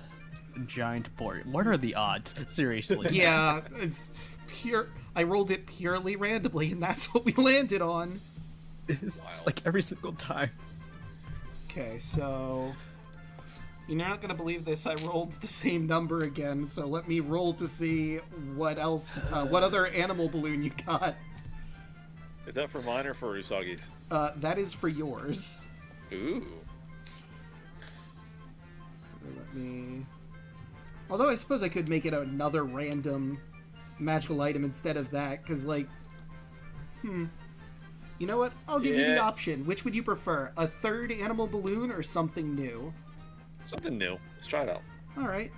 So you bite in, and it tastes a little like a banana. That's weird. And sure enough, you find a banana of infinite jest. It Whoa. looks like an ordinary banana, but as an action, while you hold it, you can peel it and consume it. Throwing the peel into a space on the ground you see within 60 feet. When the banana lands, it magically multiplies into a 30-foot square on the ground with slippery banana peels, which remain for an hour. When a creature moves into the area or starts its turn there, it must succeed on a DC 18 Dex saving throw or fall prone. A creature that fails this saving throw by 10 or more is also stunned until the start of its next turn.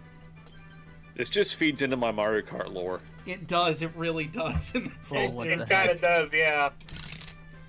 Guys, am I just Clown Bowser? Is this might Might as happening? well be. You know what? I'll do a chocolate whipsy. Even though I don't eat, I'm gonna do it anyway. Alright, that time I got 3. You find... Yours is shaped like a pocket watch. That's weird. It has some filigree on it. Looks sort of nature-y. Doesn't have a name, though. Well, then. And, Braden, you wanted another chocolate whipsy, right? Yep. Give me the gamble. Dang, I'm rolling that number a lot. Okay, let's see what I could give you. I could go with one of those, or I could go for the joke item I added in. You know what? Because it's funny. Yours is shaped similar to the one that Puddles got, but this one is longer? And as you chew through, you find a sword that's shaped like a banana. Maybe it's magical. You'll have to attune to it to find out. I'm automatically attuning to the banana sword. All right. Give me the stats on that. So, for what are you proficient with in regards to swords? Because it can be any sword, technically. Let's have it a great sword. Interesting. Alright, so this is going to be a great sword. The hilt is made out of the wood of a banana tree and the blade resembles a banana in shape. You have a +1 to attack rolls with this weapon. If you hit a creature with the weapon, it conjures 2 magical bananas on a critical hit. The conjured bananas fall to the ground next to the creature, which any creature can eat as an action, which will heal 1 hit point. Bananas, fuck yeah. Yeah. I'm adding the banana greatsword. And I am prone to critting because of my build. Oh my True, god. you are. So I good. just It is love perfect. This idea. This kabuki samurai with a giant banana-shaped sword. I think that's the best type of yeah, PvP play. it's Perfect the best. clown. Clown samurai. It's the best. You had to get this weapon. I am content. Lore is just so deep. So, like, above game, I never got to bring this into the Revelia proper, this sword, because I couldn't figure out the best place to put it. But, like, I was watching one of Rabbit's streams of, I forget the name of the RPG, but it was one of the Trails of games, and he was fighting banana swords because they were an enemy there. I'm like, huh, this seems like something that should be in the Revelia. And then I put it in because I found a banana sword online. I'm like, yes, Beautiful. yes. So, Beautiful. we'll have to tell Rabbit next stream about the banana sword. I don't know if he even remembers.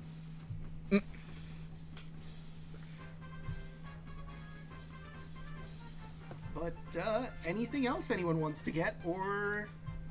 Because, I mean, it's a bit of a short stream because you managed to get the guy really quickly. Real quick, I mean, I'll go for one. Why not? Sure. And that is 2. Also, you gotta share with the rest of the class when you just post it. So I put it in our chat, but my fiance texted me from the other room and said that I can never say Clown Bowser ever again. She did not approve. It's great. Why not? I don't understand. What's the problem? Yeah, I can't imagine. Alright, so, Lucian, you happen to, luck out, and you find a ticket booklet. This one only has 14 tickets in it, though. Still, though, Well, hey, more I tickets. just upped my thing by 14 tickets. I have 69 tickets. Yeah, Lucian, And that is nice. Lucian is quickly Nice. becoming the bankroller of the team. Apparently. So, basically, you don't get anything unless you eat these, right? Yeah, you have to eat out whatever's inside the chocolate lip seed. Whoa, whoa. Okay, gotcha. So, you guys hear ripping from him as a place where his mouth is supposed to be starts to rip up, and you see a huge maw of teeth. And he just bites down on it. Oh. Little guy's hungry.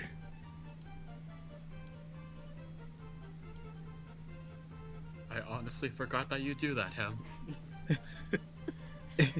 He just kind of gives you a big old smile with his multiple rows of teeth.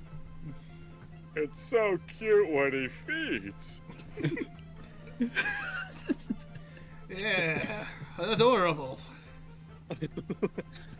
What'd I get for my watch? Chocolate. It just seems to be an ordinary pocket watch. Tells the time. Like, not everything that falls into there is going to be spectacular. Sometimes it's a pocket watch. Or someone's important message, or random trinket number 45. Or a Hey, banana. him. You should wear it as a belt. He starts putting it around his waist. Now what I can a never be late. waste of time. Puddles. As his cloth face starts to sew back up magically, as if nothing happened. Nothing at all.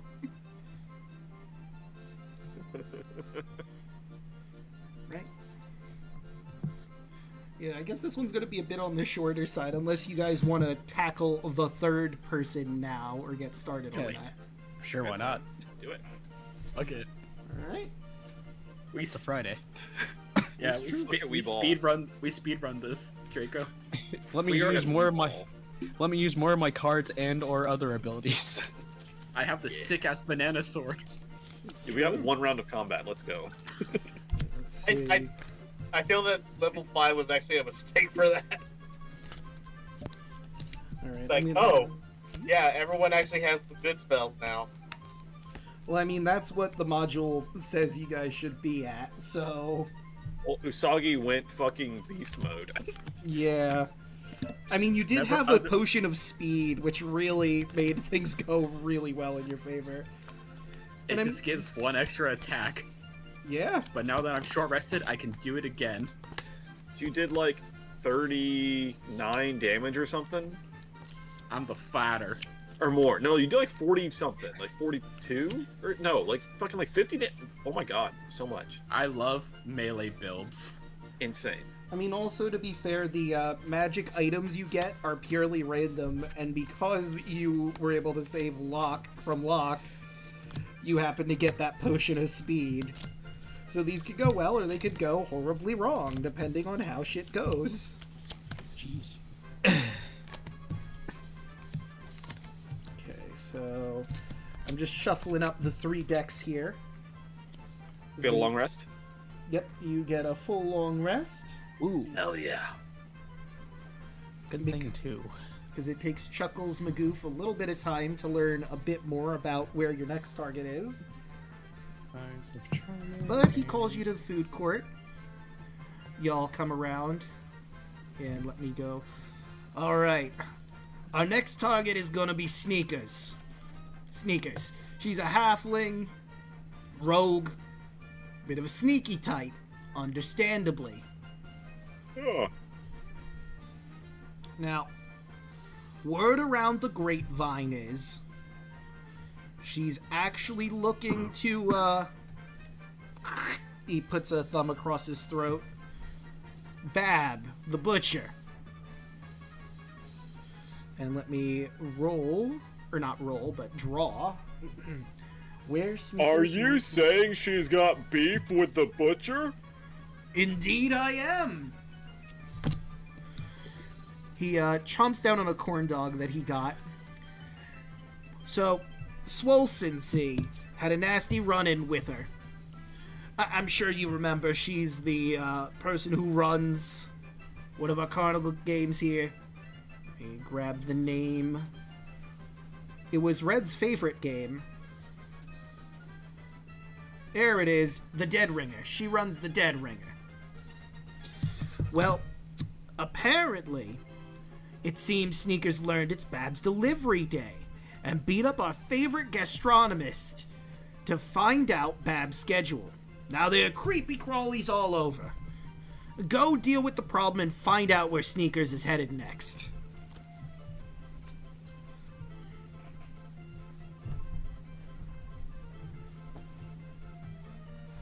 Alright. Alright, let me see here.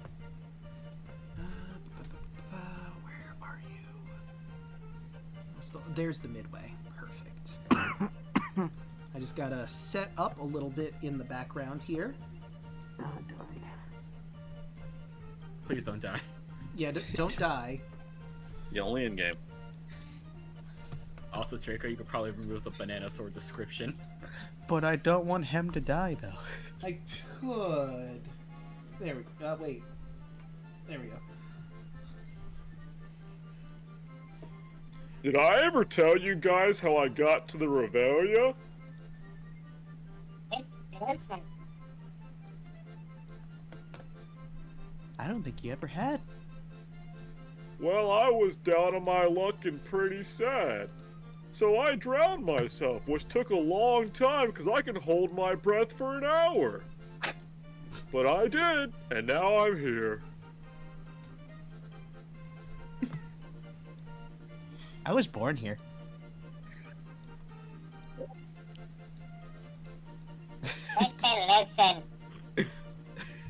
Luxon actually holds up the paper that he has in his hand.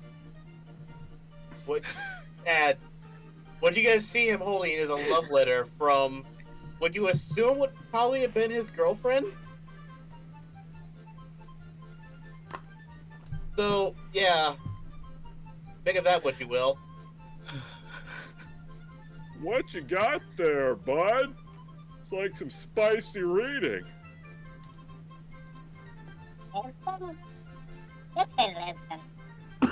There's like a nudie drawing on it.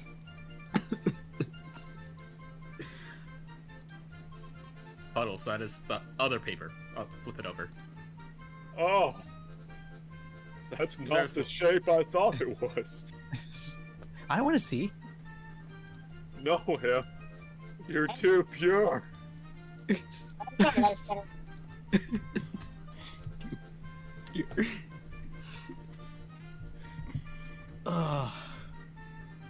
Perfect. I made this entire character on the drowning joke. That's Yeah. great. Alright, but you make your way to the Dead Ringer to see what Swolson has to say about where on earth could Sneakers have gone. You find Swolson, dwarven lady, got a nice beard with candy mixed into it, and she seems to be really bent out of shape about something.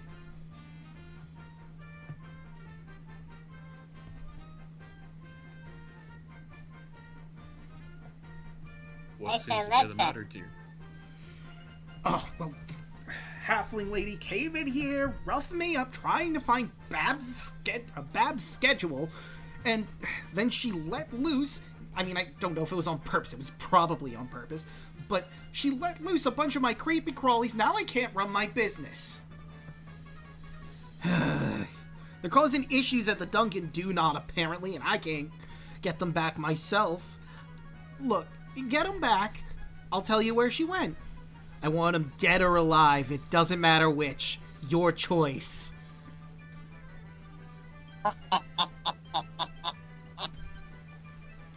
Listen. Oh, also, she pulls out a half-eaten gourd dog. I'll throw this in to sweeten the deal. That is Kokor. Hey, real quick, I just got a call from work that I gotta go in, so I'm gonna have to dip. Sorry, guys. Alright, well, we could just end here so we can have everyone who's going to be next time. Yeah, sorry about that. No worries. Plant tripped again, and now I'm fucked again. So here I go to work for however many hours. Hell yeah. Oof. Hey, real life takes priority, man. You're good. Yeah. All right, guys. I'll catch you later. Later. Right. Well, have a good night. Yeah. All right then. So, I guess we'll end things off here. Fortunately, but hey, how will our party deal with this turn of events? Will they go hunt down those creepy crawlies? I mean, probably. But will they find Sneakers the Rogue? Let's start going around the horn. Starting with Broaden. How'd you like tonight's session? It was really fun. Sorry, I kind of just melted your enemy, but I got a banana out of it, so we're good. True. Alright. Than, how'd you like tonight's session? It's your friendly neighborhood Hem. I had fun. I'm glad I got to play as my sweet boy. Yeah, I'm just a little upset that the combat didn't last a little longer, but that's the way the dice roll sometimes. Don't worry about it. It's fine. We'll be able to see what else he can do next session. Since Alek isn't here, I guess I'll help advertise a little bit. I believe on February 5th, we'll be playing some more of Lost Fates, our D&D campaign, where I'll be playing as Solbrook, the Lizardfolk Artificer. Will we be able to get out of the trouble that we're in right now? Who knows? Find out next session. On Dragon Ball Z. Oh, sorry, wrong show. It might as well be Dragon Ball Z. Anyways. And I guess next time I'll be playing as Andros next week, I think, right? Yep, that's right. We're going back to our usual Friday programming. We'll get to see your favorite Lion Monk wreck house once again. Heck yeah. And that's me. Alright, Delana, what do you have going on? Hello, my name is Dylan13. Find me on Twitter at Dylan138 at the Twitch, YouTube guy. I You're cutting I out need a to little bit. upload episode 6 of the Medilog. Want you guys to see what happened during my end of the stream on Saturday. Unfortunately, I won't be able to do it tomorrow due to the fact that it was it's the Royal Rumble.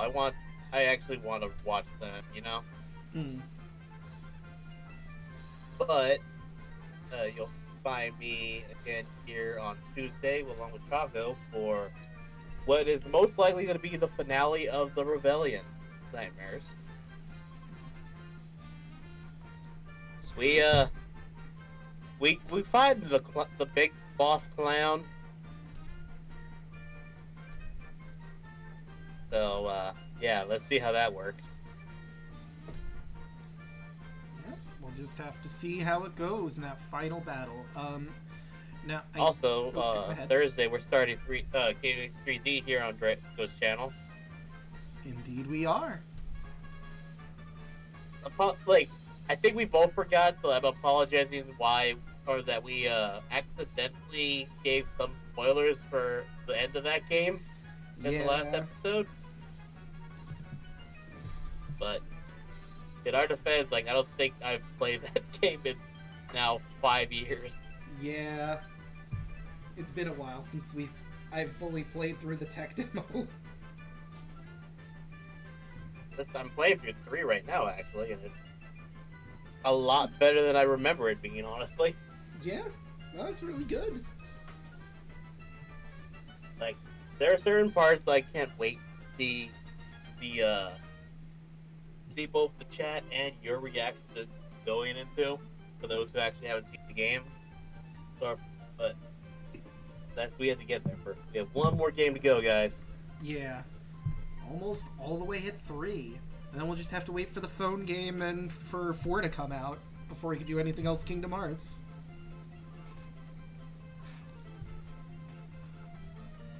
And, oops, sorry, go ahead. That's it. Alright, and I believe Chaco did step away, so, No, I'm here. Oh, well, there you go. What are you into? Again, Tuesday's here. The Revalia possibly final session. After that, it looks like we are going to be going over to, another carnival, the Wild Beyond the Witchlight. So stay tuned to our socials for when that happens. Aside from that, find me on Twitch and YouTube and Twitter, some variation of Chocolate Zombie 101. Just played Infinite Wealth earlier, and I'm really loving it. Go play, it's fun. And you find me in Dolina on twitch.tv/churchperson for Power Rangers Cyberstrike. We'll be coming back at some point on a Saturday. We still don't really know when yet, but That's the reason I haven't really been advertising on my own, because I'm like, I don't want to set you up to be like, hey, we're gonna do this. Never actually get to it, you know? But we'll be back at some point. Just stay tuned. Stay tuned to our Twitters.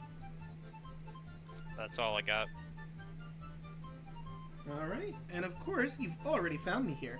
I stream Monday, Tuesday, Wednesday, Thursday, and Fridays. Monday, you can catch me doing more crosscode. I've just finished the Lightning Dungeon with its incredibly complicated wave puzzles. And now we have to do the Wave Dungeon with its incredibly complicated lightning puzzles. Hooray! Tuesday, like our other people here have said, we're going to be in the Revelia for the final battle between Hecna and the players. Who will come out on top?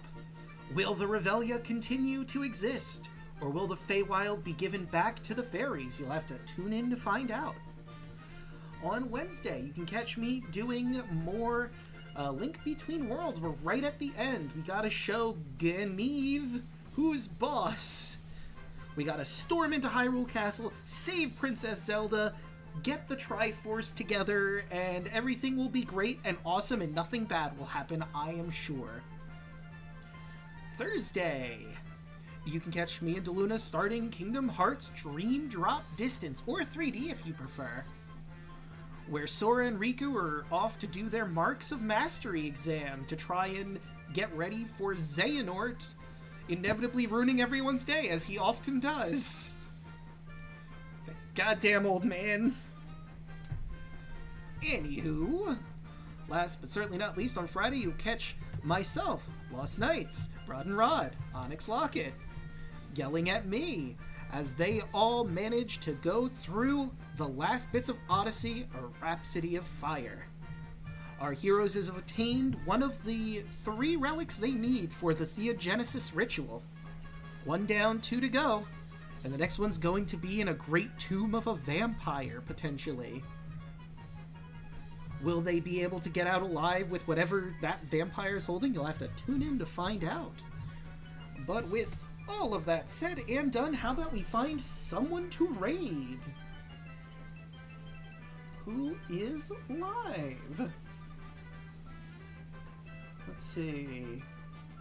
I raided Rabbit yesterday. Monty's live with Final Fantasy 13. Oh wait, you know what? I wanted to raid Naminé yesterday, but she wasn't live. But she is live today with Final Fantasy 7 Remake. Let's raid into Naminé. She's trying to get to 700 followers, and she's relatively close. So, how about another thing I just realized? I didn't put the offline image up. And what do we want our raid message to be? Clown them. I like that.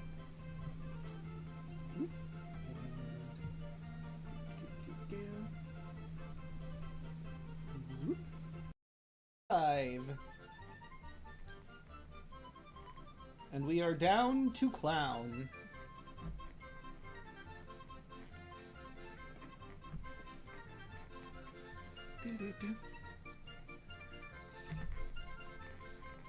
How's everyone doing tonight? While we get all set up and ready to go. Nursing a back injury. I'm happy. Question, what level are we again? You were all level 5 in this. Yeah, I don't think we're leveling up. I don't think we're leveling up in this. So Yeah. It'd be weird if we did, but it also would be weirder if we did. If that makes sense.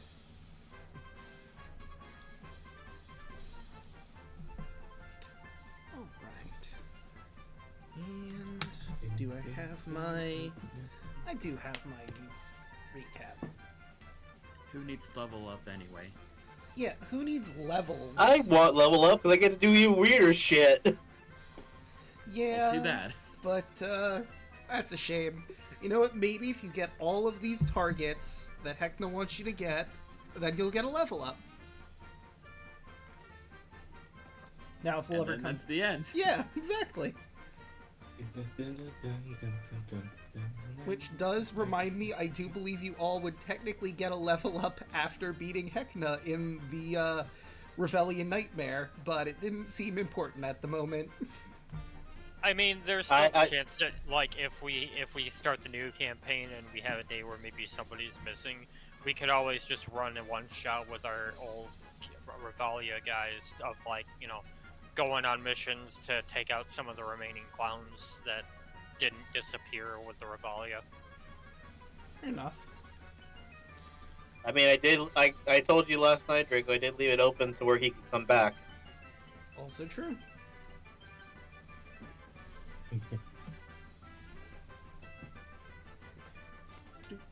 Ask the guy finished writing Snack's epilogue. Ah, yes. If you guys haven't picked up what I'm playing on for the new campaign. I do find it interesting, you, if you don't mind me broadcasting that you went with Monk again. Mm-hmm. I guess Snack Monk really is left an a fun impact. class. You went monk. I'm just going full on warlock. And I went to different flavor of witch. I'm doing druid with a splash and cleric. I might. Sorry. I found a monk subclass that kind of caught my interest that I kind of want to do. It's the I think it's called the Way of the Battle Monk. Well, Battle Dancer. Basically, it's a monk that gives people bardic inspirations with their key points. Alright, but Either that one, or the Righteous Fist one. Yes. To answer your question earlier, the reason I want level 6 is because I get level 3 spells, which means that I would get lightning bolt. that is a good spell. That is, like, aside from Shatter, that's one of my favorite spells because it's like, oh, it doesn't matter what's in front of it, as long as it's in a 5-foot cone in front of the caster, it's getting hit. You're not wrong. It's fireball with less stakes. Fireball, but more directed. Yeah, honestly, the only reason why I was paying attention to the server is because I was in the middle of playing Power with some friends. How is Power? Like, It's fun. It's more fun with a group of people to play with. It's fun by itself, but if you got a group of people, it's fun. My personal stance on Pal World up to this point has basically been, I would play it either at a supreme discount or just outright free.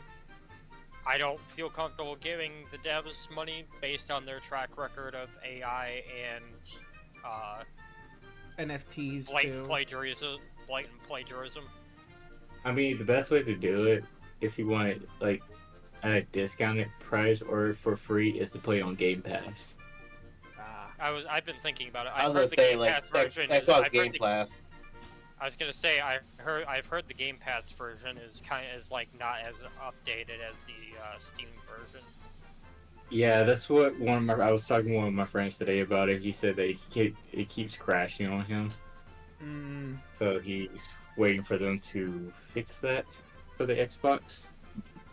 Well, we'll see if they do that, but I don't know if they're going to be willing to, because I'm pretty sure they're just trying to get you to buy the game. It's like, you get to play a little bit of this game, but you should really buy it, though. It works better if you buy it. I mean, but we started having fun with it. We got like a group of 10 people at the moment on our server. Me and 2 other people we already created a huge ass base, and we're basically doing the Pokemon thing and making the Elite Four in the gym challenges. And so far we Oh my fucking god. Yes. But I'm sorry, like, that's not taking anything away from what you said. I just loaded up Epic Games right now. You wanna know what their free game of the week is? Do tell. What? Doki Doki Literature Club. Oh dear god, they're gonna traumatize some people. This looks like a cute little game. I'm gonna oh god! Epic Games decided to choose violence this week. I made a terrible mistake buying this game. You know, the game really picks up after you get through, like, the first hour or so, give or take. It's been a while since I played it, but, like, those first few hours, that's when it really picks up. Doesn't leave you, hanging around or anything. That was a horrible joke that only a few people will get. Anyways.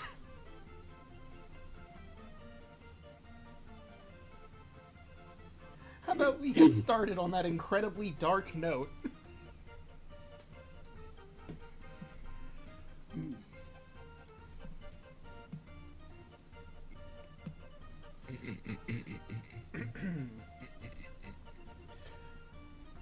Alright, let's see. Here he is. Raleigh Rune for Revelia, everyone. Chuckles Magoof here for the recap. When last we left the welcoming committee, Puddles, the turtle cleric, Lucian, the half-elf sorcerer, Usagi Boingo, the human samurai, Hem, the throw rogue, and our newest addition, Frank Four-Toes, the goblin artificer. Hem had just come back from repairs, and I introduced our newest member, Frank, to the rest of the crew. Sadly, Pepper couldn't make this one, because her words, not mine, she had a date with Hecna, if you can believe it. I don't, but let the girl dream. Where was I? Oh, yeah, so it seems our next target, Slick, the Dragonborn Bard, fleeced some Starlit Jawbreakers into giving him red tickets, and they were fighting over why he left them. My crew managed to figure out Slick was heading towards the Big Top. Apparently, he put on quite the show there, but Arachne, the were-spider in charge, didn't want to give him his own show, which angered his performers who went on strike. But thanks to Hem and Puddles talking them down, order was restored. Arachne gifted them a magical spotlight, and told them Slick's next stop was the Dastardly Disco. They managed to beat him and freeze him into submission, fitting him with a new nose. After that, they celebrated their victory at the food court and scored some magic items and some tickets. After that, they began to chase after Sneakers, the halfling rogue. Seems she caused a fuss at the dead ringer and set free some creepy crawlies. Can the welcoming committee track her down and deal with the out-of-hand situation? Let's find out. Take it away, Draco. Ha! I got some tips from Hecna. I think that went great. Yeah, nice going, Mr. Magoof. Now, we need to get started, so... Oh, right! Sorry, I'm heading out. You know, he's got one more to nail this, but I think he's doing better. I think he's gonna get it next time. But let's get to the show! So, as our friend Mr. Magoof has told everybody, you are on your way to the Midway, or you're already at the Midway, and you're tracking down the creepy crawlies in question. Eventually, Pepper, you do manage to bump into your crew with a new member in Frank Fortos.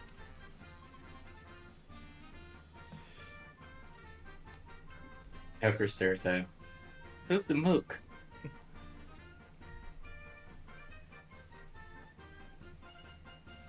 Lucian Lupin.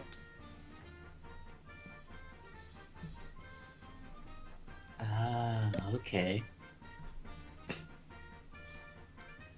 I still don't get what he's saying.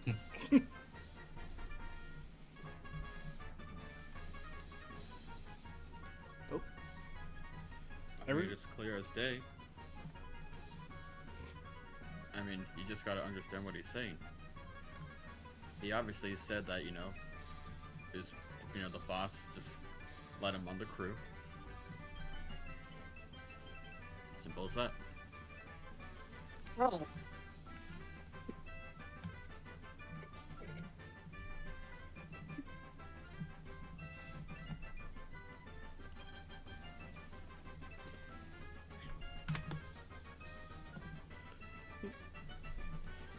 I just want to check in. Is everyone still there?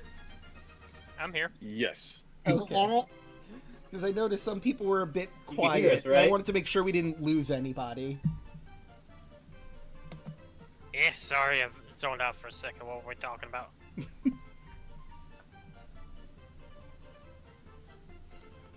Okay. So what do we gotta do now?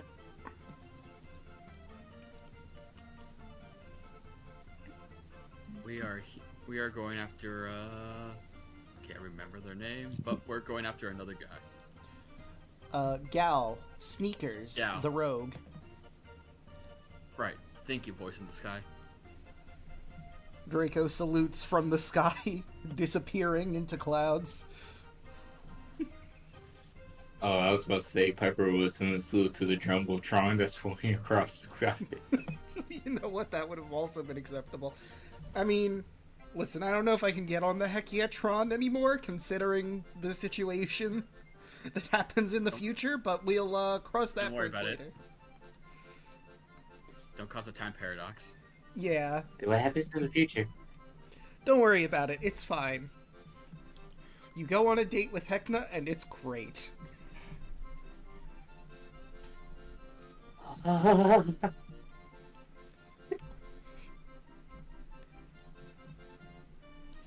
I think last time we left off at like a weird spot, so what were we doing again?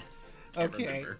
so to recap from the recap, basically, you learned that Sneakers was roughing up. I need to get her name again. Let me find that really quick. The Midway. Swolson, who runs the Dead Ringer.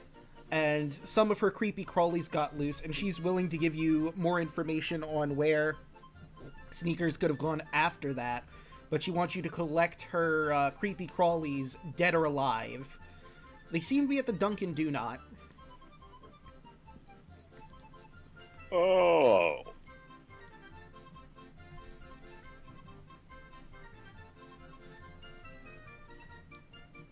So what's whatever I want to do, dead or alive? I mean, whether it's more fun. I like them when they squirm.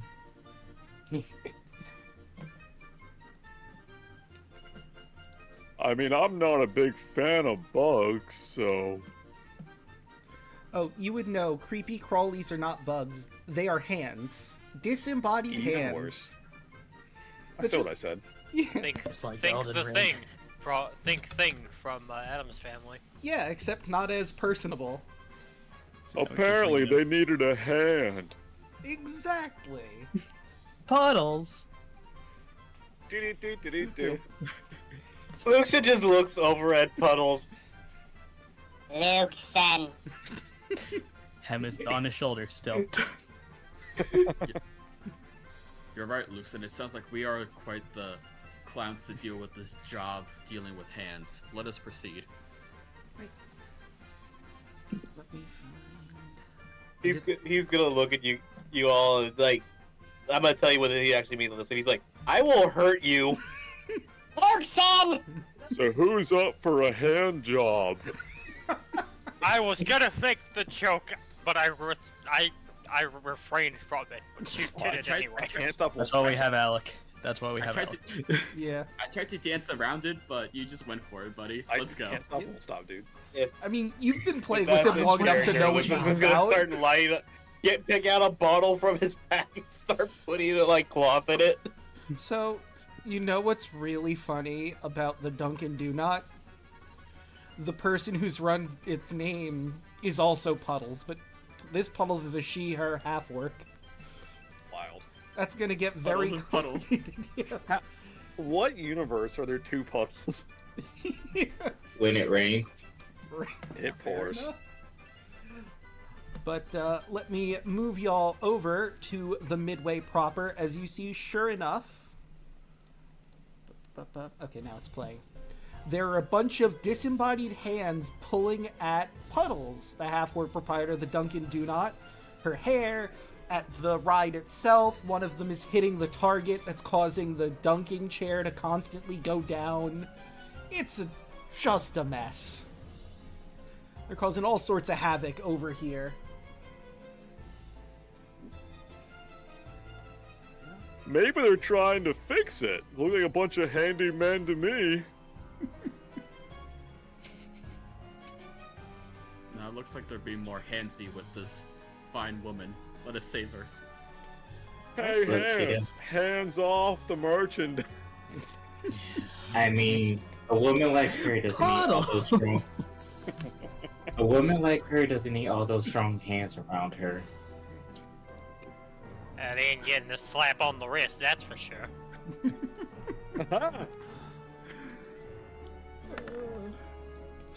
I'd like to take this Thank moment God to I'm tell. last. I'd like to tell the people in chat, you knew what you signed up for when you came here. Oh yeah. Did they? Did they really? I think he was talking to us, which makes it even funnier. If you see Alec on a stream, you should just know. Yeah. I mean, they're also here on my channel where I have a puns redeem. If they were not Get your expecting pun redeems in now, chat. Yeah. If they weren't expecting puns here, then that's on them. Specifically Nice. Friday. What? No. Lost Nights. No. Bad. Bad. Listen, Well, just because you guys don't get puns on your guys' game, yeah. we love puns. No. We love puns in the Odyssey crew. Yeah. You see, here's why it's bad though. I feel like this pun in the book is kind of a visual one. So I will explain it to some degree, but we'll save some of these for the break. Kids, yeah. remember the 3 unwritten rules of life. 1, blank. 2, blank. 3, blank. Yeah. I get Oh it. my god, how many puns? Well, I've taken off one of them, but now Bubba's there's- going, yeah. Amazing. You're gonna try and, like, just bleed me of all my puns. And I'm also gonna make you do this. Oh There's, god. oh my, there's 2 of them. God damn it, Hoshi! God damn. Have we got to that? It's Why are you tradition. using all of them now? God Because it's funny. damn it. As is tradition.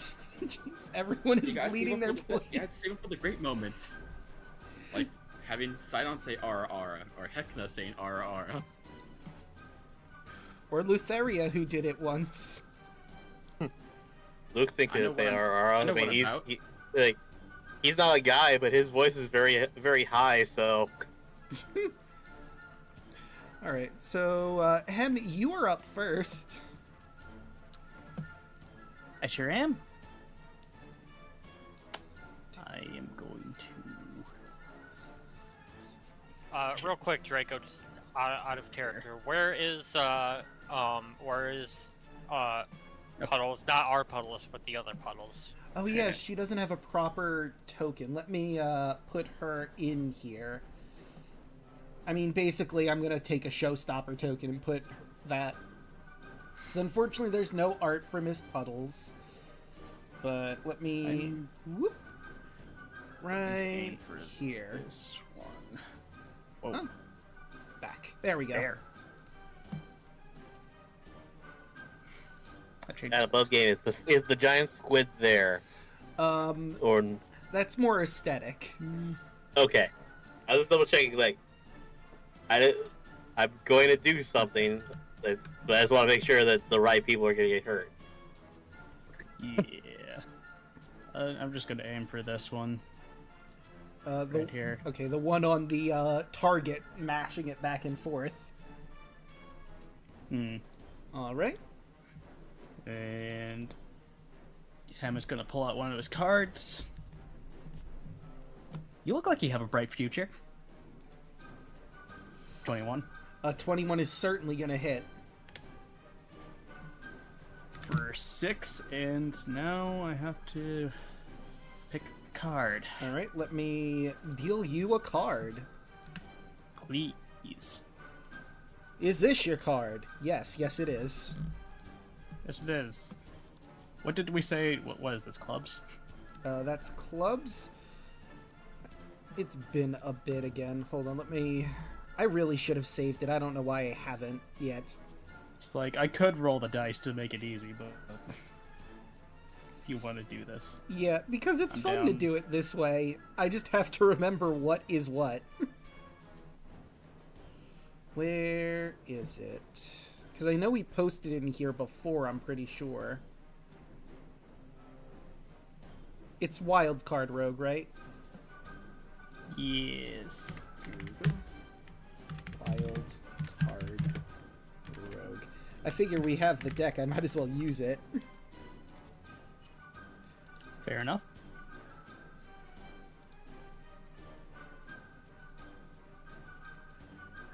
And once it loads, I can tell you. There we go. And save that as bookmark. Here we go. So, Blade was Spade, Heart is Heart, Shackle. Was that Diamond? No, wait, I think it was Club is Shackle, and then Diamond was Wild Ace. That's what we were doing. So their speed is halved, and they can't make more than one attack on its turn while its speed is reduced this way. Alright. I'm gonna bonus action hide behind this tent. Fair. So, I guess roll stealth. These hands aren't exactly the most perceptive, I'll give you that.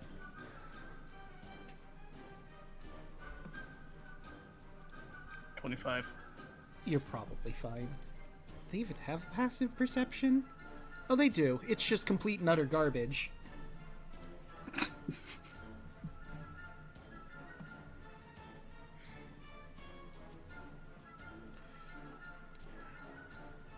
Oh, wait. Right.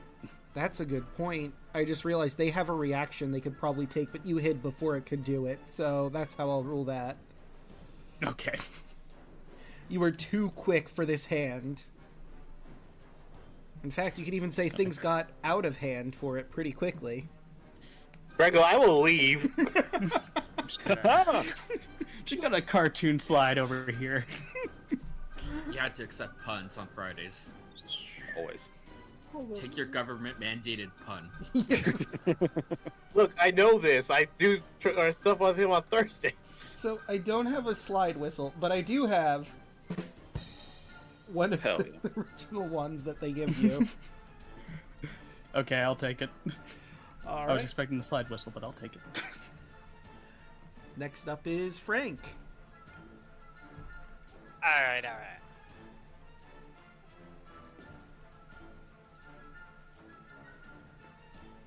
See the square? Yes, I do. Frank is gonna say, back where I came from, we have a little bit of a saying. You grease the palms, they open the door for you. But in this case, I think the palms are gonna take a little bit of a slip.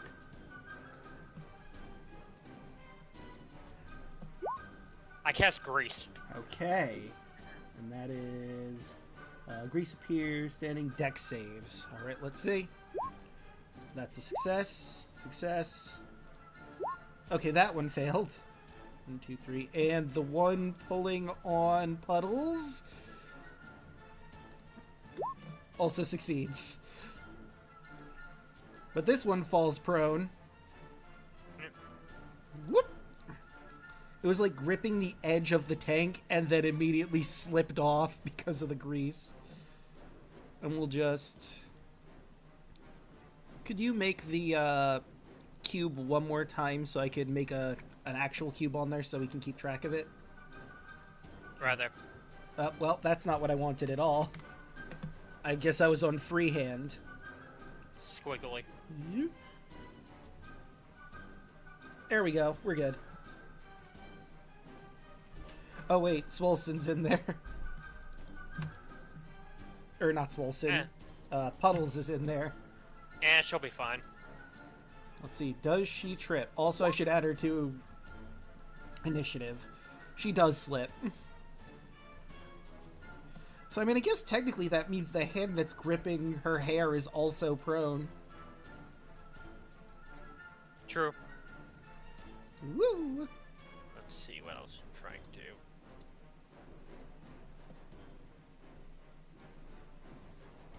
Frank is gonna...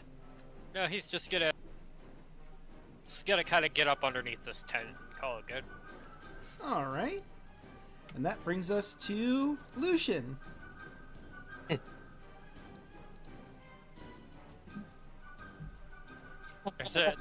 There's a lot of grease there, buddy.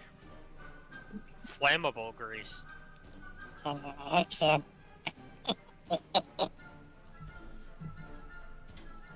poor Puddles. Right there, so it doesn't hit her. Fireball. Well, I would like you to consider there is also a giant puddle of grease. Actually, it was flammable grease. It was right there. It won't hit her. Well, the point of the matter is, it's gonna hit the grease, and the entire patch of grease is gonna catch fire. Yeah. Like, it certainly will only hit them until the grease catches fire, and then she'll be on fire because she's on the ground in the grease. Did somebody call for hot hands? I mean, you could still do it if you really I'm gonna say, like, he's gonna do it. It's okay. Remember, she'll be fine.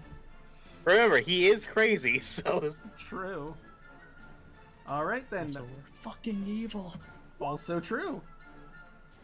I mean, this is one of your fellow carnival workers, but oh well.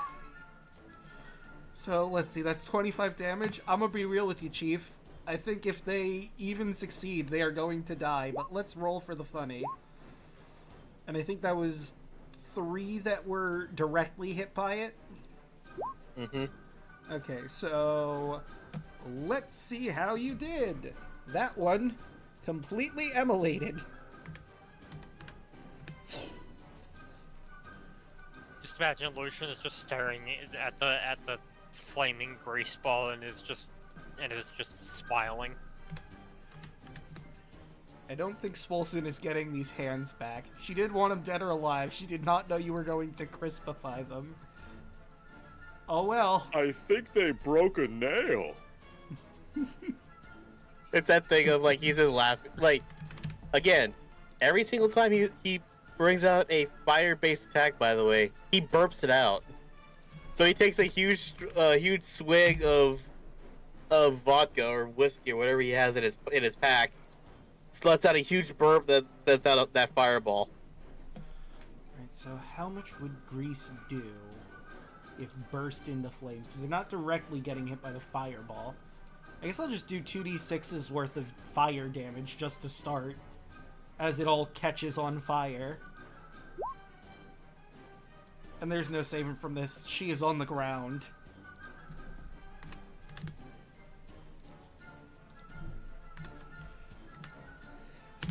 Puddles lets out a pained scream as she catches on fire. Frank just gives Lucian a thumbs up.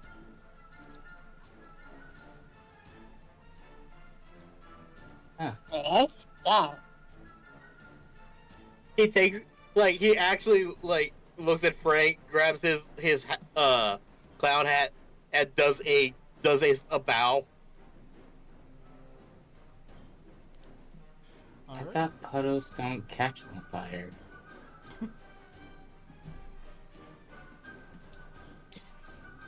Maybe not our puddles, but this puddle certainly looks like it's possible. Well, shame. And I'm aiming at that one for Eldritch Blast.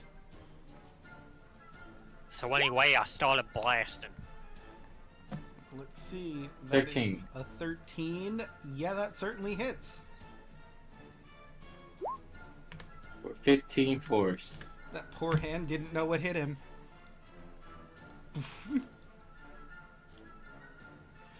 You also hear a ding as you knock it hard enough into the target to make the chair fall.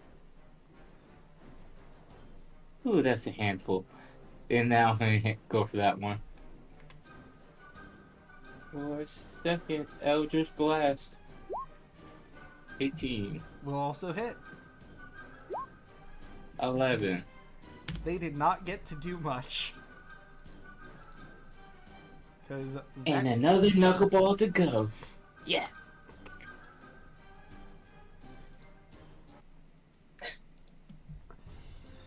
Ah! Ah! Puddle starts rolling around in the dirt to put out the fire and eventually goes out. Puddles, stop, then drop, and then roll. I was already on the ground! I can only drop so far! And look at this! You set the whole thing on fire! How am I gonna fix this? Puddles, no. I didn't do nothing. Well, she points at Lucian. He did something. He's part of your group. Maybe I'll go see... I mean, look at it this way. You have the hottest attraction around.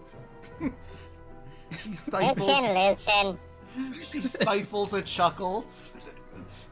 I mean, you're not wrong, but I can't operate the ride like this. Lucian is going to walk forward, and it's not a thing he can, or it's not a attack he has, but he's just going to suck up the flame. Like, he's going to inhale and suck up the flame like Kirby.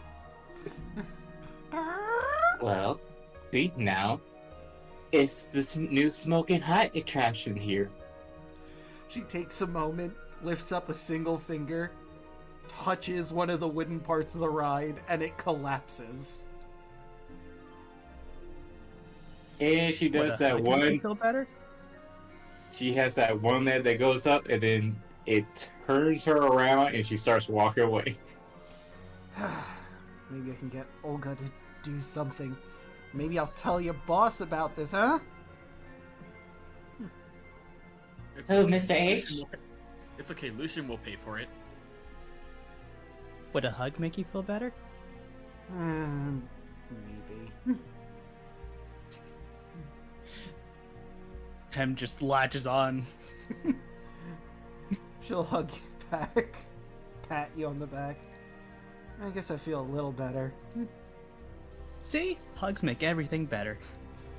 I mean, I would still like this thing repaired, and... No, I mean, obviously Heckman is all our boss, but I meant your boss for the welcoming committee specifically. Chuckles McGoof. Maybe he'll deduct it or something, I don't know.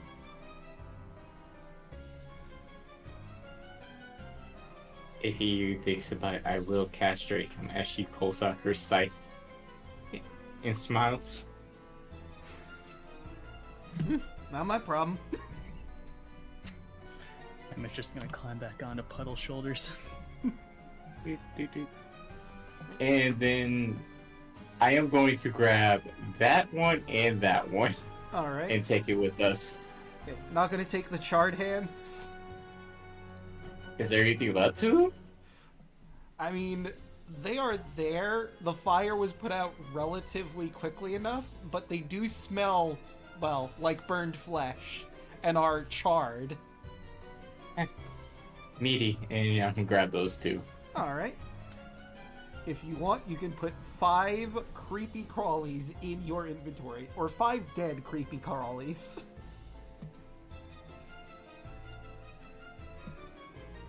And we will move y'all back to the world map. You're all still on the midway, and you make your way back to the Dead Ringer. Swolson will take the hands back. Don't know if I can use these charred ones anymore, but I can definitely still use these ones that are beaten up. Thanks. Alright. Now, my end of the deal.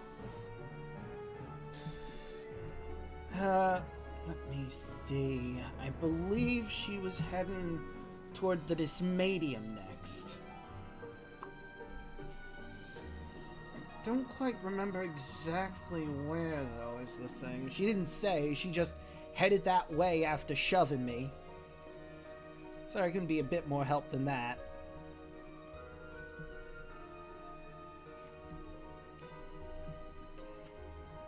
Well, it's a place to start. Just be careful. I think the parade's gonna be starting soon.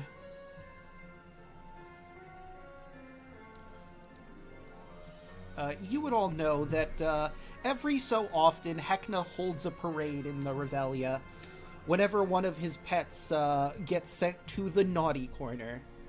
One pet is always in the funhouse in the good place, and another one is in the food court at the naughty corner.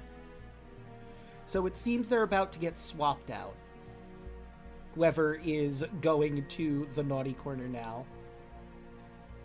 You know what? For funsies, you can roll a history check to see if any of you know who is currently in the naughty corner and who's getting swapped out. No. That's expected. All right, Hem, you don't keep up with politics. You have no idea who's where. 0. Same with Usagi Boinga. You don't keep up with the politics here.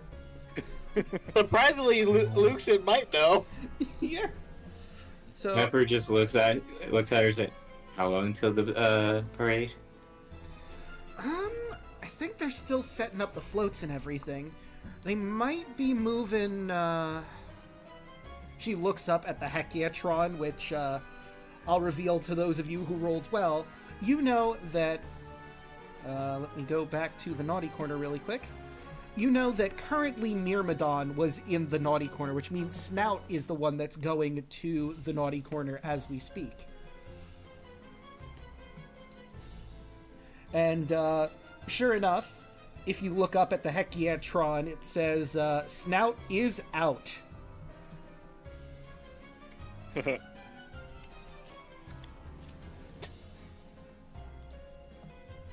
Fun little thing for those of you who watched Rebellion Nightmare. You know that this is significantly earlier than the party got here because Myrmidon was in there. Or maybe it's not as significantly early. Maybe it just switched again really quickly. Who can say?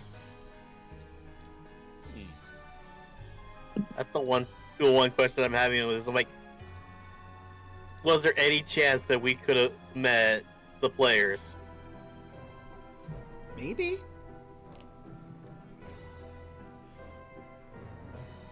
So, with an idea of where to go, you head into the Dysmadium.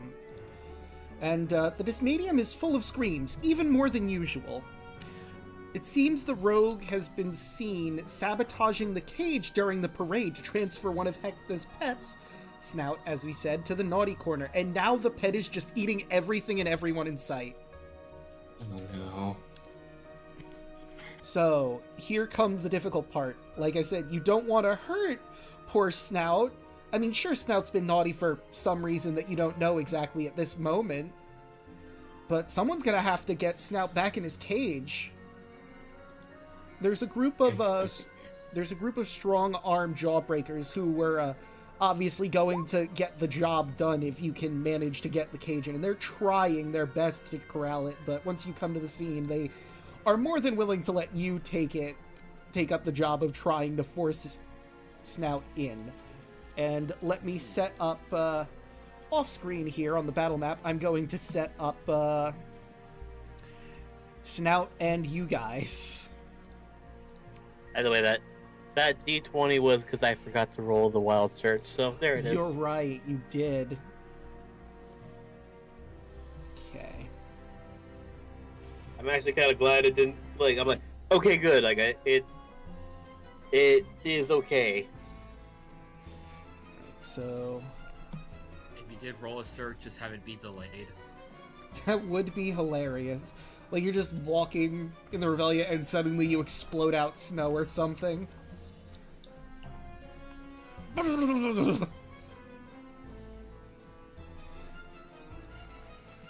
so let's see. We got 1, 2, 3, 4, 5, 6. I got everyone here. I just gotta grab Snout, mother of all schnozzlings. How hard can this be? We just gotta put a puppy back in its cage. Sure, puppy. Hopefully, I Snap. probably do. Hope I can do it the snack way. Snout is the best puppy. Yes. I'm not great with pets. My poor pet Rock died.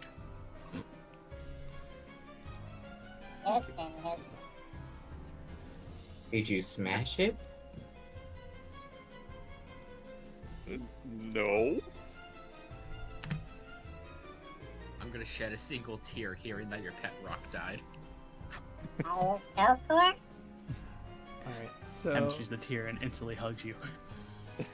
I'm gonna take y'all to the battle map. The blue square up in the corner is the cage. Of course, Snout is there. You can put yourselves in any positioning you want, because I don't think you would have walked in a straight line like this.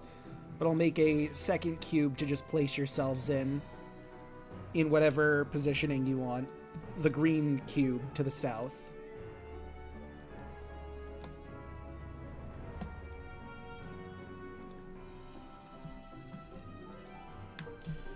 I find it interesting that they have you go up against one of the pets here, basically. I mean, your job's obviously not to kill it, it's to try and force it into its cage somehow. But this is a CR9 creature. And you are all level 8, but what does CR matter, right? Well, level 5. This would be a I whole was gonna different say, story if you're level 8. I was gonna say, we gained, what, 3 levels? No. That was a slip of the tongue. Frank, I just need you to move yourself into the green cube in whatever positioning you think Frank would be in. Alright. And let's go back to the Circus of Freaks. And let's roll for initiative. On the plus side, though, Snout does not have any of her lair actions because she is not in one of her lairs. So there's that, at least. Well, good luck, everybody. You guys can handle it. Okay. See, does it give me a number on how many of the Jawbreakers? Nope, it just says a group of Jawbreakers. And maybe I'll put some Jawbreakers in here. Just to make this not as annoying. We need extra meat in this, Draco. You do. As fun as it would be to have you all go up against a CR9 creature at level 5, I think it's probably better that you have a few more people. Nope, that was not what I was trying to grab. That's a corn slob. On the knob? If he, yeah? Let me try one more time to grab the proper thing that we actually have here. Okay, let's say, I don't know, 1, because they were already here. Let's say 4 of them. And I'll roll them in too. Oh, I see. So they don't have anything connected to them. J for Jawbreaker. Save.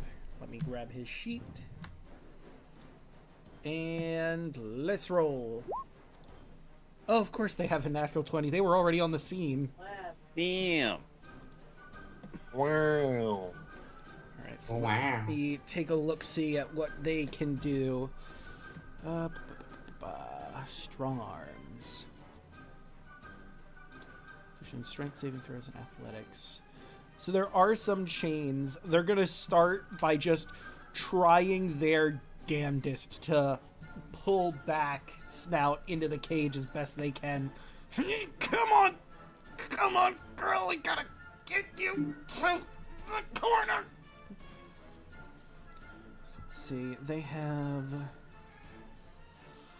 I think it would technically be a +7? It's complicated to figure out what the proficiency of something is when they don't actually have, like, the skill. Let's see, if it's... Perception is 1. Like, here's the thing. Strong arms specifically have proficiency in athletics, but they also have proficiency in intimidation and perception. Intimidation goes off their charisma score, but their charisma score only gives them +1. But for some reason, they have a +5?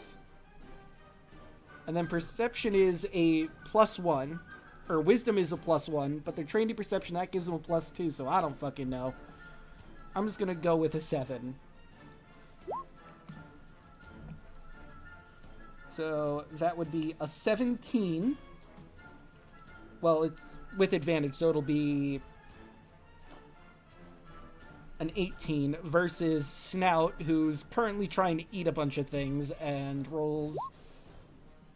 Okay, they managed to pull her a little bit.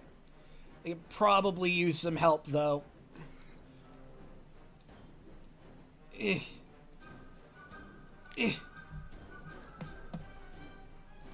Lucian. So, Lucian... Today's draft. Luna, you there? You cut out. I'm thinking, I'm sorry. No worries. See real quick.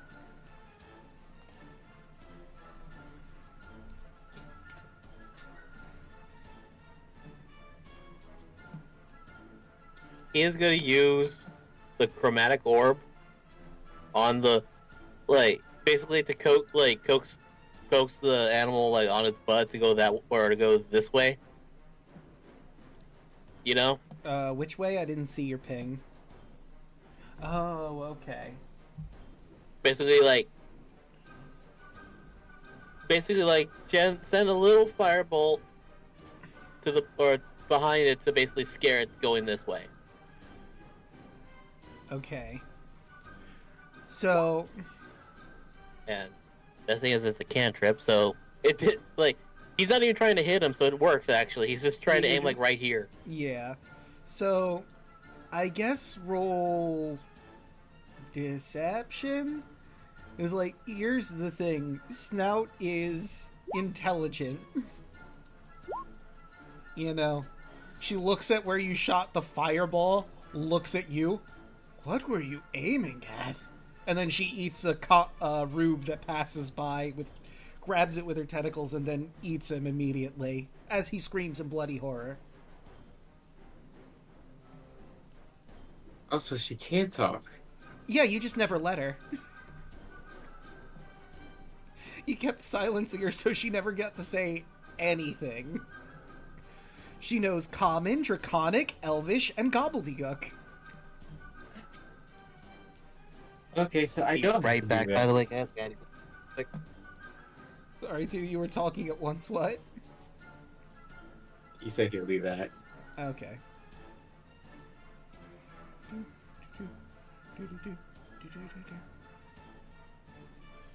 Okay, that makes so much fucking sense that I can do this now.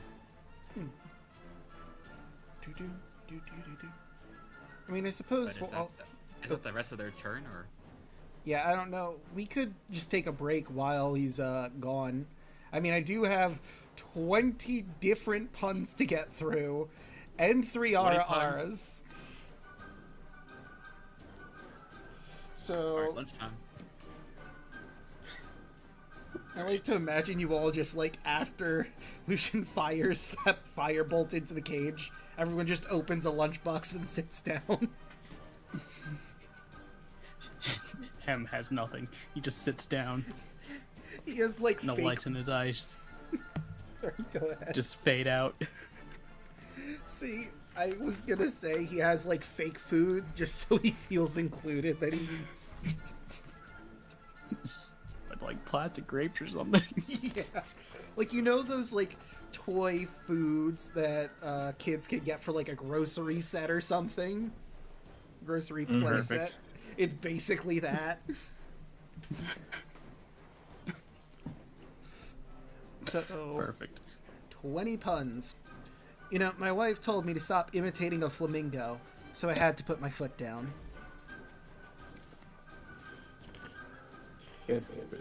You know, someone asked me, did I get a haircut? And I said, no, I cut them all. Ooh. I thought at least a couple of my puns would make you laugh, but no pun intended.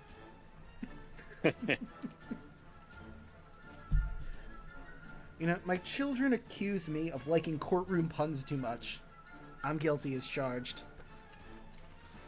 Acceptable.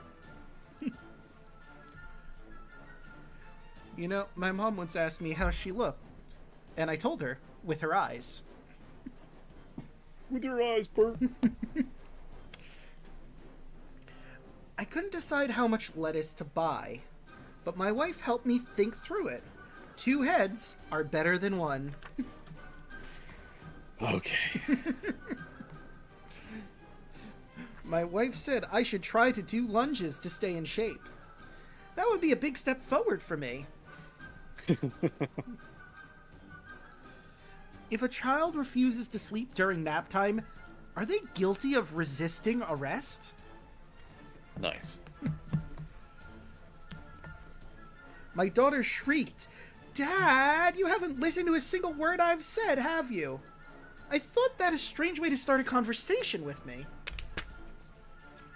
Mm-hmm. Let's see, that's 1, 2, 3, 4, 5, 6, 7, 8, 9. Okay. My daughter asks, "Dad, why are you staring at the orange juice container?" I said, "It says concentrate." My wife is really mad that I have no sense of direction. So I packed up my things and... right. I'm back. Wow. Welcome back. I'm just, we were going on a quick break since you were gone, and I was reading through some puns. I just really needed to, I was helping my dad cook outside, and I needed to clean up real quick. Gotcha. Well, I'm gonna finish reading through these puns at the very least, and then we'll get back into the swing of things. Oh yeah, I didn't even put up the "be right back." Whoops. Well, there it is. My son said, "Dad, wait up, Dad, I have something on my shoe." And I said, "I'm pretty sure it's a foot." Oh, something in my shoe, excuse me. Oh. My kids were very upset when our bunnies escaped. They're too young to deal with hair loss. Oh my god. How does Darth Vader like his toast? On the dark side. No, he doesn't. He likes it on the higher ground. No, that's Obi-Wan Kenobi. He likes his toast like he likes himself, burning in Mustafar. 1, 2, 3, 4, 5, 6, 7, 8, 9, 10, 11, 12. I was right. I never wanted to believe that my dad was stealing from his job as a road worker, but when I got home, all the signs were there. Wife, do you think our kids are spoiled? Husband, no, I think most kids smell like that. Is there a hole in your shoe? No, says the son. Dad, then how'd you get your foot in? That's fair. When should you bring your father to class? When you have a pop quiz. Okay, that's pretty good. I asked my wife what she wanted for Christmas. She said nothing would make me happier than a diamond necklace. So I gave her nothing. Dad, what do you want for dinner? Son, I feel like spaghetti. Dad, that's funny. You don't look like spaghetti. Classic. Daughter, Dad, can you please call me a taxi? Sure, you're a taxi. Can't beat the classics. Right, where are we at? 1, 2, You're a wizard, Harry. 3, 4, 5, 6, 7, 8, 9, 10, 11, 12, 13, 14, 15, 16, 17, 18, 19. Oh, that was 20. Nice. Admittedly, I did lose track. It's a lot of puns. And I've still got 3 ara-aras to do. Do I want to do those, or do we want to just get back into the swing of things and do them later? Get back Well, to here. Alright, I'm back. But that's not a female. There. That's not a feminine ara-ara. I mean, there is a lady here, Snout. I mean, she looks Snout like this ara-ara. right now. Ada, chat.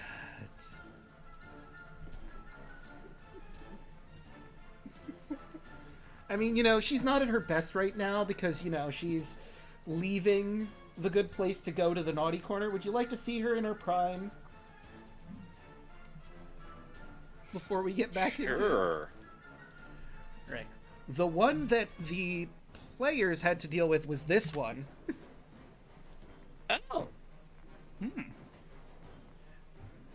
That's what she looks like when she's, in her best. Smash. Yeah. You do you. Yeah. I was thinking. I was waiting for it. Yep. I mean, what those tentacles do, I guess. You do you. Right? Ash.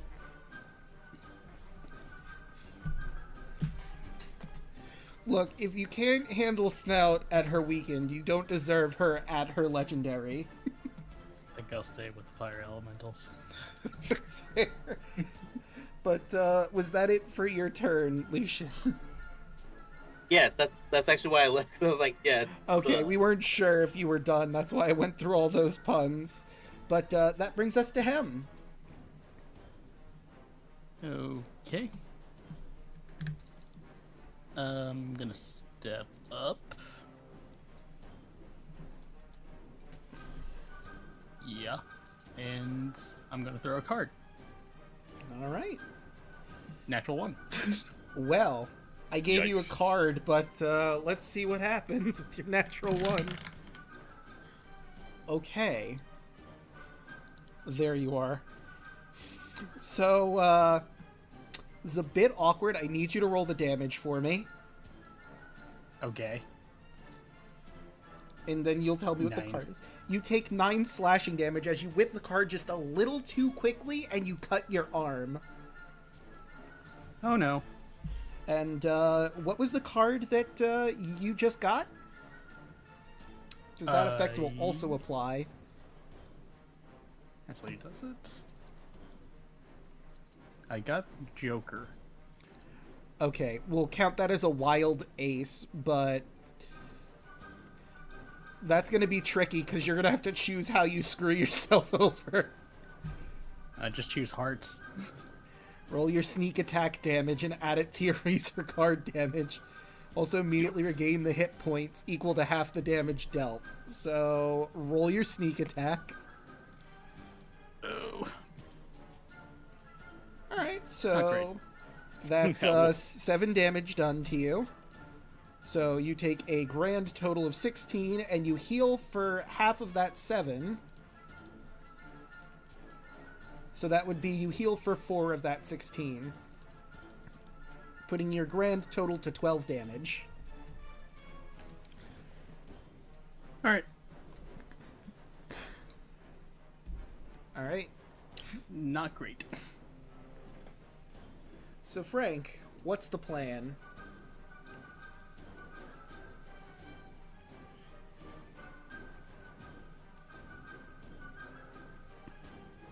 Let's see.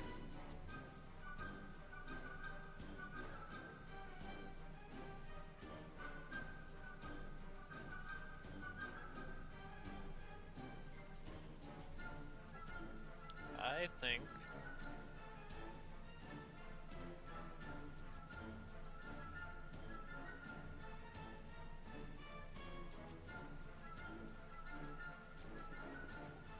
so. I have this neat little feature.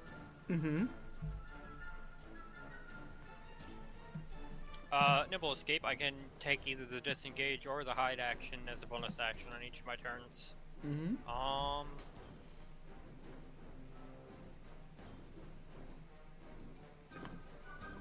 Let's see, how much move speed do I have?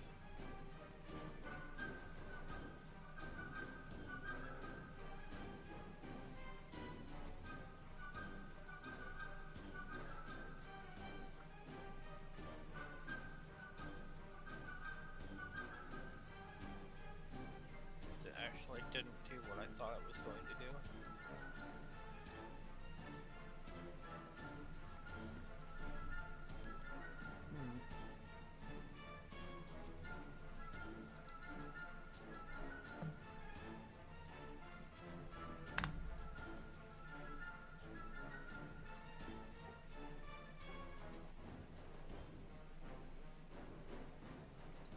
You know what, Frank is gonna do what goblins do best.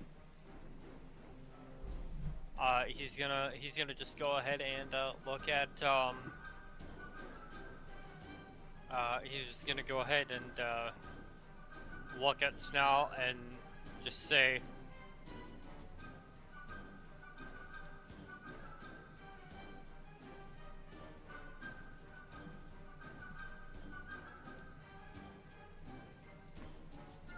trying to think here. No worries.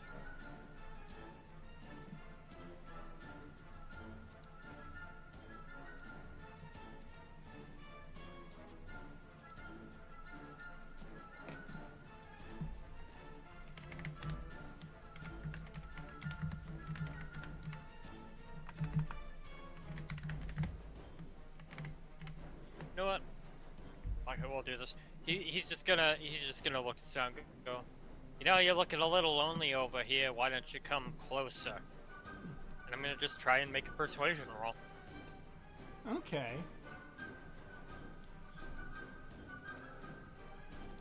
Okay, that's a 15. Right, and we will do insight. That is a 9. Notice as Snout licks her maw? Maw. We'll go with maw.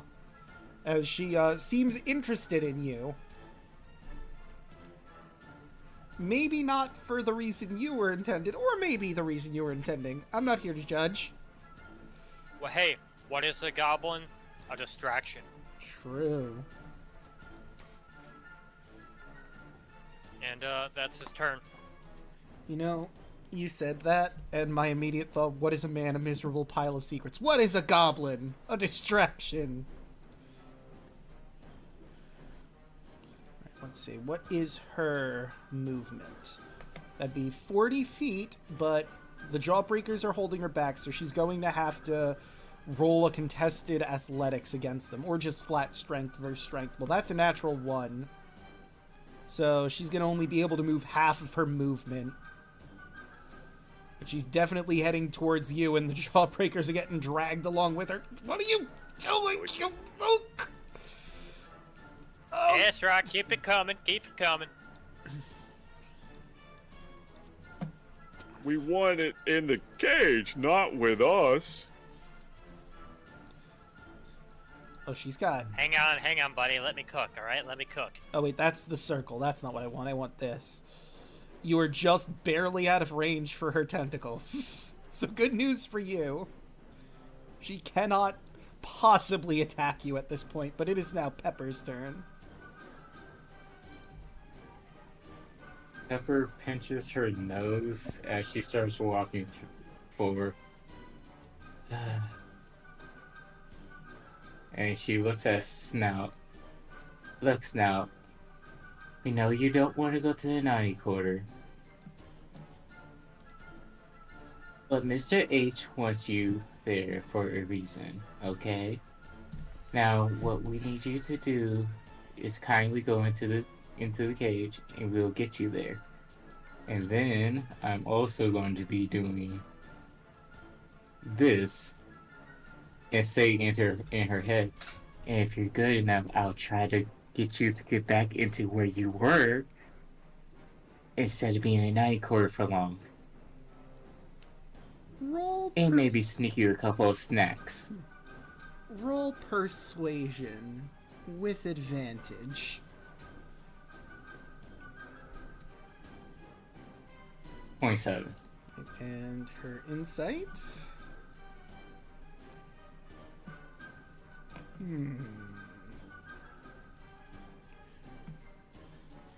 There's... You know where the hole is in the naughty corner. Just throw a few people in there, we'll call it even. Gotcha. Because we both know we both love Mr. H just as much as each other. She nods. Kind of unclear with, you know, the orb shape and all. Right, but, unless you want to do something specifically, Puddles and Usagi, it seems like Snout is willing to go in to the cage. Okay. Just as an ask, is it a fiend by any chance? It sure isn't. Okay. She is an abjuration. Or aberration, excuse me. Okay. I guess I'm just gonna hold my action then, because like I don't know if they're willing to go back in the cage. I don't want to jinx that. So. Fair point. All right, so I'll just let this play out of turn order. Eventually, the strong arms get her back into the cage. Whew. Oh, thank you. Wasn't sure if we were going to be able to get her in on our own. Is that No problem. anything we can do to help you guys out? Yes, do you guys know where the tunnel is to the, 90 quarter? Correct? I'm sorry, one more time? She asks if they know about the tunnel for the 99 corner. Oh, so the naughty corner is connected to the places at the food court. So they use it basically as a pantry as well, but there's a hole in the glass on top that you could throw people in, which is what she was referring to. No, Pepper's asking the Jawbreakers if they know. Oh. It's common knowledge. Everyone would know. Well, not everyone, but the people that work here would know, yourself included, that the food court, the various different shops in the food court are connected to a tunnel that leads down to the naughty corner. Pepper just tells them just to throw a couple of random people down there every once in a while. We could arrange that. And then Peppers give Snout a thumbs up. She doesn't have thumbs, but her tentacle wraps in a vague thumb-shaped pose. You get the gist of what she's saying.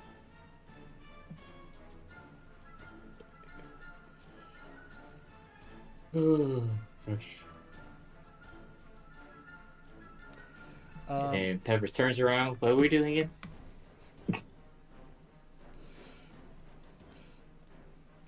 So, the Jailbreakers go, maybe I'm wrong, but you're part of that welcoming committee crew, right? No. Yes. You looking for someone you're supposed to be clowning right now?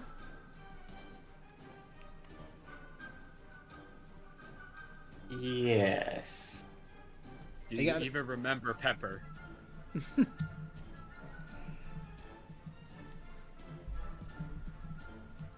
She shakes her head no, but says yes. Yeah. Frank just looks at Pepper, the halfling guy we were supposed to find. Supposedly went towards the what was it? The Dysmedium. Supposedly went towards the Dysmedium. What's its? Well, you're in the sneakers. Sneakers. That's the girl that messed with the cage. Tell you what. We actually know where she was heading. Apparently, after she headed towards the fun house, I think she mentioned she was heading toward the pantry?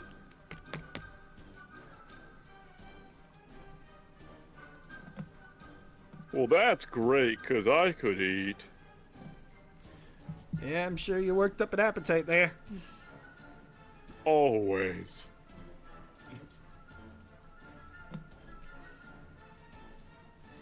Let me get you guys. You still have to be right back up. You know what? I do. That was a test. And you know what? You didn't quite pass because you didn't realize sooner, but that's okay. You'll get them next time. What happened? What year is it? The BRB was on. Don't worry about it. But, well, unless you have anything else you want to do around the Revelia, it seems the pantry is the next place to be. You get some healing for a little buddy there. You could. Do you have some, Take a short rest to heal him up. Yeah. Alright. You can take an hour, just take a bit of a breather, so, Hem can begin patching himself up as best he can. Yep. Since we're taking at least an hour, Frank's actually gonna walk into a nice little corner by himself, and I have Gross. a thing I need to do. Gross. I mean, we were in just. I'm gonna create myself a pair of woodworker's tools. Huh. Or rather, wood carver's tools, excuse me. That's right, ladies and gentlemen, I'm an artificer. Look, at least Pepper's not doing what she wanted to do. What? You with all your hands. Whoa. Fucks. Goodness. Listen, all I'm gonna say, doing nothing sure works up an appetite. Mm-hmm. Agreed. Lipson. That's right, Luxon. You still have to pay back Puddles for burning down their wonderful attraction. Wait, we burned down Puddles' stuff? And she looks at Puddles. Other Puddles.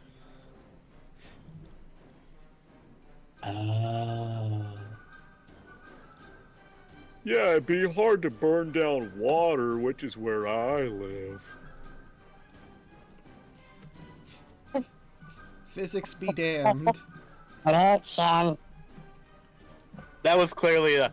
I take that as a challenge.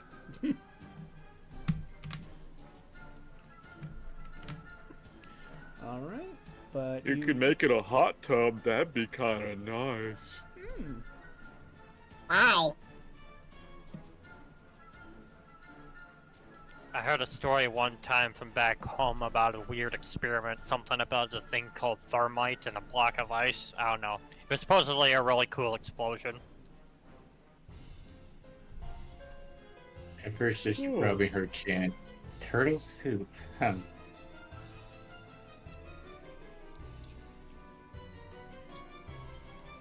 was thinking more of the hot tub could be used to pass time. A machine that can. Oh my god, dude! That Some is a sort pull. of time machine. Terrible, terrible Rotten. movie. It was a Puddles terrible of- movie, but it was an amazing movie. Some kind of time machine. I think I've Puddles obviously in the heard hot of tub it, time machine. but I've never my God. actually seen it. Have No. you seen the second one? Because it's It's even not worse. great. No. The second one is worse. There's a second one? Yeah, there's a second one. Oh my god. Oh my god, I did not know that. Why? There is a second one. It's even like it is very bad. It pains me. Well, I know what I'm doing this weekend. How was it that popular that they needed a sequel? The It Mad did One? not need a sequel. Was so awful. Oh god. There you go, everybody. You're You're the new welcome. You now the know new about head the canon. people- Oh wait, I forgot something very important. The strong arm jawbreakers also give you a cloak of elven kind as thanks for helping him out. Ooh. Cloak of elven. Alright, I believe that's here. So, for the uninitiated, you do need to attune to a cloak of elven kind, so I'll say if you wanted to during the short rest you could. While you wear this cloak with its hood up, your wisdom perception checks made to see wait, what? With the hood up, wisdom perception made to see you have disadvantage. And you have advantage on dex stealth checks made to hide, as the cloak's color shifts to camouflage you. Pulling the hood up or down requires an action. So it's really good for the rogue of the group. Or Pepper. Or Pepper. We can give it to the rogue, and you can take the eyes. Just I wouldn't- because, where is it? I wouldn't mind hiding. Better. It's because of that. When you were in an area with dim light or darkness. Then the cloak would be redundant if you just become invisible. Yeah, Yeah, but they still get disadvantage to see me. that's also true. That's redundant because you're invisible. They can't see what's invisible. Well, you know, I have great But they news. can't hear. I have But great. the cloak is specifically made perception made to see. It doesn't block your sound. You need the boots of Elvenkind for that. Sure. The rogue can have it. We'll use the cloak to patch you up. He's got a little hoodie now. Oh yeah. It's like a kid that you take to school and you have to put on his winter jacket. Yes. Pepper puts it on him because they look alike. With the outfits. Kokar. Now. We get to have more fun now. Sneaky. So feel free to add that to your inventory. One cloak of elven kind. And I will move us to the pantry, unless you have any pressing concerns or places you'd like to be in the Revelia that isn't your current job.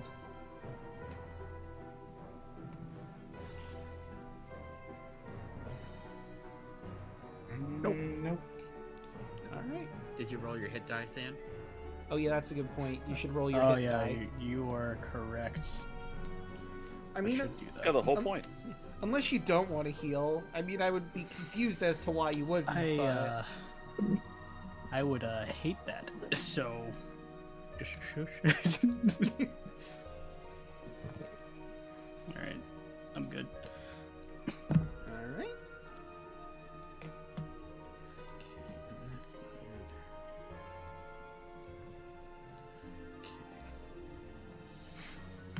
Yep. So... There we go. Alright, now let's move y'all over to the funhouse. As you make your way into the pantry proper. Oh, and let me get chat's view. You're going to go all the way to the right and you should see the pantry that you are in. It's dark in here. It sure is. It's a pantry. Oh, dang it. Good. The music isn't working for... Oh, there it goes. Okay. Alright, and here we are. You enter the pantry to find Bab holding a picnic basket. And let me show you our lovely butcher Bab. Oh, hello, she says. She reaches into the basket and pulls out a box with a question mark on the side. She places it on an empty shelf. I was just dropping off some goodies for Hecna. What are you all doing here? It has been a while, so I'll also remind you this. You did hear, like, from Chuckles McGoof that Sneakers is looking for Bab. And here she is.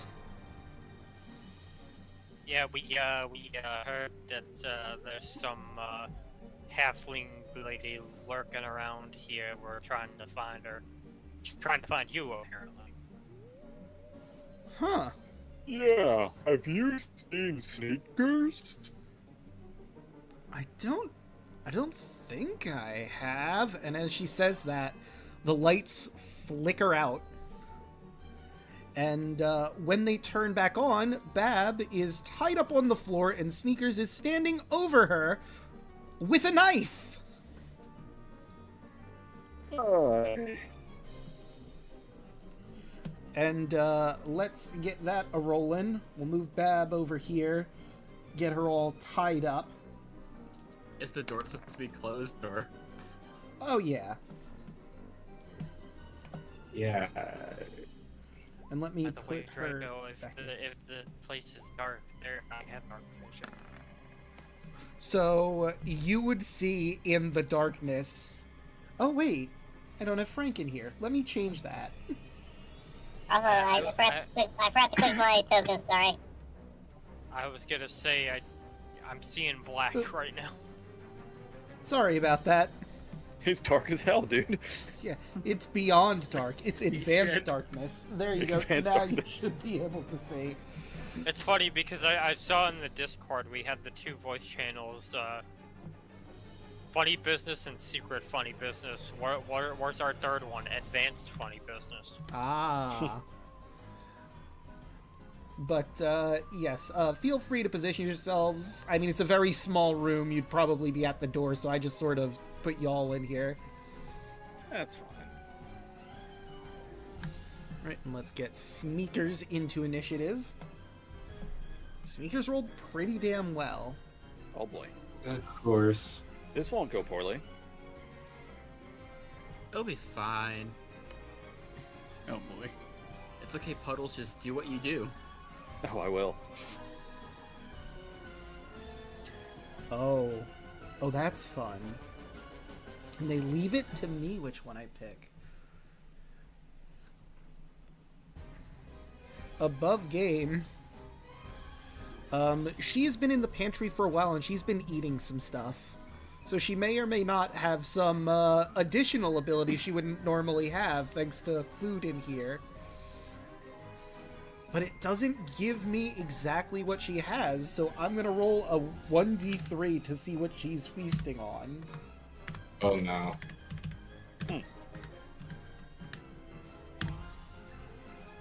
Please, no boot of Hecna. That is one of the options, yes. I was gonna say, If it's the boot, holy shit. So I've got some bad news for you. I rolled a 3. Oh no. And she now has advantage on all of her skill checks. Also, I realized I forgot to switch back. Sorry, guys, you were hearing the Squeaky Boys version of me. No worries. That was not Lucian talking. That was just me being an idiot. No worries. That makes things kind of difficult. Yeah. Now, there's my initiative, but I still can't see anything. That's weird. Does your Top token not corner. have vision on it? Yeah, it should be the top right corner. Your token that I put on the map doesn't have vision for some bizarre reason. Okay, and you had night vision 60 feet, right? Yes. And what color did you have your night vision? I think you already told me, but I have to remake this apparently. It was basically gonna be like a very like light sky blue. Okay, so we'll go with that. I will update the default token, and now you should be able to see.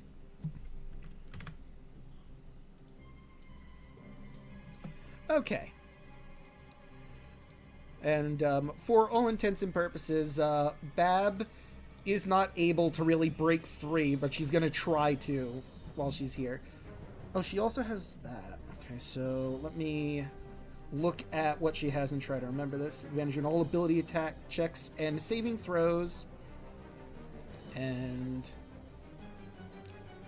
let's see. Oh, so I rolled a 13 for initiative, so you'll probably have to manually add me. Okay. Can do. And then we'll reset this.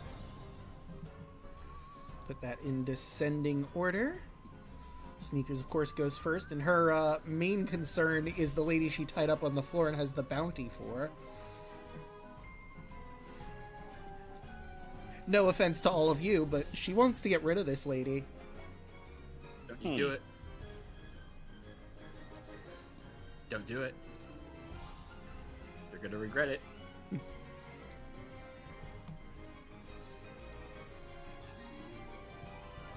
Okay, so for her other thing, she had 2 food things in here. I'm gonna let you choose 1 or 2.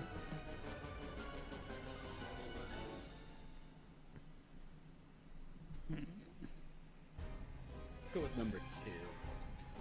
Okay, so that would be... Right, so she succeeded.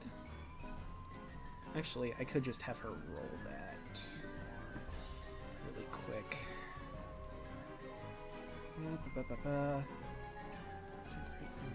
Poisoned. Times character makes. So yeah, let's see. Does she succeed with her con save? While she was waiting for you. Well, for Bab. You guys were not even on her radar. Again, no offense. Some taken. No, she does not make that save. Which is actually a good thing for her, not for you. You'll see. Final boss, let's go, guys. Oh boy. Oh no, he is well, he's the last thing we're going up against, I believe. But, hey, so she's got her boot. She's got whatever happened with that, and she's gonna stab a bitch. Don't do it. You're gonna regret it. So, short sword. She would have advantage because she's tied up, though. The nat 1. It would be a nat 1, but she's restrained, Bab, because she's tied up. Doesn't that give advantage? Yep. Yep. Okay. Mm-hmm. Damn it. So, unfortunately, that is... Come on, roll 20. Okay, that's 6 to start, plus the sneak attack. Deals... hits a target and has advantage. So yes, the sneak attack would definitely count. And that is 46. And an additional d6 because she ate a bunch of crunch. So that is 16 plus 6 for a grand total of 22 damage to Bab. Ow. Yep. That's not ideal. Right, and let's see. Anything else she can do? Oh yeah, there is something she can do. Let's see. There's not a lot of movement here. But she looks at all of you. Well, I guess you're going to make this a bit of a problem. And you watch as she becomes invisible. Great.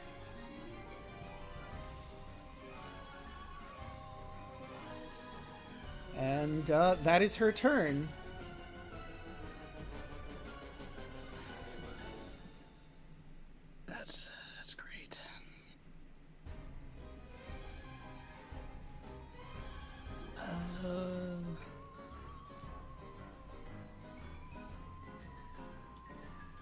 know what?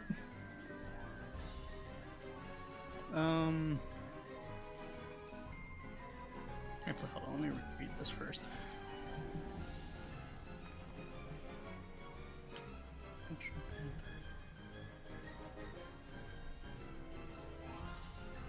I'm gonna hug Babs. I'm gonna act as her armor. Okay. It's the ability I have, hug it out. If it's on an ally, they gain a plus to whatever my dexterity modifier is to their AC. Okay.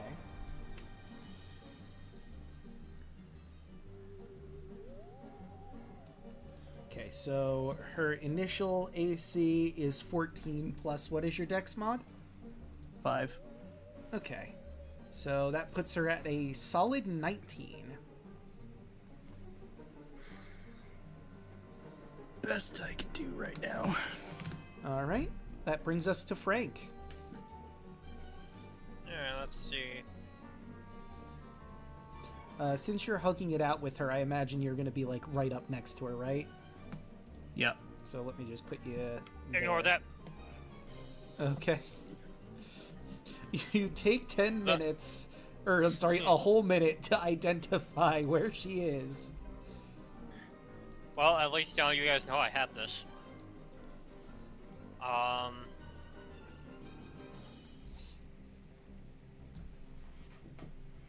Gonna go ahead and just move up a space, and you know what? Let's go ahead and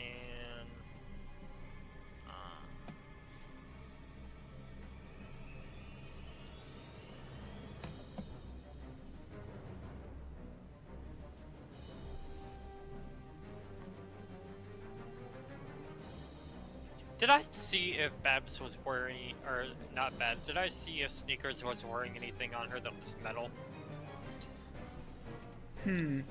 Well, she definitely has her weapon. She's got a short sword you clearly saw and some knives at her side.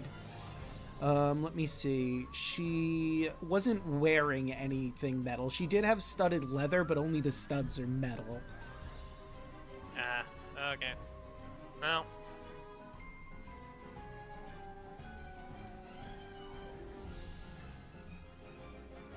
Seeing as how I saw her last position was here,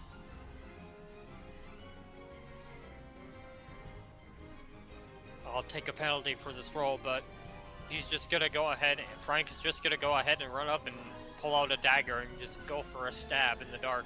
All right.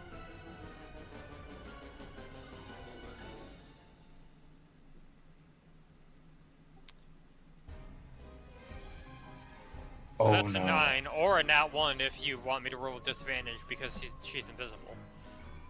So, Womp womp. I'm going to give you a 9. You swing your dagger and you don't hit anything. You're not sure if it's because you missed or if she's not in that spot anymore. Because again, you can't see. She could have moved, or maybe she hasn't, and you're just really bad shot, because how are you supposed to see hit something you can't see? His little goblin brain is... You know the meme of, like, the person with, like, all, like, the math equations floating above their head? His little goblin brain is trying to process this. He is full of booyah energy.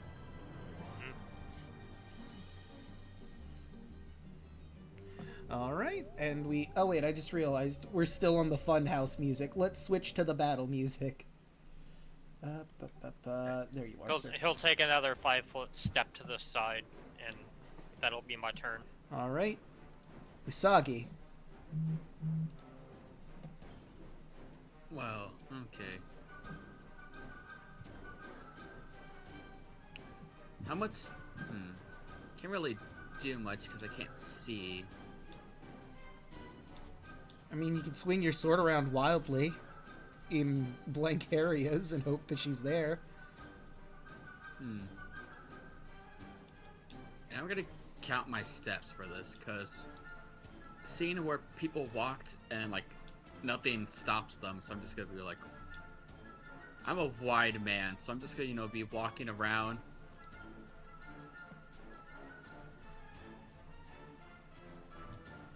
25 feet. Did I bump into anything? So before you got to that last step right here, you did bump into something right here underneath you. Right there, you bumped into something. Just gonna feel my hands. Ah. Interesting. Fighting spirit. So I do not hit with disadvantage. And I'm just gonna swing wildly at that spot. All right. So neutral hit. That's a... I'm using my inspiration. Fair enough. Oh, yeah. Alright. Let's try again. 17. Is just barely enough. Hell yeah. Aha, I hit something. 15 slashing damage. Minus 15. Fucking banana sword. Yep, the banana sword. Aha, they are directly right in front of me. Second hit. Nat 1. What the shit? What is with your nat ones? It does not like you. It's just a split decision. Oh wait, well, I mean, I guess that would count. I will say she used a reaction when you hit her, so she cut that damage in half. So that was...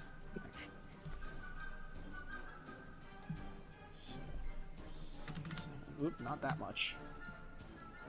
So it'll be 8. Yeah, so 8. There we go. Well, she certainly got a nice amount of HP, but let's see what you've done. Nice. I feel like something nice happened.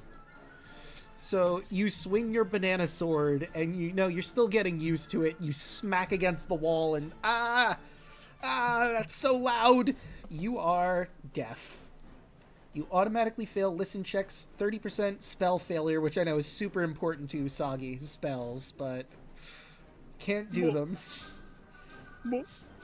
Not succeed on ability checks that require listening, and disadvantage on perception checks. And opponent has advantage on stealth checks, and this is a rogue. Oh darn. What? Action surge. Okay. Oh my god. Soft 20. Right. Hell yeah. And the fighting spirit still carries over, right? Yep. Okay. Yep. So, that is So that's 8.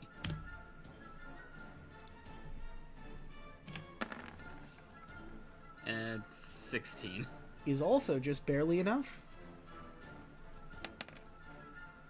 Or another 15. Oof. So I'm just repeatedly bonking this one spot. They are right here. Puddles. Put him in a corner. What will you do with that information? Well, friends, you know what time it is. Let me get those spirit guardians Spirit guardians in a small room. So, Right. What color would you like your spirit guardians to be? The aura. They are blue because they're blue shells, I think. Oh no, wait, they were. Yeah, the blue shells. That's right. Because the There we spiritual go. weapon is a red shell. The spirit guardians are blue shells. Okay, and everyone should be able to see that. The entirety of the room. No matter what the campaign, we'll always have the blender. Mm-hmm. Yep. That is a 4. Is it radiant or necrotic damage? It is necrotic. Okay. Minus 11. And they're also at half speed inside this bubble. Oh, good. You know, I guess it's actually radiant, I think, technically. I think it's either. It's your choice of radiant or necrotic when you cast it. If you're good or bad. I think that's the difference. If you're good or bad. I think Puddles is technically good. So I guess it's radiant. Alright. So if that makes a difference, it is radiant. Click on it. Go to the description. Spell description. Appearance angelic or fey, your choice. If you are evil, they appear Okay, yeah. fiendish. When you cast a spell, you can designate a number of creatures you see to be unaffected. Affected creatures, speed half, blah blah blah blah. Yeah, Field radiant save if you're good or neutral. So if you're good or neutral. Oh, okay, so it is based on alignment. It's Yeah. only Baldur's Gate that you can choose one or the other. yeah, so it is radiant damage. Okay. Good to know. And that is your action. Any bonus actions you want to take? I guess just to go ahead and get a bonus in there. I'll throw in a Hoarfrost, which just gives my weapon freezing damage. So if I do get a melee, it'll have cold extra damage. All right. Just for some action economy, and that's it. Right. And that brings us to Pepper. Do do do do do do do do do do do do do do do. She claps her hands together, do do do, and slowly pulls them apart as she watches her side come from a different dimension space. As she summons her pack weapon and grabs her scythe and swings right here. Hey, bada bada, hey, bada bada, hey, bada bada, swing! Boo do do do do do do do. Where is it? Boo boo boo boo boo boo. Does that hit? That does. Cool. I'm also going to put this on top of it and spend a 3rd level spell slot. Okay. After 1d8 force. Oh. So it would be 4d8s or 3d8s? Let's see. An extra d8 for damage sharps, another d8 per spell level. So it'll be 3. Yeah. 3d8.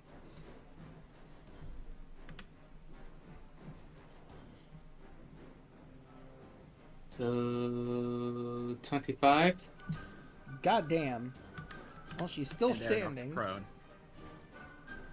If that means anything, Draco, they are also prone. And they are knocked prone. Okay.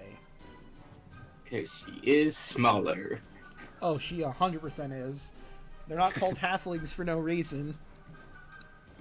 And then Pepper aims for the ground. Damn, I don't think she's gonna live. 22. Yeah, that hits. And I'm going to spend another 3rd level slot. Actually, this is important. So you don't know where she is or how hurt she is, but you did feel you hit something, and you can't kill her if you want to clown her. Is this non-lethal? This will be non-lethal. Okay. The spell part of that is lethal, though. So I will not do the spell part then. Okay. I got a little bit too happy for a second. That's 6. usually that's supposed to be Lucian's job. 6 damage. You are unsure whether or not she is in critical condition, but you know you hit her both times. Look, Pepper is a murder hobo. No, that's fair. This is an evil Y'all campaign. know Harley Quinn. The only reason you're not killing people in this is because you need them alive to clown them. If that was not an issue, I am 100% certain you'd be murdering everyone. Pretty much. The only thing holding her back is she knows Mr. H needs this lady clowned. That will be Pepper's turn. I like to imagine Pepper just, was going to spend the spell and kill her, but then just immediately flash back to Hecna. I need her alive. She had that little psychotic. She got the little psychotic look on her face as she's about to swing down. Like, oh yeah, and then bop. Right. Lucian. She's on the ground. Like she's down, right? Yes. Yeah, Lucian will just come right here. Like this, I guess the step in front of her. Or she's right here, right? No. Nope. She's right here. Right here. Step right here then? Yes. Basically surround her. Hold action with her with his dagger, just in case she tries anything stupid. Alright. And that brings us to Sneakers. Spirit Guardians. You were correct. The spirit guardians might kill her, though. But Well, it is your choice whether or not you want to disengage them or not. Huh. That's interesting. Pray to puddles. That is a natural 1. Oh my god. So she Pray to puddles. will die.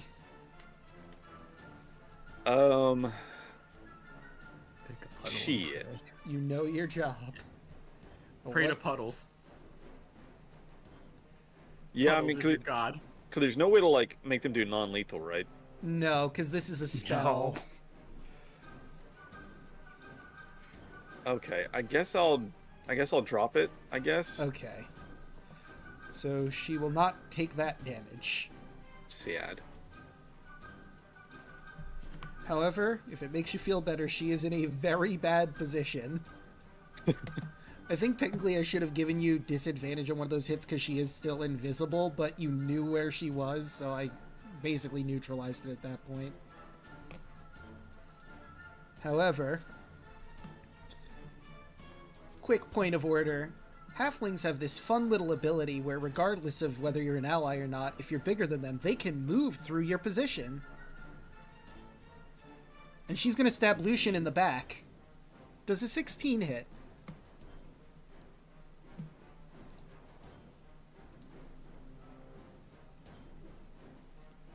DeLuna? What? Does a 16 hit? Yes. She is stabbing you in the back because she is a halfling and was able to get through you. So, to start, that is 9 damage.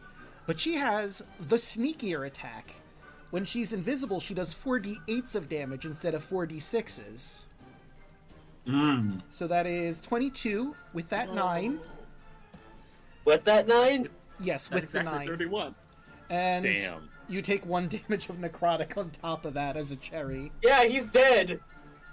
Well, at least knocked out for now. You Yeah, are he's dying. down. Yeah. That is exactly 32 damage. I have 31 damage. Yeah.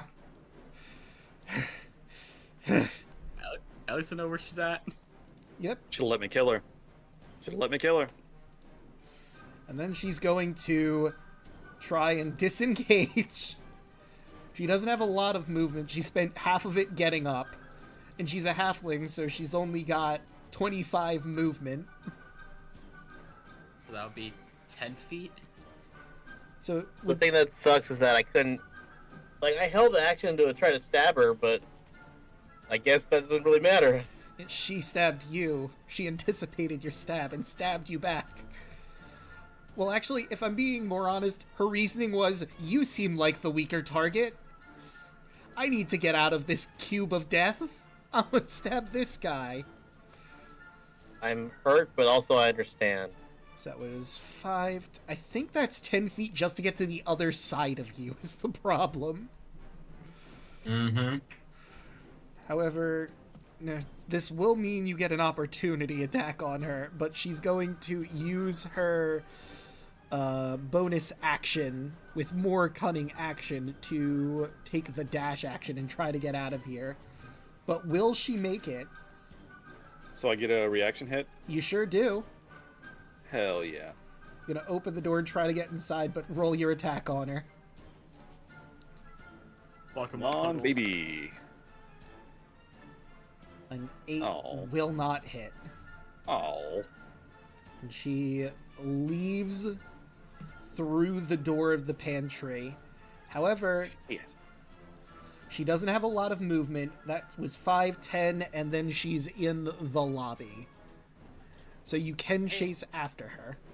That's a quick little fucker. Hey, Draco. Hey, Draco. Yes. Considering where she was, wouldn't that mean we all get attacks of opportunity on her? Well, you didn't know she moved. You knew she was there, invisible. but she was invisible, and you would have had no way of knowing. Okay, never mind. So literally all you saw was Lucian just fall over. And then she was behind him and fucking bounced. But hey, it's Hem's turn, and the door is open. Gonna Gonna stop hugging Babs now. Get that bitch. It's in the lobby. Yes, so 5, 10, 15, and I'm going to move you over to the lobby. Okay. Oh, damn it, I didn't have the lighting set up properly over here. Go to the left side of the screen, but I'm going to get some lighting set up in there. Okay. Guys, next time I kill them and then revivify them, alright? That's how it's going down. If you have the diamond... Wait, you by have all a real means. fun? I have revivify. Oh, that would have changed some things. Yeah, that would have changed a lot of things if you could have said you had that in the first place. I didn't think about it, but here we are. Pepper would have killed her then. Yeah, Spirit Garden's what he killed Rance. But would you No. have the materials for... Well, I did say you've been in here for a bit, so maybe you would have had materials. Paste. Or at least one. Yeah, because at if least Pepperwood knew... If I would have knew you had that, Pepper would have just killed her and let you revive her and drive her ass back. Yep. Oh well. I would add that second smite. Okay, so, Hem, do you see her? Because she was literally Yes. just barely outside the room. I do. And I will move Chad Yeah. over to that position so they can Okay. see. Oh wait, just they gonna- can't see because they don't have through your eyes. Hold on. Let me give the Unseen Legion a look through Hem's eyes. Hem vision! The hemmening! Unseen Legion, if you will, imagine being a cuddly plush doll. Imagine being Like in the shark teeth mind or whatever. of Hem. Oh boy. Whatever you did, it's loaded my character sheet. Hold on. Oh, yeah, I had to share your vision with them, so I had to open your character sheet and share it. Okay. It's loading. Okay. It's a lot of loading just to stab somebody. Good dang. Do it, buddy. Yeah, let's see what it lets me.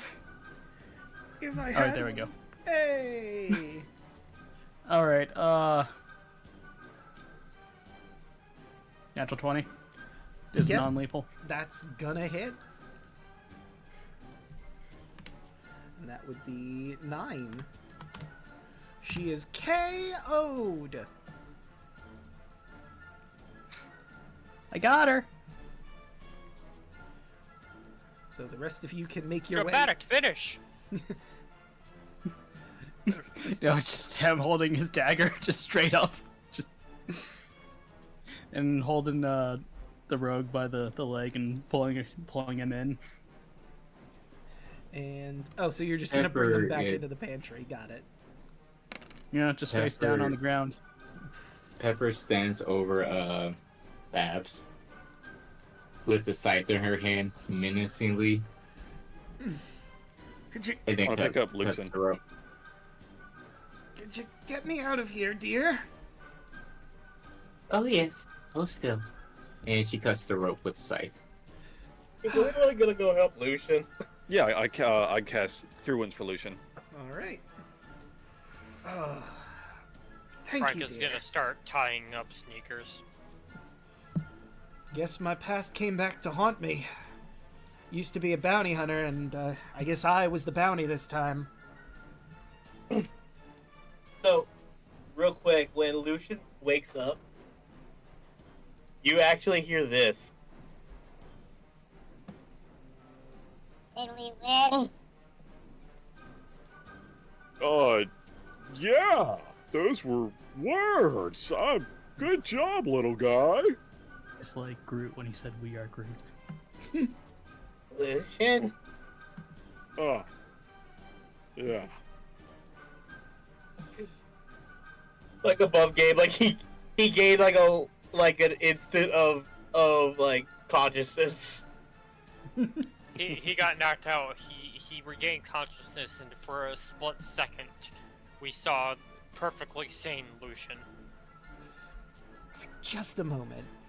But who has the nose, or rather, who has the candied schnozzling? And who's gonna break it out?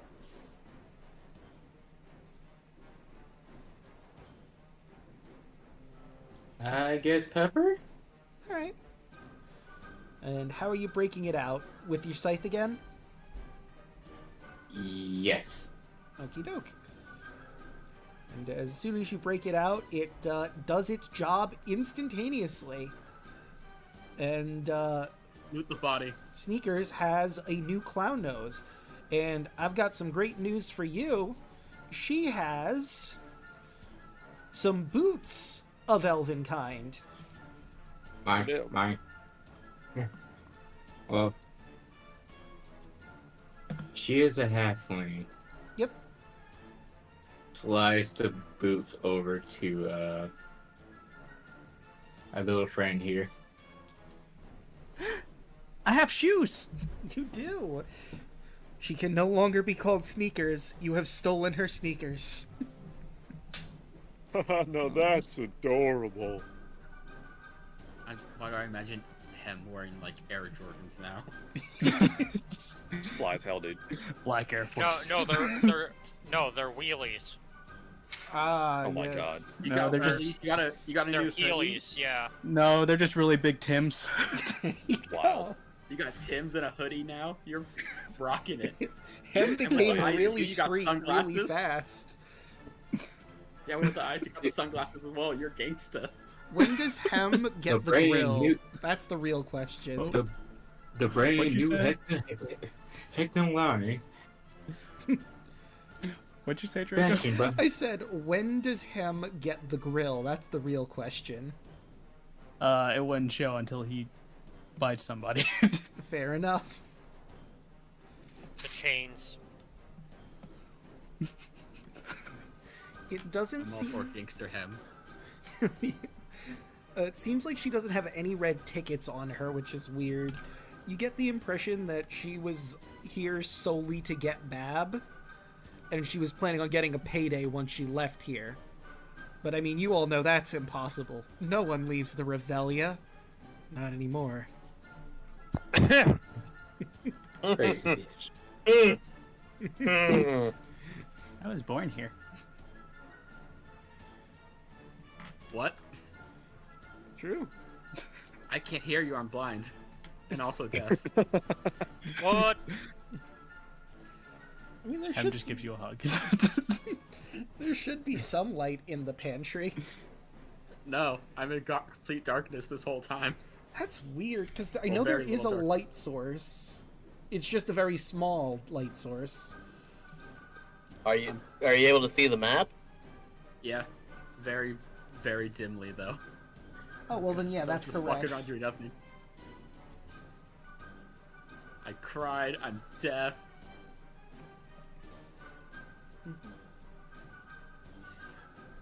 Well, Well, the pain of a great actor, isn't it? I'm sorry, I can't hear you. Or I'm choosing not to hear you. Beautiful. Alright, and with that, you've clowned yet another person. 3 down, 3 to go. And maybe those last 3 will be together. Who can say? That's a story for another day. Where would y'all like to celebrate your new job and your new 10 tickets per person?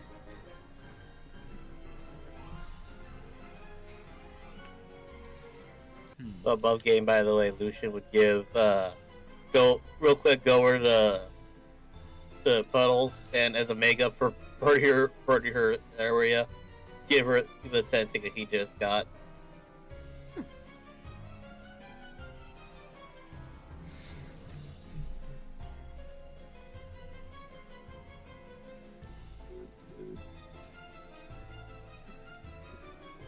Any reaction, him? Do what? Lucian said he was giving Hem his 10 tickets from the job. No, I was giving it to Puddles. The Oh, Puddles. Burn down the. Sorry, I heard horribly wrong. I don't know how that happened. Hem Puddles? Wrong Puddles. Oh, I see. The one whose game was all Mhm. fucked up by fire. she will gladly take the 10 tickets, and she's gonna go see about getting this repaired so she can properly get back into business. Throws in another 4. Lucian. Well, at least you did the right thing and paid me back. I mean, I don't know if this is enough to get it repaired, but it's a start.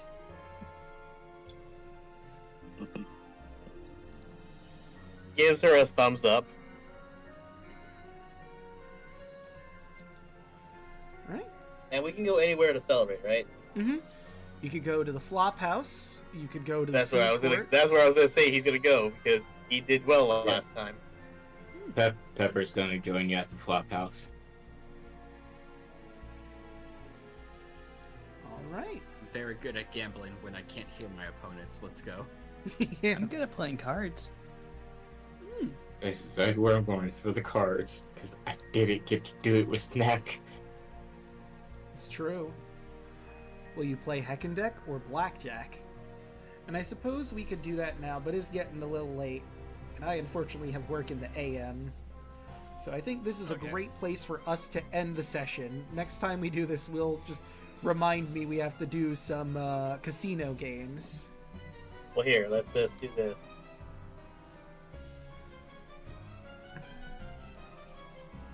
Yeah, I can put Roll20.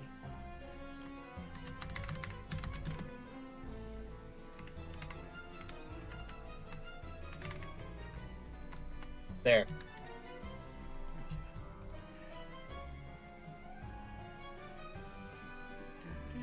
Actually, better. I just put a message in Roll20. Remember, Oh, there. gambling. Alright. But let's start going around the horn. Starting with... Finn, how'd you like tonight's session? I got to do mostly my second primary function, Nice. hugging people. So it was successful. Hugging is pretty important. Yes. Yeah, I just had fun playing him. Good time. No notes. Cool. And Hoshi, how about you? How'd you like tonight's session? Well, I enjoyed tonight's session. I had fun playing Pepper. Now that I really know how scary Pepper can really be. Until I start the cross class. It's gonna just get worse. Yeah. But that's it for me. And Brodden, how about you? Doing pretty good. Just got to pretty much hang back and just let everyone else do stuff, so that's good. Well, I mean, don't sell yourself short. You were the one who found Sneakers and then laid into her. Listen, it's just called walking around in a circle. How else do you find invisible people? Fair enough. It is a strategy.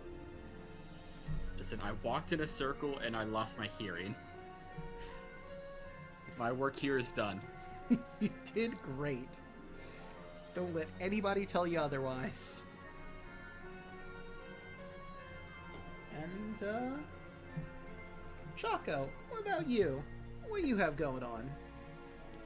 Hello, you can find me occasionally here on Friday when we do this wonderful clowning of people.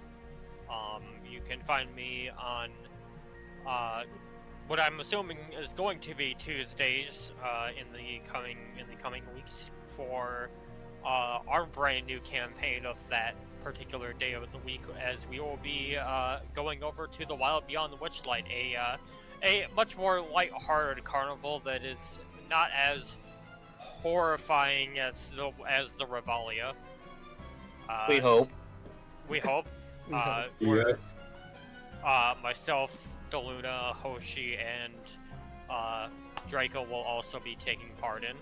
So we look forward to seeing you from there. Otherwise, I stream on Twitch at ChocoZombie101. And then you can find me also on YouTube and Twitter, ChocoZombie101. And you can also find myself and DeLuna on Saturdays, for the time being, for Power Rangers Cyber Strike. We were supposed to come back tomorrow, but it looks like plans changed. But we should hopefully be back pretty soon. So stay tuned to that. All right, and DeLuna, what do you have going on? Oh, my name is Dean. You can find me on Twitter at DeLuna1338, on Blue Sky, Twitch, and YouTube at DeLuna13. So, I'll say this: my sister is actually coming down for a visit tomorrow, so I'm not gonna be able to do. We're not gonna be able to do it this week, but next week, next Saturday, if Greg was okay with it, I think we should do or do the grind stream, or we could actually, like next Saturday, if that's alright with you, Grego. That's fine. I wasn't sure if we were able to do it this Saturday or not, because I forgot if this was the concert or last week was the concert. Because I know you had tickets for a concert, and that's why we didn't do it. That was last week. Okay. I got to go to the symphony, and I got cultured. Nice. It was really pretty. Anyway, like the like Chaco said, Saturdays for the time being. As soon as we can pick them back up, as soon as we all have are all available. Because that's the one thing about D&D that's a constant is scheduling conflicts. Yep. And other than that, you'll find me most likely on this stream. Cause apparently, I've become like one of your unofficial psychics, Draco. Yeah. Like, I have another idea for another game you should do after this, after either the Kingdom Hearts or after the Pokemon stuff. I'll tell you that afterwards. But anyway, you will again, like, no longer Tuesdays, and that'll probably be on a different channel. But you will find me here on Thursdays for Kingdom Hearts 3D. Again, apologize for yesterday. I was just really freaking tired after work. No worries. I feel you. And I had to get up at 7 o'clock today, so. Oof. I'm going to sleep in tomorrow and no one's going to stop me. Anyway, yeah. We are about to finish Hunchback of Notre Dame. I forgot how fun that level is and how utterly stupid Judge Frollo's motivation in this game is.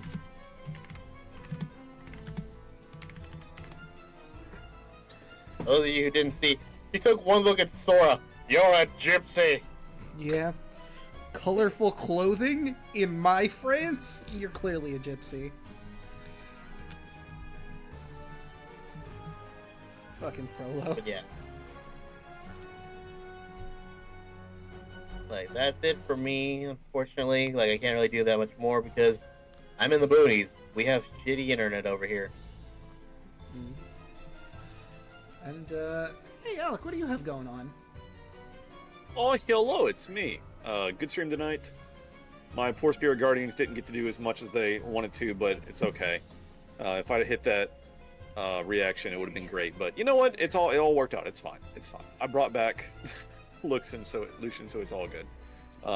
Anyway, hopefully be back tomorrow streaming. I've had a stomach virus for like a week. It's not been great, but I'm on the road to recovery. Hopefully gonna stream tomorrow. I'm not sure when yet. I'll kind of post once I get that figured out, but we'll be back to normal next week. And yeah, catch me guys. Catch you later. All right. And of course, you already found me here. I stream Monday, Tuesday, Wednesday, Thursday, and Fridays. Monday, you catch me here for more Crosscode. We finished, in theory, the last dungeon in Crosscode's main story, but there's a whole nother area to go through. I guess the more accurate thing is we've finished the last element dungeon, potentially? But hey, our guild has a present for us. We're excited to learn what that is, and then we're going to go to the new area, Sapphire Ridge, and see what's going on over there. Tuesdays, of course, like Chaco and DeLuna have said, we're going to be playing Wild Beyond the Witchlight. I believe that's going to be on Burnout Vaughn's channel. this time. So you'll have to catch us over there. I don't have a command for that quite yet. We'll see about getting that in the works, but looking forward to seeing what the Witchlight is like. Hopefully, again, not as terrifying as this carnival. I'm sure there are less face-hugging spider monsters. But I could be wrong. But that's the fun of going to the carnival in the Feywild, isn't it? The uncertainty. Oh, absolutely. Mm-hmm. Wednesday. I'm more excited for this character. Same. I'm really just glad you guys like the bit of he became sane for a second. Yeah. Wednesday, you can catch me here for more Triforce Heroes. We've gotten through the first 2 worlds of the Drablands. We still have a little bit of Riverside to get through, and the volcano next. And that's probably what we're going to be doing that session. Getting all sorts of materials for new outfits and trying to help the princess from her fashion disaster. Thursday, hopefully, all things going well. You'll catch us here, like Deluna said, for more Kingdom Hearts, Dream Drop Distance, 3D if you prefer, where we're going to be finishing up the City of Bells. I believe Riku was running away or toward the Wargoyle at this point. I think he was trying to take him on? And then They're both trying to take him on, I think, at this point. Well, I think Sora's trying to find Esmeralda. That's right, he's trying to go to the Court of Miracles. Yeah, the Court of Miracles. That's where we ended up on. Sora being just in front of the Court of Miracles. Because it was getting late. And we were both tired. But we'll see what goes on at the Court of Miracles. I'm sure nothing bad will happen. No, sir. Friday, you can catch myself, Rod and Rod, Onyx Locket, Lost Knights yelling at me, and Royal Hoshi as they go through Odyssey, a Rhapsody of Fire. Hopefully. If all things go as planned. Fuck that vampire lord up. Our heroes about to... I am ready to destroy them. Are about to fight Carpathos, the vampire lord. And more than one of them have light attacks. 2 of them sun-based directly. It's great because most of mine's necrotic. It definitely will help. True. Be purified by the light. Oops. As we all know, actually, you know what? I don't know if you know this, chat. Vampires, they don't like sunlight. I know this was a revelation to everyone. But utterly shocked. I know. But there's also a timer that I've been keeping meticulous track of this entire time. I'm sure nothing will come of that. No, sir. Right. Nothing at all.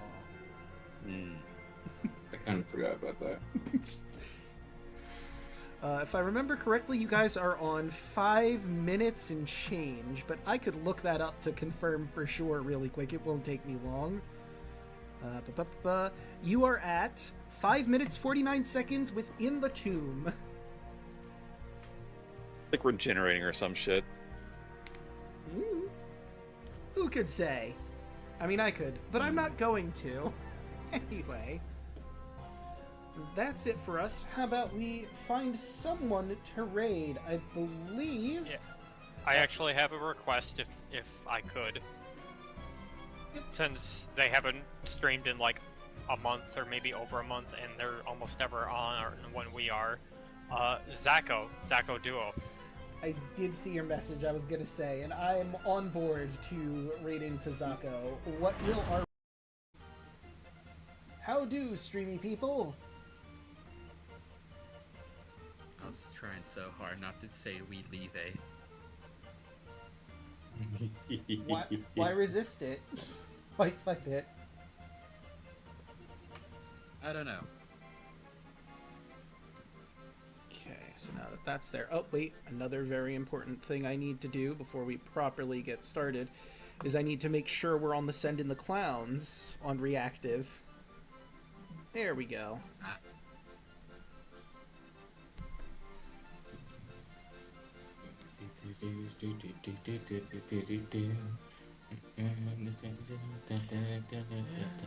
Yep, I've got everything running, so we should be good. I'll begin shuffling my decks.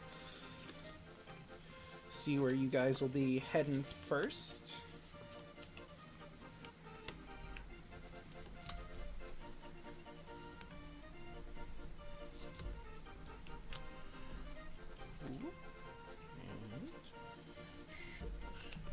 Alright. See, I don't know if I should wait for the break or if I should just say my ideas now. People are still coming in, so maybe I'll hold off for a little bit.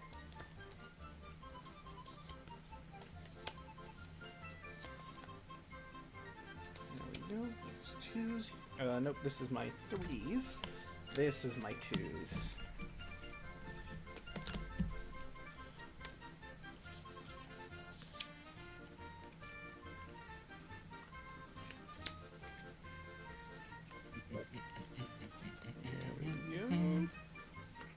Oh no, it begins.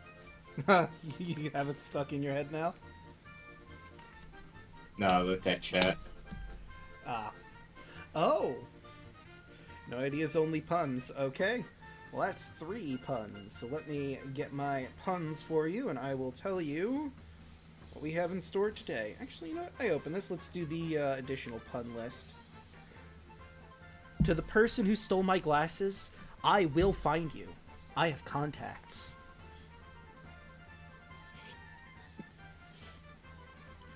Did you know that Mortal Kombat is actually based on an old Scandinavian church song? Finish him.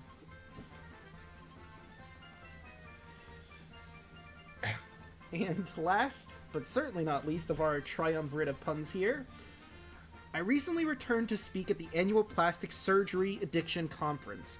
It was great to see some old friends and lots of new faces.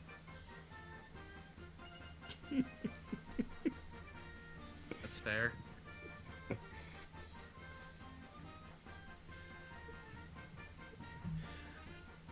And that is our puns for the time being. I've got 3 decks. I have knocked over my container of dice, which is fine. And we've got some people in. I've got my stuff set up, ready to go. This will, in theory, be our finale.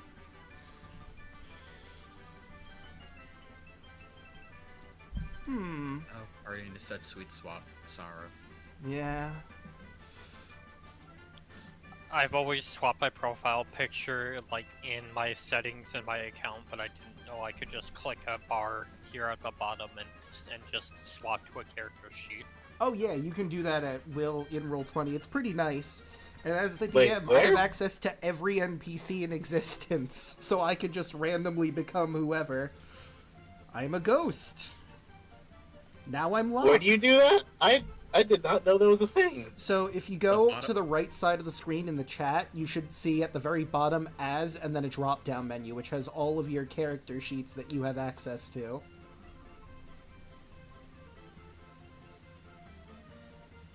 Wow. Which is a lot easier than having to change your Roll20 profile picture every time. I mean, you can do that. It's just easier this way. Unless you're like me in Odyssey, have a shit ton of stuff there I could do transform into. Yeah. Well, that's the life of a changeling. I mean, I got that too, but that's just druid shit. Yeah. Or druid shit. I got it the cool way. I got it by birthright. You know what, we should... I was gonna say, we should probably tell chat, so we are a couple people short. Alek's gonna be coming in a little later.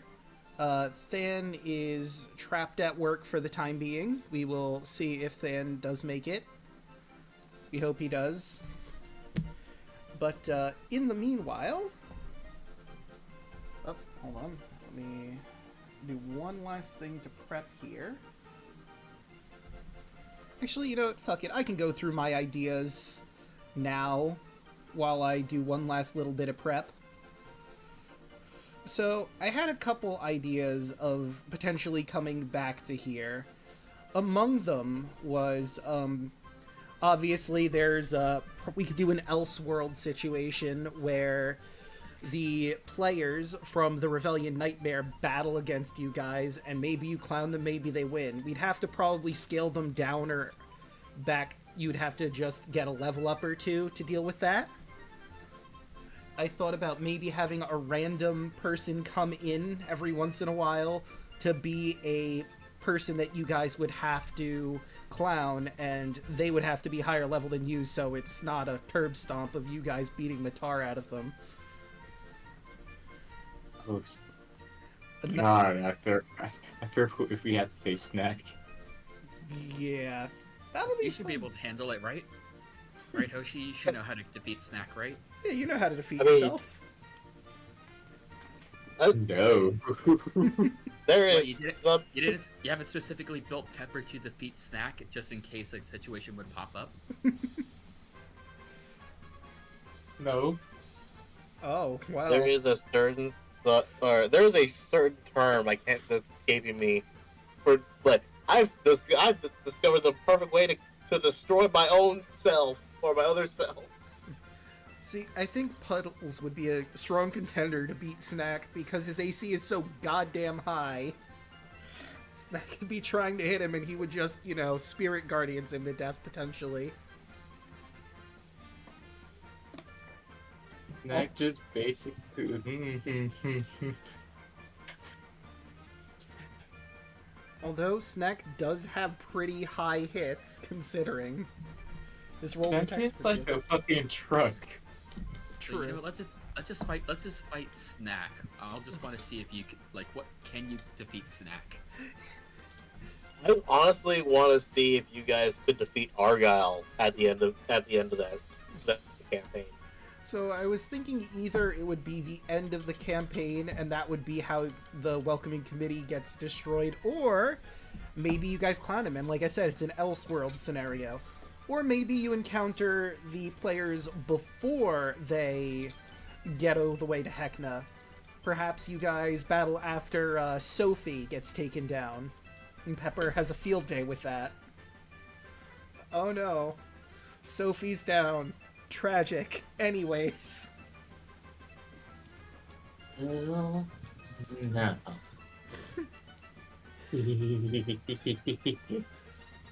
Another fun thought I had is I did set up that Sidon technically had a means to travel to the Revelia, maybe as like the final job for the Welcoming Committee.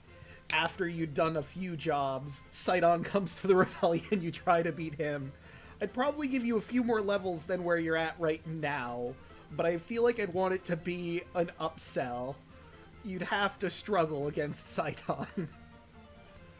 You know, just casually clown a God of Storms, it's fine. That'd be hilarious.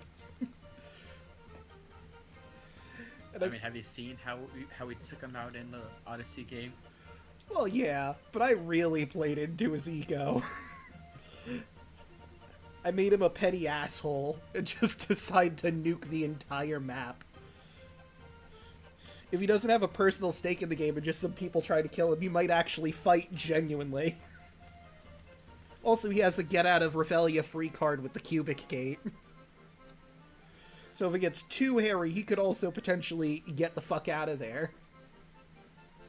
Potentially, unless you clown him before he can do that.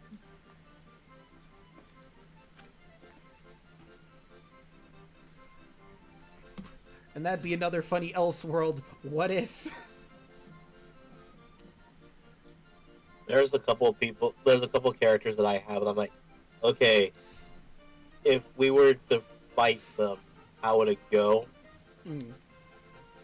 Zeno's the one that comes to mind, because that'd be kind of fun. Oh yeah, that was my other thought. Another Elseworld, if the Chulta personality crew came to the Revelia and had to deal with the Welcoming Committee. Heh. I'm just... I have to wonder, out of all of our original characters, who would find the Revelia the most attracting. That's a good question. Of mine, the original version of Rhodey would. Like, a place that he gets to play, like, he can just play his music, he definitely would, join Helvis. You know, I think Wick would love the Revelia until the spiders thing happened. But maybe still afterwards. If Wick was still around, I think Wick would really enjoy the Revelia, and Candy, specifically. Much like Snack.